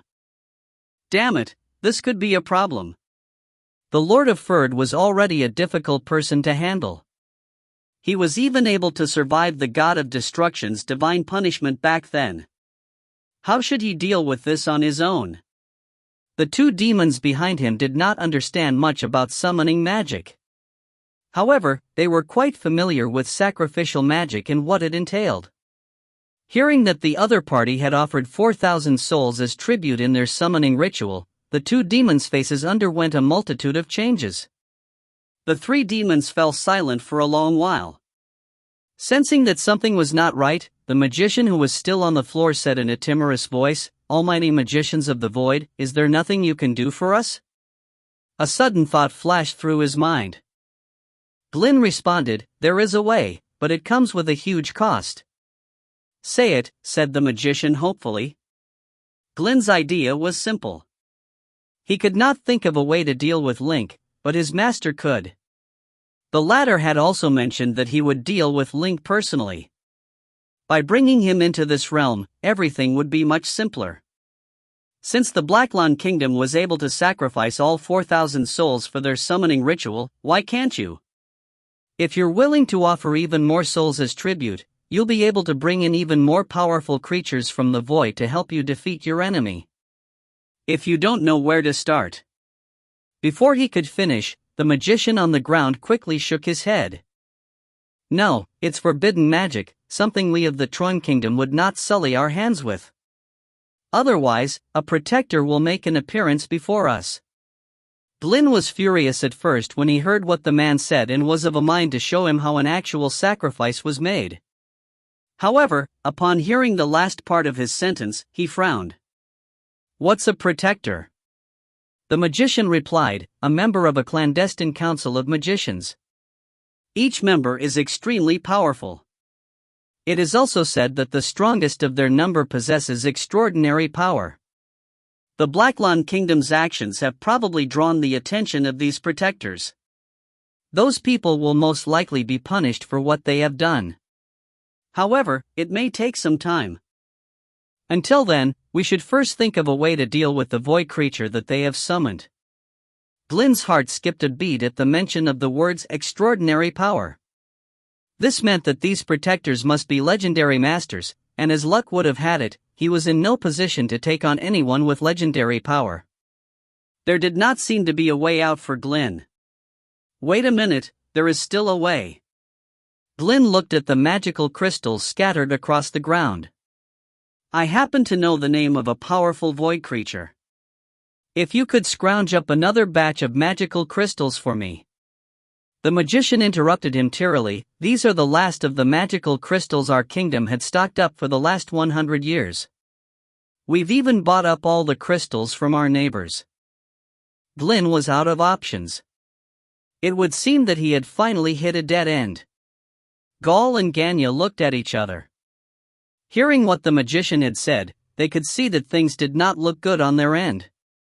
Summoning their master into this realm in such a short span of time seemed impossible at this point. To make matters worse, they still had to deal with a Lord of Ferd who still possessed legendary power. How was any of them supposed to come out of this alive? As everyone present frantically considered their options, a roar rumbled from the mountains in their vicinity. Roar! The roar split the ground like thunder, causing every living being in the mountain to flee in fear. Boom! Boom! Boom! Dot! Heavy footsteps then echoed from the mountains, causing the ground to quake beneath them. At that moment, all their hearts were beating hard against their chests, threatening to leap out of their throats at any moment. The Lord of Ferd had arrived. Master, the Lord of Ferd is here. What should we do? Said Gaul in a quavering voice. His swords were noisily rattling against each other. Master, please think of something, he's already here. Pleaded Ganya. Her body was now shaking violently. If it were not for the fact that Glyn was still standing there, she would have left the place without any hesitation. Almighty magicians of the void, that void creature is here. What should we do?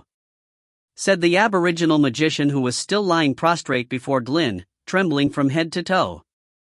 Glyn was also at a loss. What was the use of knowing a wide array of powerful spells if he did not even have enough power to use any of them? Is flight our only option? Thought Glyn, reluctant to admit defeat just yet. Back in the void, he had level 15 power. But now he was being hunted down by this level 13 runt. He would not be able to face his master if he were to fail in his mission right now. But what other options did he have left? At that moment, they heard a voice from the sky. I see that you've summoned 3 demons here with incredible power. They will have to do. Franklin, you did well. The magician raised his head up and saw a snow-white unicorn glowing with a soft silver light as it hovered 30 feet above him in the air. On the beast's back sat a young boy. The boy appeared to be around 15 years old. His features were handsome, complemented by a set of elegant, silver hair. He was wearing a pristine white robe with silver embroidery and a flawless emerald gemstone on his forehead. He was also holding a wand which was glowing with a white light. He did not look at all like a mortal. "And you are?" asked Franklin, shocked to be addressed so familiarly by someone he had never seen before. He could feel the oppressive aura radiating from the boy on the unicorn. The boy swept his gaze past Glynn and the others. He then said casually, "Me? My name is Ramian. I'm a protector. If you find any errors, ads pop-up, ads redirect, broken links, non-standard content, etc., please let us know. Report chapter so we can fix it as soon as possible." Chapter 639 Magician, I can smell the fear in your heart. Chapter 639 Magician, I can smell the fear in your heart. Translator, Nayabo Studio Editor, Nayabo Studio. Boom. Boom. The sound of pounding footsteps kept getting closer. At the same time, there was a powerful surge of energy waves. Looking towards the mountains from here, one could see that even the air had distorted slightly. "You know him?" The one who called himself Ramian, the protector, looked at Glynn. His eyes were serious. When Glynn didn't reply after a few seconds, he added, "I heard your conversation. You called him the Third Lord." Glynn felt troubled now. At first, he thought that with level 9 power, he would have no opponents in this world other than the Third Lord. Now, a legendary protector suddenly appeared. He could feel from the guy's tone that he only saw Glynn as a slightly powerful summoned. He also knew about demons and didn't trust Glynn. With someone like him here, it would be impossible to summon Nozama. Glynn really wanted to just leave now. When he still didn't reply, Protector Ramian frowned slightly. His hands tightened around his wand. "Demon, don't test my patience." Glynn was forced to nod. "Indeed. His name is Link. He's a very cruel black dragon. He once personally killed more than 100,000 people in another realm. I think that, with your experience, you must know how terrifying a legendary dragon is, right?" As soon as he finished, there was another booming footstep. After that, part of a huge black shadow appeared behind a mountain. It was only a part, but they could already see the dragon body clearly. Ramian naturally saw it too. His brows knitted more tightly. Right then, commotion arose from a mountain near the magic seal. Listening closely, one could hear screams, clattering hooves, yells, and chaos. Summoner Franklin's face paled. The army revolted. "Protector, what should we do?" Trime's army was camped at that side of the mountain. With at least 150,000 people, it was a huge force. But with such a horrible beast before them that could destroy the world, it didn't matter how many people they had. They were only mortals and were definitely terrified now. If they didn't act quickly, Troy's army would fall apart. If they could assure the soldiers, take advantage of some catapult, group spell, piercing arrows or other machinery, they could at least distract the dragon. This would greatly lighten their burden. Everyone present understood this. Seeing that their opportunity was about to end, Demon Magician Glynn threw all caution to the wind. Turning, he called at Ramian, "Protector, please act before it's too late." Only the Protector could fight Link. Everyone else was too weak. Ramian was hesitant too. Seeing the Black Dragon's might, he wasn't confident in defeating it. But he was the protector of the Federo continent. Protecting this world was his lifelong vow when he joined this magician's organization. Now that there was a Black Dragon invader, he had to take responsibility. Thinking of this, he inhaled deeply and turned. "Franklin, take your summon with. It's up to us." With that, the unicorn started galloping in the air, instantly reaching in extreme speed. It cut a silver-white arc as it flew towards the battlefield ahead. Yes, Protector. At this time, the legendary Protector was their last hope. After that, Franklin turned to Glynn. Master. Glynn waved his hand. No need. We will follow the summoning contract and help you defeat the Black Dragon King. Let's go. Franklin was overjoyed. He turned and hurried to the front line. The two demons behind Glynn hurried over. Commander, are we really going? Demon Gamiwa murmured. That protector looks young and inexperienced. How can he be the Third Lord's match? The Third Lord was the god of death. He'd killed so many demons. The demons in the abyss hated him to bits, but power was power. To them, the Third Lord was an impassable mountain. Gaul also nodded lightly. How about we escape now? Glynn liked that idea, but he quickly shook his head. Don't forget Master's mission. At least we have a legendary figure helping now in Troim's army. It's still possible to win. Let's go. It was risky, but if they could defeat the Third Lord and control his soul, then Glynn would have accomplished something great. His master would definitely reward him. The two demons had no objections and could only follow Glynn to the front line. Roar! The dragon roared again. Because they were much closer, disturbances visible to the naked eye rippled through the air. Under the sound waves, big trees shook violently and could snap at any time. The Troim soldiers who were close plugged their ears and rolled on the ground. The weaker ones even started bleeding from their mouths and noses. They were actually injured. How could they fight against this? The Troim soldiers were losing their resolve, they were close to breaking down. Keep steady. Steady! The general yelled hysterically. A few generals had already slain some deserters to keep the situation under control. But this was only temporary. When the dragon got closer, even the generals would probably turn to flee. In the mountains, King Morahan of the Blackland Kingdom and the group of summoners looked at Troim's camp from afar. Seeing this, the king gulped. Master, he murmured to magician Dadera. You've really done something great. Not only have you protected Blackland Kingdom, but you might also even destroy Troim. Dadera was more clear-headed. Your Majesty, it's not definite yet.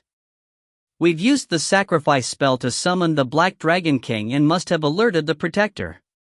The dragon might not be the Protector's match. The Protector? He can't be that fast. The king was shocked. At this time, a soldier beside him yelled, Look, there's a flying unicorn in the sky. Everyone turned to look. There really was a snowy white unicorn flying towards the battlefield at an unimaginable speed. Looking closely, there was a youth dressed as a magician on the unicorn. It's Protector Ramion. Dadera was shocked. He'd seen the Protector before. The silver hair, snowy white robe, unicorn, and handsome, youthful features were all of Romion's characteristics. He looked young, but he was actually more than 100 years old. He was one of the most powerful protectors in Federo. Dadera knew that his actions would alert the protectors, but he didn't think that he would attract the attention of someone so powerful. The Black Dragon King looked powerful, but Dadera wasn't sure if he could win against the Protector. The king had only heard of the Protector before. Seeing the unicorn streaking like lightning, he asked anxiously, Master, that Protector looks so young. He can't be that powerful, right? I don't know. One's body isn't the critical factor in a legendary battle. Usually, just one spell can decide the victor. Dadera was quite knowledgeable.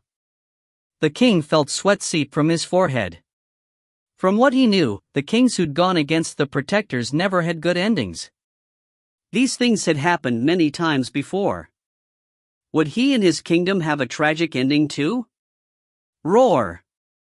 The black dragon, as big as a hill, walked out from the mountains. He was covered in a layer of air ripples. The specific details of his body were hard to see.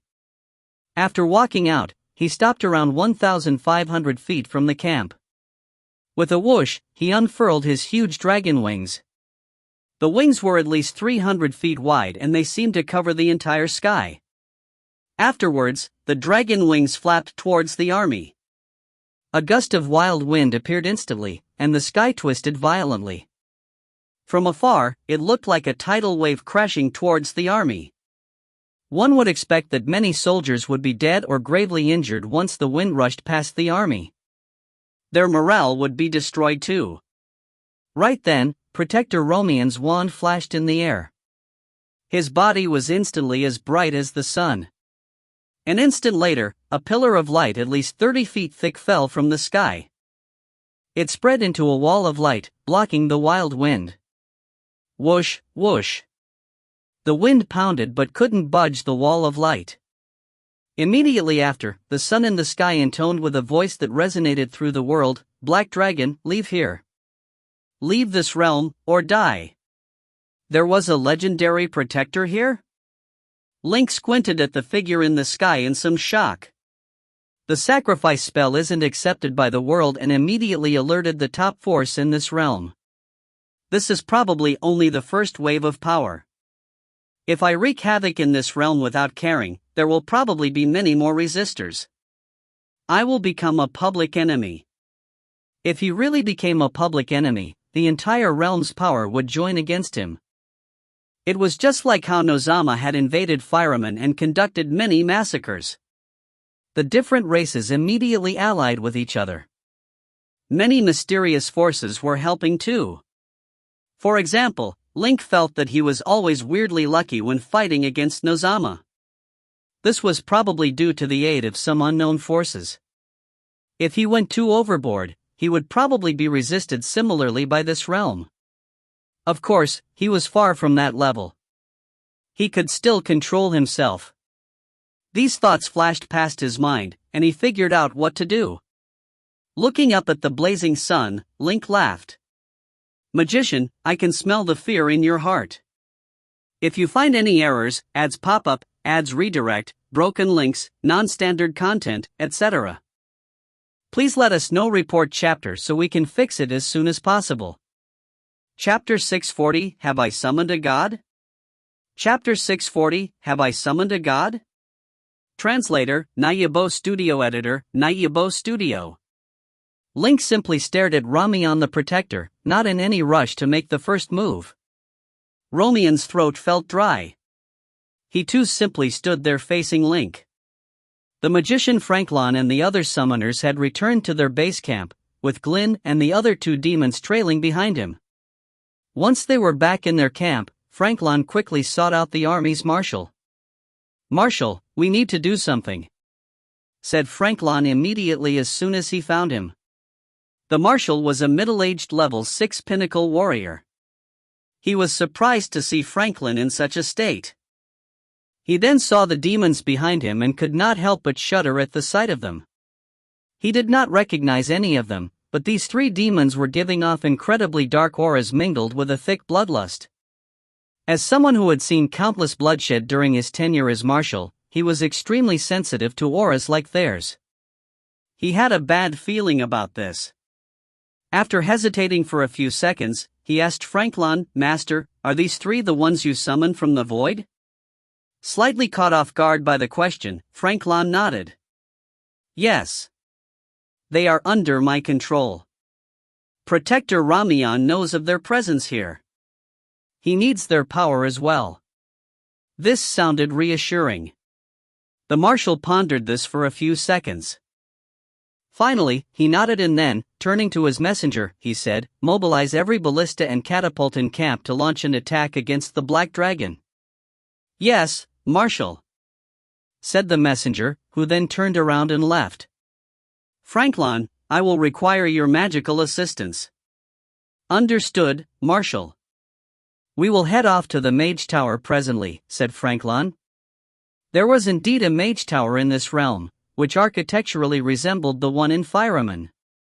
He then said to Glyn, "Master, follow me." Glyn did not object to this. Suddenly, as if a thought had just occurred to him, he turned to the marshal and said, "These 2 are my subordinates. I think you will need these 2 in your upcoming battle.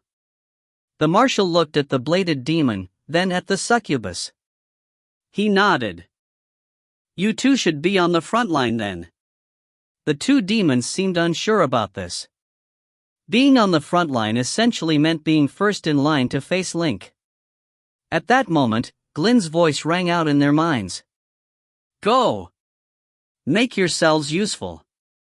We need all the support we can get from these people. Left with no other choice, the two demons went off to take their positions on the forefront of the upcoming battle. With everything settled, all that was left for everyone to do now was fight to the bitter end against the Black Dragon. At that moment, Ramian the Protector was still looking warily at Link. He then said in a low voice, Dragon, you possess extraordinary power. These people are no more than ants before you. What do you hope to gain from their deaths? Obviously, he was trying to buy himself time. Link could see the artillery weapons being lined out one by one in the base camp behind Ramian.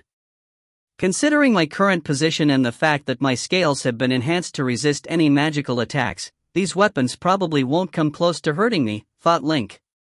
Since that was the case, Link might as well take advantage of Ramian's attempts to stall in order to understand this new world and establish dominance at the same time. Link remained motionless for a while. He then let out a terrible laugh and gazed coldly at Ramian. Magician, the opinions of ants do not concern me in the least. Ramian was speechless. He shot a few panicked glances behind him. He then continued, Dragon, you must also possess an extraordinary intellect to go with that extraordinary power of yours. Can't you see that I'm just the first person the realm has sent out to stop you? If you continue on this path, you'll soon have to face enemies more powerful than me.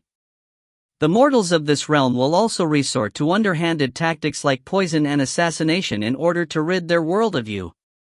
Even if they can't destroy you completely, you will lose all that you cherish along the way. You will lose. I suppose you're right, said Link, nodding. Ramian was pleased by this. The beast did not seem like the unreasonable sort. If it could be reasoned with, there might be a peaceful way to settle things with it without shedding a drop of blood after all. In one of the mountains behind him, the king of the Blackland Kingdom began to panic as he listened to their conversation. What's with the Protector? Is he thinking about backing out now? Dadera, why isn't he doing anything? Trime's army is about to attack at any moment. Dadera did not know what was going on as well. He simply shrugged and shook his head. Your Highness, the Protector's wisdom greatly surpasses my understanding.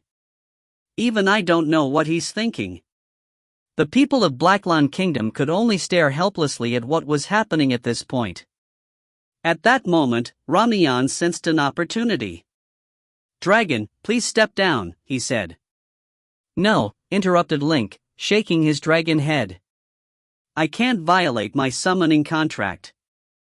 If I fulfill the terms of my contract, I will be rewarded with a huge amount of power. In return, I will simply need to perform a task for the Blackland Kingdom. I am a dragon of my word, after all. Ramian was at a loss for words again. He could not seem to persuade the dragon out of this.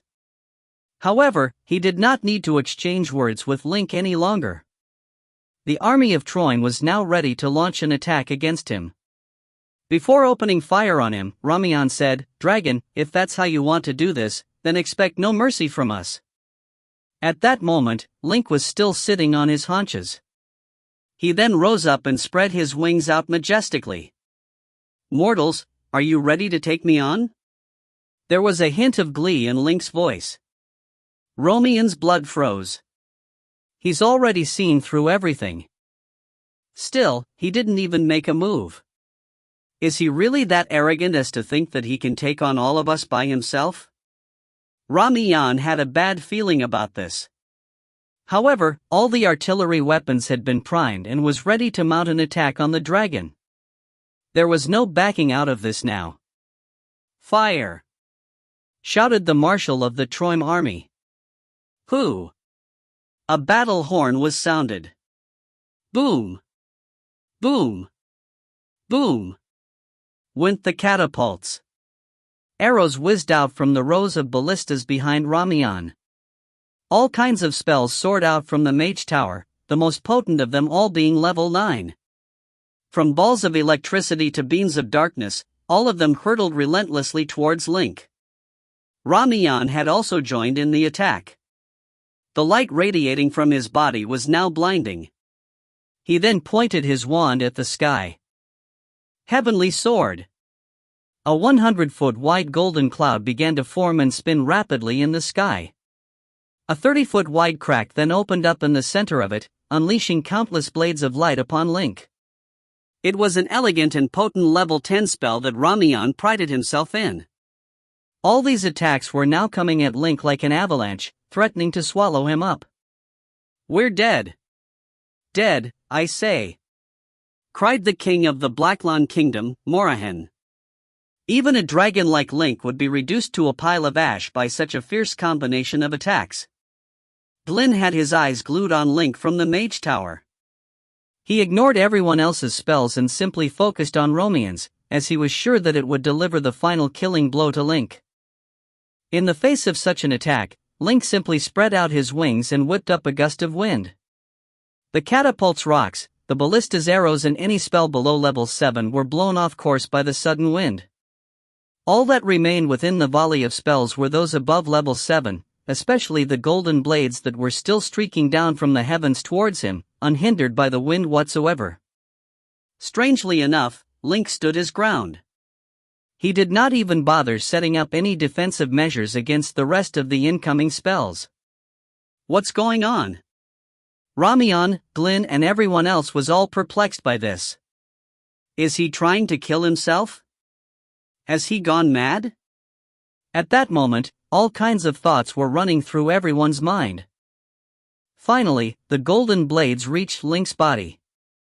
Then, the inexplicable happened. Composed of highly concentrated magical energy, these golden blades looked just like any other blade forged by human hands and might even be sturdier than the latter to an extent. However, as soon as they hit the black dragon's scales, they simply went limp. These 500-foot-long blades went soft like jelly before melting into pools of golden liquid. The golden liquid then slid off Link's scales and evaporated into a golden mist. Not one blade was able to pierce through the black dragon's scales. Romian's spell was completely ineffective. So were the other spells that had accompanied it. Looking at the golden mist wafting off of him, the black dragon shook his head. "That all you've got?" A resounding silence was all that answered him. "Arg!" someone screamed. Then, the whole army of Troyne descended into chaos. They were completely outclassed by the black dragon. Glyn's eyes widened at what he saw.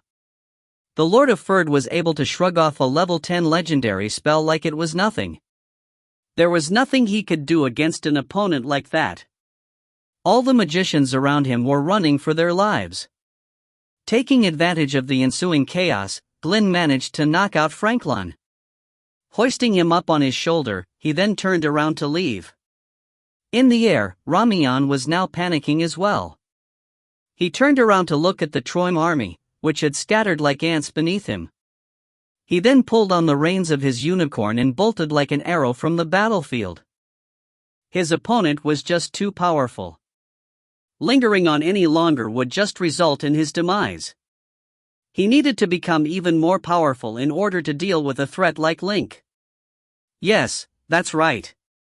He was not running away out of fear. He was simply making a tactical retreat. He could not afford to die here now. "I need to run. I can't die here." Ramiyan began picking up speed as he fled for his life. Back in the base camp, the two demons looked at each other for a moment. Then, they too turned around and fled the place with the others. However, as they were about to leave, the air began to distort around them and became viscous. Soon, their feet were all trapped in the thick, ropey air. The two demons looked at each other, then turned around and saw that the black dragon was glaring at them. The bladed demon immediately fell to his knees. "Master, you are my one and only master. Your will is my command. The succubus Gamiwa stared at him, her eyes as wide as saucers. Have you lost your mind? The master will kill us. If we don't surrender now, we'll die too. I still have a lot to live for, said Gaul from the corner of his mouth. He was now lying prostrate on the ground before Link. The succubus' knees gave way, and she too knelt down. Almighty dragon, let me be your humble servant as well. Gaul was right. Survival was the only thing that mattered now. Glyn had already put a bit of distance between him and the battlefield. From afar, he could see that his two subordinates had surrendered themselves to their enemy. He felt nauseous just watching the two of them grovel before the dragon. However, he could not do a thing about it. He could still feel the dragon's eyes searching for him. If he revealed himself now, he would also be as good as dead. Link was now looking at the state of the Troim army with an air of satisfaction. He began walking briskly towards the warriors of Troim, who were now crying and cursing their parents for bringing them into this world with only a pair of legs. The entire army of Troim had collapsed entirely.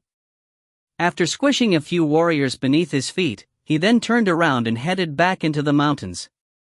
The people of the Blacklawn Kingdom prostrated themselves before Link when they saw him striding back towards them.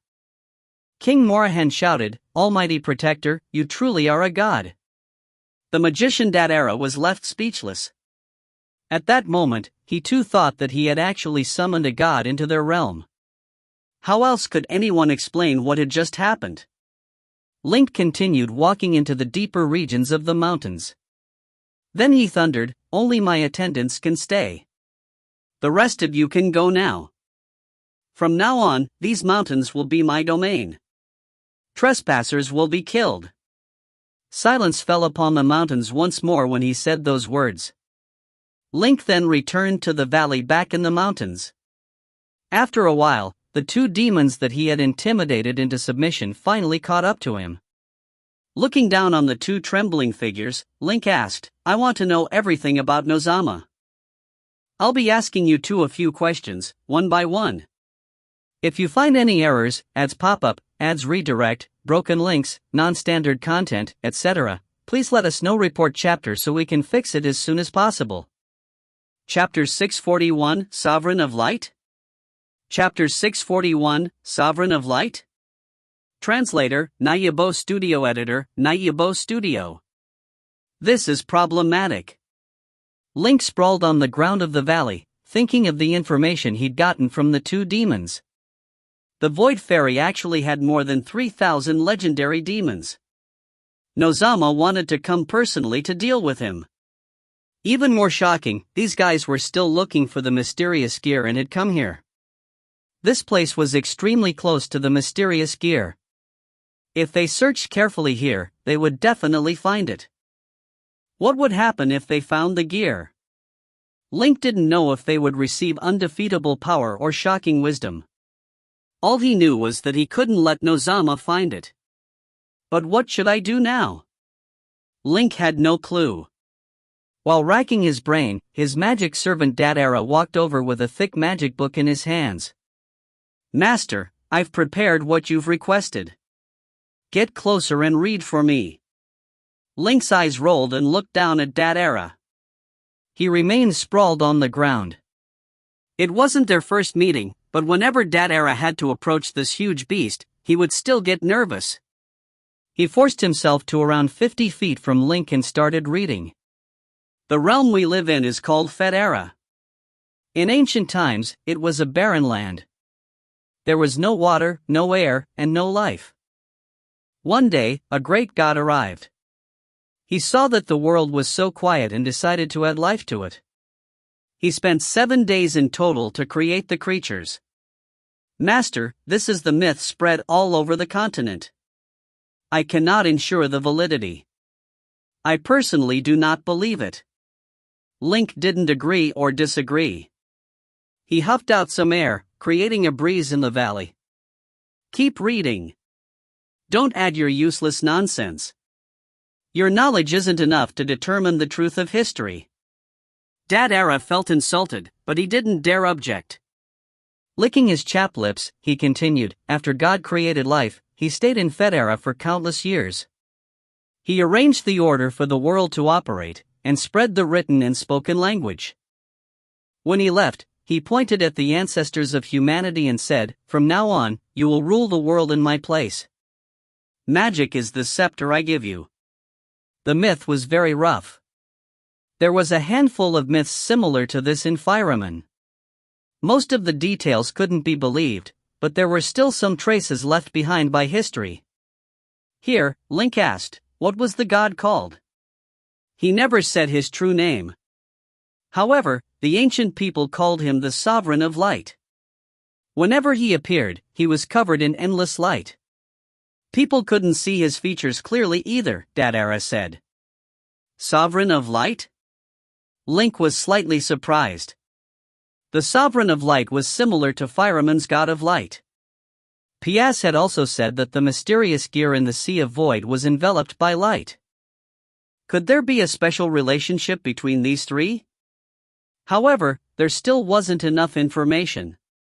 Link couldn't conclude anything yet. Continue, he ordered. After the god left, the ancestors used the god-given magic and quickly reached the top of the world. In the beginning, many believed that God would return and the ancestors were only temporarily protecting the world order for him. Thus, the world was very peaceful, and everyone lived happily. However, God never returned. Time passed, and the order broke apart. About 9,000 years ago, the first magic war erupted in Federa. Countless powerful magicians crowned themselves as Magic King. They fought each other to snatch the scepter given by the god. The Dark Ages lasted for 30 years. It was known as the War of the Kings. Oh? Is this a legend or history? Link was interested. This is true history, Dadara said. Where's the evidence? Link asked. Not only was Dadara a magician, but he was also a learned scholar. He knew everything about Federa's history. As soon as Link asked, he replied, there are many ancient relics on the continent. The most well-known is the Stargazer's platform in the south. Ancient scholars observed the paths of stars there. There's a famous wall painting called Dawn of the Gods. Beneath it is an epic poem of 5,389 ancient words. It recorded the ancient war in detail. There are also 3 eternal magic seals on the Stargazer's platform and 5 fossilized bodies. This all proves that the War of the Kings had truly happened around 9,000 years ago. According to my research, the specific time should be around 9,155 years. It was a detailed reply. After hearing it, Link felt like he should visit the Stargazer's platform. Of course, he had to learn as much as he could about this world's magic before that. Thinking of this, Link said, continue the story. After that, I need to know about your magic. As you wish, Master. Dadara continued reading. While Link was focused on learning the specifics of Federa, Glyn was escaping with Franklin. He ran more than 1,000 miles without stopping and finally took a breather after reaching the heart of the Troin Kingdom. Just as he was about to rest, a voice came from the sky. Stop, demon. Glyn looked up. It was Protector Ramian who had been running toward the same direction. He looked a bit pathetic now. His clothes were torn, and his previously flawless hair had become messy. His pretty eyebrows drooped rather than arching up. It was obvious what had happened was a blow to his confidence. Protector, I am only someone summoned from another realm. Why can't you let me go? Glyn was scared. The other was legendary, after all. If they started fighting, he wouldn't do well. Ramian shook his head. No. I know you have other plans, but I'm not looking for trouble now. I want to know details about the Black Dragon. His power is too shocking. He surpasses all creatures that have appeared in the history of Federa. Even the ancient magic kings can't reach his level. He can't be a nameless figure. Demon, tell me his background. With that, Glynn was relieved. If this guy really wanted to find trouble, it would actually be hard for Glynn. This was much better. He couldn't say much about the Furred Lord though. Otherwise, judging from their conversation earlier on the battlefield, who knew what would happen? Thinking of this, Glynn said, "Protector, I've only heard of his name before. He is truly powerful, but that was my first time fighting him, just like you." Oh? Ramian squinted at Glynn, face full of suspicion. Glynn had seen this kind of suspicion many times before. He cried out inwardly. That damn Furred Lord had perfectly destroyed the Protector's confidence. The clash hadn't been as intense as he had thought. The Protector had already started doubting Glynn and would try to prove his doubts. Adding the two demon traitors to the fact, they would probably be exposed soon. At this point, Nozama's mission would be impossible to accomplish. The wisest thing would be to give up on the summoning and return to the void to restart. It was highly possible that he would be badly punished, but it was still better than failing and dying here. Glynn was a decisive man. Once he made a decision, he would do it immediately without any delay.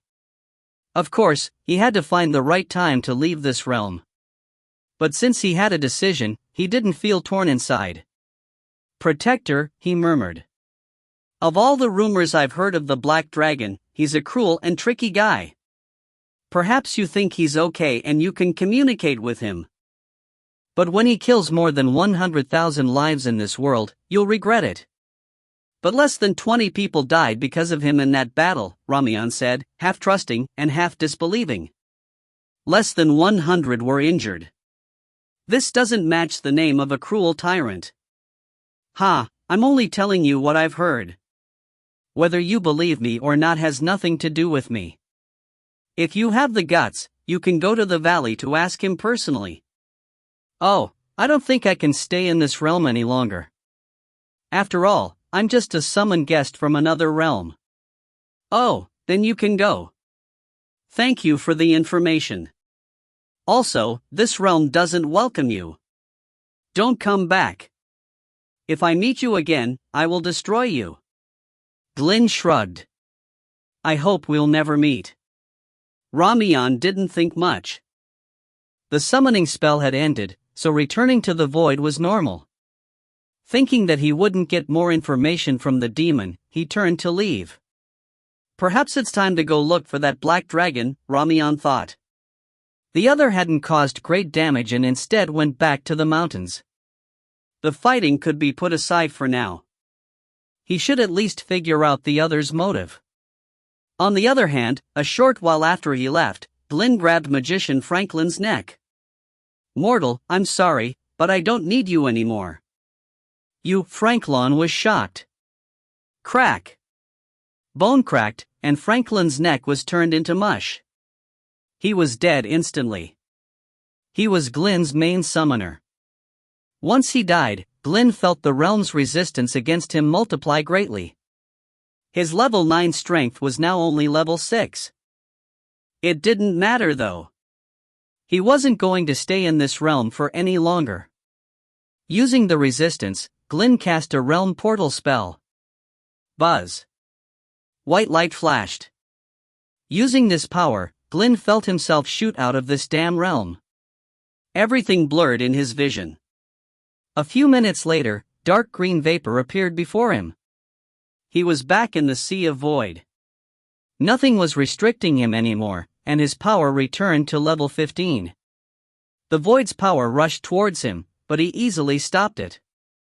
After a while, a huge disk appeared around him. There was a flashing spatial coordinate below it. Glynn immediately sent his location. The white light flashed, and he was back inside the Void Fairy.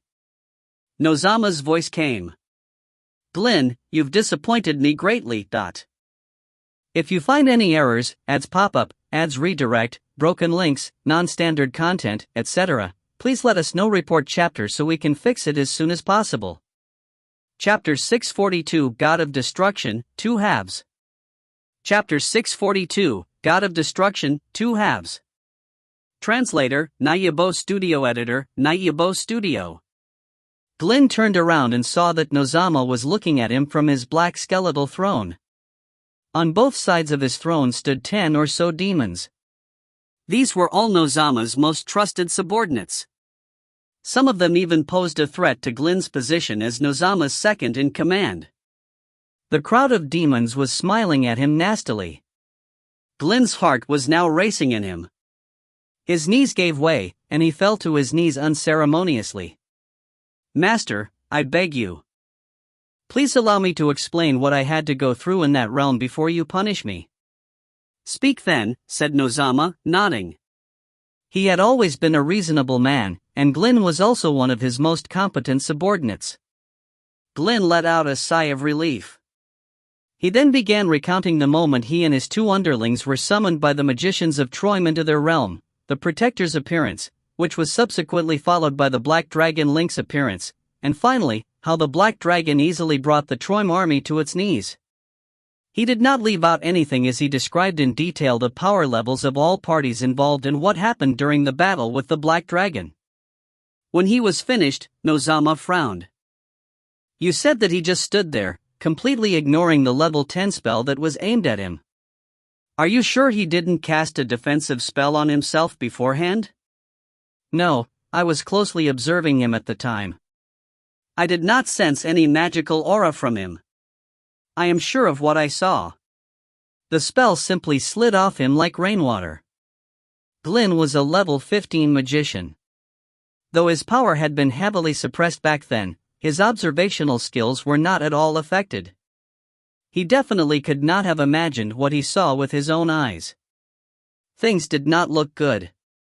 The fact that a level 10 spell had no effect whatsoever on Link suggested that he was now more powerful than anyone had anticipated. Even Nozama could not achieve such a feat. From Glynn's account, Nozama estimated that his power would be reduced to at most level 10 if he were to enter that realm without any summoner splitting the burden of the dimensional rejection with him. Even he would be decimated by a level 10 magical attack at that point.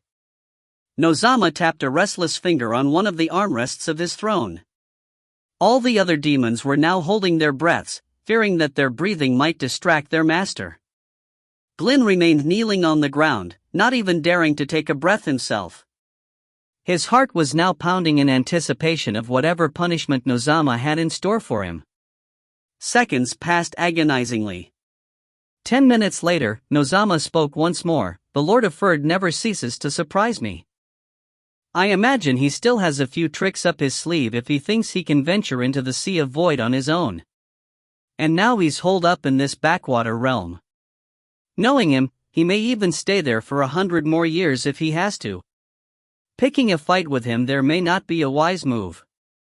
If that's the case, we'll just have to return to our previous objective, finding the Seal of Light. Yes, Master. All the demons nodded around him. Nozama then looked at Glynn again. As for you, Glynn, you've been a loyal servant of mine, perhaps 10 times more loyal than those traitorous imbeciles Gaul and Gamiwa. You're also a lot more intelligent than those two. You've proven yourself to be an invaluable asset. Stand up, you are not at fault for the failure of this mission. Glynn was overjoyed. Many thanks, Master. Many thanks. In the past, Nozama would usually conjure some cruel punishment to deal with those who failed him. This was the first time he had forgiven someone for his failure. It would seem that Glynn had made the right choice. Nozama then turned to look out of one of the portholes on the side of the Void Ferry. A vast realm flickered in the distance outside the ferry. He smirked. Another world waiting to be conquered. I'm coming, love. The Void Ferry let out a soft hum as it turned towards this new realm. Just then, something happened. The Dark Tutor Mycen shouted, "Master, something's holding back the Void Ferry. We're completely paralyzed." What? What did you say? Nozama was stunned. What the Void Ferry lacked in power, it made up for in size. Even he would not be able to restrain such a huge vessel by himself. Who could be powerful enough to bring the entire Void Fairy to a halt? He immediately gave out his order. Activate the Dark Inferno. We'll burn whoever it is to a crisp. Before he could finish his sentence, a silky voice echoed in the vessel. Nozama, is this how you treat a friend? As Nozama puzzled over who it could be for a while, a dark red image flickered into being inside the cabin. The image was blurry at first. Then, it began to solidify into the form of an Agatha Naga. The Naga somewhat resembled the Naga priestess Melina. Swathed in layers of destructive aura, she had an air of austerity about her that Melina never had. Looking at her, Nozama drew a sharp breath. He stood up, took a few paces forward and then bowed deeply before the Naga. Exalted One, I did not expect to find you here. The Naga in question was the god of destruction. She had appeared before Nozama in her true form. The faint aura she was giving off was enough to suffocate every demon on board the Void Fairy. Even Nozama was under the impression that he would be disintegrated at any moment by her. A mortal in the face of a legendary was akin to an ant about to be stomped on by an elephant. In the sea of void, Nozama was now feeling just as insignificant as said ant in the face of a divine master like the god of destruction. I did not expect to find you floating out here as well, said the Naga, chuckling. She then turned to look at the realm outside the fairy's porthole. I assume he's somewhere in there? Yes he is. Nozama did not even have to guess who she was referring to. The Naga smiled coldly. This realm does feel potent. However, it is still young, and most of its rules are far from complete. It's also not under the protection of any god as far as I know. I'll open a portal for you, and all you have to do is go in there and get him out of it. Nozama was taken aback by her suggestion. Won't there still be a dimensional rejection? There will be, but I'll take on most of it for you. You will have level 14 power inside that realm as a result. Don't tell me you can't even handle such a simple task. If the Naga had come to him sooner with such an arrangement, Nozama would not have hesitated to pluck the Lord of Ferd out of the realm he was now hiding in. However, after hearing Glin's account, he was not sure if he could handle Link even with level 14 power, especially when he had no idea how powerful the latter had become at this point. The god of destruction gazed at him coldly. Cowardice is a quality most unbecoming of someone with 3,000 legendary demons at his disposal, Nozama. The demons on board the vessel looked at their master upon hearing this, waiting for an answer from him. Damn it! Nozama grounded his teeth. However, he was not in any position to resist the will of a divine master. Finally, he nodded. No, of course there won't be a problem. I'm just thinking what kind of torture I should subject the Lord of Ferd to when I get my hands on him. No, the god of destruction strolled towards Nozama's throne and seated herself on it. She then stared down at the Lord of Deep and said, Your job is to capture the Lord of Ferd alive. As for how he should be dealt with, that will be up to me to decide, not you. If you find any errors, ads pop-up, ads redirect, broken links, non-standard content, etc., please let us know. Report chapter so we can fix it as soon as possible. Chapter 643, Turn and Run. Chapter 643, Turn and Run. Translator, Nayabo Studio Editor, Nayabo Studio. Federo Realm. Today was Link's second day in this realm. He was still familiarizing himself with it. There wasn't much in terms of history, and so, he'd learned most of it. Now, he was learning about Federo's magic. The magic here was unique, but Link was on the way towards the essence of power. Magician Datara's level was quite low. He was only around level 8. Link had the advantage of his high level and was naturally fast at grasping low-level spells.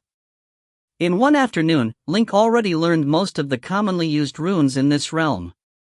Now, he was learning a level 6 flame spell. Whoosh! A red fireball the size of a basketball appeared before Link's eyes. Using his thoughts, it disappeared and reappeared a few times. He could now control the spell on his whim. Beside him, Dadara praised, "Master, you learn so quickly." A mere mortal's trick. Link's voice was full of disdain, but it was an act. Inside, he thought this spell was very special. In Fireman, a fire spell under the legendary level would create an unstable and high-pressure ball of fire. To make a fireball, one had to use a spiral structure inside. Any relaxation would cause the spell to be cast incorrectly and have horrible consequences. The structure of this fireball was completely different. It didn't have any spirals inside. The outside was a transparent red sphere, like a crystal. At a glance, it looked like dragon power. While casting, it was easier to control than Fireman's fireballs too. It made Link feel that it was a legendary fireball that involved fire principles. These magic runes are closer to the principles than Fireman's elemental runes. They aren't simple single-realm principles either and are instead the common principles in the Sea of Void. Interesting. Disregarding the relationship between these spells and the mysterious gear, the characteristics were already enough for him to research deeply. These were his inner thoughts. Dadara obviously didn't know. Hearing his words, he lowered his head and said humbly, "Master, these are only immortal spells. They can't be compared to your supernatural power." Link didn't deny it. "Continue," he said. "Next spell." "Yes, Master." Dadara lifted the magic book and flipped to a new page to show Link another spell. Just then, Link suddenly said, "Wait, something happened."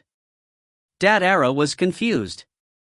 He looked up and saw that the sky was clear blue. Looking around, there were only thick forests. The wind blew past the trees, and occasionally, there would be some bright chirps from birds. Everything seemed normal. "Master, it looks normal?" Dadara didn't understand. "Patience, mortal." Link had been lying on the ground, but now he'd half risen. Cocking his head, he listened. His eyes kept looking around, waiting for changes in the environment. Dadara still didn't understand, but he knew his power wasn't enough. He could only hold his breath and wait. The valley was silent and the seconds ticked by. After around 10 minutes, the sky changed drastically. It had been blue like a pure sapphire. Now, it suddenly had dark red clouds. At first, the clouds were sparse but thickened within a few minutes, covering the sun completely. The clouds kept spinning like a huge vortex. After more than 10 minutes, a giant dark red pillar of light suddenly shot out from it. The pillar connected the sky and ground. It was extremely similar to when the god of destruction's saint had appeared. Link's heart clenched, and the feeling of danger gripped him. Just then, two figures sprinted over while yelling, "Master, something happened." Link looked over. They were the two demons who had signed the soul contract with him. Their original summoning contracts had been nullified, and the one bearing the realm's resistance had gone. They were only at the beginning of level 6 now. Sprinting over, Succubus Gamiwa, who was at the front, panted heavily and said, "Master, things are bad. I can feel Nozama's aura. He said before that he'd come to deal with you personally. He's here now." Bladed Demon Gull's eyes were terrified, and his body shook. "Master, what should we do? We're going to die. We're really gonna die." Every demon from the abyss knew very well how horrifying Nozama was. This lord's power was undefeatable, and he knew countless ways of torturing someone. Demons were a mortal's nightmare, but to the demons, Nozama was an eternal nightmare. Now, they'd betrayed Nozama, but Nozama had come to them. The two demons were close to breaking down. Nozama has actually come? Link looked at the dark red pillar in the near distance. It's probably not just him. The god of destruction is also looking from outside the realm. This is bad. Nozama was at the pinnacle of level 19, only one step away from the divine level. Now, he dared to come into this realm to find Link. Even if his power was somewhat restricted, but he would still be more powerful than Link. If they fought directly, Link barely had any chance. However, he also had some advantages. As the mastermind behind Fireman's catastrophe, people had researched Nozama's power. He displayed many tricks in the game, such as Misfortune Curse, Finger of Death, Eternal Nightmare, and other legendary techniques. People knew all about them. Link obviously did too. Nozama was extremely powerful, but he still had flaws. As the Lord of the Deep for so many years, he had many followers and never had to fear anyone. Thus, his skills at escaping, especially spells at running, didn't match his power level. Seems like I should run now, Link thought. He couldn't escape from the realm because the God of Destruction and Void Fairy were most likely waiting for him outside. He would die if he left. He could only run circles around Nozama in this giant realm. Thinking of this, Link activated the transmission spell. A few flashes of white light appeared. The 6 magicians who'd summoned Link were brought over. The 2 demons immediately realized that Link was preparing to run. Terrified, Gamiwa collapsed and crawled on her knees. Clutching one of Link's dragon toes, she cried, "Master, take me with." "Wah, take me with." "I'll serve you with my all." "I'll do anything you want." "Wah, dot." She transformed while crying. She put away her scales, revealing crystal white human skin. Her body had all the right curves and was extremely hot. Demons never had bad bodies, especially demons that mesmerized people with their looks. When they used all their power to attract people, they were enough to cause nosebleeds. When the bladed demon saw how shameless the succubus was, he was furious. But as a bladed demon who focused on combat ability, he had nothing to show. He could only lament that his parents didn't give him good looks. But he still tried his best. He rushed towards Link's other dragon toe. "Master, I'm willing to become your sharpest blade. I'll kill anyone you want. If you want me to torture someone, I'll make it so that even his mother can't recognize him. Just take me with you, please." Link glanced at the 2 demons. His eyes finally landed on the succubus Gamiwa, who was purposely showing off her power. He didn't care about her figure, it had no effect on him. He was thinking back to the mana waves from her transformation. The waves were obscure, hidden, and strange. It felt oddly familiar to Link. Thinking closely, it was similar to when he transformed into dragon form. The dragon form is a type of magic form. Could a demon's body be the same? Link was intrigued. He moved his claws and grasped the 2 demons. With his current dragon form, these 2 weighed nothing. They wouldn't affect his speed at all. After escaping and getting temporary peace, he wanted to study the structure of the demon body. Of course, right now, he had to run. Ignoring the demon's praises, Link spread his wings and flapped. At the same time, he activated the Void Walk. It had been created just for escaping. He shot into the air like an arrow. His speed was extreme. After reaching level 13, his maximum speed had lifted. He was also in dragon form now.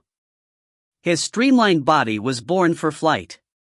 Pairing these 2, he reached about 1 mile per second. Under this extreme speed, even Link felt his vision blur. Looking back, he saw the light pillar shrink quickly. It was about to disappear from his line of sight. 15 seconds later, the light was gone. Then an indescribable sense of danger surged in Link's heart. He knew that Nozama was watching him now. Eyes turning, Link saw a flying black dot around 25 miles from him. Looking closely, he saw a middle-aged man with black hair and red eyes. He was also flying in the air at a speed just a bit slower than Link. "It's Nozama, it's the Lord of the Deep. He's coming!" Gamiwa yelled. Link obviously knew it was Nozama. He'd dealt with this guy many times in the game. In the storyline mission, he'd even died thousands of times. Nozama's appearance was carved into his mind. The two chased each other like this for around 3 seconds. Then Link realized that if this continued, Nozama would definitely catch up. The side effects from forcefully activating the time spell were still present. His power recovered too slowly. Flying at this extreme speed used up a lot of energy. Nozama's power recovery rate was very high, and he wouldn't feel any fatigue like this. Estimating with his current speed, Link could fly at top speed for around 10 hours. If he couldn't lose Nozama within that time, it would be bad. Nozama clearly knew this. He followed behind Link calmly. After 3 more seconds, the distance between them only widened around 300 feet. Link's vision suddenly flashed. It was a mission. Activate Mission Series, Danger, Lord of the Deep. Mission 1, Escape. Mission content, temporarily escape from Nozama's pursuit and find a safe refuge. Mission reward, 1 Energy Crystal. Energy Crystal. Level 18 Energy Core. Effect, it contains indescribably pure power and can help the user break through their current power limit. Link sorely needed this. Unfortunately, he could only get it after completing the mission. It couldn't help him now. He could only focus on flying. He was waiting for the distance between them to increase before finding a place to hide. While flying, the corner of his vision flashed with white light. Shocked, he looked over and saw someone running toward him at high speed. Looking closely, he saw that it was Ramian, the protector he'd scared away earlier. Why was he here? While Link was confused, Ramian had gotten closer. He wasn't as fast as Link, so he used a sound-transmitting spell. Dragon, if you trust me, take me with. I know a place where you can hide from that demon. If you find any errors, ads pop up, ads redirect, broken links, non-standard content, etc., please let us know. Report chapter so we can fix it as soon as possible. Chapter 644, Have a Taste of My Abyssal Dish. 1/4. Chapter 644, Have a Taste of My Abyssal Dish. 1/4. Translator, Nayabo Studio Editor, Nayabo Studio. Link eyed the protector. There was a look of urgency on his face. He did not sense any hostility from him. After hesitating for a second, Link decided to believe him. He then flew towards Ramian. When he was close enough, he extended out a claw and caught hold of both the protector and his unicorn. Lead the way. Beating his wings back powerfully, Link returned to full speed once more in the air. We need to go back. The hiding place I was talking about is behind us, said Ramian. Link tightened his grip on the protector and said suspiciously, Are you sure? He looked behind him. All that he could see was the hazy red sky. Nozama was nowhere to be found.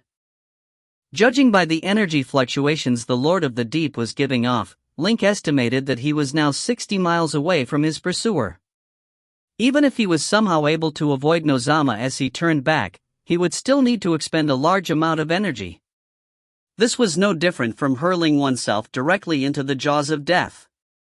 Ramian could feel Link's claw closing in on him. Fearing that he might be squeezed to death by the dragon, he quickly erected a force field around himself. He then said, Dragon, I'm the protector of the Federo realm. I have no reason to deceive you and less reason still to help those demons.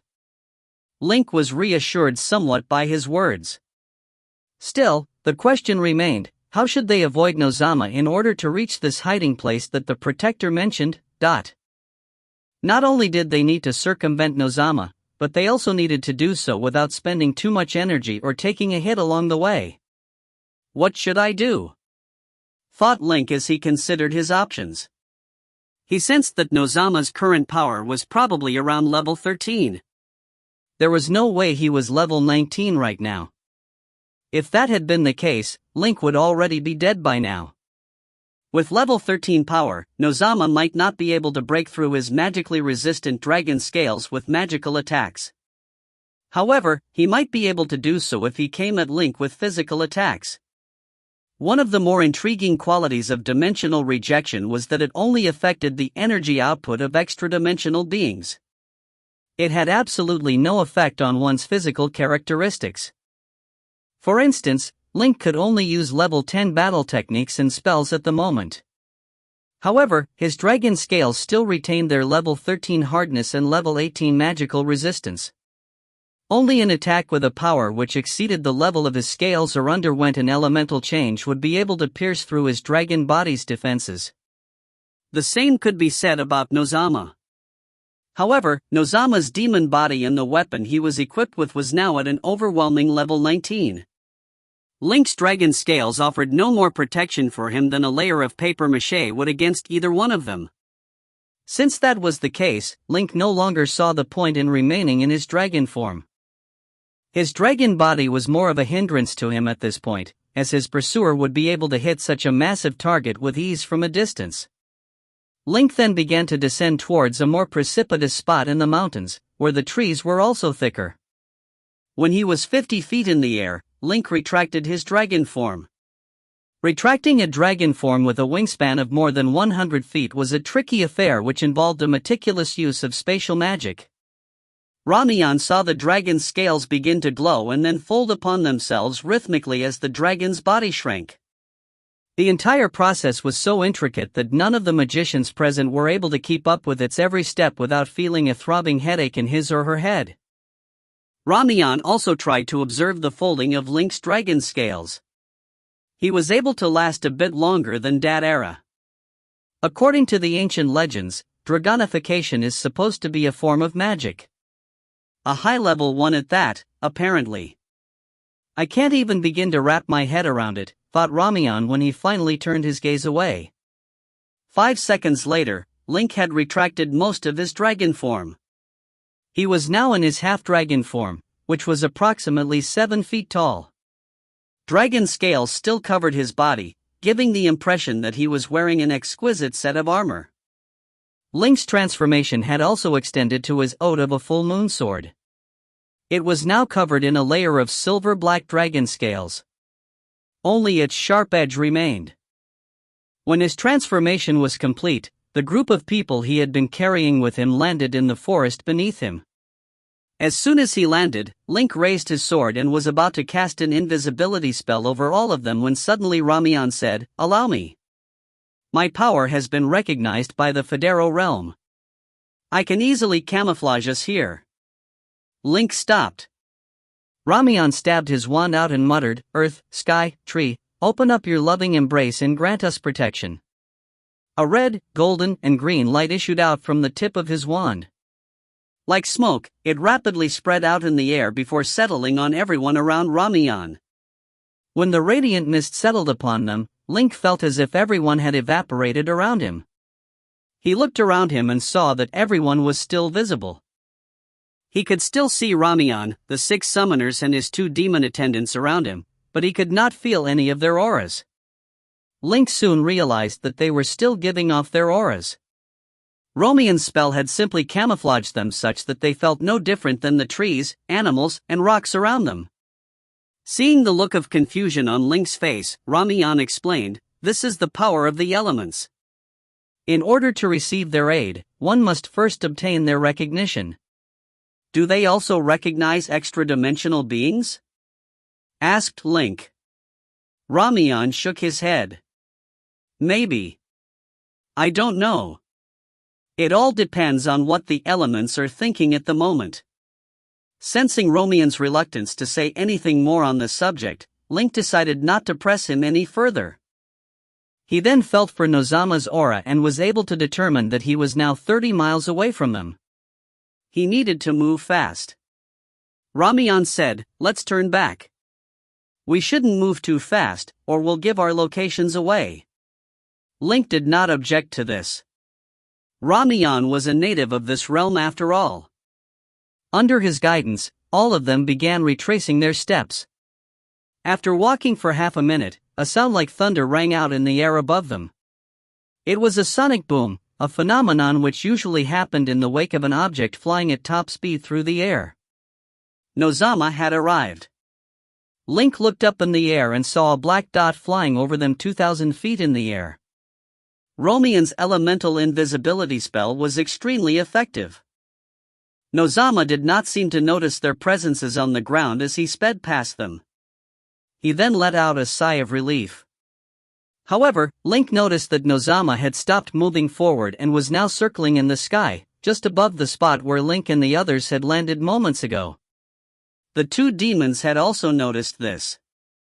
They were now trembling so fiercely that they could not even hold their weapons properly. Had it not been for the fact that Link had forced them to sign an inviolable soul contract with him, the two demons would have already run back to their former master at the drop of a hat in order to beg for his forgiveness. Dadara and the others darted anxious looks at Link and Romion from time to time. These two possessed power far greater than any of them. Whether they would be able to escape Nozama's terrible pursuit would be entirely up to them.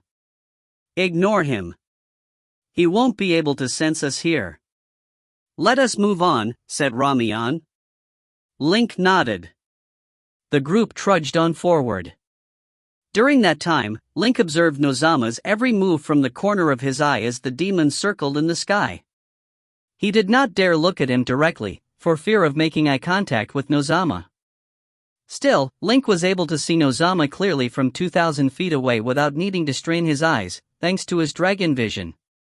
Even the slightest shift in Nozama's facial expression did not escape his notice.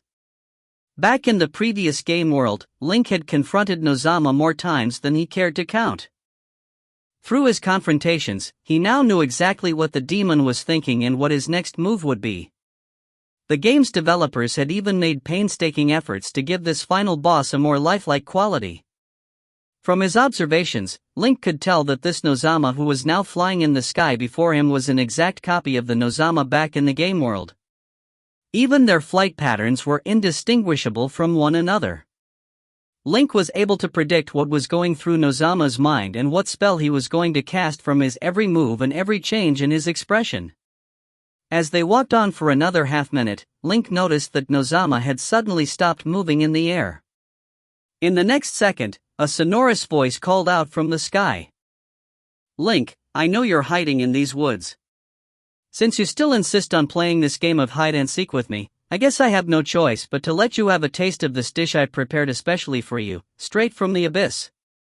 If you find any errors, ads pop up, ads redirect, broken links, non-standard content, etc., please let us know. Report chapter so we can fix it as soon as possible.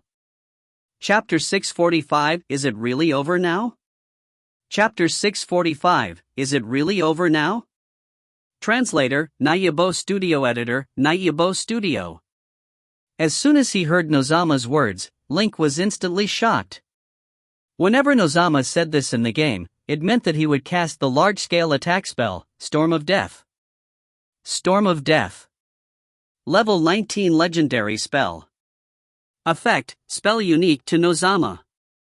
It uses the heavily chaotic power of the abyss to create countless high-speed vortices.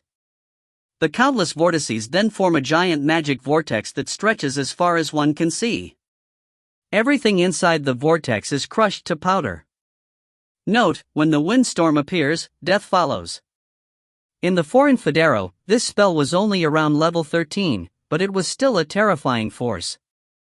Under the spell, around 5,000 miles of forest would be destroyed. Even if they didn't die, they would still have nowhere to hide. Romion saw Link's strange expression and hurriedly asked, "What, is he really powerful?"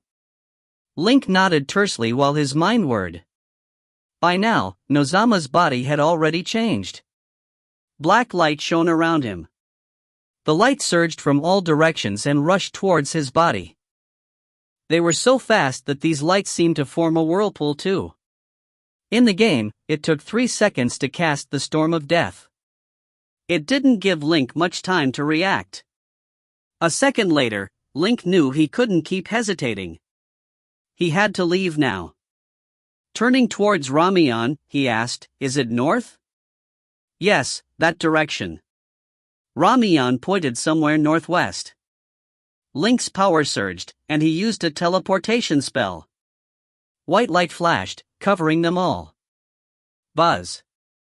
The light disappeared, but they were still there. What's wrong? Ramian was shocked. He knew this spell, but it was actually ineffective now. Link grew serious. The space is locked. There's no time. He's going to cast the spell. While speaking, Link's back trembled. A pair of dragon wings more than 30 feet wide opened. They curled around everyone present and covered them, forming a sealed dragon wing shield. Almost at the same time, Nozama's voice mixed with aggressive aura yelled, "Let death devour all." Link looked up. The entire sky was black. It was afternoon, but it seemed to be night. In the dark and sunless sky, Nozama suddenly reached out, pressing downward. Boom! Countless dark purple vortices appeared out of nowhere. They spread, covering Link's vision. Whoosh, whoosh. Death, destruction, devour. The wind screamed and had countless hoarse roars mixed in.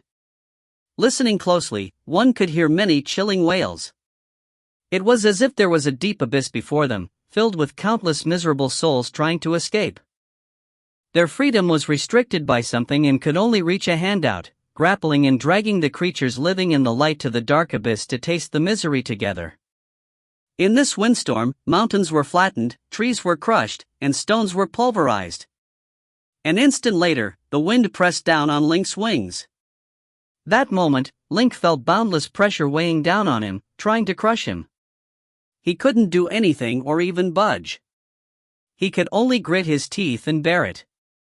The crystallized dragon scales were abnormally tough. They were immune to all spells under level 18. This spell from Nozama was only at level 14. Because of the large scale, Link felt pressure, but it still couldn't break through the wing's protection. 1 second, 2 seconds, 3. The windstorm was still raging. Outside the wings, tidal waves crashed, and the storm ravaged the world. Inside the wings, it was quiet and calm like a safe refuge. The people protected by the wings, mortal magician Dadera, the demons, and protector Ramian, were all shocked by Nozama's crazy power. They were also surprised by Link's tough body. Both Nozama and the dragon all had a power unimaginable by mere mortals. 10 seconds later, the windstorm started weakening. A bit later, the storm subsided. Link opened his wings and looked at its surface.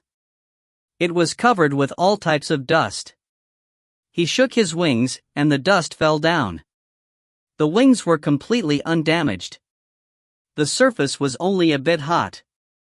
They'd been surrounded by tall mountains and forests. Looking around, he saw that it had now turned into a huge plain. All that remained was scorched black dirt with dark aura rising up from it. The only living things were the grass and flowers in the 6-foot-wide area around Link. But under the corrosion of the dark aura, they were quickly wilting.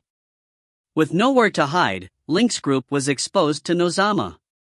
Nozama slowly descended. He smiled faintly, but his blood-red eyes were still cold. "You hid well, Furred Lord. My spell couldn't break through your scales. You always surprise me." As he spoke, a black sword appeared in his hands. It was thin and narrow, only 5 centimeters wide but 6 feet long. The sword's back was black and didn't reflect any light while the blade was silver. When he brandished the sword, one could only see a silver streak. Link recognized it. It was the weapon Nozama was proudest of, Heroic Calamity. Hero Calamity. Level 19 Legendary Weapon. Effect, incredibly sharp. Incredibly light. Incredibly fast. Note, for millenniums, everyone who had died by this sword had once been praised as a hero. Seeing this sword, Link felt like he'd truly met a great enemy. Lord of the Deep Nozama was at the pinnacle of level 19, but he wasn't the only one in the world. Later in the game, glorious warlord Avatar, Half-Elf-Iliard, and human Knorrs had all reached similar levels. However, of everyone at the legendary level, Nozama was at the top. He was truly the first of all legendary figures. In the game, these three had all fought against Nozama. In the end, the glorious warlord had fallen, Canorse had died, and Iliard had come away badly hurt. These great costs had only injured Nozama instead of killing him. Nozama had lived for too long. He'd completely grasped the secrets of power. He was an expert in all spells and battle techniques. He could easily use any technique. Anything he had was precious and world-shaking. He also had countless demon followers. In the realm, he could definitely be known as invincible. If he insisted on staying inside the realm, even a god couldn't do anything to him. Now, Link had to personally face this man. Even though he had so much battle experience, he still felt horrible pressure. The pressure came from the other's power. Link was at level 10, while Nozama was most likely at level 14. He was completely defeated in terms of power. He still had some Omni points to buy higher level spells, but he didn't have enough power to cast them. They were useless. It was hopeless. Thud. Nozama landed and looked at the people beside Link. The 6 magicians are probably your summoners, right? They help bear the realm's resistance, so you can have legendary pinnacle power. Even so, there's no reason for them to keep living. With that, the magicians, including Dad-Era, collapsed. Not only that, their bodies instantly started decaying. Pus oozed, and maggots came out. They didn't die yet, they could only watch their bodies rot. This was terrifying, and they all wailed. "Master, save me, save me." Link was their last bit of hope, but Link was helpless. He didn't even know how Nozama had cast the spell. Their difference was too large. Regardless of whether it was power itself or Nozama's power, they couldn't be compared. Looking at Link, Nozama smiled. "Young man, there's no need to feel sad for them. You'll quickly be in the same situation, no need to feel humiliated either. When I was your age, I was still a loser in the capital who spent his days drinking an F***king. But you're already qualified to stand before me. That's a great honor." Capital? Drinking an F***king? Those two phrases made Link's heart twitch, but he didn't have time to think now. Once the summoners died, the realm's resistance towards him would multiply tenfold. His power would be greatly restricted, he would only be at level 6. Faced with Nozama in level 14, it was like an ant trying to shake a tree. There was no chance. Nozama didn't hurry. He smiled at the two demons. "Gaul and Gamiwa, you two didn't disappoint me. Surrendering temporarily for survival is normal. Us demons are always like that. But since you surrendered, you must pay for it. You too." Plop, plop. Before Nozama could finish, the two demons had already fainted from fear. How embarrassing. Nozama shook his head and prepared to act. "Wait." Another voice said. It was Ramiyan. Nozama looked over and chuckled. "The so-called protector of the realm? You're pretty handsome, much better than when I was young. Sadly, from my youth to now, I've always hated people who look better than me. So, I'm sorry, Dot." He waved his sword carelessly towards Ramiyan. But halfway through, a sword blocked it with a ding. It was Link. He'd used all his power to block this hit. He was pressed onto the ground by the sword's power too. If his body wasn't at level 13, he would have died on the spot from this force. Feeling the difference between their power, even the determined Link felt a shred of despair. Will it really end now? If you find any errors, ads pop up, ads redirect, broken links, non-standard content, etc., please let us know. Report chapter so we can fix it as soon as possible. Chapter 646, I will give you a most honorable defeat, March 4th. Chapter 646, I will give you a most honorable defeat, March 4th. Translator, Nayabo Studio Editor, Nayabo Studio. Nozama smirked when he saw Link blocking a hit from his sword. He then asked, Link, you barely knew the man. What's the point in saving him, anyway? Link was already prepared to die at this point. Even when he was about to be crushed under the weight of Nozama's sword, he still managed to smile as he said, I've always been there to stop you at every turn since the day I entered the fireman realm, haven't I? Why stop now? Nozama nodded, somewhat stunned. He did not expect such a reply from him, given the circumstances. Indeed. You are also my daughter's husband, which naturally makes me your father-in-law. If you ask me, you kneeling down before me is something that is long overdue, but... He uttered every word calmly, confident that Link would not be able to retaliate from such an awkward position even if he wanted to. He's not wrong, I guess, thought Link. A shame really, that I wasn't able to give you a grandchild. Anger slowly began to rise in Nozama. He pressed his sword down even more, making Link bend over backwards awkwardly beneath him. He then said coldly, who knows? Maybe you already have planted your seed. When the time is right, I might bring both mother and child to my palace. Don't worry, I'll make sure to take good care of them. Link was still able to maintain a calm exterior. That's not too bad. Regardless of whether they end up good or evil, at least I'll have a descendant. They also won't have to live out their lives as mere commoners when I'm gone. Maybe when they're of age, maybe they'll even replace you as the Lord of the Deep. Enough. Nozama exerted even more pressure on his sword. There was now a manic glint of bloodlust in his eyes. No one can replace me. No one can defy me. I am the Abyss Eternal King, and soon, I will claim all the realms in existence as my own. As for you... The Lord of the Deep lowered his gaze at Link as the latter struggled to hold out against the weight of his sword. He smiled cruelly. I won't kill you. I will grant you the pleasure of experiencing eternal torment as the God of Destruction's prisoner. I'll even let you watch me subject your wife to every horrendous form of torture I can think of as I march on to glory. You're out of control, Nozama, said Link. He now had difficulty saying his words. The power Nozama was exerting on him through his sword had reached an unbearable point. However, he was still able to remain calm inside. It was as if he had transcended the physical concerns of the living and no longer felt any fear towards Nozama's threats on his life.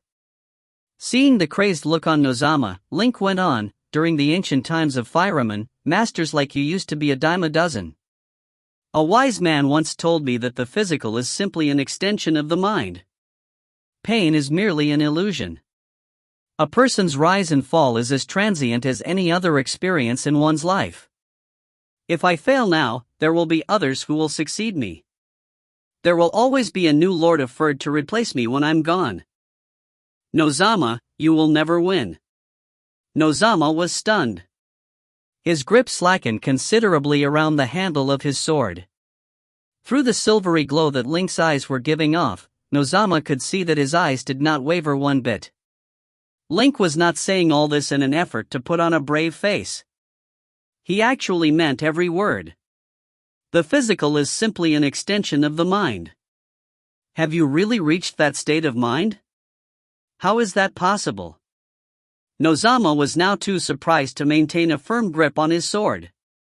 He had lived far longer and seen more than the average mortal.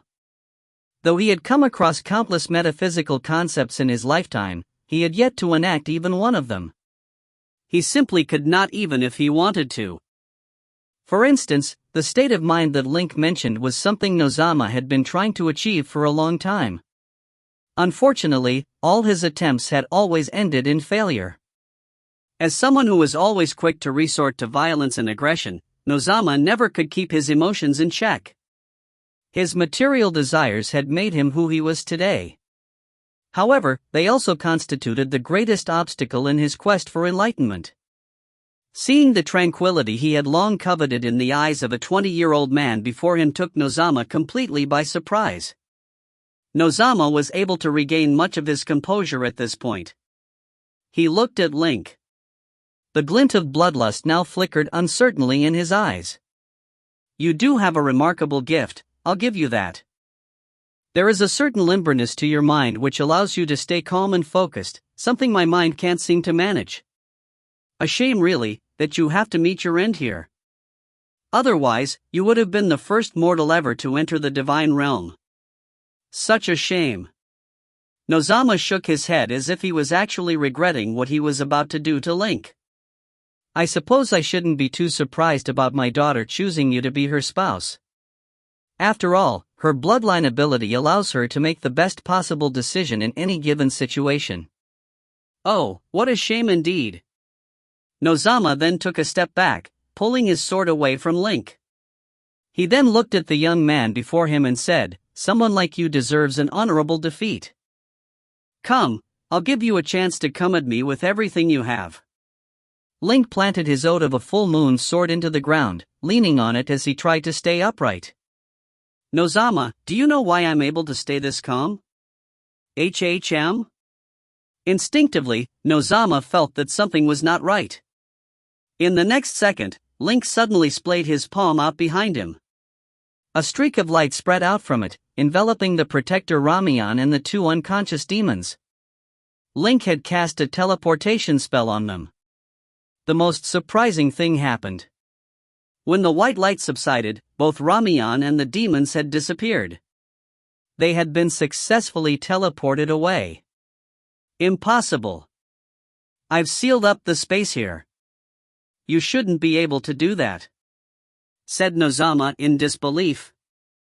True, I wasn't able to cast any spatial spell just now. But you were prattling on for so long I just didn't have the heart to interrupt you. There was a look of satisfaction on Link's face. He was now ready to fight it out with Nozama to the bitter end. Oh, I see. So that's how it is. Nozama finally figured out what just happened. It's that protector. He took on some of the dimensional rejection that had been weighing you down. He's a legendary master as well as a protector recognized by this realm. By vouching for you, the realm naturally stopped rejecting you. If that's the case, I assume you are now at your full strength? Pristine realm essence power now flowed within Link. It then formed a thin crystalline layer around his body, giving him the appearance of a deified being. His power had returned to the mid-stages of level 13, while Nozama's was around the early stages of level 14. There was still a noticeable power gap between them, but Link was familiar with his opponent's strengths and weaknesses. There was still a chance for him to come out of this victorious. So it would seem, replied Link. His voice had taken on a metallic quality as a result of his return to his full strength. We probably can't cast any spells on each other from where we stand. It all comes down now to whose blade is quickest, mine or yours. Nozama's face did not show a hint of fear. He gently twirled his heroic calamity sword in his hand, tracing out a silver line in the air. He let out a terrible laugh. Ah, very well. As promised, I will let you experience a most honorable defeat. If you find any errors, ads pop up, ads redirect, broken links, non-standard content, etc., please let us know. Report chapter so we can fix it as soon as possible. Chapter 647, You're great, but you talk too much. Chapter 647, You're great, but you talk too much. Translator, Nayabo Studio Editor, Nayabo Studio. The barren, dark plains that had been ravaged by a spell earlier. Link and Nozama stood before each other, staring at one another. They were completely focused, but no one acted. Whoosh, whoosh. Wind blew by. The wind on the plains was dark. When it blew past the earth, it swept up a cloud of dark dust that obstructed their vision. Sea of Void. The god of destruction watched the situation in the realm. He couldn't help but swear inwardly, that stupid demon. He talks too much. It could have been done easily, but he just had to cause so many problems. Now, they two sides were practically equal. It was hard to say who could win. A few miles from the battlefield, there were 3 flashes of light. When the light subsided, 3 people appeared. They all collapsed with a plop, including Ramiyan. His face was horribly pale, and his lips were bloody. He was bearing the realm's resistance to Link by himself so Link could use his full power. The cost was that he practically had no power himself. Falling onto the ground, he immediately took out a runestone and added his remaining bit of power to it. The runestone glowed. Soon after, the wind rose around him, and his unicorn flew over. The two demons beside him were still unconscious. They'd really been scared silly. Both of them were wet underneath and smelled like sulfur. Clearly, they'd both pissed and **t their pants. They're as brave as rats. So embarrassing. Ramiyan tied them up with a rope and hung them on the unicorn's back. Finally, he climbed up and patted the unicorn's neck. "Let's go, my old friend." When they rose into the sky, Ramiyan glanced at the battlefield behind him. "Dragon," he murmured, "don't disappoint me." He would only be a burden if he stayed. Right now, he had to hurry back to the Protector's land. Only there would he be truly safe. The moment the unicorn sped away, a gale appeared in Link and Nozama's battlefield. Whoosh! It swept up most of the black dust. It instantly covered the sky, blocking their vision. Almost at the same time, the two acted. Link was disadvantaged. His soul wasn't as strong as Nozama, but he knew more about Nozama than the man thought. His mind was also calmer. Both of their battle techniques had reached an extreme level. It could be said that both had their advantages. It was hard to say who would win. Link narrowed his eyes and lunged. He saw Nozama's blurred image. Listening to the wind around him, he determined Nozama's specific location from the changes in the wind. He stabbed his sword with only 70% of his power so he could adjust as needed. Suddenly, he heard a clang. Narrowing his eyes, he saw a silver light flash, coming at him like lightning splitting the turbidity. So fast. Link grew serious. He went to meet it with his long sword. That moment, he realized he wasn't fast enough. With his current speed, he would be stabbed before he could block. Changing plans, the sword's surroundings blurred. He'd activated a low-level force field. They were fighting physically, but both were still magicians. These low-level spells were like instincts. They could cast them without too much thinking and create great effects with their battle techniques. Link's force field had two goals. One was to speed up his sword, the other was to disrupt Nozama. An instant later, Nozama was affected. His usage of energy was no longer perfect. His sword slowed down a bit while Link sped up. Moments later, there was a piercing cling. Their weapons had clashed but didn't separate. They'd stuck together. Link and Nozama's power clashed within, and their weapons vibrated, creating rings of shockwaves in the air. When the shockwaves appeared, they lifted the black dust on the ground.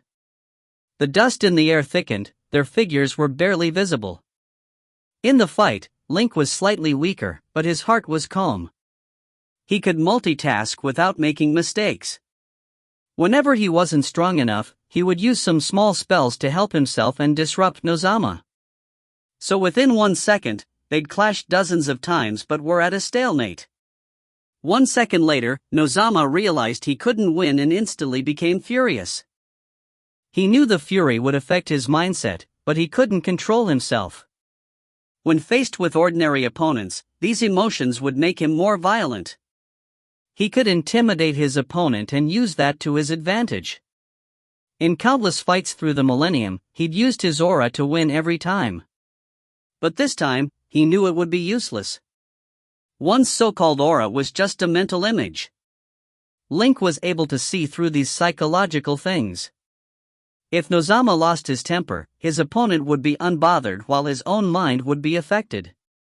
If his mind was affected, he wouldn't be able to multitask and use spells like Link. In a short-range fight, using spells seemed fancy. But if there was a mistake and a spell backlash happened, it would be disastrous. He could get killed instantly, His murderous intent grew, the bloody light in his eyes grew heavier. Nozama unconsciously let out guttural growls. But Link was still as calm as ever. He sensed Nozama's changes. The power from the man's sword grew stronger, but they were less condensed. The threat towards Link decreased. He could easily block them with some battle techniques. They clashed for 1 second, 2 seconds, 3 seconds. At 8 seconds, they were still tied. "I'm going to kill you." Nozama growled like a beast. He brought his sword down to force Link away. Link used this chance to retreat. At the same time, Nozama also stepped back and put his sword away to cast spells. He'd lost in terms of battle techniques. He could only defeat Link with spells. Regular spells were ineffective, but he could use a spell to activate a large-scale physical attack. For example, a meteor shower could smash Link to bits. But then something happened. Something moved in his vision, and a sword appeared. It was Link's attack. He had the same thought as Nozama and had acted earlier. Nozama had already retracted his sword. His sword was 6 feet long and couldn't turn easily. Link's sword appeared under his rib and he couldn't block it even if he had a sword. Seeing that he was about to be stabbed in the heart, Nozama growled and grasped the sword tip with his bare hands. Crack! He successfully grasped the sword, but blood flowed from the cuts on his palm. "You're looking for death." Stimulated by the pain, Nozama's emotions went out of control. He forgot all about the god of destruction's order to capture Link alive. As his hand flashed, a runestone appeared. He added in dark power, and the runestone glowed with a dark, watery halo.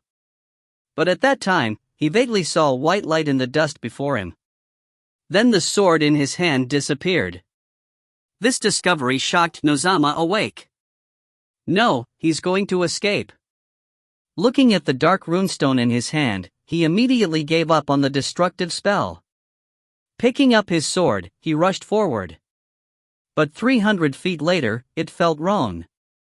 He didn't think that Link would keep retreating. 300 feet was enough for Link to use a transmission spell and escape. As expected, when he finally rushed to Link, he only saw a shred of white light. "Nozama, you're strong, and you're great, but you just talk too much." Crack! Nozama's fury erupted, and he crushed the runestone to powder. After that, he composed himself and checked the spatial ripples left in the air. "Oomph, do you plan on running for your entire life?" Next time Nozama caught up, he planned on using a spell from afar to stop Link. He'd like to see what Link could do then. If you find any errors, ads pop-up, ads redirect, broken links, non-standard content, etc., please let us know. Report chapter so we can fix it as soon as possible. Chapter 648, Creator's Temple, 1. Chapter 648, Creator's Temple, 1. Translator, Nayabo Studio Editor, Nayabo Studio. Link was finally able to catch up to Romian's unicorn in his dragon form. Romian seemed extremely weak. Cold sweat beaded his forehead, which was now as white as a sheet of paper. His snow-white unicorn also seemed to have reached its limits. Carrying Romian and the 2 demons on his back must have taken a lot out of it. Slowing down behind them, Link extended a claw out and gingerly closed his fingers around them. Finally able to rest a bit on Link's palm, Romian asked, "Did you defeat him?" Noticing that Link did not even have a scratch on him, Romian figured that he must have somehow bested Nozama. However, having witnessed the demon's incredible power personally, he had not the faintest idea how he was able to manage such a feat. "Not really. However, I was able to figure out some of his weaknesses without taking a hit. That's probably as good as it gets." "So, how far are we still from our destination?" asked Link. "At our current speed, we'll probably reach there in approximately 4 hours. 4 hours? Link estimated that he still had. It should be enough for now, though he would surely be completely wiped out at the end of their journey. However, his current power level was now at level 13, which meant that he was now able to fly even faster than before. However, maintaining top speed in the air would tire him out quickly. For now, he needed only to keep some distance between himself and Nozama. Settling at a speed he was comfortable with, Link began flying forward. He was at the moment flying at an altitude of around 30,000 feet in the air. Beneath him, he could see the occasional village in town, as well as a smooth highway which meandered across the landscape. Caravans and lone travelers dotted the road, inching arduously across it like ants. Trees spread out across the land in a lush sheet of green.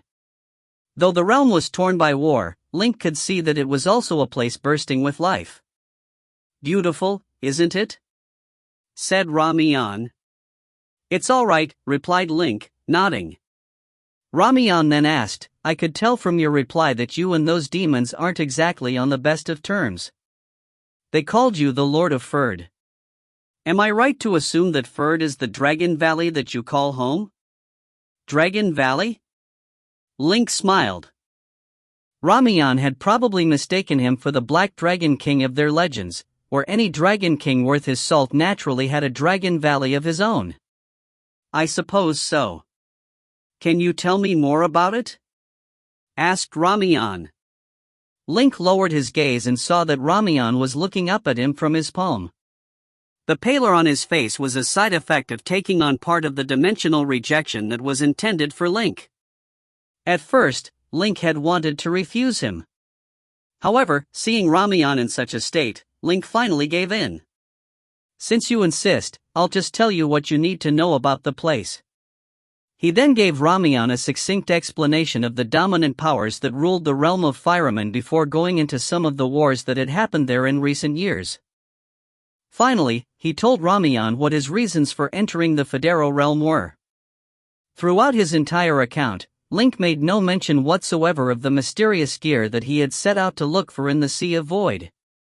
When he was finished, he casually said, "That's the gist of it. It's not something I'm proud to say, but the only reason I entered this realm in the first place was to evade my pursuers." Ramiyan did not say a word. There was a mingle of caution and curiosity on his face. He remained silent for a long while. Finally, he spoke, "Quite a coincidence, to stumble across each other despite how far apart our realms are from each other." Link sensed that Ramiyan seemed to be insinuating something to him. "It certainly is a coincidence," replied Link without knowing what it was. Ramiyan fell silent again. As Link flew on for another 30 minutes, Ramiyan suddenly asked, "May I know what you plan to do with these two demons?" "I should warn you. Demons are a crafty and treacherous lot. They are driven only by greed and an insatiable appetite for murder. You had best be prepared for when they turn on you if you still intend on subjugating them." Link glanced at the two demons in his claw. Thanks to their sturdy constitutions, both of them finally regained consciousness. Not daring to come up with a retort, the two demons dumbly looked at Link, waiting for him to decide their fates. The sole contract that the two demons had signed with Link meant that he could simply end them with a thought if he wanted to. They now knew the Dragon King well enough to know that he was not someone who would be easily moved by mere words. At the moment, their lives hinged on whether they could still prove themselves useful to Link. Link turned away from the two demons and said, "The demon that we encountered is called Nozama, Lord of the Deep. Did you notice back then that he looked no more different from you and me, at least on the outside?" "Yes, if it weren't for his eyes and aura, I would have assumed he was just an ordinary man," said Ramiyan with a nod. "He still has another form. When he loses his temper, he will take on the form of a burning seraphim. His combat capacity will receive a huge boost, and he will even be able to travel between realms. At a price, he may even gain the ability to travel through time." Nozama had once revealed his seraphim form in recorded history, back in my realm. In the aftermath of the battle, he had managed to slaughter almost all of the masters in my realm. Even though he too sustained heavy damage, he was able to travel back to the point before the battle even began, essentially negating all the damage he had taken and making it seem as if nothing had ever happened. Ramiyan frowned upon hearing this. If it had never even happened, how on earth was it recorded in your history books in the first place? I came across a record of the event in a time magician's manuscript. Spells that disrupt the flow of time would always trigger some form of ripple effect on the realm, especially time-reversing spells, whose effects are usually of a more acute nature.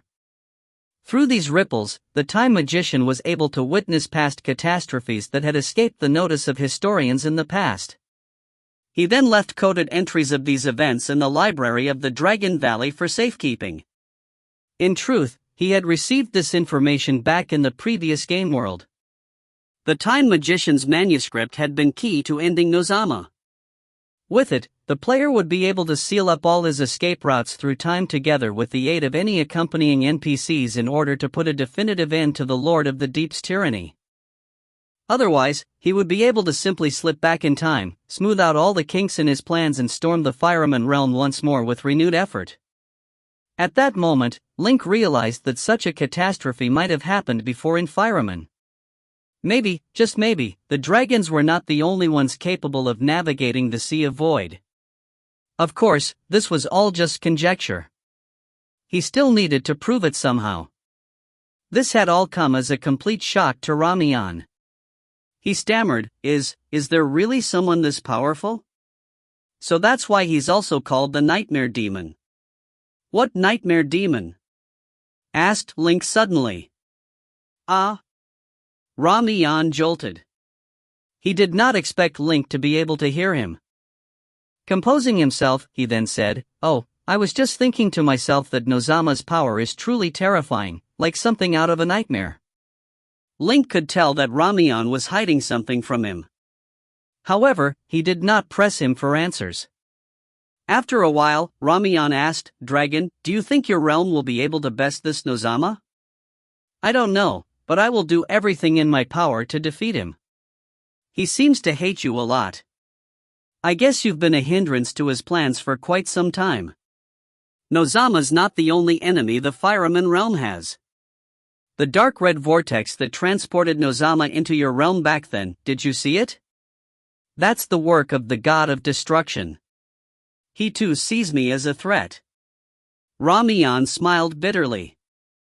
Are you saying that you're being hunted by a god and a legendary level Lord of the Deep at the same time? Looks to me you've got a lot on your plate at the moment. Link laughed out loud. Well, on the bright side, I'm still alive. Ramiyan then fell silent. However, Link could see that he was deep in thought, trying to process everything that he had told him. He also had a feeling that when the time was right, Ramiyan would speak to him again. 3 hours passed in silence. Suddenly, a massive column of clouds appeared in front of them, stretching as far as the eye could see into the high heavens. What's that supposed to be? Link was stunned by the sight of the cloud wall. His 100 feet long dragon form was but a speck of dust before it. The two demons were gaping at it as well, amazed that something so majestic existed in this realm. Ramiyan said with a hint of pride, Don't just look at part of it. Really take in everything. What do you notice? Following Ramiyan's advice, Link tilted his head back in order to get a better look at the entire cloud wall. Wait, is this? A six-toothed gear pattern was impressed upon the cloud wall. Its design echoed every engraving on the surface of the actual thing in the Sea of Void. It looked exactly like the sketch that the Omirian PS had provided Link with. There must be a connection between the two gears existing simultaneously in the Sea of Void and in the Federo realm. Then, Link heard Ramiyan's voice close to his ear. Can you see it? Behind the cloud lies the Creator's temple. The marking you see before you is the Creator's insignia.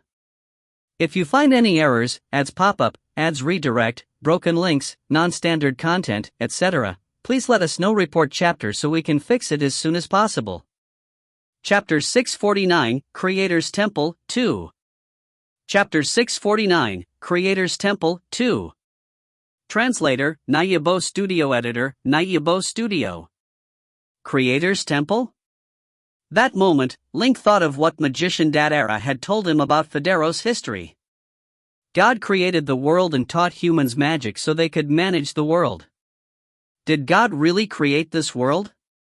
Link couldn't help but wonder. Datara was only a mortal. He could only provide Link with some historical facts while Link didn't agree with any of Datara's opinions. Ramiyan was different though. He was practically at the same level as Link, and he was very familiar with the Federo realm. Link had thought that he would get a definite answer. Unexpectedly, Ramiyan shook his head. I don't know. Or rather, I'm not sure. What do you mean? Link slowed down slightly. He felt that the temple before him would solve a great mystery for him but could also throw him into a greater mystery. No matter what, his understanding of the world would probably be upended. 10,000 years is too long. It's impossible to prove the ancient legends. Since I could remember, I've lived in the region outside the Creator's temple. Everything I've seen told me that the owner of the temple is an unmatchable magician. You can even say he's a legend. But if you say that he created this realm, I can't give you a definite answer with my knowledge. Evidently, Romian's knowledge was limited too. Link could only continue forward. After flying for more than 20 minutes, Link was before the cloud cluster. From here, all he could see was boundless whiteness. Inside the cluster, there was a tunnel of around 900 feet wide. Enter the tunnel. There's a maze inside. Listen to my orders and don't make a mistakes. Otherwise, you will be lost until you die, Ramiyan said seriously. Link didn't believe it. This cloud cluster can keep me there until I die? Ramiyan nodded. The clouds are only a disguise. Inside, it's actually a principal maze. For thousands of years, people have tried to forcefully cross it, but no one has succeeded. There are more than 1,000 dried skeletons inside. Each one had once been a genius of Federo. Okay, go left. Link obeyed. If Ramiyan was right, this maze really could help him temporarily escape from Nozama. As for whether Nozama could get lost, Link couldn't be sure. Nozama as the Lord of the Deep. His wisdom and power definitely surpassed anyone in Federo. Others couldn't do it, but it didn't mean that he couldn't. Link just hoped the maze could delay Nozama for a while. Go straight for around half a mile. Yes, okay, go right, go straight. Go up, right turn. Ramiyan kept directing Link. The maze was three-dimensional and unimaginably complex. After flying for 10 minutes, Link was unsure about the path he'd gone. If the game system wasn't helping him record, he would definitely get lost here. He had no clue how Ramiyan memorized it and could determine each move without hesitation. Seeming to sense Link's thoughts, Ramiyan explained between directions, the scariest thing about the maze is that the path keeps changing at least 5 times per day. There are no patterns at all. I can find the correct path because the Protector's insignia is guiding me. With that, Ramiyan reached out and lifted his sleeve. Link saw a 6-sided gear on his wrist. It glowed with a faint mana aura. This way, Link was even more assured. After that, he stopped memorizing his path and just kept flying. Half an hour later, he'd traveled more than 1,000 miles when Ramiyan suddenly said, "Slow down. The exit is up ahead, but it's special. You can't exit it easily. You must pass some special tests." Link followed the instructions. Around half a minute later, he turned a corner, and a long straight path appeared. At the end, there was a 6-sided gear glowing with multicolor light. The gear was semi-transparent and spun slowly. Each tooth of the gear had a different color: indigo, red, blue, purple, black, and white. Every time it moved, the colors would change once. The magic runes on the gear also displayed extremely complicated changes. We're here. This is called the Gates of the True Self. When you face it, it will interrogate you about your heart. This may be a very painful process. If you can withstand it, you'll pass through. If not, you'll stay here and hide from the demon. I'll go now. I hope I can see you on the other side. Riding the unicorn, Ramiyan left Link's dragon claws. He sped up and crashed against the glowing door. Then he disappeared, even his aura was gone. It was as if he'd evaporated. Link wasn't in a hurry. Moving his talons, he lifted the two demons. Did you hear? This is the gates of the true self. Go try. Ignoring the demon's protests, he flicked his finger and sent the two poor fellows towards the glowing door. They fell in instantly. 3 seconds later, there were two horrible screams, and two figures shot out from the door. It was the demons. They didn't have any physical injuries, but their eyes were wild, and they shook violently. They looked scared out of their minds. Link waited patiently. After more than 10 minutes, Succubus Gamiwa was the first to recover her senses. She still looked out of her mind, but she could finally talk. Tell me what happened inside, Link said. I saw my end. A more powerful demon cut off my head, sliced open my stomach, tore off my lower body, and ate me. The succubus started shaking again as she spoke. Oh, so that's what you're most afraid of? That's why you destroy your opponents whenever you get the chance? Link was surprised. He didn't think a demon's soul would be so weak. Gamiwa was at the legendary level. She shouldn't be so afraid of being destroyed. What about you, Gaul? Link asked. I was cut into tiny pieces. I could even feel the iciness of the blade. No, this is too scary. Gaul clutched his head again. Link shook his head. The soul contract between them told him that the two cowards weren't lying. He wasn't impressed, but he was now sure that the glowing door wouldn't harm his body. Grabbing the demons, he flapped his wings and rushed into the gates of the true self. There was a weak flash of light, and then Link felt his surroundings change. He saw firemen. From looks of things, it wasn't present day. Rather, it was the fireman from the game that was close to falling to darkness. The entire realm was lifeless. The earth corroded by darkness seemed to have ringworms or scabs. There was misery, murder, and fighting everywhere.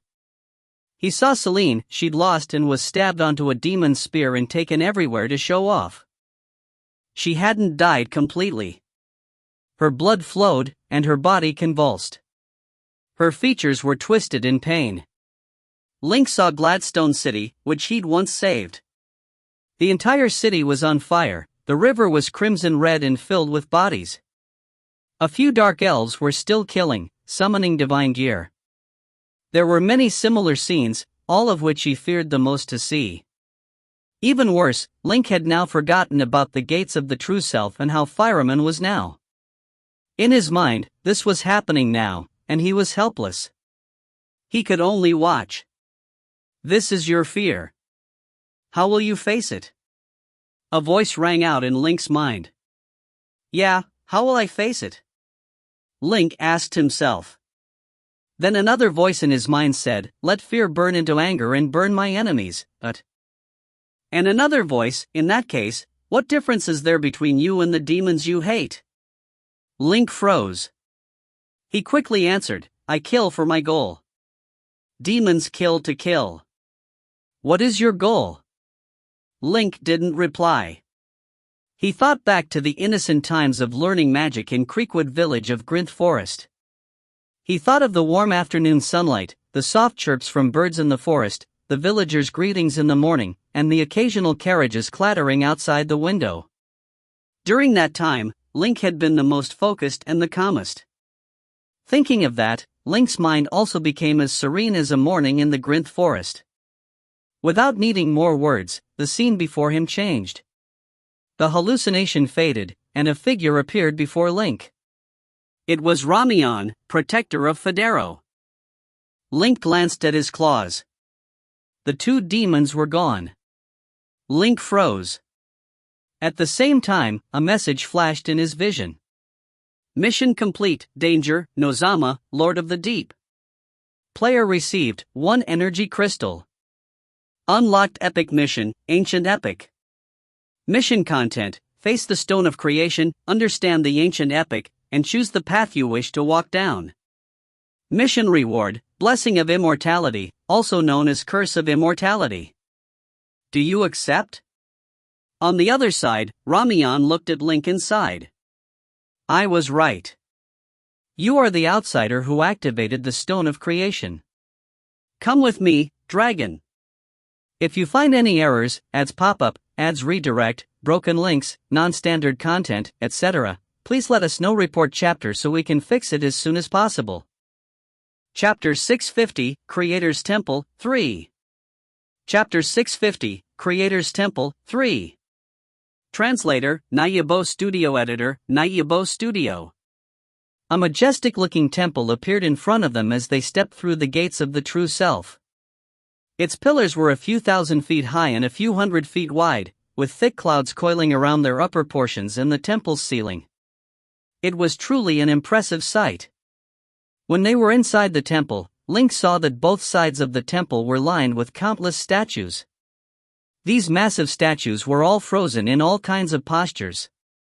One seemed to be roaring at the heavens, another was locked in a striking posture, with a battle axe held behind his head in his hand. Some of them had serene looks on their faces. The same white columns of cloud wound through the gaps between their arms and bodies, giving them a dignified, almost unearthly air. Even a legendary magician would have a hard time bringing into existence a temple of this scale along with the statues it contained. The entire building seemed to have been given form by hands that had not belonged to any mortal. The two of them then flew approximately 25 miles through the temple. All of a sudden, a round stone which seemed to be glowing with a blue light appeared in the heavens before them. The stone had a diameter of around 16 feet. It floated like an insignificant speck of dust in the air, but Ramiyan suddenly stopped 2,000 feet away from it.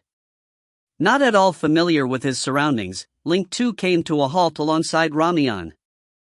Then, Ramiyan said, "This is the Stone of Creation, the core of the entire temple. Doesn't it look small and almost within arm's reach?" It did seem to be within 2,000 feet away from where they were. Link could probably reach it in a single bound. However, Ramiyan would not have asked such a question if things were as they seemed. "Is something the matter?" Smiling, Ramiyan replied, "I can't really put it in words. You'll just have to fly towards the stone to know exactly what I'm talking about. Don't worry, it's quite safe, though the journey may tire you out a bit. I've tried many times to reach it before, but I just never had the power to accomplish such a feat." Setting aside his misgivings, Link began to fly towards the blue stone by himself. At first, he thought he would be able to reach the stone in a single breath.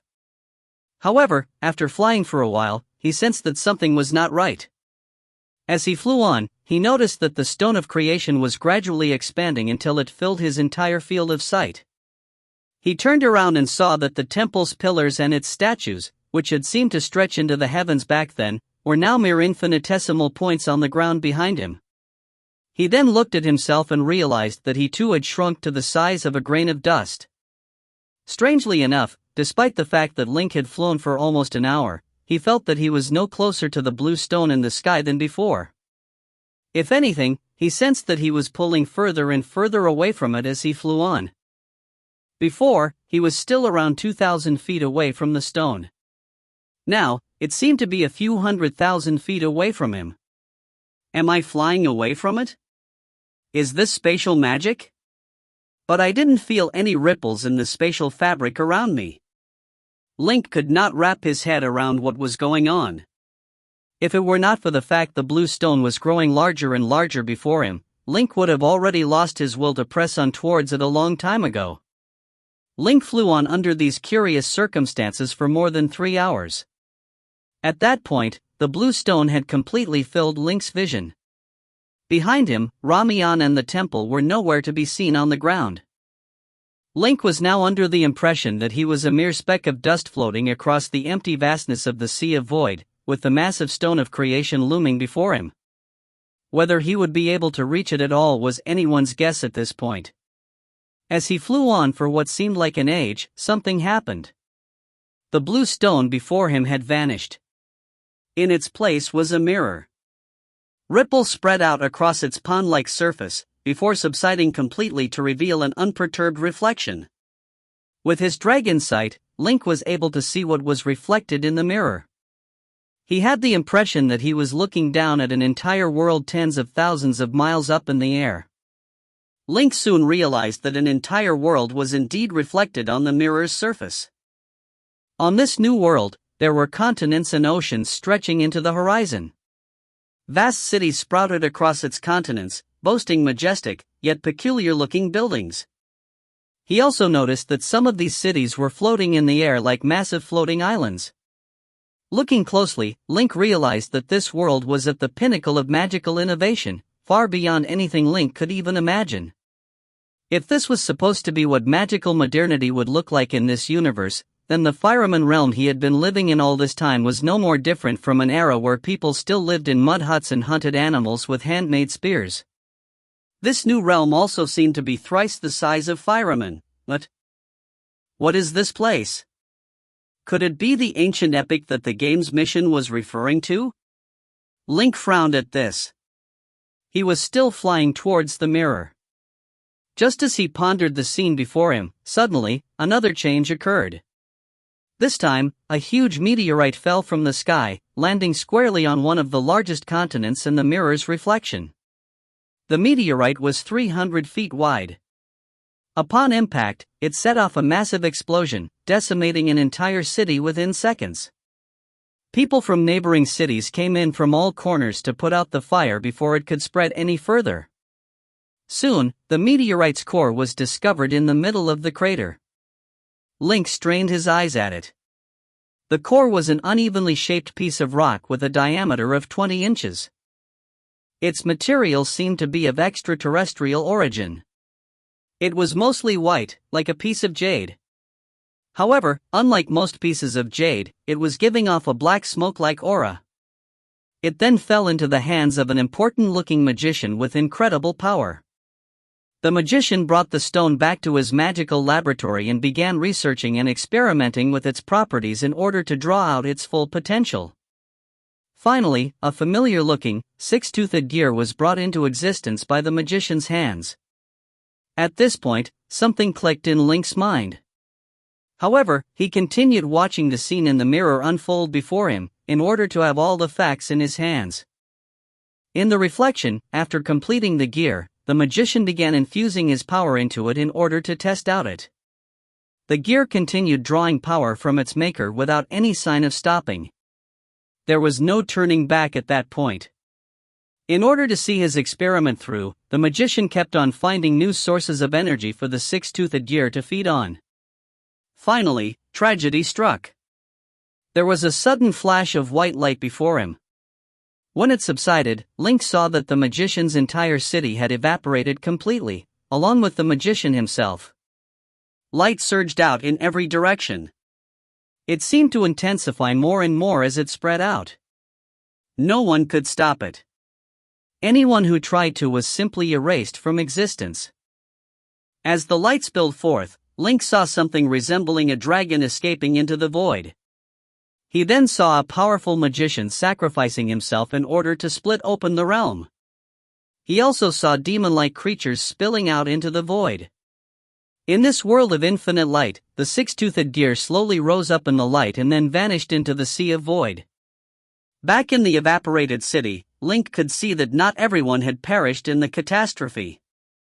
Link saw a young man lying on the ground, unconscious.